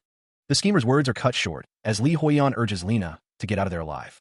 Lena's blade finds its mark, stabbing Wilhelm Meyer. The first elder coughs, blood splattering from his mouth as Lena grins sadistically. Lena's assassin skill activates, increasing her critical damage by 250% when striking a vital point at close range. She chuckles to herself. Wilhelm Meyer attempts to dodge, but Lena's attack lands squarely. Lena mocks Li Huiyan, questioning why she would follow him, while Heffel looks on in shock. Wilhelm Meyer, despite the injury, declares that Lena will get all of the boss's affection for herself, including what would have gone to Kaiser. Lena dismisses this, stating that they are about to meet their doom together, and tells Heffel not to worry. Lena's armor clanks as she prepares for another attack. Wilhelm Meyer, enraged, bellows that they will soon visit the space inside his favorite item. Leek and Heffel's skill activates, triggering Wolf's howling as he screams. Li Huiyan's eyes widen in shock as he feels a stinging sensation. The system message warns of a petrifying effect on males with insufficient stats, just as Wilhelm Meyer clutches his chest in pain. Lena looks on concerned. Wilhelm Meyer, enraged by the sudden turn of events, curses the black umbrella bastards. Heffel and Lena are visibly shaken as Wilhelm Meyer's rage intensifies. He vows to end their humiliation with his own hands. A devastating explosion erupts, signaling the unleashing of Wilhelm Meyer's power. Wilhelm Meyer's face contorts into a monstrous visage, his eyes glowing red as he promises to rip his enemies to shreds. The transformation continues, his features becoming increasingly demonic as he prepares to strike. Heffel and Lena brace themselves, realizing the gravity of the situation as Wilhelm Meyer's power surges. Wilhelm Meyer's expression is one of pure, unadulterated fury as he acknowledges the dire situation they're in. The transformation nears completion, Wilhelm Meyer's features now fully demonic, his eyes burning with rage. With a swift motion, Wilhelm Meyer lunges forward, his claws extended, ready to attack. The clash of metal rings out as Wilhelm Meyer's attack is met with a powerful counter, sparks flying from the impact. Wilhelm Meyer grits his teeth, his eyes narrowed in fury as the battle intensifies. The clash of blades rings out as Lena parries Wilhelm Meyer's attack. The force of the parry sends Wilhelm staggering back, his expression a mix of surprise and frustration. Wilhelm's shock quickly turns to rage. He can't believe she was able to block his attack. Lena's blade hums with power as she prepares her next strike. The blade cuts through the air, aimed directly at Wilhelm. The sound of the blade slicing through the air is followed by Wilhelm's sinister grin. A confident grin spreads across Wilhelm's face as he prepares to reveal his trump card, calling out to Caesar. Suddenly, Caesar's armored fist slams into Wilhelm, the force of the blow sending him flying. Caesar's laughter echoes through the battlefield. Caesar stands tall, the amulet around his neck glowing brightly as he prepares to face his opponent. Caesar mocks Wilhelm for not having better equipment. The battle is far from over. The figure is enraged, demanding to know how this is possible. Below, a figure descends with incredible speed. The blade slices through the air. The attack connects, and Wilhelm Meyer, the player known as Li Huiyan, smirks. A grin spreads across his face. Kaiser is struck by a devastating blow. Wilhelm Meyer laughs, the necklace around his neck shining brightly. He scoffs, asking if Kaiser has ever heard of gearing up. The attack continues, the necklace on Wilhelm Meyer's neck sparkling. Someone notices the necklace, recognizing it as the necklace of healing he once used. The others are shocked, exclaiming that this is not what happened, as Wilhelm Meyer is portrayed as seducing an innocent girl. Heffel sniffs the air, recognizing the faint scent of the necklace of healing. Rodrigo Clarico scoffs, dismissing the necklace's power. He believes a simple healing item won't be enough to activate a resurrection skill. The Kaiser accuses Wilhelm Meyer of resorting to tricks from the Temple of Healing, questioning his methods. The Kaiser scoffs at the idea of healing, seeing it as a bothersome distraction from their fight. He wonders when Wilhelm stole the necklace, and if he even knows its true function.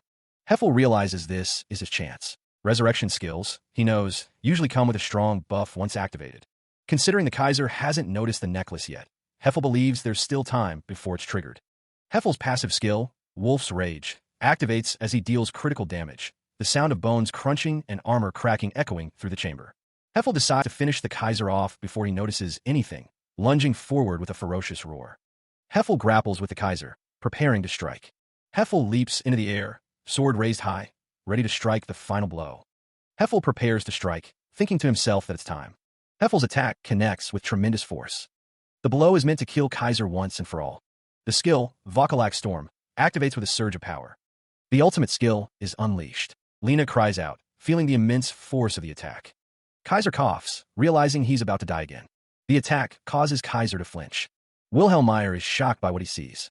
Heffel wonders why Kaiser isn't trying to block the attack. Kaiser reveals that he acted uninterested, but slyly went ahead with his own plan, dismissing talk of resurrection and buffs. The major antagonist smirks, stating that such things are for the weak, and he couldn't care less. Kaiser reveals the difference is. The Vokalak Storm tears through the air, aimed directly at Kaiser. The force of the attack generates a deafening shriek as it hurtles toward its target. Kaiser grits his teeth, bracing himself for the inevitable impact. The attack connects, engulfing Kaiser in a blinding flash of energy. The force of the blow leaves Kaiser grinning, revealing that he has a plan to counter it. Soul Slayer stands alongside Wilhelm Meyer, observing the unfolding battle. The clash of powers sends shockwaves through the area, shaking the very foundations of their surroundings. Wilhelm Meyer urges Soul Slayer to take cover, sensing the danger. Kaiser realizes that this is no ordinary attack, recognizing the danger he is in. Wilhelm Meyer calls out to Pannan, as Soul Slayer activates his skill. Soul Slayer's gravitational pull skill is activated, ready to be unleashed. The gravitational pull takes effect, drawing Kaiser towards Soul Slayer. Behind a menacing mask, Soul Slayer remarks on his long-running deception. He continues to channel energy, revealing his true nature after years of pretense. A distant scream echoes through the black crown. The force of the gravitational pull sends debris flying. Wilhelm Meyer is sent flying backwards, the game interface indicating additional rewards for defeating an enhanced player. The impact leaves Wilhelm spitting blood. His subordinates rush to his side, questioning if Wilhelm is all right and lamenting that he hasn't proven himself yet. Wilhelm staggers, acknowledging his weakness. The system displays Wilhelm Meyer's remaining HP at a mere 20% as he reflects on the damage he sustained from shockwaves. One of Wilhelm's subordinates calls out, labeling Soul Slayer an ungrateful, thieving asshole. Lena and Heffel overhear someone accusing Wilhelm of stealing healing items. Meanwhile, a cloaked figure stands above Wilhelm, Caesar, and Choir. The cloaked figure looms over Choir. Caesar smirks, sensing that Choir wants to say something. The accuser continues, stating that Wilhelm gave them quite the show with a forbidden item and a resurrection skill. Lucas the Destroyer suggests that Caesar ditch the Black Umbrella Gang kids. Lucas the Destroyer, leader of Lucas family, extends an offer to join his side. Caesar's companion observes that Wilhelm's defeat was brutally rough and lacked finesse. Choir the debauchee, Monsieur of Lustland, is shown in full. Israk reflects on the relentless drive to keep slashing one's enemy without fear of death, noting that it has been a while since he's seen such a fighter. Israk, a high-rank vampire and the head of the Crimson Whispers vampire house, is revealed. Caesar's companion concludes that the six forces weren't as impressive as he thought. The Soul Slayer speaks to the vampire, Heffel, his words lost to the wind. Then, the Soul Slayer asks what they expected, revealing that all that interests him is finding out who will be the next to entertain him. The Soul Slayer snickers, relishing the thought of future entertainment. Chills run down the spines of those present as the Soul Slayer's words hang in the air. Wilhelm Meyer, visibly enraged, declares that it is quite enough, calling the Soul Slayer a crazy bastard. The Soul Slayer draws his sword with a clack, the sound echoing ominously. With a whoosh, the Soul Slayer swings his blade at Wilhelm. The sound of the blade cutting through the air, FSHH, precedes the impact. The Soul Slayer's sword clashes against Wilhelm's armor, the force of the blow evident. Lena and Lucas watch the fight unfold, Lucas commenting that they are going at it again. The Soul Slayer, bathed in purple light, hears Wilhelm's curse, "You bastard." The Soul Slayer holds his sword aloft, ready for another strike. The Soul Slayer is praised for his swordsmanship, martial arts skills, and combat intuition, as well as his dedication to protecting his master and executing commands. Wilhelm Meyer is told that while instincts guide him, he's remarkably cool-headed. Wilhelm Meyer asks if there's any reason to willingly sign up to be someone's underling, flinching slightly as he speaks. Wilhelm turns to face the speaker, his expression unreadable. Wilhelm Meyer states that his boss has already anticipated all the outcomes, dismissing the question as nonsense. Wilhelm continues, revealing that his boss has issued orders for each stage of the plan. The man listening to Wilhelm Meyer realizes that his boss did, in fact, have an agenda. Wilhelm Meyer's expression is one of smug satisfaction. The man listening to Wilhelm Meyer laughs, realizing that he thought he secretly had a separate agenda. The man realizes that the agenda was a perk all along. The words echo in the mind of the masked figure, the command of his master ringing in his ears. The masked figure receives the secret command, while another voice shouts for him to cut it out. The masked figure recalls that his orders were clear, a sinister smile spreading across his face. Nearby, a man and woman watch in horror, begging for the masked figure to stop. The masked figure, his eyes gleaming, demands silence. The masked figure swings his blade, the sound cutting through the air. The masked figure finds the situation amusing as he continues to follow his orders. Wilhelm Meyer is shocked as the masked figure's blade comes down. The blade descends with incredible speed. The woman and Wilhelm Meyer watch as the blade hurtles towards Li Huiyan. Li Huiyan braces for the impact of the masked figure's attack. The blade connects with a sickening thwack. The force of the blow sends a shockwave rippling outwards, accompanied by a pained cry. The attack clearly lands on Wilhelm Meyer, who grimaces in pain as he hears the masked figure identify himself. The masked figure, leader of the Black Umbrella Gang, draws his sword with a metallic shing. Elsewhere, Li Huiyan peeks around a corner, a look of surprise on his face.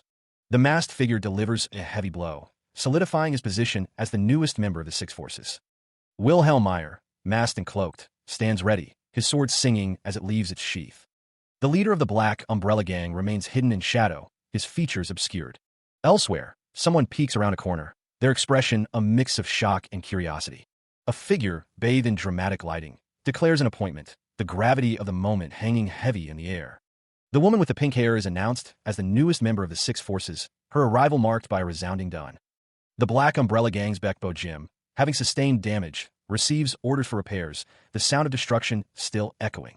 A gruff voice barks orders, demanding the lazy workers hurry up and start fixing the damage. Surveying the scene, one of the workers remarks on the mess, wondering what kind of fight could have caused such destruction.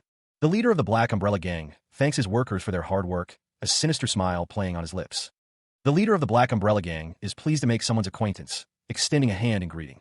The man being greeted seems surprised, questioning if that's all there is to the task at hand. The man with the mustache states that he has heard about the person he is speaking to. The man in the black robe smiles menacingly, the word chills emanating from him. The mustached man questions how long they have to clean up after other people's messes. The man in the black robe nods, asking if that is so. The mustached man says he didn't expect a then, implying the man in the black robe must know what he is getting at. The man in the black robe prepares to strike, the sound effect DOM foreshadowing the impending blow. The mustached man braces for the attack. Lena, the henchman, strikes the man in the black robe, calling him a thug. The mustached man questions why Lena would pick a fight with someone she just met, asking if they aren't all on the same team. Lena is told that the mustached man and the man in the black robe ended up going out with each other after the battle here, causing her to question why she had to fall for a bum like him. Lena realizes she has made a mistake. The mustached man smiles, seemingly enjoying the situation. She realizes they are definitely lost. The mustached man chuckles, commenting on the beauty of youth and the natural affection that blooms between two young people working together. The man with the mustache, Wilhelm Meyer, grows serious, demanding to be let go and threatening to kill them all. Since the Black Umbrella Gang joined the Six Forces, all they've been hearing is good news. Wilhelm Meyer seems pleased. The mustached man senses that their gang has expanded significantly. There's also word that they'll be supplying them with capable personnel. This is all as a gesture of compensation for the invasion here. The town shows signs of recent damage. Lucas the Destroyer tells everyone to get to work. It's time to show the incredible potential of the newest member of the Six Forces to those underworld thugs who are on their way here. Wilhelm Meyer is interrupted by the arrival of the cloaked figure, who is stepping into the scene. He asks what brings him here. The cloaked figure's blade cuts through the air with blinding speed, a violet energy trailing in its wake. Wilhelm Meyer stands with his subordinates, seemingly unaware of the danger rapidly approaching. Wilhelm Meyer is shocked by the sudden attack. He realizes he didn't even sense the attacker approaching. A voice booms out, asking how life has been treating them. Sweat beads on Wilhelm Meyer's brow as he turns, a flicker of fear in his eyes. The attacker, revealed to be Yagusa Ammon, remarks that they all look good. Yagusa Ammon stands tall, his cloak billowing behind him. Yagusa Ammon's voice echoes, laced with venom, as he questions whether to call them former subordinates or traitors, identifying himself as a top executive of the existing criminal guild. Yagusa Ammon's face contorts in rage, declaring them a bunch of pathetic losers.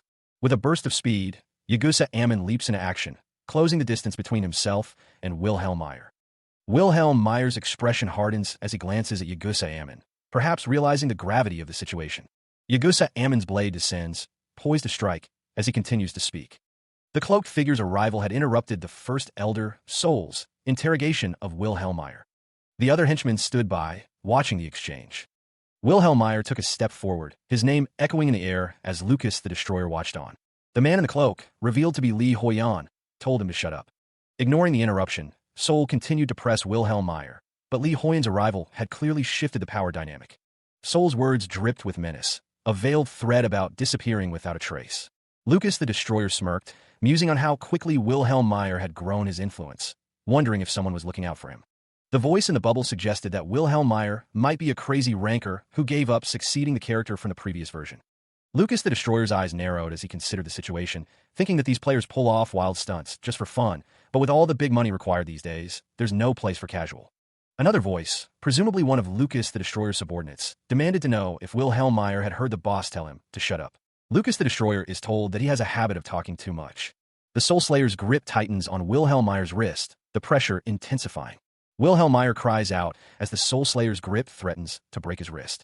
Meyer warns that his wrist will break at this rate.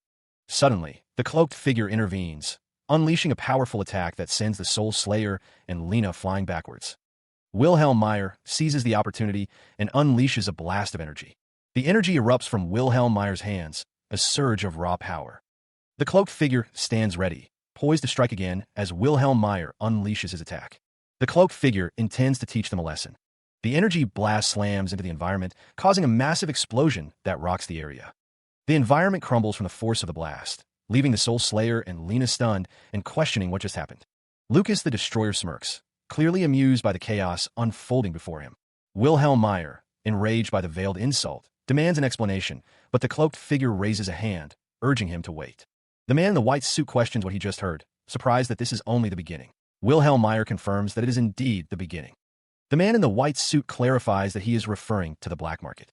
Before the Soul Slayer's arrival, the Eastern District was already on the brink of collapse. The district was embroiled in daily battles, both major and minor, with power as its sole driving force. In a struggle for survival, people were willing to go to extreme lengths to kill each other. Yet, when it came to extended conflicts, even the victors were susceptible to betrayal. And just as they were all heading down the road to self-destruction, things took an unexpected turn. When a powerful figure emerged out of nowhere, he enlisted the pagan Lammon, who had been ruling his followers covertly, and reached out to the other species across the continent to bring them to Brahm, keeping each faction in check regularly without any physical conquests. The establishment of a black market was just one piece of the puzzle. It goes without saying that there's more to the story. It was also said that he appointed a decent figure to mediate everyone's interests. Lucas the Destroyer, standing among his subordinates, poses a question, inviting speculation about the true nature of events. The question lingers: who was the mastermind behind this brilliant idea? Lucas the Destroyer reveals himself as the mastermind. The Soul Slayer scoffs at the claim, dismissing it as bullshit. The Soul Slayer continues, asserting that if Lucas the Destroyer's claim were true, he would have dominated the six forces. Lucas the Destroyer smirks, unfazed by the Soul Slayer's skepticism. Lucas the Destroyer pauses, feigning contemplation before responding. The Destroyer's expression is one of sinister amusement as he prepares to reveal his next move. The scene shifts to a recap of recent events, noting the decapitation of a puppet boss and foreshadowing chaos at the upcoming black market event, where top figures are expected to clash. As Lucas the Destroyer made his bold claim, another man in the room speculated that shedding blood amongst themselves would be a bad idea. Meanwhile, the man who was previously bandaged and restrained is now sweating profusely, his eyes wide with fear as a woman in armor stands beside him. They both overhear a voice suggesting that someone might decide to target the newbie before his gang becomes too strong. The restrained man curses, realizing the danger he's in. The story continues. The upcoming black market event promises chaos, a spectacle where the underworld's top dogs will clash. Or, perhaps, they'll realize that bloodshed amongst themselves would be a bad idea, the man muses. Who knows? They might decide to go for the newbie before his gang gets too strong, the man says, a sinister grin spreading across his face. Frustration boils over. An event. The black market is a special event exclusively for the leaders of Brahm's underworld. All leaders must participate. All transactions within the black market are free from any restrictions. Should any physical conflict arise during the event, the police force will not be able to protect you. The Black Umbrella Gang lies defeated. The Black Umbrella Gang's base, Bekbo Gym, has been breached. A woman with silver armor and a red-haired woman stand over the fallen. The man's remaining durability is at 18%. The man cries out in anguish. The man is kneeling, cradling a body. Having rushed there immediately upon receiving the invasion alert, one of the men can't believe it's already in shambles. The cloaked figure reveals that the destruction was apparently the work of Yagusa Ammon, someone he believes is more than capable. The man in the suit expresses surprise that Yagusa Ammon has resurfaced after years of laying low, suggesting the leader of the Black Umbrella Gang must have made quite a few enemies. The man in the suit is confronted by another figure, who questions why he and his men simply watched the destruction unfold. The man in the suit retorts that they arrived to find the place already destroyed. Elsewhere, one of the figures sent by the Soul Slayer snickers, stating that they only need to do some quick repairs before leaving. The man in the suit expresses disbelief at being called average handyman. He questions what kind of handyman goes around armed in combat gear. The cloaked figure admits he doesn't know who Yagusa Ammon is, but the Soul Slayer knows that Yagusa Ammon is on their tail because of all the trouble his henchmen have caused. Another man chuckles, remarking on how quickly they're already targeting the Black Umbrella Gang, calling it brutal from the start. The man in the suit addresses one of his subordinates, demanding a rundown on the current damages. The subordinate reports that almost 90% of the staff at the Black Umbrella Tavern have been annihilated. The news arrives that Ms. Sowa, an instructor at Bekbo Gym, has died in combat. Meanwhile, The red-haired woman reports that there is no additional structural damage. She notices something. The man with the bandaged arm questions who took Mr. Lave. It's revealed that Mr. Lave, who is overseeing the repairs, has been kidnapped. The man with the bandaged arm is shocked to learn that Lave has been taken hostage. Elsewhere, the masked woman expresses her frustration. The man with the black hair reveals he was taking special care of Lave because of his ties to the information broker. The boy with the blonde hair is revealed to be someone the masked woman has been investing in because he's been quite efficient. The man with the black hair laments that he was counting on Lave to be his key player during the market, wondering what to do now. The red-haired woman tells her boss that she'll go find him. The red-haired woman states that's out of the question, as the man with the black hair and the cloaked figure stand behind her. The red-haired woman questions why. The black-haired man considers the implications of Mr. Lave's kidnapping, realizing that if the kidnapper is strong enough to destroy the gym, everyone's safety is at risk. The cloaked figure states that losing the red-haired woman would also cost him. She acknowledges his words, but her expression suggests she has other plans. The black-haired man is confused by the red-haired woman's behavior, wondering why she is snapping at him. The red-haired woman's eyes glow with a menacing intensity, hinting at a hidden power or a dark purpose. A chill runs down the red-haired woman's spine as she recalls being treated like a child, fueling her desire for independence. The black-haired man wonders what is wrong with the red-haired woman, noticing that she's not acting like herself. The red-haired woman's determined expression contrasts with the black-haired man's bewildered one as he wonders if she is going through puberty. The red-haired woman brushes off the black-haired man's concerns, declaring that she is going to find Mr. Lave. The black-haired man calls out for her to stop. The cloaked figure confronts the red-haired woman, questioning if she is defying the boss's orders. The red-haired woman, now with glowing eyes, tells the cloaked figure to get lost. The cloaked figure warns the red-haired woman to step aside or he will kill her, his hand resting on his sword.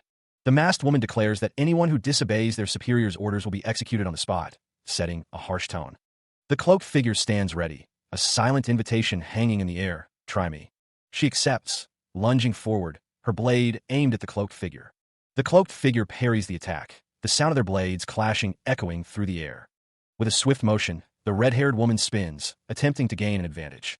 Rodrigo Clarico, also known as Kaiser, grits his teeth, clearly annoyed by the woman's defiance. The red-haired woman descends, blade poised to strike.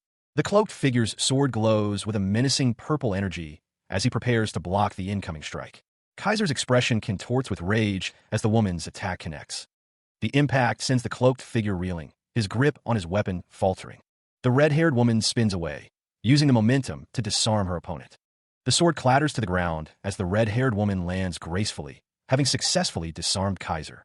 A system notification appears. Kaiser has been disarmed. The red-haired woman pauses, catching her breath after the intense duel. Meanwhile, the cloaked figure, having witnessed the fight, flinches as someone approaches with a blade. The masked woman strikes the cloaked figure, questioning his motives even as she attacks. The black-haired man suggests the masked woman take a break, observing the scene from distance. The cloaked figure is sent flying, his evasion failing due to the masked woman's fierce sword energy emission. Elsewhere, Rodrigo Clarico, also known as Caesar, contemplates the risks posed by the black market and Lucas' menacing threats. He also considers the recent invasion by Yabusa Ammon, the top executive of the existing criminal guild. Lena's unexpected puberty is also on Caesar's mind. The blonde boy observes that these bizarre events seem to happen one after another, almost as if they've been planned out by someone. The bandaged arm man declares he can't afford to waste time like this, as a metallic clang rings out. The sounds of metal on metal echo from the Bekbo gym, a building bearing the marks of recent damage. Elsewhere, a figure wonders when they will get to raid the Labyrinth. Inside the Bekbo gym, Wilhelm Meyer sits, contemplating the state of the Black Umbrella Gang's headquarters, currently under repair. The sounds of clinking metal continue as hooded figures work, their faces obscured by shadow. Wilhelm Meyer is approached by subordinates. They have found something. Wilhelm Meyer looks down at the object presented to him, curious as to what it is.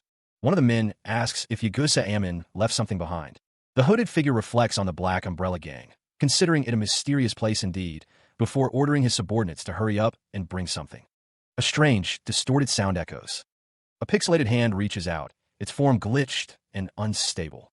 The bandaged arm man, standing beside Wilhelm Meyer, is greeted by the strange, pixelated figure. Wilhelm Meyer realizes the pixelated man was there all along. The pixelated man claims he was bored, as the hooded figure from before arrives, recognizing who he is. The cloaked figure, lifting a contract, remarks that it has been a while. With a burst of speed, the cloaked figure sends the pixelated man flying. Elsewhere, the pixelated man is restrained by ropes as two figures stand guard. Wilhelm Meyer stands with another man, observing the scene. The word doom is emblazoned across the panel, foreshadowing the events to come. The pixelated man's form flickers as he struggles against his restraints. One of the guards questions what they think they are doing, but the cloaked figure simply laughs as he sends the pixelated man flying once more. The pixelated man cries out, realizing his body is acting against his will, and wonders if being a pet means a slave contract. The man with Wilhelm Meyer is shocked, realizing he thought he had hired a full-time employee and questioning when it became a slave contract. The cloaked figure, looming over the scene, simply says, "Heath, good boy." The man with Wilhelm Meyer cries out in fear as the cloaked figure approaches. The man with Wilhelm Meyer's eyes flash with determination as he realizes he shouldn't just be watching. The armored figure recounts how even the information broker described the top ranker as a punishment. Wilhelm Meyer recalls that the contract made even Kaiser tremble with fear. The armored figure explains that the pixelated man ended up in his current state due to the manager's restrictions. Wilhelm Meyer realizes that if he can find a way to remove the restrictions, he could use the pixelated man as a valuable asset. Wilhelm Meyer realizes that sometimes they temporarily remove the restrictions if you shell out a hefty sum of CP. The armored figure tosses something as Wilhelm Meyer thinks that everything happened for this very moment. Wilhelm Meyer realizes that this was the only way all along. Wilhelm Meyer, grinning, prepares to spend CP. The pixelated man stands still, awaiting his fate. Wilhelm Meyer, the boss of the Black Umbrella Gang, hands 1,500 CPs to someone. Due to the CP added, the manager-level restriction will be temporarily revoked, costing 100 CP per day. The main restrictions placed on the player are being lifted. Wilhelm Meyer watches as the pixelated man's form begins to solidify, the system message promising a full restoration of his abilities and appearance. The transformation is anything but silent, as the pixelated man unleashes a primal scream. The force of the scream causes the woman to stagger, her bare feet sliding against the ground. The sound of the transformation reaches the cloaked figure and the bandaged arm man, the cloaked figure wondering what is happening. The woman, now fully restored, wonders how this is possible. A glimmer surrounds the woman as her transformation completes. The woman, now with long blonde hair, recognizes Wilhelm Meyer and wonders why she is so pretty. A surge of energy erupts from the cloaked figure, accompanied by a desperate cry. The force of the blast sends the red-haired woman staggering backward, her bare feet sliding against the stone floor. The woman struggles to regain her balance, questioning how this could be possible. Li Huiyan, observing the scene, is confused by the turn of events. A faint glimmer emanates from the red-haired woman. The woman's eyes widen in shock as she realizes who is responsible for this attack. She cries out, identifying Wilhelm Meyer as the one behind this. Light streams through a ruined archway, illuminating the scene. Wilhelm Meyer stands with several cloaked figures, observing the red-haired woman. The red-haired woman stands defiantly, muttering to herself as she faces her enemies. The blonde woman revels in her return. She thinks to herself that she is back to her perfect self, while Wilhelm Meyer, flanked by cloaked figures, gapes at her. The blonde woman embraces Wilhelm Meyer, who seems surprised by her sudden affection. Wilhelm Meyer, flustered, wonders how she managed to do that and if she spent all her precious CP on him. The blonde woman states that he is more solid than he looks, while the bandaged man wonders what just happened. Two cloaked figures observe the scene, one of them musing to himself. The cloaked figures decide they must report this to the Soul Slayer. The blonde woman blows a kiss towards the bandaged man, who is still recovering from his injuries. The bandaged man is shown with a trickle of blood coming from his head wound. Wilhelm Meyer notices the bandaged man's injuries healing and his abilities returning. The blonde woman stands with Wilhelm Meyer and the cloaked figures, as one of them says, "Oh, okay." Li Huiyan, unseen by the others, wonders what is happening. With the advent of third-generation VR games, the line between virtual reality and the real world began to blur. The technology allowed people to create fake appearances. The realistic experience offered by VR led to more people creating fake appearances. Cases of advanced misrepresentation became more prevalent, and the situation gradually worsened until it became a serious social problem. The government enforced a restriction in response to the severity of the situation, particularly after a case of physical violence using a golf club. It involved synchronizing the physical appearance between the user and the VR character. The synchronization between the user and the VR character became increasingly seamless. Of course, minor editing was allowed, but the results still had to resemble the actual person. The system administrators speculated that the blonde woman would probably get a free pass for the game because of her looks. The question remained, how did the blonde woman end up getting a restriction from the managers? On top of that, a beep indicated something was happening. The man's face contorted in shock as he saw the level displayed. 583. The blonde woman giggles, seemingly oblivious to the whispers questioning her low stats despite her high level. Wilhelm Meyer flinches as the woman gets uncomfortably close, inquiring about what's on his mind. The woman spins around the schemer, her movements fluid and almost hypnotic as she wonders aloud what made him spend all that cash. She continues, suggesting that Wilhelm Meyer doesn't strike her as one of those boomers who go all crazy for women, implying his ulterior motive for bringing her back. The blonde woman floats towards Wilhelm Meyer, her expression unreadable as she closes the distance between them. Wilhelm Meyer's eyes widen in alarm as the woman taps his cheek, a bead of sweat trickling down his face. The woman's face is inches from Wilhelm Meyer's, her expression a mix of calculation and something else, something predatory. The woman's words hang heavy in the air, a warning that he doesn't want to fall for the honey trap, as the word glad glows ominously below. The blonde woman raises her hand to strike Wilhelm Meyer, energy crackling around her fingertips as she prepares to attack. Wilhelm Meyer recoils from the impending blow, a look of fear etched on his face as he braces for impact. The woman smirks, her eyes glowing with an eerie light as she declares, "You there," indicating that she has found her target. A shadowy figure looms, the word doom, echoing ominously, hinting at the impending danger. Wilhelm Meyer, his face contorted in rage, demands to know what his attacker thinks she's doing. The blonde woman, unfazed, claims she sensed the presence of a strong, masculine figure. Kaiser, standing behind her, looks surprised. The blonde woman reveals that the strong presence she sensed was Wilhelm Meyer himself. Kaiser, drawing his sword, warns the insolent wench to hold her tongue. Wilhelm Meyer stares intently, a bead of sweat trickling down his face. The blonde woman questions why Kaiser is standing behind a pillar, then muses that they might have met before. Kaiser flinches, realizing that there's no way they should know each other. The blonde woman giggles, reminiscing about her golden years with Kaiser, as she remembers him in a different form. Kaiser, sweating profusely, thinks back to a time when he had nothing to fear in the arms of the man who ruled over the demonic realm. The blonde woman notes that Kaiser looks just like him, wondering how this is even possible. The blonde woman strokes Kaiser's face, musing that it would be interesting if he also had the same features. The blonde woman says that the only thing she knows about him is not in Kaiser's wildest dreams, as Wilhelm Meyer looks on. Kaiser's henchman stands silently, his presence a clear declaration of allegiance. The blonde woman, referred to as Pixels by some, stands before Wilhelm Meyer, who is cloaked and armed. He dismisses her appearance, claiming, "What you're looking at is just a result of customization." Wilhelm Meyer's expression hardens, his scarred face a mask of suspicion.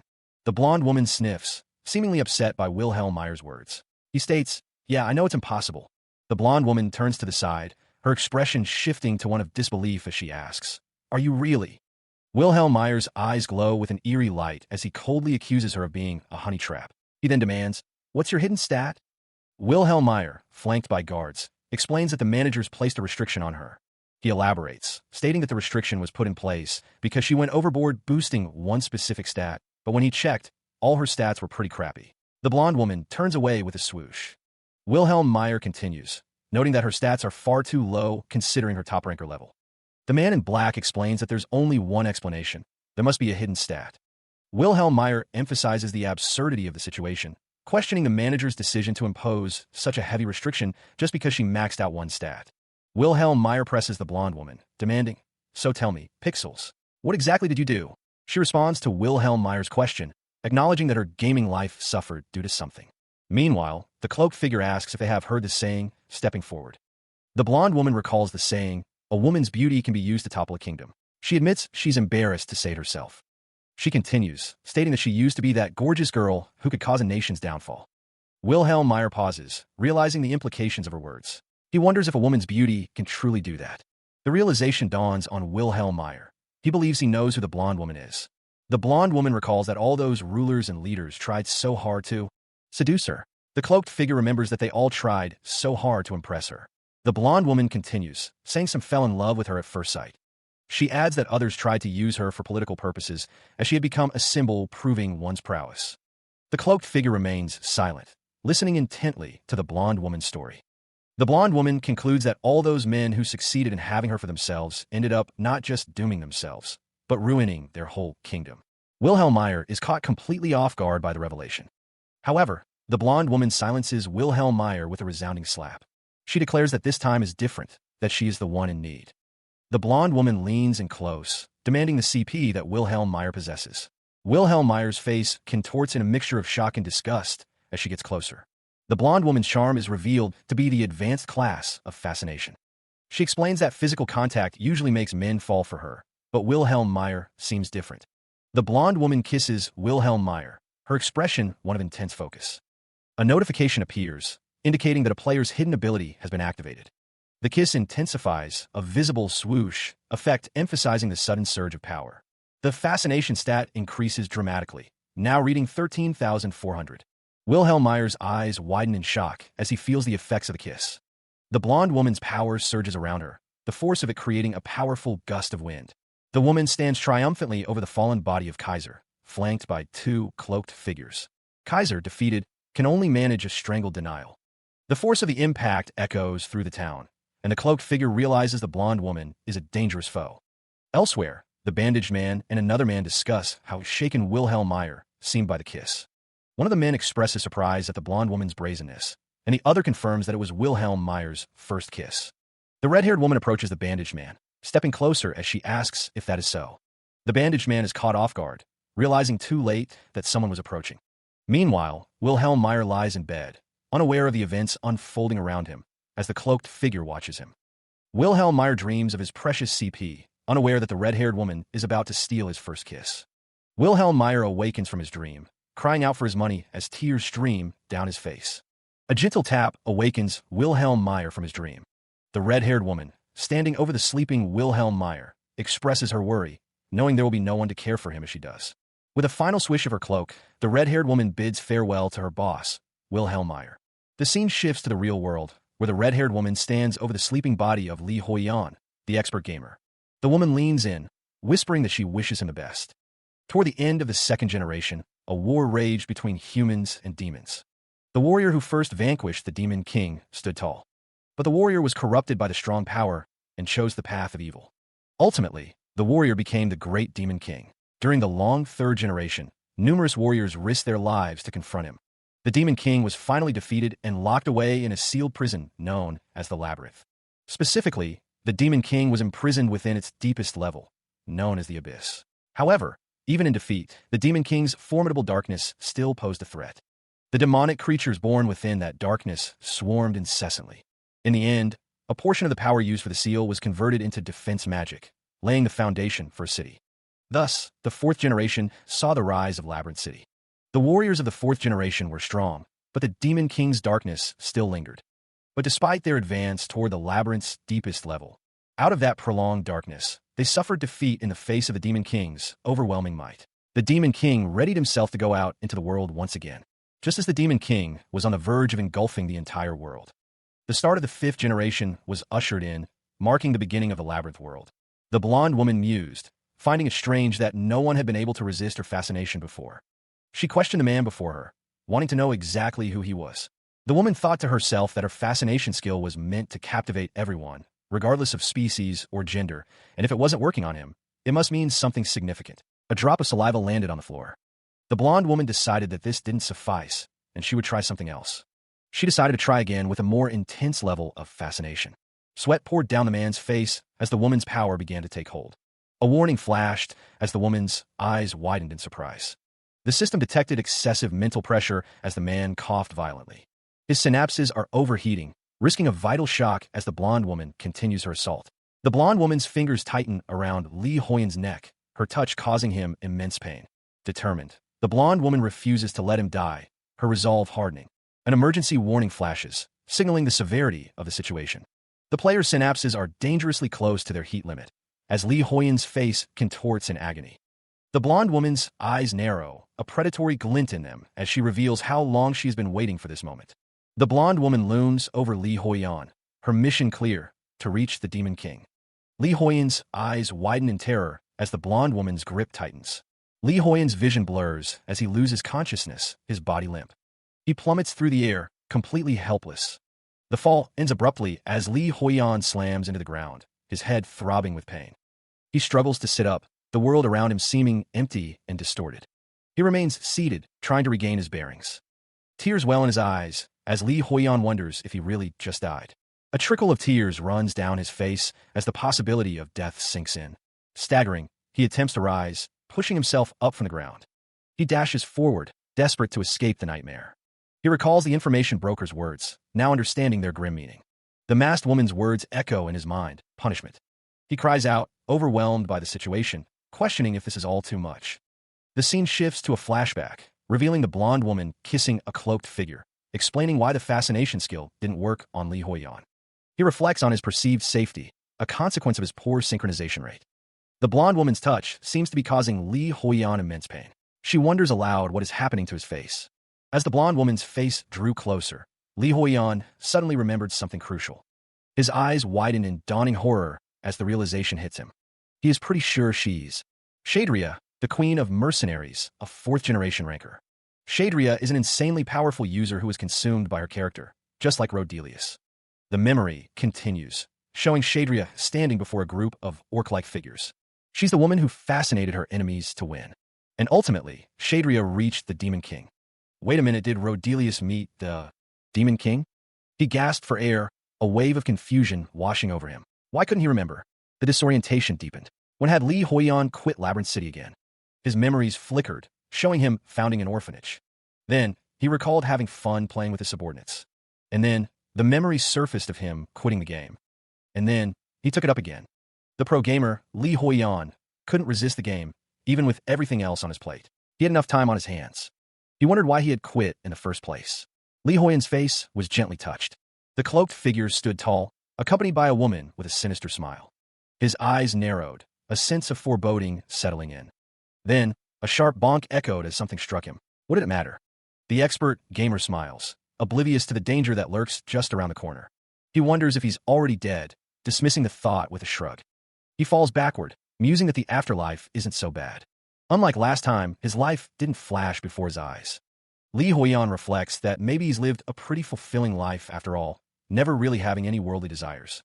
Blood trickles down his face as he figures he'll catch up on the sleepy mist. Suddenly, a bright flash fills his vision, accompanied by a system message. He will now escape the special subspace, flashback. He springs up, realizing he wasn't dead, and questions what a subspace is. Energy crackles around Li Huiyan as he is forcibly ejected from the game. A system message appears, stating that external factors have been detected on the player's body.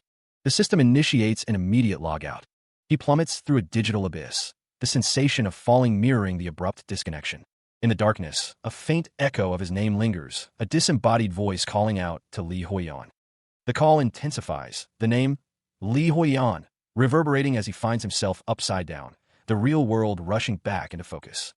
His vision swims as he stares up at the ceiling, the VR headset still clinging to his head, a stark reminder of the game he was just ripped from. The story pauses, leaving the question of what awaits him hanging in the air.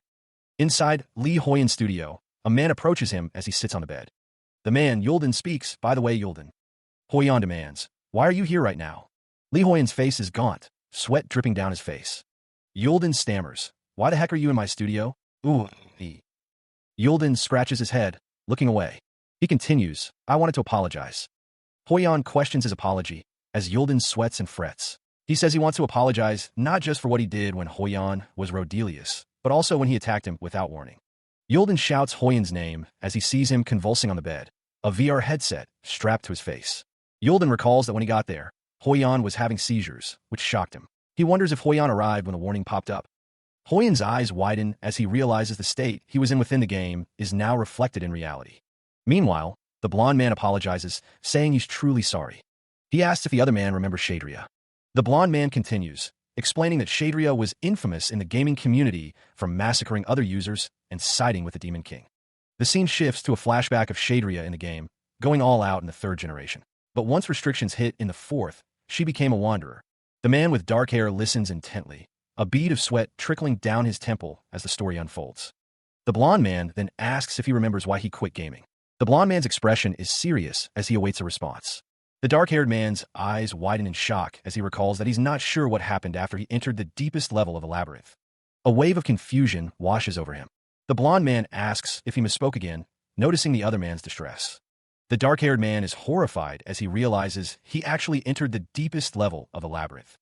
It's all becoming clear to Li Huiyan, though the memories are still fragmented. His memory, however, is a blank slate. The VR headset sits on a nearby table, a silent reminder of the world he's lost himself in. The labyrinth, the deepest level of the labyrinth. The blonde boy asks if Huiyan needs to rest. Images flash through his mind, of a woman who might do anything while he's not around. The blonde boy wonders why he asks. The blonde boy explains that if he kept playing as Rodelius, things would have been easier. Huiyan agrees, saying that's probably why the blonde boy has been meaning to say something. The blonde boy suggests that it might be a good idea to trace his past as Rodelius. Hoyan asks what the blonde boy means by that. He reaches out, determined to raid the labyrinth, no matter what. Meanwhile, Park Yulden places his hand on Lee Hoyan's VR headset, a gesture of apology for his past actions. With a press of a button on the headset, Park Yulden expresses his remorse to Lee Hoyan, acknowledging that he had taken advantage of him and hadn't been grateful. Suddenly, a voice erupts, questioning what's wrong with everyone and if they're angry. The system initiates the transfer, the digital world swirling around them. Park Yulden's apology is cut short as someone calls out his name, their voice filled with accusation. The loading screen appears as they are forced into the labyrinth world. The accuser curses, convinced that Park Yulden knows something. The system confirms their entry into the labyrinth world, offering a chance to cancel. Despite the option, the man shouts that he wants to cancel the transfer. However, the system informs him that it's unable to cancel the transfer, as they are already connected to the server, leaving him frustrated. A mysterious figure observes their arrival, remarking that they look much livelier than before. She smiles, confident in the trap she has laid. Startled, the man in the green shirt recoils, sweat beading on his brow. He stares in disbelief at the woman tied up behind him, suspended in the air. A voice taunts, asking if she had a good nap. The cloaked figure looms over him, revealing that he was the one who tied her up to prevent her from harming his boss. The cloaked figure prepares to attack, his hand glowing with power. The tied-up woman cries out in fear. The man in the green shirt is visibly terrified, but the sinister woman behind him seems amused. She wonders why he is talking when he's so obviously scared, and questions when the cloaked figure arrived. The cloaked figure prepares to use his Bekbo ultimatum, declaring that he will kill the woman first. The sinister woman questions how the cloaked figure managed to tie her up when he can only defeat her by using Bekbo ultimatum. The man in the green shirt admits that the woman didn't fight back because she couldn't. The tied-up woman thinks to herself that she couldn't use her powers because the man in the green shirt resembles her lover so much. The man in the green shirt seems surprised by this revelation. The sinister woman takes a step forward, her boots clicking on the floor as she approaches the tied-up woman. The sinister woman's face is partially obscured by shadow, but her expression is one of cruel amusement. Meanwhile, the blonde woman, Shadria, bound and helpless, is questioned by the man who resembles her lover. He asks if she is referring to the Demon King. The man's question lands heavily, the sound echoing in the room. The man, revealed to be Wilhelm Meyer, orders Kaiser to step outside for a moment. Kaiser agrees. Wilhelm's subordinate acknowledges his order, but is told to get out. A palpable chill fills the air as Wilhelm's gaze intensifies. Wilhelm's face contorts in a sinister grin as he thinks about how his boss's iconic look has returned. The door clicks shut, leaving Wilhelm alone with Shadria. From a high vantage point, the room where Shadria is held captive is revealed. Wilhelm looms over Shadria, questioning why she was placed in this secret confinement and accusing her of scheming. Wilhelm reveals that he knows Shadria is the queen of mercenaries, causing her to flinch in surprise. Shadria, shocked by this revelation, demands to know how he knows and who he really is. The blonde woman struggles against her restraints, but the ropes hold firm. Wilhelm Meyer states the obvious. Only one player aligned with the Demon King and used the fascination skill. The schemer leans forward, his expression unreadable. He states that he's going to ask her straight up. Wilhelm kneels before the bound woman, inquiring if she recalls anything from before the restrictions were placed on her. The blonde woman's eyes narrow, a flicker of defiance in her gaze. She denies remembering anything. The woman's head droops, her blonde hair falling forward as she claims ignorance. Wilhelm acknowledges that he is in the same situation. The ropes binding her begin to loosen, falling to the floor. The reason she's seeking the Demon King again is so that she can recover her lost memories. The blonde woman confirms that she is seeking the Demon King to recover her lost memories. As the ropes loosened, the blonde woman's eyes widened in disbelief as Wilhelm Meyer revealed his knowledge of her past. She questioned if he was the game manager, suspecting a hidden agenda. Meanwhile, a voice proposed an alliance, suggesting they work together. The blonde woman, still visibly shaken by Wilhelm's words, stared ahead, processing the offer. She then suggested they go to the Demon King again. The scene shifts to Rodelius Eldrigo, who introduces himself. The camera focuses on Wilhelm, his expression unreadable. Wilhelm reveals that he, too, has lost his memories, just like the blonde woman. The story is to be continued. So, if the woman understands correctly, they both lost their memories at the deepest point of the labyrinth. The blonde woman, with a thoughtful expression, considers the implications of their shared amnesia. She asks if returning to the labyrinth would allow them to retrieve their lost memories. The man confirms her understanding. The man, dressed in a vest and boots, gestures as he speaks to the blonde woman, who stands with her arms crossed, listening intently. The man questions why she wants her memories to return. He wonders aloud if he even needs a reason to want his memories back. The woman turns the question back on him, asking what about him. She presses him, wanting to know why he wants to retrieve them. The blonde woman states that it's the same for her, and the reason doesn't matter.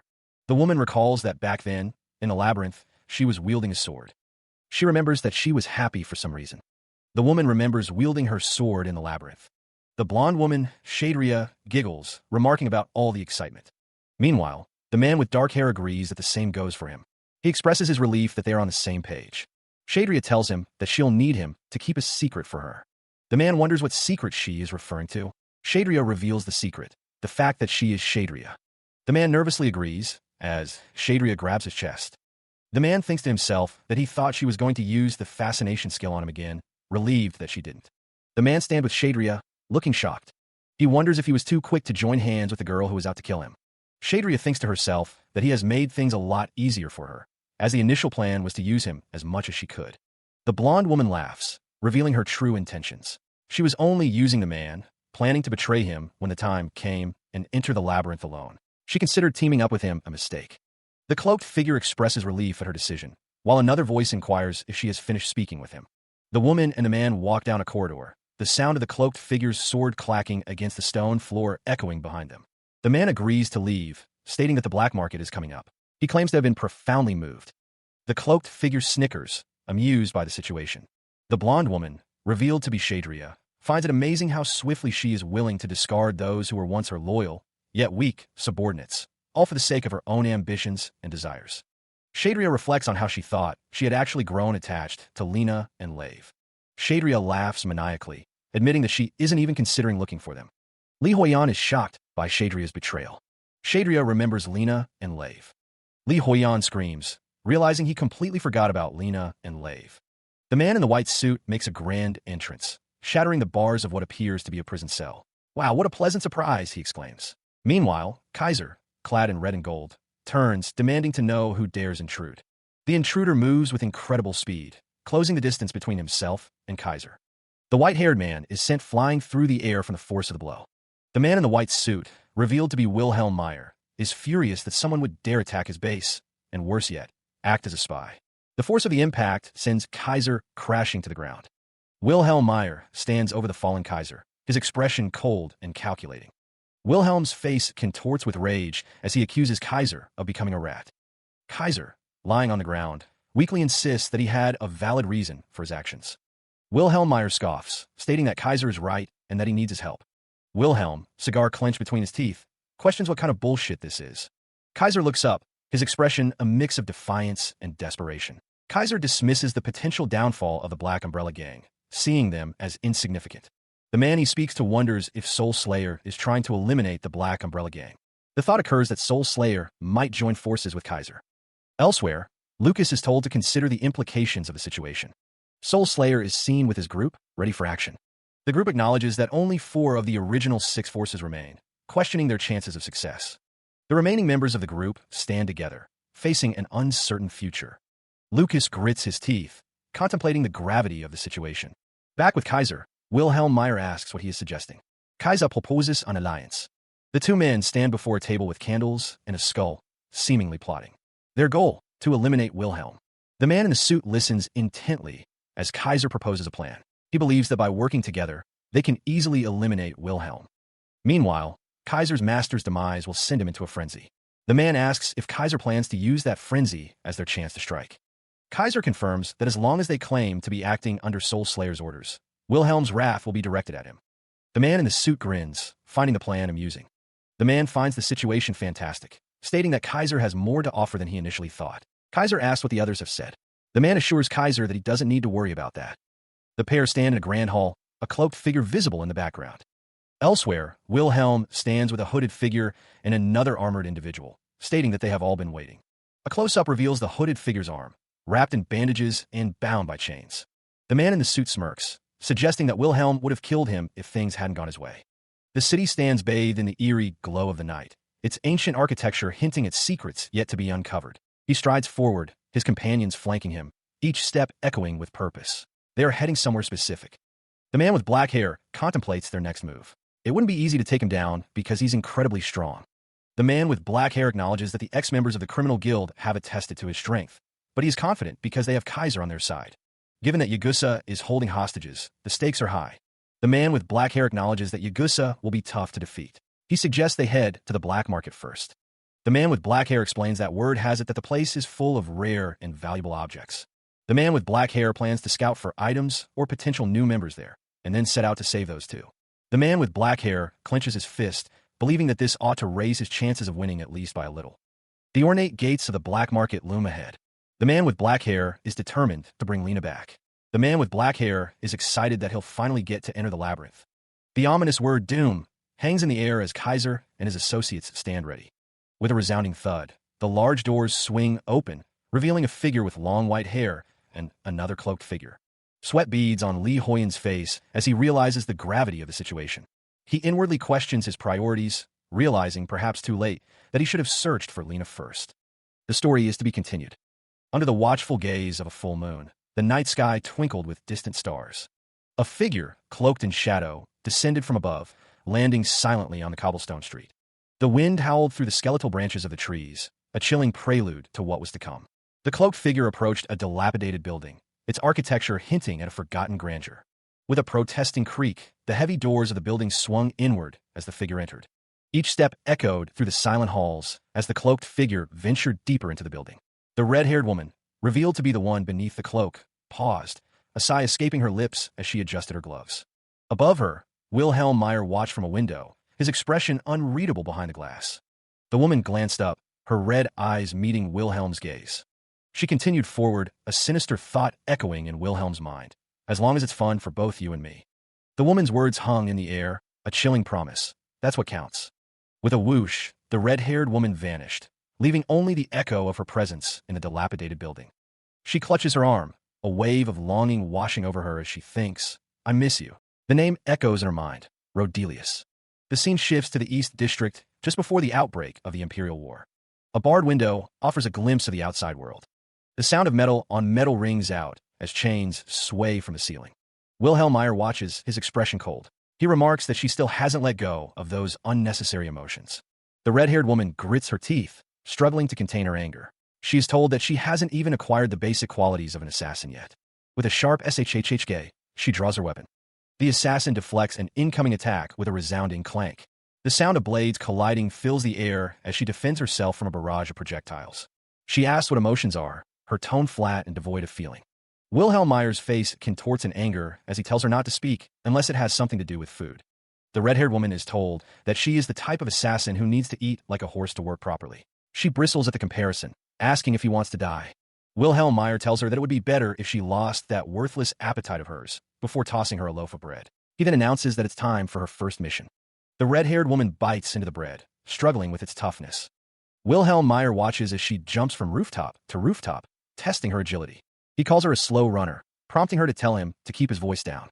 Wilhelm Meyer asks if the building in the distance draws her eye. She asks if it is a fortress. The building is revealed to be an orphanage. The red-haired woman asks what an orphanage is. Wilhelm Meyer looks down, his expression unreadable. With a shout, a boy swings a bat, sending a ball flying. The red-haired woman, Lena, watches the scene with a puzzled expression. She wonders if they are practicing throwing. Elsewhere, a man in a military uniform smiles menacingly, announcing that it's time for the kids' meal. Suddenly, a tennis ball hurtles through the air. The ball slams into the face of a uniformed man, Wilhelm Meyer, with a resounding thwack. The children watch as Wilhelm is struck, noting that this is the 15th time this week. Nearby, a cloaked figure tells Lena that Wilhelm is her first target. Wilhelm lies on the ground, defeated. Someone comments that he couldn't even dodge a ball and tells him to just go and eat. The cloaked figure states that Wilhelm is Lena's only target, adding that this is going to be a breeze. The cloaked figure, revealed to be Rodrigo Clarico, watches Lena. Rodrigo tells Lena that a criminal guild's on-site test won't be easy, wishing her good luck. The disembodied voice echoes, placing the burden of proof squarely on Lena's shoulders. The sign identifies the red-haired woman as Lena, age 6, a henchman of Yagusa Ammon, an executive of the criminal guild. The camera pans across the exterior of the building. Inside, a man groans in bed. An attendant wonders if he is still out cold from getting hit by that little ball. The attendant continues, surprised that this happens all the time, and wonders if there is a spy amongst them. Another attendant dismisses the idea as ridiculous. The first attendant changes the subject, noting that the director seems to have become weaker since returning from the labyrinth. Peeking from behind a wall, the director admits he is not sure, but that he has always been pretty weak. Lena, unseen, wonders if it is because he tripped back in the labyrinth, but also thinks that he is too feeble even for that. The red-haired woman glances at the door as she approaches. She taps lightly on the door.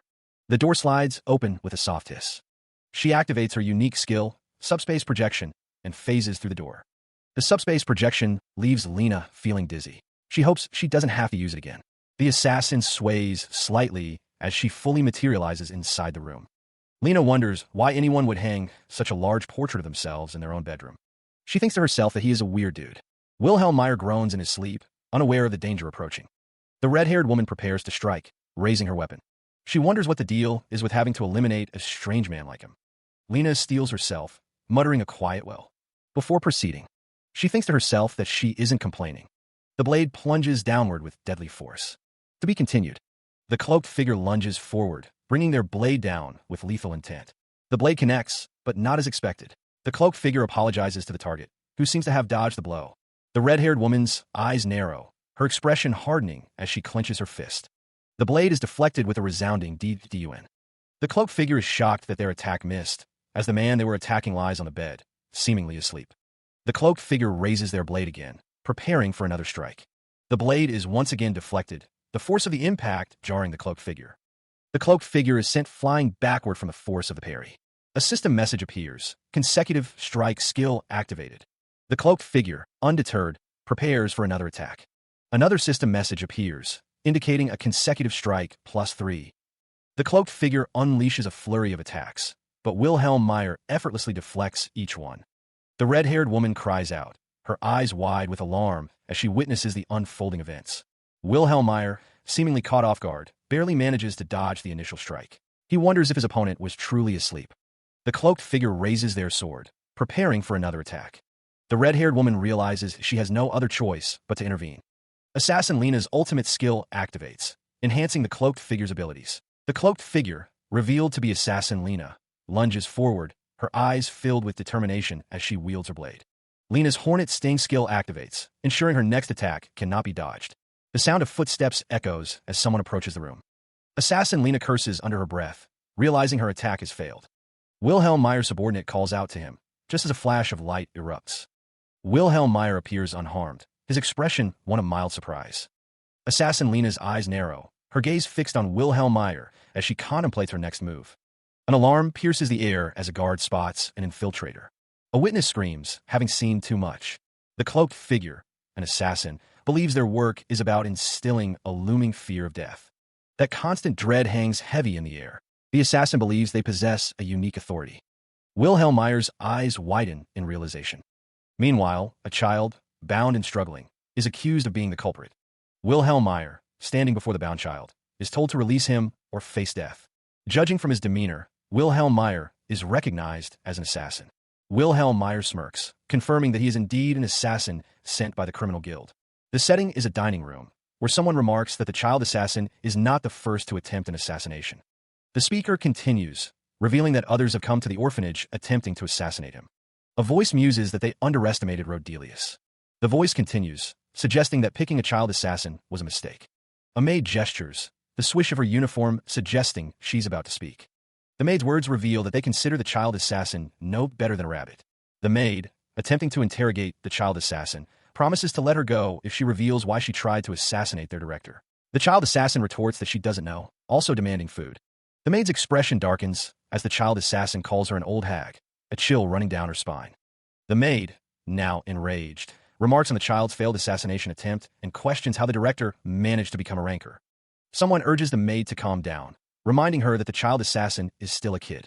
The maid's companion notes that even if they release her, she'll just keep coming back, but they can't kill her either. The child assassin, gritting her teeth, believes they should be taught a lesson. The child assassin's words echo in the air. Teach her a lesson? The director, Wilhelm Meyer, appears shocked by the suggestion. Wilhelm, recovering his composure, calls out to the child assassin, addressing her as kiddo.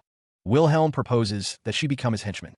The maid stands beside Wilhelm as he makes his offer to the tied-up child assassin.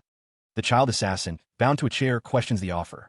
The maid scolds Wilhelm for his bad habit, striking him repeatedly as he protests. The maid's assault leaves Wilhelm disoriented. The child assassin's head tilts slightly as she remains tied to the chair. The child assassin wonders what exactly a henchman is. Wilhelm, recovering from the beating, explains that becoming a henchman means getting free meals. The child assassin's eyes widen as she hears about free food, a single drop of saliva escaping her lips. A bright light fills the room, signaling a new opportunity. The child assassin, Lena, is eager to accept Wilhelm Meyer's offer, her eyes wide with anticipation. "Sign me up," she exclaims. Wilhelm Meyer's eyes sparkle as he looks off to the side, lost in thought. Wilhelm Meyer throws his arms wide, a sinister grin plastered across his face. "Welcome to Rodelius Orphanage," he announces, revealing the true nature of his offer. A maid reminds Wilhelm Meyer of a promise, stepping closer to him. Wilhelm Meyer, seemingly confused, asks the maid what the promise was again. The maid's words are harsh. "You get slapped once for every extra kid you bring in." The maid delivers a resounding slap to Wilhelm Meyer's face, the force of the impact echoing through the room. A system notification appears, declaring that Lena has become Rodelius Eldrigo's new henchman. The rules of the orphanage are simple. Henchmen must adhere to their players' orders without exception. Eat well, sleep well, get along with others, and have fun. That's all they need to know. But that's more than one rule. However, in cases where the contract was established without mutual consent, such as through abductions or human trafficking, the henchman is allowed to terminate the existing contract when presented with a new contract offer. The caretaker tells the pink-haired girl to find an empty bed to sleep in. The caretaker promises to introduce her to the other children tomorrow. Players may command multiple henchmen, but each henchman is bound to serve one master only. The pink-haired girl climbs into the top bunk, thinking how soft the bed is. She flops onto the bed. The girl stares up at the ceiling, her red eyes wide. Meanwhile, Wilhelm Meyer stands in the shadows, his expression unreadable. The pink-haired girl remembers her promise to Yagusa. The girl is stabbed, a trickle of blood running down her chin. Wilhelm stands over the girl's body, his sword dripping with blood. The red-haired woman stands over a defeated opponent, declaring that she knew they would come. She adds that their only strength was their lack of emotion. The woman's red eye is shown in close-up, betraying the very emotion she claims her opponent lacks. The woman thinks of Yagusa, realizing that her personal sentiments are her weakness. A blade slashes across the woman's face, drawing blood. The child assassin, revealed to be the attacker, states that her emotions will drive her straight to her death. The red-haired woman stumbles backward, blood dripping from her face as the child assassin stands firm. The camera pans to the floor, showing the blood trail left by the red-haired woman. The red-haired woman, looking up at the child assassin, apologizes to her boss. The blood trail continues, and the woman thinks that she failed to protect both the director and someone else. The red-haired woman falls to the ground with a thud. The Labyrinth's criminal underworld is ruled by those who command respect and fear. The criminal groups of Brahm are gathering, united under a common banner. A masked figure stands as a symbol of the growing alliance, his presence radiating power. The six forces, rarely united, now converge, their combined strength a force to be reckoned with. The black market serves as the typical meeting place for these clandestine gatherings. It's the hub for all the criminal groups in Brahm, and surviving there takes more than just some basic tricks. And it is here that Lamon took up the sword to achieve his goal.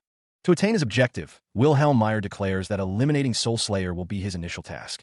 The order is given: eliminate Soul Slayer and the Black Umbrella Gang. Wilhelm Meyer stands with the masked figure, their alliance solidifying. Wilhelm Meyer states that they have become stronger now that the Black Umbrella Gang has joined them. Wilhelm Meyer emphasizes that they must regard that. He sighs, seemingly burdened by the task ahead, knowing that many will die. Wilhelm Meyer is sure that the other party is aware of the gravity of the situation. The masked figure explains that the six forces exist for a reason: to destroy all order. The figure continues, stating that only destruction will remain. Wilhelm Meyer declares that they must draw the people's attention and influence everyone. The masked figure adds that the Black Umbrella Gang serves a purpose in that regard. The masked figure continues, stating that they are on the verge of a day when every trace of order will be wiped out, as they possess the infamy they need the most. The masked figure concludes that merely being powerful is not enough. Caesar prays that things won't turn out where he must draw his sword against Wilhelm Meyer. Caesar asks where the cloak figure is going, but the figure responds that there's no point in him being there. With a swish of his cloak, the cloaked figure states that he will leave the black market in their hands. The air crackles with tension as a curse word hangs in the air. The gravity of the situation dawns on Li Huiyan, beads of sweat forming on his brow as he realizes the danger he's in. Wilhelm Meyer, cloaked and menacing, lets out a chilling laugh, his eyes gleaming with dark intent.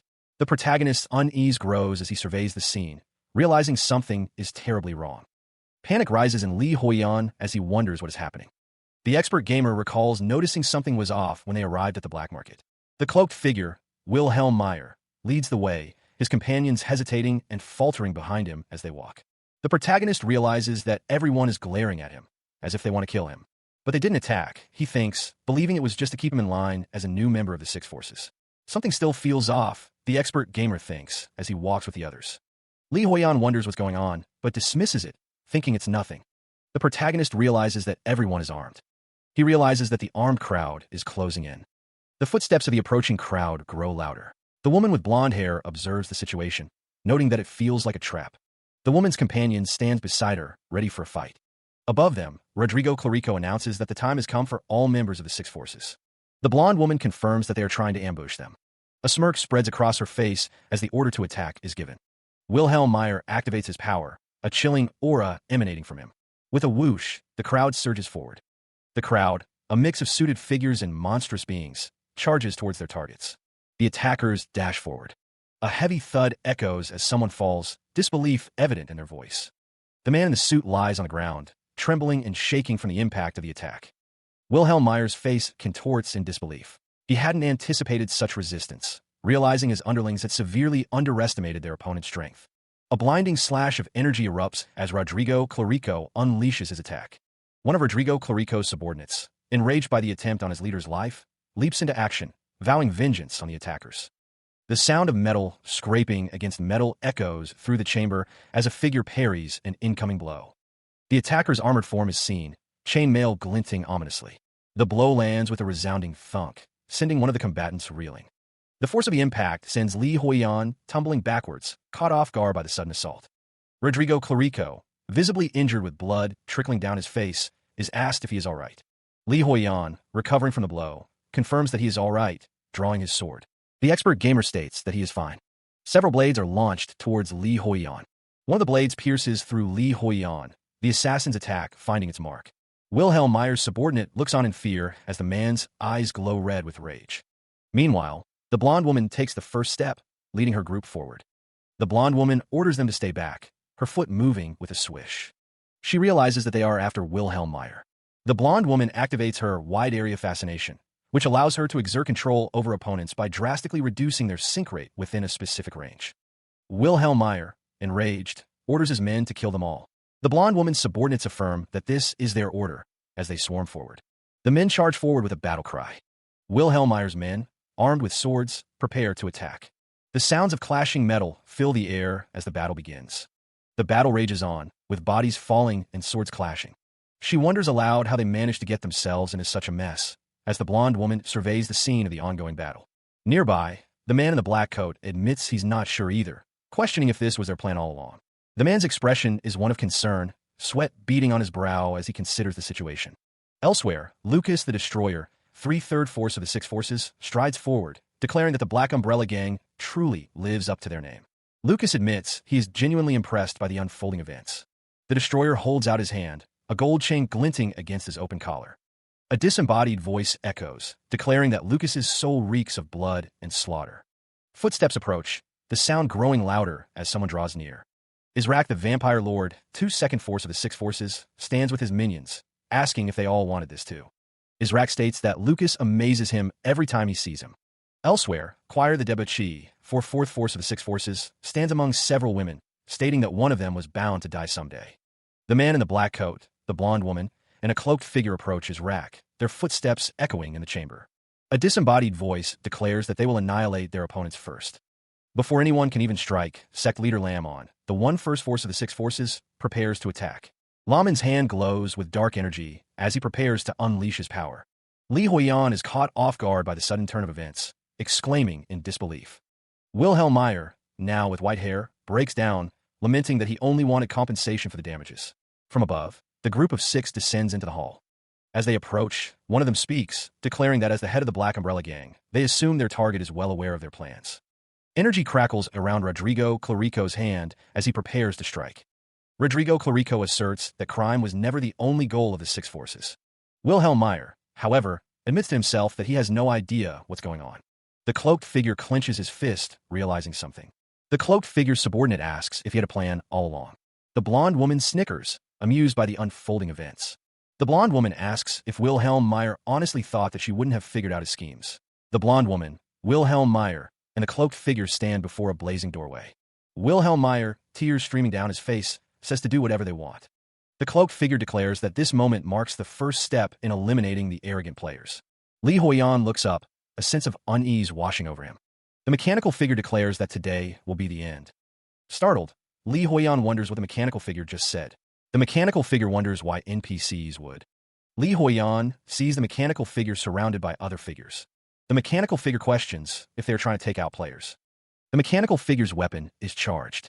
The mechanical figure states that no matter how mighty and fierce they act, the mechanical figure shuts them up.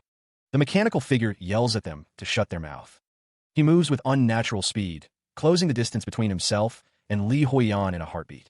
The mechanical figure declares that the gamer is too slow. The gamer is caught off guard by the sudden attack. The cloaked figure, Wilhelm Meyer, raises his fist, ready to strike. Wilhelm Meyer's fist hurtles forward with incredible force. The schemer explains that this is because war is a team game. The words echo, "Is a team game."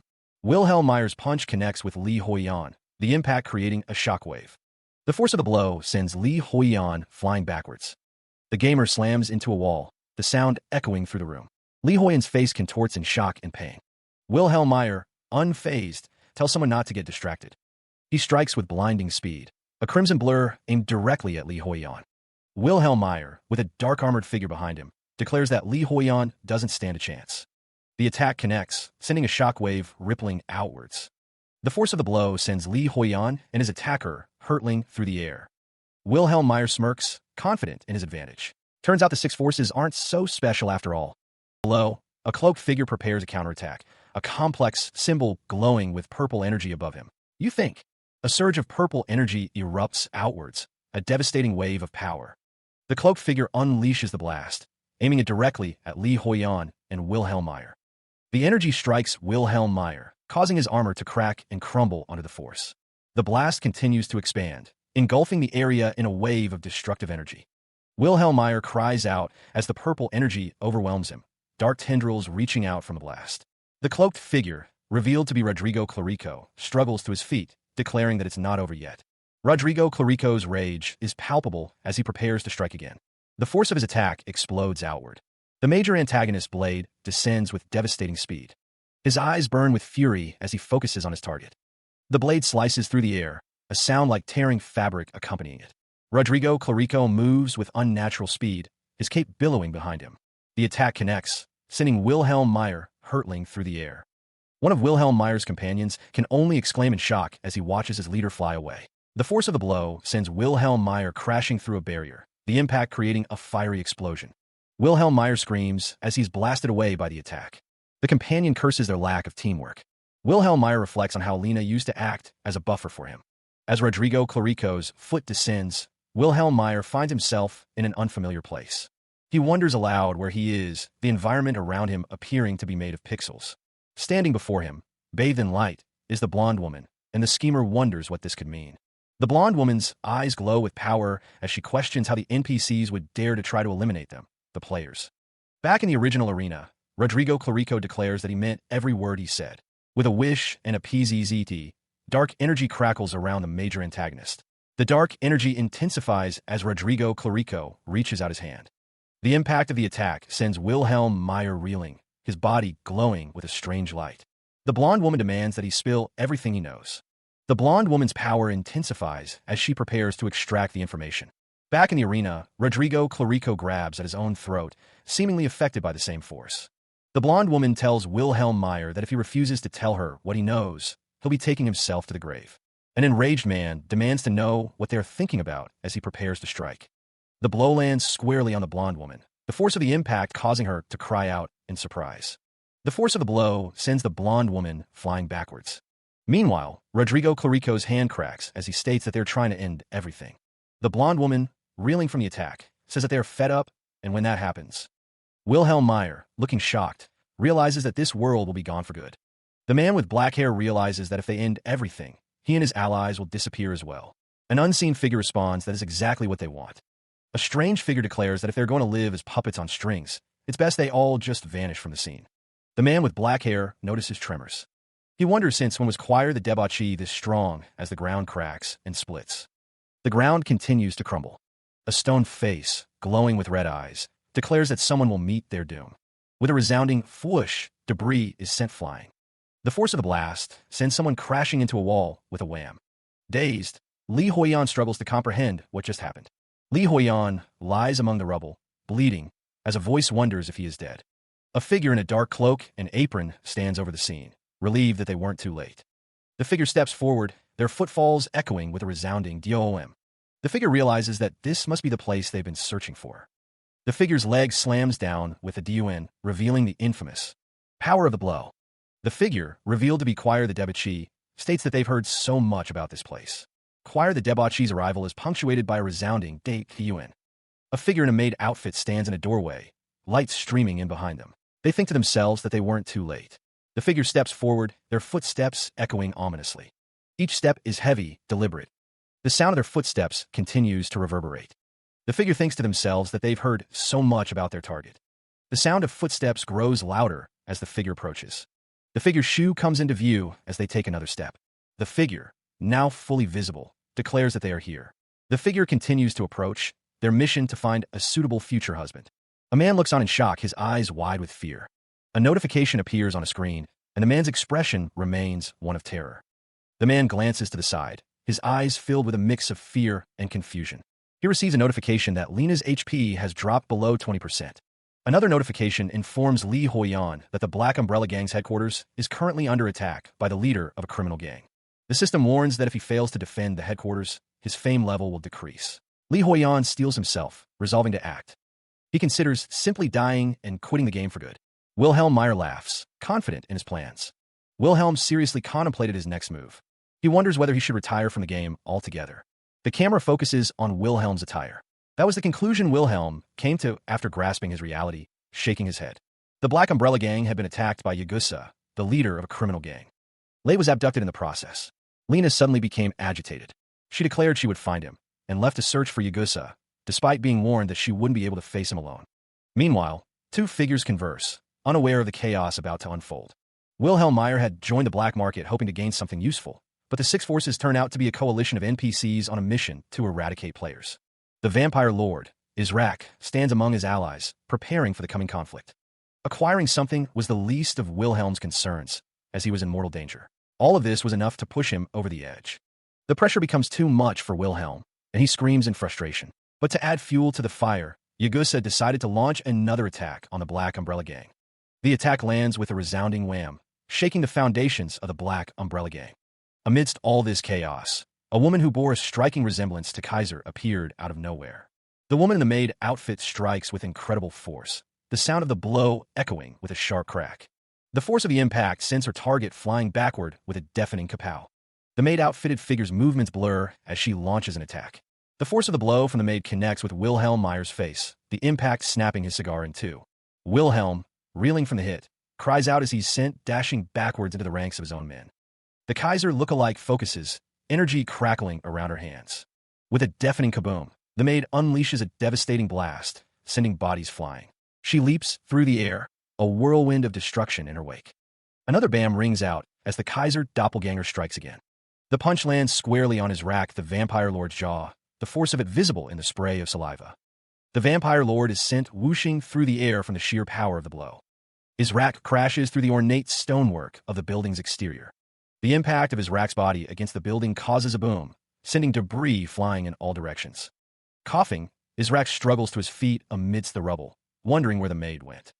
Israk, bruised and battered, can only marvel at the power he faced. He wonders where such a strong fighter could have come from. Meanwhile, Wilhelm Meyer reflects on the Kaiser look-alike's devastating attack. He notes that she single-handedly defeated his forces. Elsewhere, the Kaiser look-alike stands victorious amidst the rubble, her cape billowing behind her. Israk, struggling to rise, laughs in disbelief at the sheer force he witnessed. The Kaiser look-alike surveys the scene of destruction, her work complete. A surge of power emanates from the maid outfit. The Kaiser look-alike stands firm, her feet planted on the ravaged ground. The Kaiser look-alike slowly turns her head, her expression unreadable. Her eyes glowing with an ominous red light. The Kaiser look-alike vows to test his strength. Wilhelm Meyer states that he is more than happy to help her find a suitable candidate. Wilhelm Meyer looks up, his expression suggesting a hidden agenda. Wilhelm Meyer's gaze hardens, his intentions becoming clearer. The maid outfit comments that the previous events were like a test to find a perfect match for the lady. The man in the green jacket bows in response. Mental faculties are activated. The maid outfit states that the weak serve no purpose and that the man in the green jacket should listen to what they have to say. A hand reaches out. The man in the green jacket asks if the maid outfit has heard of a man named Yagusa Ammon. The maid outfit tilts their head, stating that the name doesn't ring a bell. The maid outfit wants the man in the green jacket to bear something in mind. Wilhelm Meyer figured he'd use that beast. The man in the green jacket says to allow him to escort them. The maid outfit plans to get rid of Yagusa. The maid outfit wants the man in the green jacket to bear this in mind. The maid outfit states that there are 3 essential traits that define a good husband, as the man in the green jacket trembles. Wilhelm Meyer affirms that he is listening, though he wonders what the maid outfit is rambling on about. The maid outfit begins to list the qualities of a good husband, starting with the first. First, the maid outfit explains, a good husband should have a big heart capable of understanding his wife's grumbling. The maid outfit then strikes the man in the green jacket. The man in the green jacket, now on the ground, recalls those rascals back at the black market. Wilhelm Meyer is shocked that the maid outfit is calling that grumbling, and that he didn't even qualify for this stage. The maid outfit continues to list the qualities, now moving on to the second. Second, the maid outfit says, a good husband must whisper words of boundless affection to his wife. The maid outfit blushes, but warns to lose the blush, as it's terrifying. The maid outfit walks down the hall, ready to list the last quality. A flash of light reveals Israk the Vampire Lord's face, bloodied and bruised. Israk the Vampire Lord lies defeated, as the maid outfit looms over him, asking if he thought he'd win if he secured more allies. The maid outfit stands over the defeated Israk the Vampire Lord. Last, but not least, the maid outfit says, a good husband must be strong enough to protect his wife. The maid outfit then crushes Israk the Vampire Lord's head. Israk the Vampire Lord is sent flying backward by an unseen force. The Vampire Lord, now airborne, can only muster a confused expression as he recalls his mission, to ensure his wife enjoys the high life without breaking a sweat. The maid outfit descends upon Israk, the force of the impact creating a shockwave. The battle continues, promising more to come. Footsteps echo through the halls, the sound growing louder with each step. Lord Bramberg, clad in an ornate purple coat, pauses in his stride, a look of disbelief washing over his face. Unbelievable. The scene shifts to a room littered with bodies, including Israk the Vampire Lord and others who served under him. Bramberg's voice echoes, laced with disappointment. To think that all of you were defeated. One of the surviving subordinates, bloodied and bruised, begs for forgiveness. The subordinate's heavy breathing fills the air as he awaits Bramberg's judgment. The camera focuses on Lord Bramberg, his face shadowed, as the subordinate calls out his name. The sound of approaching doom fills the air as Bramberg continues his advance. Bramberg reflects on the futility of his past actions. That hefty sacrifice I made to bring Yagusa Ammon on board turned out to be in vain. Lord Bramberg's expression hardens as he considers the implications of his failure. The subordinate's perspective is shown as Bramberg approaches. He wonders, so, were you guys not as strong as I thought? The subordinate's fear is palpable as Bramberg looms over him, his demise imminent. Bramberg leans in, his intentions clear, as the subordinate lets out a final, desperate plea. Lord Bramberg's grip tightens around Israk the Vampire Lord's throat, his anger palpable. The Vampire Lord coughs, struggling against Bramberg's hold as the sound of crackling energy fills the air. A subordinate desperately tries to placate the enraged Lord, fearing his wrath. Israk, trembling, manages to stammer out that a woman appeared out of nowhere and ruined everything. Bramberg's eyes narrow, his expression hardening as he listens to the report. The Lord's thoughts turn to the mysterious woman who caused such devastation. He demands that the Vampire Lord describe her appearance. Israk coughs, struggling to speak, explaining that she had the physique of someone trained for years and was dressed in a maid's outfit. The description causes Bramberg to flinch, a flicker of recognition in his eyes. A sinister smile spreads across Bramberg's face as he wonders if it could be Gale. He realizes that that woman has finally decided to step out into the world. Bramberg releases Israk, a cruel smile playing on his lips as he muses that she has finally decided to step out into the world. He is asked if he recognizes the woman in the maid outfit. Lord Bramberg smirks, his expression unreadable. Israk the Vampire Lord confirms that she is someone who used to work at Lord Rodelius' orphanage with him. The scene shifts to Lord Rodelius, standing with a woman in a maid outfit and another man. A closer view shows the woman in the maid outfit standing next to Lord Rodelius. Lord Rodelius turns away, thinking that his plans are finally unfolding. He believes Israk should leave as well before it's too late. A hand firmly grasps a sword hilt. Israk, now visibly panicked, wonders what they are supposed to do. Lord Rodelius thinks to himself that they won't stand a chance against Soul Slayer. Lord Rodelius calls his subordinates incompetent fools. Rodelius assures someone that they need not worry about Soul Slayer. The air grows cold as a masked figure approaches, a katana glinting at their side. The masked figure, cloaked in shadow, moves with deadly purpose. The blindfolded swordsman stands ready, sensing the approaching threat.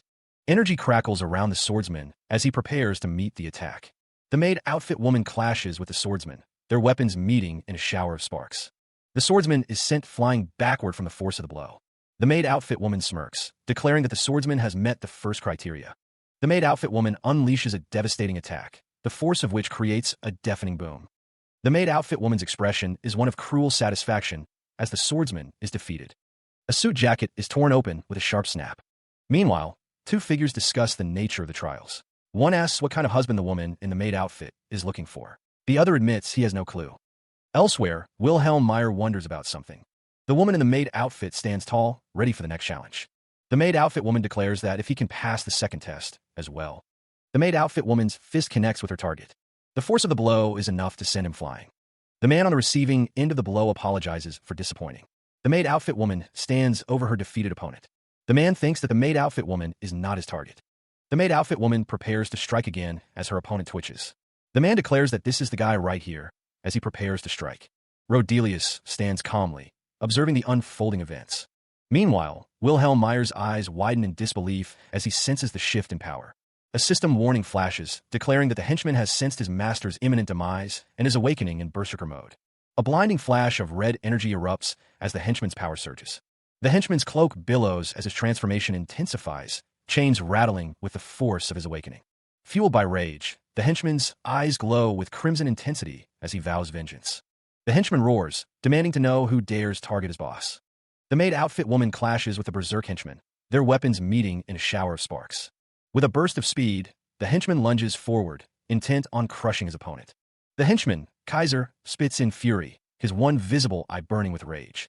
Wilhelm Meyer realizes he could always count on Kaiser, who even went berserk to protect him.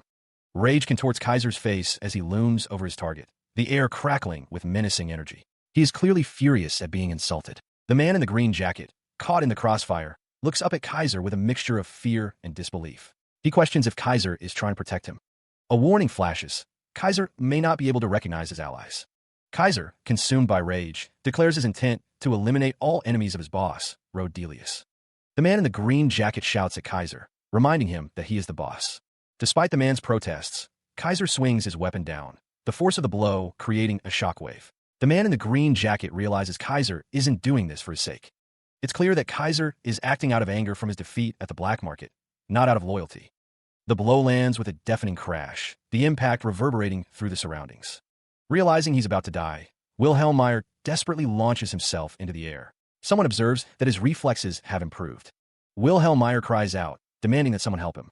The cloaked figure observes the chaos, noting that the gang seems to be falling apart. He prepares to strike. The cloaked figure declares that he will be the one to take Wilhelm Meyer's life and dashes forward. Wilhelm Meyer, caught off guard by the cloaked figure's sudden appearance, can only exclaim in surprise and growing dread. The cloaked figure descends rapidly, sword aimed directly at Wilhelm. The speed of the attack leaves little room for escape. The world around Wilhelm seems to warp and distort, the air thick with a crimson energy that heralds the cloaked figure's deadly intent.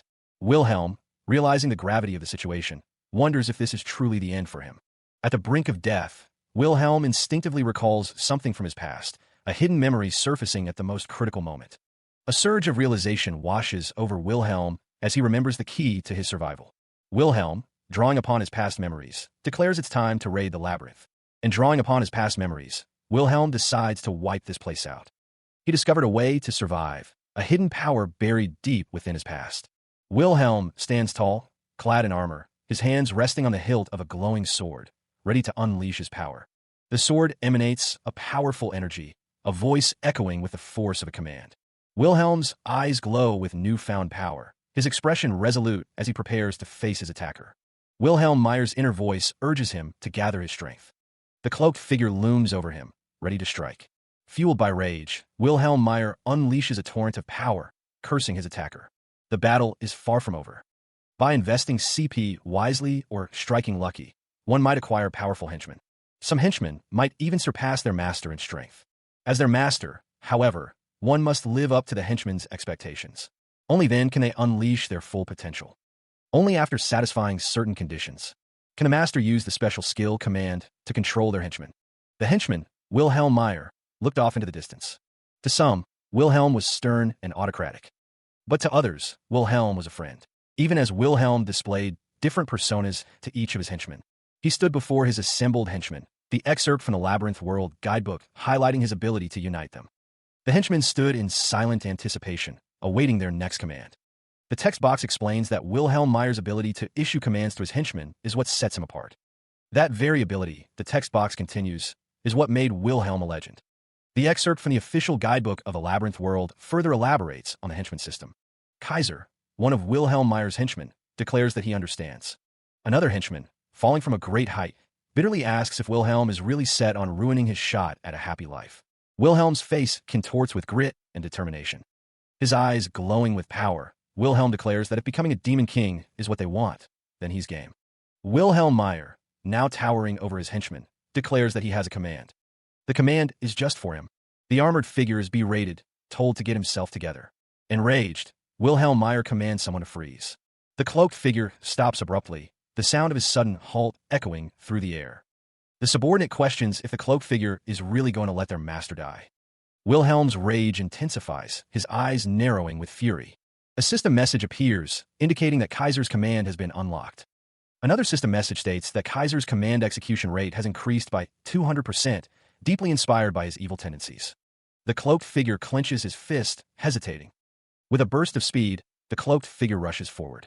The subordinate expresses outrage, questioning how the cloaked figure dares to go after his boss. Wilhelm's expression is one of pure, unadulterated fury. The cloaked figure attacks, the sound of the blade slicing through the air. The cloaked figure's blade slices through the air, narrowly missing the Kaiser. With a burst of speed, Wilhelm Meyer leaps back, narrowly avoiding the attack. The Kaiser's subordinate wonders how Wilhelm managed to get faster. A chill runs down the Kaiser's subordinate's spine. Wilhelm Meyer orders the Kaiser to stop dragging his feet like a miserable loser. The Kaiser thinks to himself that despite all the fuss, the cloaked figure can't even land a single hit. Wilhelm is surprised by the Kaiser's resilience. The Kaiser is hit, leaving a bloody gash across his face. The Kaiser's subordinate asks what he should do next. The Kaiser thinks that physical strength and combat ability may not be his strong suits, but he has years of experience leading his henchmen. The Kaiser believes he knows how to boss them around, stating the obvious. Wilhelm Meyer's face is overlaid on the Kaiser's, both smiling sinisterly. The command rings out, a directive to fight according to his will. The system announces the activation of the command skill, instructing the user to close in on the opponent with explosive speed. Fueled by the command, the cloaked figure moves with blinding speed. Rodelius watches the cloaked figure approach, a flicker of surprise in his visible eye. The cloaked figure lunges forward, closing the distance in an instant. The command continues, advising the user to feint instead of actually swinging the sword. The cloaked figure raises the sword, the command emphasizing that the goal is to intimidate the enemy. The sword swings, a feigned attack meant to unnerve Rodelius. Rodelius halts, raising his own weapon in response to the feint, a question mark appearing above his head. The command urges the cloaked figure to strike Rodelius with a bekbakwan. The cloaked figure strikes, the impact of the bekbakwan resonating with a resounding thwack. The force of the blow sends Rodelius reeling, his expression one of shock and pain. He coughs, the force of the blow sending him staggering. The cloaked figure's gauntlet crackles with energy, the bekbakwan technique ready to be unleashed. Wilhelm Meyer's plan hinges on a single, crucial step, forcing Rodelius to lose his sword. The cloaked figure moves with blinding speed, the bekbakwan technique blurring into a series of strikes. The force of the bekbakwan sends shockwaves through the air. Rodelius's eyes widen, struggling to keep up with the relentless assault. He flinches, the speed of the attacks overwhelming his defenses. The key to the bekbakwan lies in completely fixating the opponent. Wilhelm Meyer observes the fight, confident that Rodelius is acting purely on instinct. The aim of the technique is to steer the opponent's focus solely to the attacks, right in front of him. The cloaked figure continues the assault, waiting for the instant Rodelius pulls back to avoid close combat. Rodelius realizes he can't use his sword to defend himself, trapped by the relentless attacks. The cloaked figure unleashes a flurry of attacks, each strike accompanied by a sharp whish as he presses his advantage. Meanwhile, Wilhelm Meyer watches with a predatory gaze, confident that Rodelius is now cornered. Wilhelm's twisted smile betrays his anticipation. He knows Rodelius will soon be within striking distance. Rodelius's eyes widen in a moment of realization. He curses inwardly, understanding the trap he's been led into. The cloaked figure continues his relentless assault, his sword a blur of motion as he closes in on Rodelius. Each strike from the cloaked figure's blade is aimed with deadly precision, leaving Rodelius with no room to maneuver. Rodelius grits his teeth, a desperate grimace etched on his face as he braces for the inevitable impact. The cloaked figure's sword connects, the sound of Ephes Echichge echoing as it tears through the air. Rodelius's expression contorts in pain as the blade finds its mark, the force of the blow staggering him. The impact sends sparks flying, a testament to the raw power behind the cloaked figure's attack. Dust and debris erupt from the point of impact, obscuring the aftermath of the strike. The final blow lands with a resounding wham, leaving no doubt that Rodelius has suffered a significant blow. The energy dissipates, leaving a lingering sense of unease. The dust settles, revealing the aftermath of the cloaked figure's attack. Back in the real world, Li Huiyan is confused as Kaiser's command mode deactivates. He wonders what is going on. The purple energy crackles around Rodelius, a sign of the power that has been unleashed. The cloaked figure stands over Rodelius, his sword still dripping with purple energy. The force of the blow sends Rodelius crashing through the air. Dazed and disoriented, Rodelius struggles to comprehend who his attacker is. Wilhelm Meyer smirks, amused that someone has finally asked for his name. The cloaked figure's sword glows with intense purple light as he prepares to strike again. Wilhelm watches as the cloaked figure stands over the defeated Rodelius. With a final strike, the cloaked figure silences Rodelius. Wilhelm Meyer finally reveals himself, declaring, "I'm Bramberg." The mayor of Bram, the Labyrinth city, declares his intention to end the fight once and for all. The declaration echoes with a resounding boom as the mayor, now revealed to be Lord Bramberg, prepares to unleash his power. The energy crackles around Bramberg, a visible manifestation of the power he wields. The story is to be continued. A tense standoff unfolds in the courtyard, the air thick with anticipation as the figures prepare to strike. Two guards stand firm, knowing it's unrealistic to eradicate all crimes overnight, but their resolve is unwavering. One of the guards grips the hilt of his sword, ready to draw it at a moment's notice. The man with long white hair states that he couldn't just sit back and watch the civilians tremble in fear. Lord Bramberg turns, a sinister smile spreading across his face as he asks if they have anything to say. Wilhelm Meyer is revealed to be the axis of evil. The man in the green shirt pauses, a sense of dread washing over him as he realizes the gravity of the situation. Confusion and fear grip Li Huiyan as the pieces begin to fall into place. Li Huiyan is shocked by the turn of events. Li Huiyan realizes that even back when he was working at the orphanage, something was amiss. It becomes clear that Lord Bramberg was always serious about following the rules. He recalls a past conversation, remembering how Rodelius feared being exposed, even if it meant revealing his true identity. Meanwhile, Lord Bramberg is asked if he should eliminate the mayor. The mayor questions if such a thing is even possible, realizing he wouldn't stand a chance against the vampire lord. Lord Bramberg states that he now understands after receiving the mayor's command. The mayor looks on with a surprised expression as Lord Bramberg stands beside him. Li Huiyan grits his teeth, realizing the situation is more complex than he initially thought. He observes that the mayor only backs down in situations like this.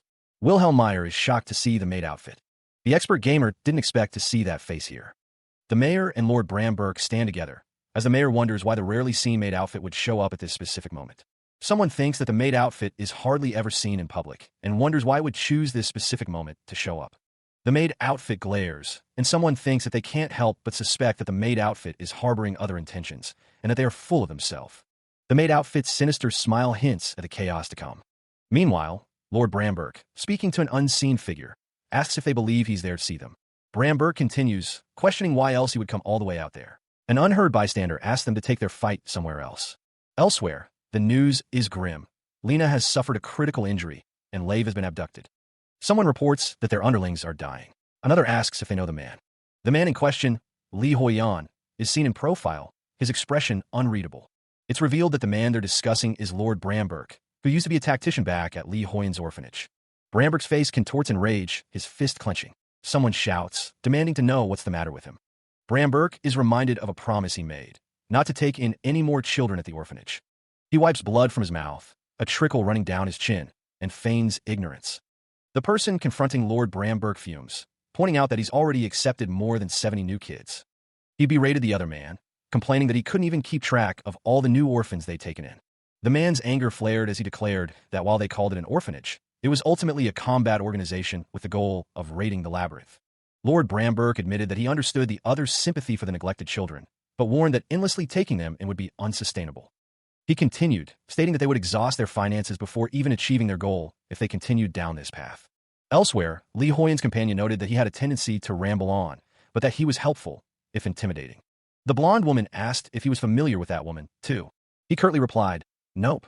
The woman questioned how he could be so sure when he'd lost his memories.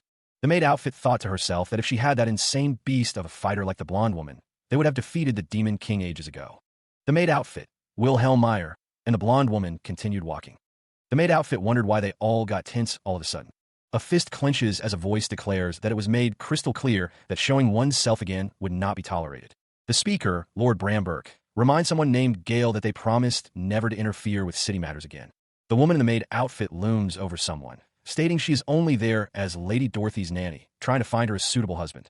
A voice declares that the same goes for them, as they are there as the mayor, but another voice cuts through the pretense, demanding they cut the bullshit. Lord Bramberg smirks, his expression suggesting he knows more than he lets on. The woman in the maid outfit is accused of being a traitor who turned on her comrades, despite all the talk about Rodelia's cause. The intensity of the situation sends chills down someone's spine. Li Huiyan peeks from behind a wall, clearly surprised by what he is witnessing. Lord Bramberg dismisses the woman in the maid outfit's claims that Rodelius wished to reform the world, grabbing her roughly and telling her to shut up. Lord Bramberg glares intensely, warning the maid outfit not to try impersonating the director again or running. The threat hangs in the air, focused on that slick mouth of hers. The intensity of Lord Bramberg's anger is palpable, his eyes glowing with rage. Lord Bramberg is interrupted by the maid outfit, who swiftly grabs the Lord by the scruff of his neck. The maid outfit's interruption doesn't seem to faze the Lord, who simply adjusts his collar and says, "Suit yourself." The scene shifts to a cloaked figure standing over a fallen person, asking if it's all right to take the criminal with them. The cloaked figure raises their sword, ready to strike. Back in the hallway, the maid outfit drags Lord Bramberg away, declaring that he is the worst candidate for a husband. Lord Bramberg smirks, seemingly unconcerned by the situation. The Lord's expression hardens as he wonders if this is all being done by Rodelia's cause. Meanwhile, Li Huiyan's face is shown, his expression serious. Lord Bramberg glances back, stating that whatever is happening is not something a criminal like Li Huiyan has to worry about. Li Huiyan wonders what would happen if he had something to do with Rodelius. The protagonist's expression is one of concern. Lord Bramberg scoffs, dismissing the situation with a flick of his wrist. The vampire lord's expression shifts to a wide, unsettling grin, his eyes gleaming with amusement. The man in the green shirt stands with his back to Bramberg, who observes, "Sure, I did notice that you're imitating Lord Rodelius' game strategy." Bramberg lowers his hand from his face, his eyes narrowed with a predatory glint. "But you see," the vampire lord continues, his voice laced with a veiled threat, "if you plan on exploiting his worthy name like some badge of honor." The man in the green shirt is suddenly seized from behind, a hand clamping down on his mouth to stifle any sound. Bramberg's eyes glow with power as he warns, "You better brace yourself for the entire city of Brom turning against you. Wearing the crown comes with a heavy responsibility, you see."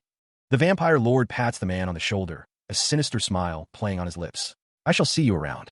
The maid outfit stands behind the man, revealing a glimpse of a sword at their hip, and declares, "Boss of the Black Umbrella Gang." The man in the green shirt walks away, leaving Bramberg behind.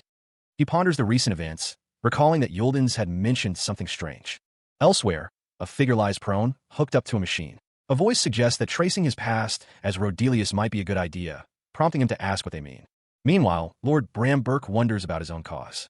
Someone wonders what exactly happened in the Labyrinth world as a figure sprints past. A subordinate rushes toward Li Huiyan, calling out to him. The subordinate approaches, but Li Huiyan flicks his fingers, creating a whip sound. The subordinate is sent flying backward, exclaiming that it's Lena.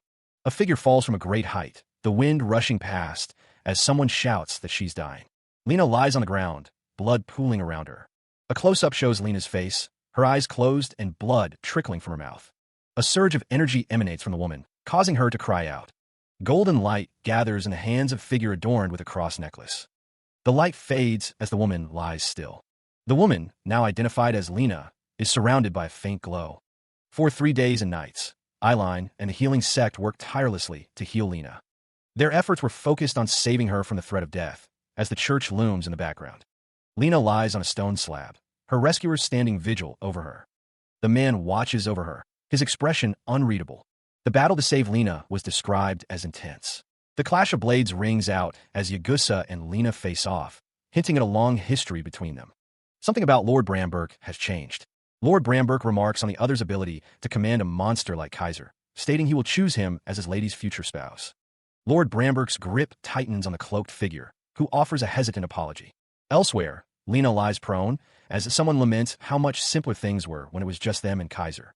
The man, presumably Kaiser, sighs, rubbing his forehead in frustration. Heavy footsteps echo as the masked figure descends, declaring that this is giving him a headache. Kaiser's expression hardens, acknowledging that the situation warrants his frustration. Below, Kaiser looks up in surprise as the masked figure descends from above. The masked figure descends with a swift motion. A close-up reveals the menacing mask of the descending figure. Kaiser, drawing his sword, demands to know if the figure is an assassin sent by Bramberg. The masked figure responds, claiming to be a user who was almost killed by Bramberg. The masked figure descends rapidly towards Kaiser, sword drawn. The masked figure, now in close-up, retorts that Kaiser should have brought Kaiser as a bodyguard.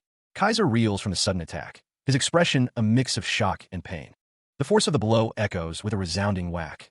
Meanwhile, elsewhere, Lord Bramberg sits alone, deep in thought, the weight of his plans pressing down on him. Kaiser, recovering from the hit, clutches his face, demanding to know what that was for. The masked figure, his red mask gleaming ominously, tells Kaiser to listen carefully, that there's something he needs to know. Bramberg, still lost in thought, recalls that he is planning to create a rebel faction through NPCs. Bramberg remembers that the Six Forces were also part of that plan, and that he tried to incite a revolt, seizing the chance. Images flash through Kaiser's mind, facing the Demon King, reaching the place where the Demon King was. The realization hits Kaiser hard. What does all this mean? The masked figure reveals that although Lord Bramberg was supposed to have killed Rodelius, the latter disappeared without a trace. With Rodelius out of the picture, Lord Bramberg proceeded with his plans. The masked figure continued, stating that Bramberg's former henchmen had reunited. They had unified under Rodelius' cause, a fact that caused Li Huiyan to gulp nervously. Li Huiyan questioned what any of this had to do with him, but the masked figure simply stated that it did. Very much, in fact, as the masked figure revealed the name of Rodelius Eldrigo. The masked figure declared that those from Li Huiyan's orphanage were responsible for everything. The blade trickled with blood as the masked figure lamented that if Li Huiyan hadn't made his henchmen so strong, none of this would have happened. The masked figure reiterated the name, Rodelius Eldrigo. The masked figure ominously stated that Li Huiyan must collect CP. The masked figure drew his blade with a sharp FSHH sound. The masked figure explained that by amassing a massive amount of CP, Li Huiyan could buy his previous character's data. The masked figure revealed that this could be achieved by taking over the orphanage director's title. Bramberg's power manifests as digital text, promising that Bramberg and the NPCs will serve as henchmen once more. The masked figure holds a blade to Li Huiyan's throat, telling him it's up to him to clean up his own mess. The masked figure adjusts their mask, the sound of the fabric rustling in the air. The woman with the red rose in her hair demands that Bramberg and the NPCs be stopped from carrying out their plan. The cloaked figure, standing before a grand window, explains that the reason he needs Li Huiyan is because his henchmen were so insanely strong. The woman with the red rose steps forward, her footsteps echoing in the large room, while the cloaked figure lies defeated on the floor. A voice booms out, ordering them to halt. The woman with the red rose responds, stating that she will give another gift. The woman with the red rose reveals that both Lena and that nanny are also from the orphanage. The woman with the red rose's golden eyes narrow. The woman with the red rose states that they are also from the orphanage. The woman with the red rose's words hit Li Huiyan hard, the revelation about the orphanage shaking him to his core. Elsewhere, the red-haired woman lies prone, questioning if she is expected to believe the orphanage story. From above, the cloaked figure watches the red-haired woman, stating that they don't recall seeing any nanny like her before and demanding that she be found if they are not believed. A close-up reveals the face of the cloaked figure as they speak. Back in the room with the woman with the red rose, Li Huiyan flinches, calling out the name Gale. The woman in the maid outfit, revealed to be Gale, smiles knowingly, holding a plate. Li Huiyan, kneeling, is shocked that she knows Gale. The woman with the red rose states that she is simply playing this game to thwart their plan. The woman with the red rose, seen from behind, walks away, declaring that's all she's going to say. Li Huiyan is frustrated and overwhelmed by the situation. Suddenly, Li Huiyan shouts for the woman with the red rose to wait a minute, dashing towards her. The woman with the red rose is grabbed by the masked figure, who asks how about this. He strikes Li Huiyan with a powerful blow, the force of which sends him reeling as he questions the masked figure's motives. The masked figure's cloak billows as he prepares for another strike. The blow leaves Li Huiyan gasping for air, his eyes wide with shock. The woman with the red rose stands firm as Li Huiyan crashes to the ground behind her. The woman with the red rose remains unfazed by the attack. The woman with the red rose states that she has lost her friends.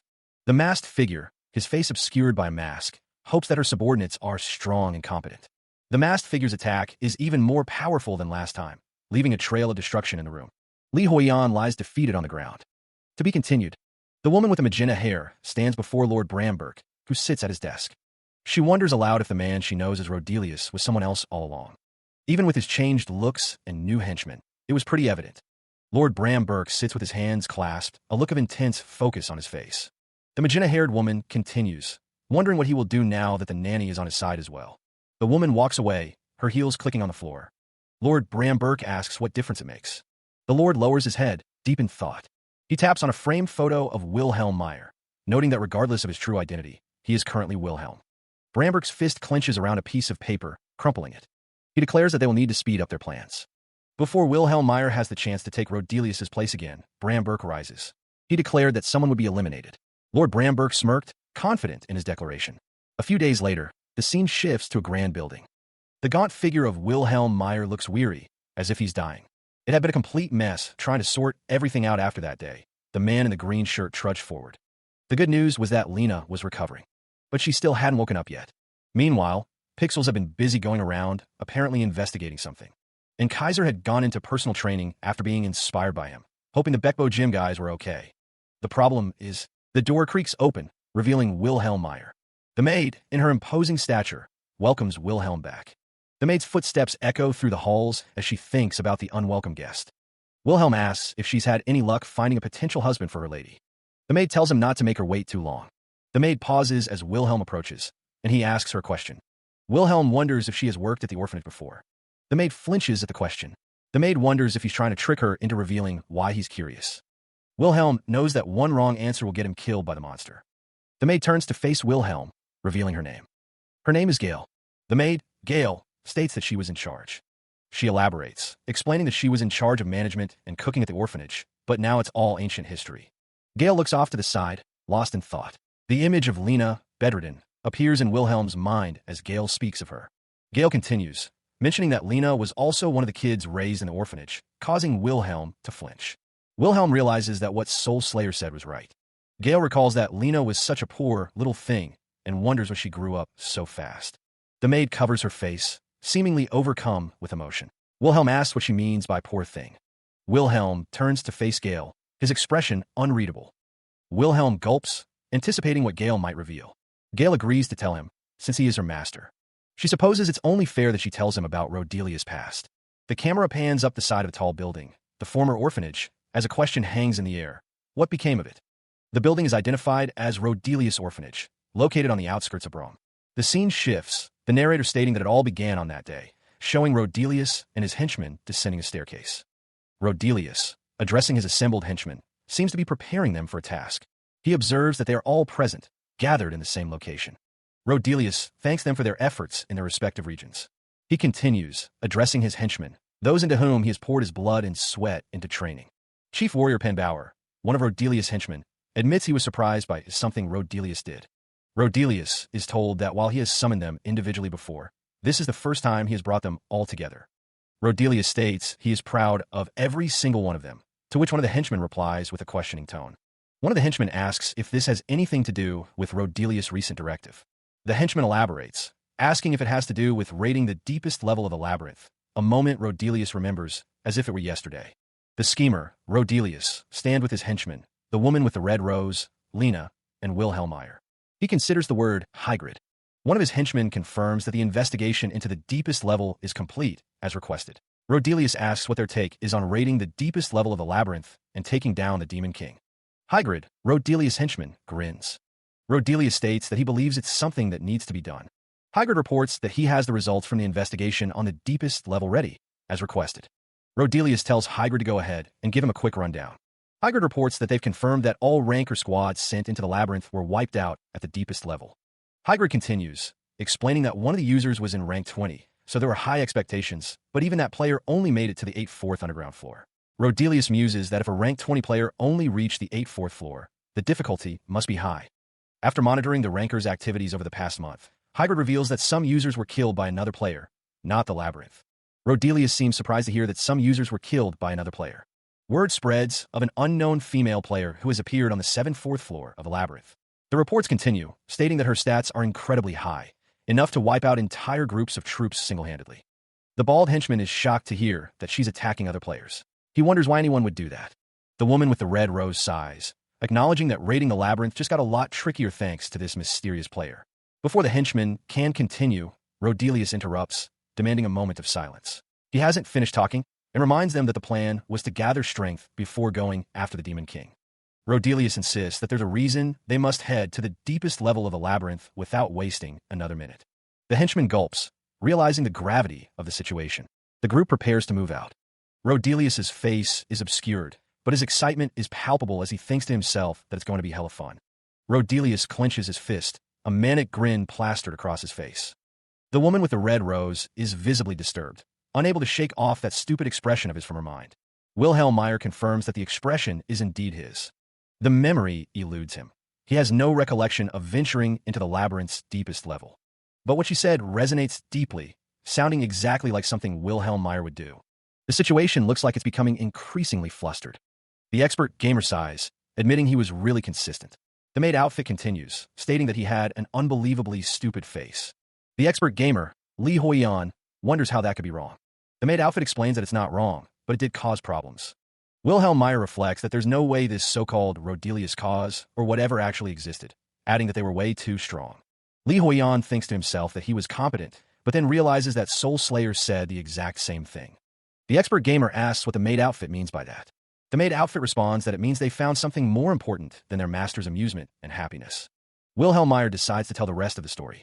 Rodelius' henchman, Pin Bauer, is told that this is not a discussion. The man in the white suit reminds Pin Bauer that insubordination isn't an option. Meanwhile, Prost, the sage of the battlefield, insists that he isn't trying to defy Rodelius. The man in the white suit suggests that they would basically be encouraging director Rodelius to walk into his own grave. Silence hangs in the air as the henchmen consider the implications. Prost is asked why he is so fixated on defeating the Demon King when he knows how risky it is. The man in the white suit questions what Prost hopes to achieve in that labyrinth that warrants sacrificing the henchmen he's so tirelessly trained. Rodelius arrives, curious about what sparked Prost's sudden interest. Prost replies that it's because it sounds fun, referring to the labyrinth where 10 rankers were killed. The bald henchman agrees, thinking the labyrinth raid is basically a suicide mission. Rodelius states that there's something else, as Pin Bauer flinches.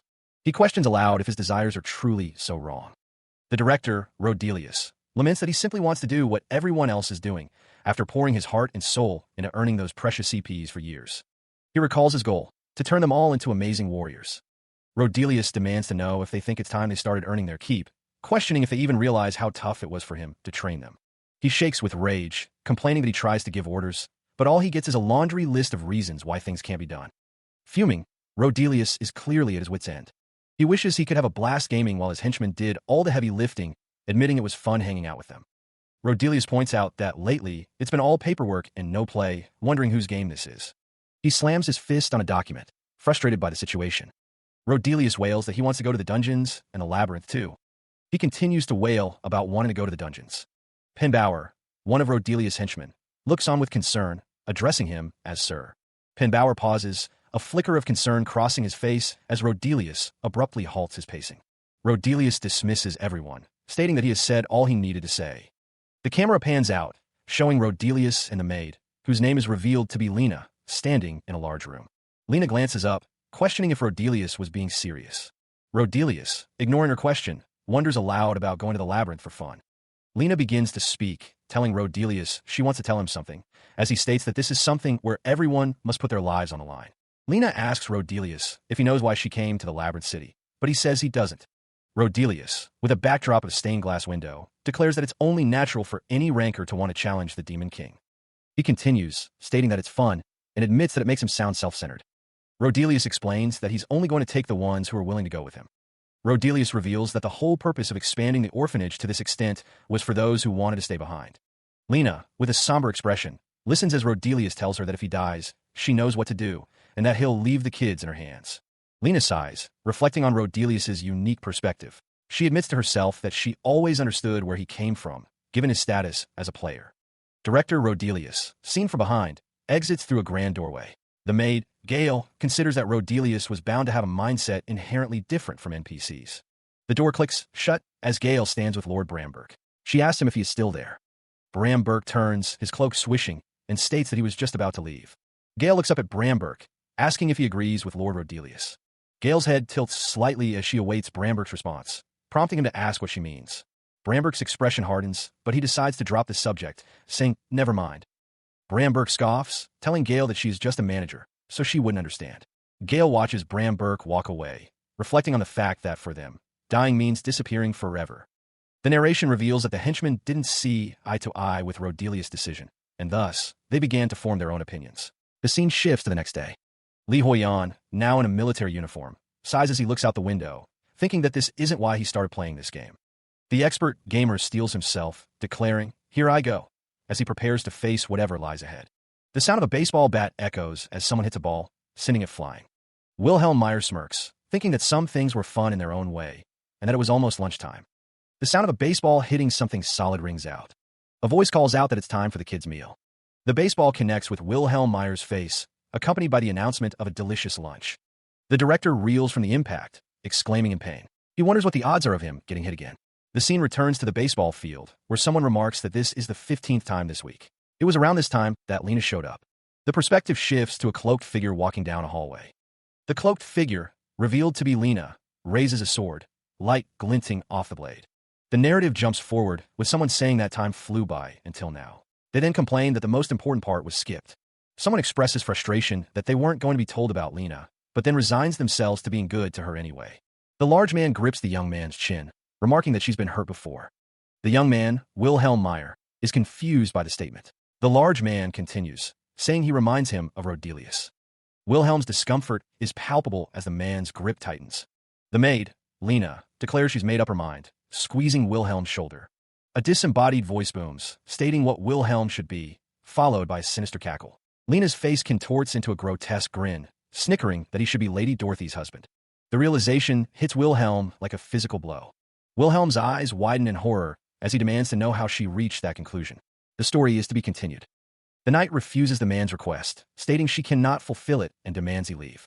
The knight stands firm, her arms crossed, a silent dismissal. Desperate pleas fill the air, a sign of the seriousness of the situation. The man, desperate to avoid an unwanted marriage, begs the knight for help. The knight explains that her fascination skill doesn't always work, shaking her head in frustration. She reflects on past failures, recalling the nanny as an example. The man's fear intensifies as he realizes the knight's power of fascination is ineffective against the nanny. The knight shrugs, stating her fascination skill works better on men, which the man acknowledges. Realizing there be no escape, the man slumps to the ground, defeated. He laments his fate, foreseeing a future where he's forced into marriage and his game life is ruined. The knight suggests that this situation might actually be for the better, prompting the man to question how. The man resigns himself to forfeiting his human dignity, coerced into marrying an NPC and trapped in a cyber relationship, but admits it suits him. The knight, still trying to figure out how things changed while she was trapped, explains, "You see, I actually looked into this girl called Dorothy." She continues, "Wait, is that why you've been wandering around?" The knight admits that initially it was for something else. Meanwhile, someone is watching them from afar. The knight continues to explain the situation. She reveals, "And I've learned some interesting things. Apparently, when Dorothy was a young girl." The knight continues, explaining that Dorothy's entire family was wiped out by Prost and Hygrid. The story goes that her family was a famous clan who went around demolishing dungeons. When her family fell completely, Dorothy was raised by the nanny. But there are still plenty of folks in the village rallying behind her. The villagers stand ready to defend Dorothy. Li Huiyan, confused by the story, asks what it all means. The knight responds, "You're dumber than I had thought." The woman muses that forging a good relationship with Dorothy might be a good idea, though she privately thinks Dorothy has a stupid face. Meanwhile, a figure raises a sword, rallying a crowd with a resounding roar. Back inside, Li Huiyan appears shocked by something he's just heard. He pauses, trying to process the information. He tells the knight to wait a second, as he tries to piece things together. The woman continues, revealing her plan to bewitch all the fighters once they are on her side. The woman's expression is unreadable as she speaks of her plans. She wonders if she should turn them into her own army, a smirk playing on her lips as she considers the possibilities. Elsewhere, a figure stands before a large castle gate. The figure reflects on something, thinking, "I never thought I'd come here." The figure, revealed to be Wilhelm Meyer, stands in the courtyard, looking up at the castle. Despite the imposing size of the castle, Wilhelm Meyer couldn't shake the feeling that something was off. He swallowed hard, a knot forming in his stomach as he approached the entrance. The maid, her expression stern, tapped his shoulder, warning him that Lady Dorothy was very shy and he should be considerate. Wilhelm Meyer's unease grew, wondering what would happen if Lady Dorothy didn't like him. The maid's words echoed in his mind, No man had ever left this place alive after meeting Lady Dorothy. The realization hit him like a physical blow. Wilhelm Meyer knew he was in deep trouble, but he steeled himself, reminding himself that she was waiting. With a flourish, the maid revealed Lady Dorothy, who stood poised to strike. Wilhelm Meyer was taken by surprise. Lady Dorothy moved with unnatural speed. The maid watched with a mixture of anticipation and curiosity. The woman's profile is serene, her gaze distant as she contemplates her next move. Wilhelm Meyer, however, is taken aback by her appearance, momentarily stunned by her presence. The woman seems pleased with the effect she's having, thinking that this could actually work. Lady Dorothy stands confidently, her arms crossed, a slight smile playing on her lips as she enjoys the moment. Her legs are strong and muscular, hinting at the power she possesses. Her brawny physique is on full display, a testament to her strength. Her hand clenches into a bulky fist, ready to strike. Suddenly, a miniature version of Lady Dorothy appears, her expression mirroring the originals. The full view reveals Lady Dorothy, the only daughter of House Yetzes, standing tall and imposing. A servant, clearly proud, declares that she is as gorgeous as ever. Wilhelm Meyer is horrified by the sight of the miniature Lady Dorothy. He realizes the terrible truth. She has created a mini version of herself. He stares in disbelief as the miniature Lady Dorothy approaches, the sound of her footsteps echoing in the room. Meanwhile, the real Wilhelm Meyer is trying to keep his composure, reminding himself to act cool and not show any fear. He knows that if she hits him even once, he's as good as dead, his hand trembling slightly. He steels himself, reminding himself to act as natural and friendly as possible. The miniature Lady Dorothy seems startled, exclaiming in surprise. Wilhelm Meyer attempts to regain control of the situation, stepping forward with a forced smile. The miniature Lady Dorothy introduces herself, her voice filled with an unsettling cheerfulness. Her eyes sparkle with an unnatural intensity as she looks up at the much larger Wilhelm Meyer. The miniature Lady Dorothy realizes she's made a mistake, lamenting that she made that face again because her sync rate is low. Her expression darkens, her eyes shadowed with a menacing glare. Her tiny hand clenches into a fist, ready to strike. She thinks to herself that he dared approach her with such a handsome face, her fist clenching even tighter. Wilhelm Meyer looks down, seemingly unaware of the impending danger. Suddenly, a fist, disproportionately large for the maid-outfitted figure, rockets forward. The force of the blow is enough to send Wilhelm flying backward, blood spraying from his face. The maid-outfitted figure follows through with a punch, twisting her body to maximize the impact.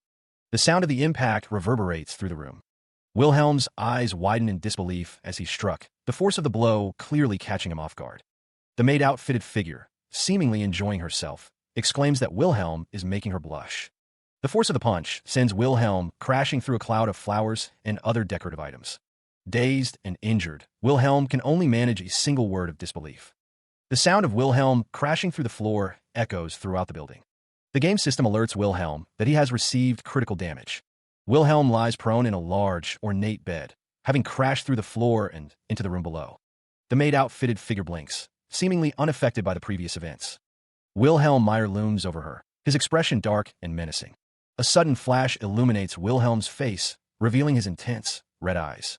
The maid-outfitted figure questions if he is Director Rodelius, confused by his appearance. Wilhelm, now fully armored, asks if she had a dream. The maid-outfitted figure, still seated on the floor, insists that it was Wilhelm who attacked her, calling him a big, brawny idiot. Wilhelm Meyer, drawing his sword with a shing sound, reveals that he skipped training to babysit her, and angrily asks if she wants to die. The maid-outfitted figure is shocked by Wilhelm's words. The maid-outfitted figure blushes, recalling that her boss actually told Wilhelm Meyer to safeguard her. She blushes even more, remembering that she was injured. The maid-outfitted figure sighs in relief, realizing that even though Director Rodelius may no longer be around, she still has her boss. The maid-outfitted figure wonders where her boss is, assuming he's busy, before realizing he went to get married and that she has to go help. The red-haired maid's hair sways slightly as she processes the information. Lena's eyes narrow, a question forming in her mind as she repeats the word she heard. Wilhelm Meyer, still cloaked, asks if she's still half asleep, then clarifies that her boss went to get married. Lord Bramberg snickers at the news, seeing it as a quest to win over beauty. The monarch of absolute evil cackles, finding the situation entirely predictable. Lena's rage begins to boil over as she realizes he left her, her fist clenching with fury. The maid-outfitted figure's anger intensifies at the thought of him finding another woman to marry. Lena's rage reaches a fever pitch, her expression contorted with fury. System notifications appear, warning that henchman Lena's rage has reached its peak and her loyalty will decrease if left unattended. The system notifications continue as Wilhelm Meyer lies on the floor, seemingly defeated. More system notifications appear, reiterating that henchman Lena's rage has reached its peak and her loyalty will decrease if left unattended. The screen is filled with system notifications, each one a warning about Lena's dwindling loyalty. The story will continue.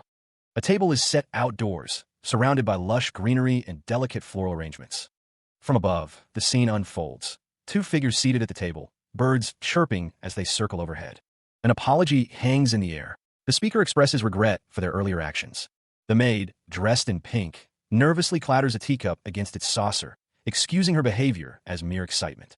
Across from her, Li Huiyan waves off her concerns, assuring her that there are no worries as she pours tea. Huiyan, however, is far from at ease. He reflects that another surge of power from the maid might be more than he can handle. The maid's pink dress swishes as she shifts in her seat. The maid's expression is one of gentle apology, her eyes soft as she looks at Huiyan. She wishes for this peaceful moment to last a long, long time. Huiyan, sipping his tea, nods slowly, a knowing smile playing on his lips as he observes the trembling cup. His eyes narrow, a calculating glance betraying his inner thoughts. Unseen by the pair, the maid in the black dress stands silently behind a tree, her presence a looming threat. The man's eyes glow with a menacing red as he issues a dire warning. One wrong move, and you're dead. Startled, Li Huiyan expresses his shock with a small cry, unsure of what's happening. The pink-clad maid blushes as she confesses that she is under a curse. Huiyan's face contorts in confusion and fear, his body beginning to tremble. He struggles to understand what's happening to him this time. The maid explains that it's a curse that has been passed down in her family for generations. The narration reveals that House Yetzes is afflicted with the curse of lineage. A sinister figure with glowing red eyes and a wicked grin looms, its clawed hands framing a vision of a couple standing in a hallway. The narration continues, stating that it's a potent curse passed down through generations, cast by a wicked witch. The narration reveals that the members of House Yetzes must get married no matter what when they become 25, as the narration reveals. That is, after falling in love with someone of vastly different social standing, the narration concludes, showing the pink-clad maid in the arms of a large, muscular man. The curse of House Yetzes dictates that anyone who marries a member of the family, regardless of their true feelings, will face a grim fate. Whether driven by genuine affection or hidden agendas, the curse ensures a tragic outcome for those who enter into matrimony with the Yetzes. The curse manifests violently, as shown by the demise of a large man who coughs up blood. His body crashes to the floor, a testament to the endless agony the curse inflicts. The curse ensures that those who marry into House Yetzes will eventually meet their demise. A coffin lies in wait, a stark reminder of the fate that awaits those bound by the curse. Despite the grim reality, the maid, Lena, finds the idea of the curse awfully romantic. The curse, with its tragic consequences, only serves to heighten the drama, or so she thinks. Li Huiyan, however, is far from amused, questioning the nature of such a twisted story and why he has to be subjected to it. The maid, still unaware of Li Huiyan's distress, continues to muse about the curse. She explains that this is why her nanny tried for many years to find a suitable husband for her, because she believes it is important for both her and her future husband to be happy. Lena, fueled by an unknown desire, declares her intentions with a shout. The maid's declaration continues, revealing that she felt something the moment she laid eyes on Wilhelm Meyer. Li Huiyan, still reeling from the earlier conversation, is taken aback by Lena's words. She believes him to be the head of the Great Black Umbrella Gang, and therefore strong. The gamer's frustration boils over as he is called a scumbag and vile. He prepares to defend himself. With a burst of speed, the maid launches her attack, her intentions malicious. The system detects Lena's deadly intentions toward her master. Li Huiyan is confused by Lena's sudden shift, wondering if she's making a logical jump. The system confirms that it is detecting Lena's deadly intentions toward her master, leaving Li Huiyan even more bewildered. The system alerts Li Huiyan that henchman Lena is sprinting toward him at full speed.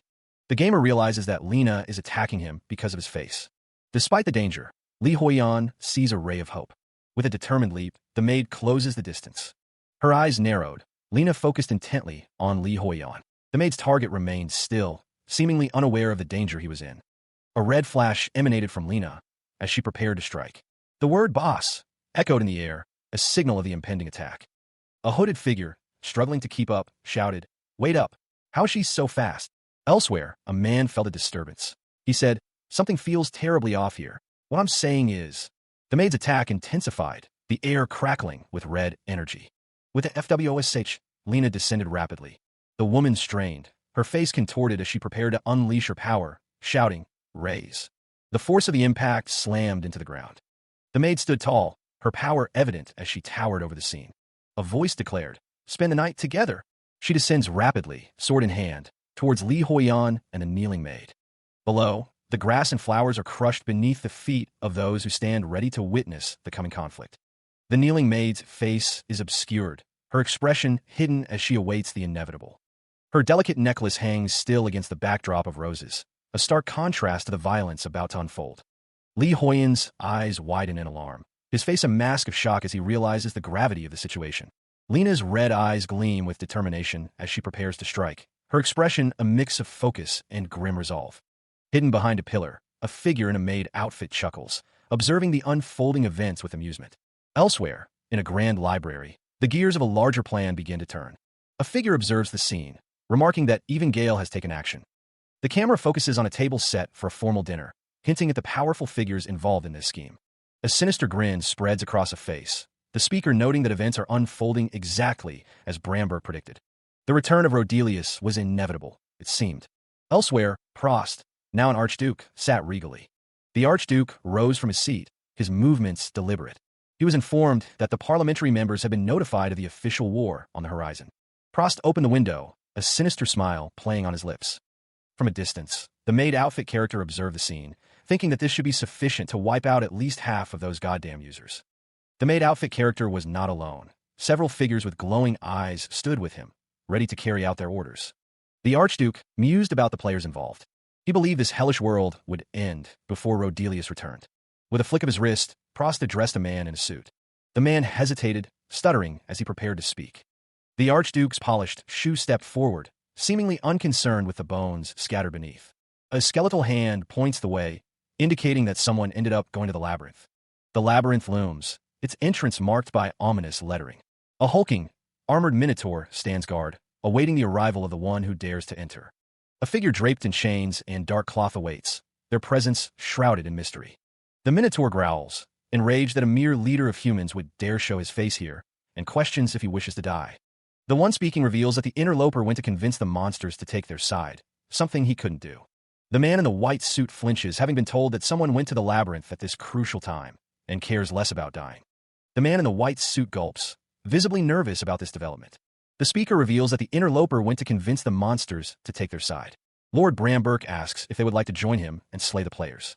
Lord Bramberg extends a gloved hand, offering an alliance. An unsettling feeling permeates the air.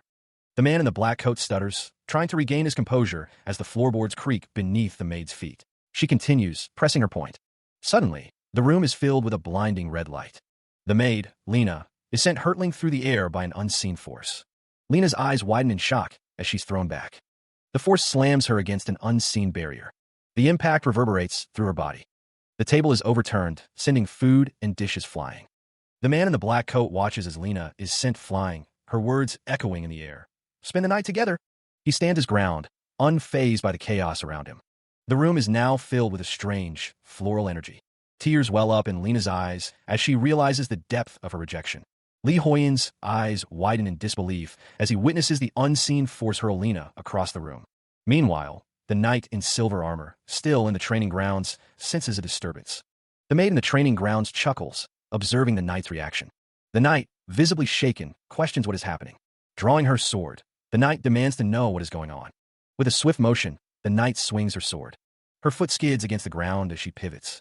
The knight lunges forward, her sword aimed at an unseen target, while the maid watches with amusement. The knight grips her sword tightly, her knuckles white with tension. Her eyes narrowed, the knight remains focused on her unseen opponent. The maid observes the knight, thinking that she hasn't changed, still diving in head first without a second thought. The knight, still in her training gear, stands ready, her hand resting on the hilt of her sword. Suddenly, a familiar presence overwhelms her. It's a presence she hasn't felt in a long time. She recognizes the voice, her eyes widening in disbelief as she prepares to strike. The voice belongs to a man in a maid outfit, who asks how she has been, calling her Lena. The knight is shocked by the sight of the man, questioning how this is even possible. She wonders if it's really Gale. Her eyes begin to water as a wave of emotion washes over her. Tears stream down her face as she asks where he's been all this time. The knight's expression hardens, demanding to know why he chose to show his face now. She accuses him of bailing on her. The man in the maid outfit droops, seemingly saddened by her words. Even when the knight remembers the destruction and the loss of everyone else. The fallen knight lies amidst a pool of blood, a grim testament to a battle lost. Tears stream down the knight's face as she recalls the unbearable weight of her past. The memory floods back. The knight, the maid, and another figure running across a field, the knight lamenting that she was left all by herself. A dark figure looms, its sword a silent promise of violence.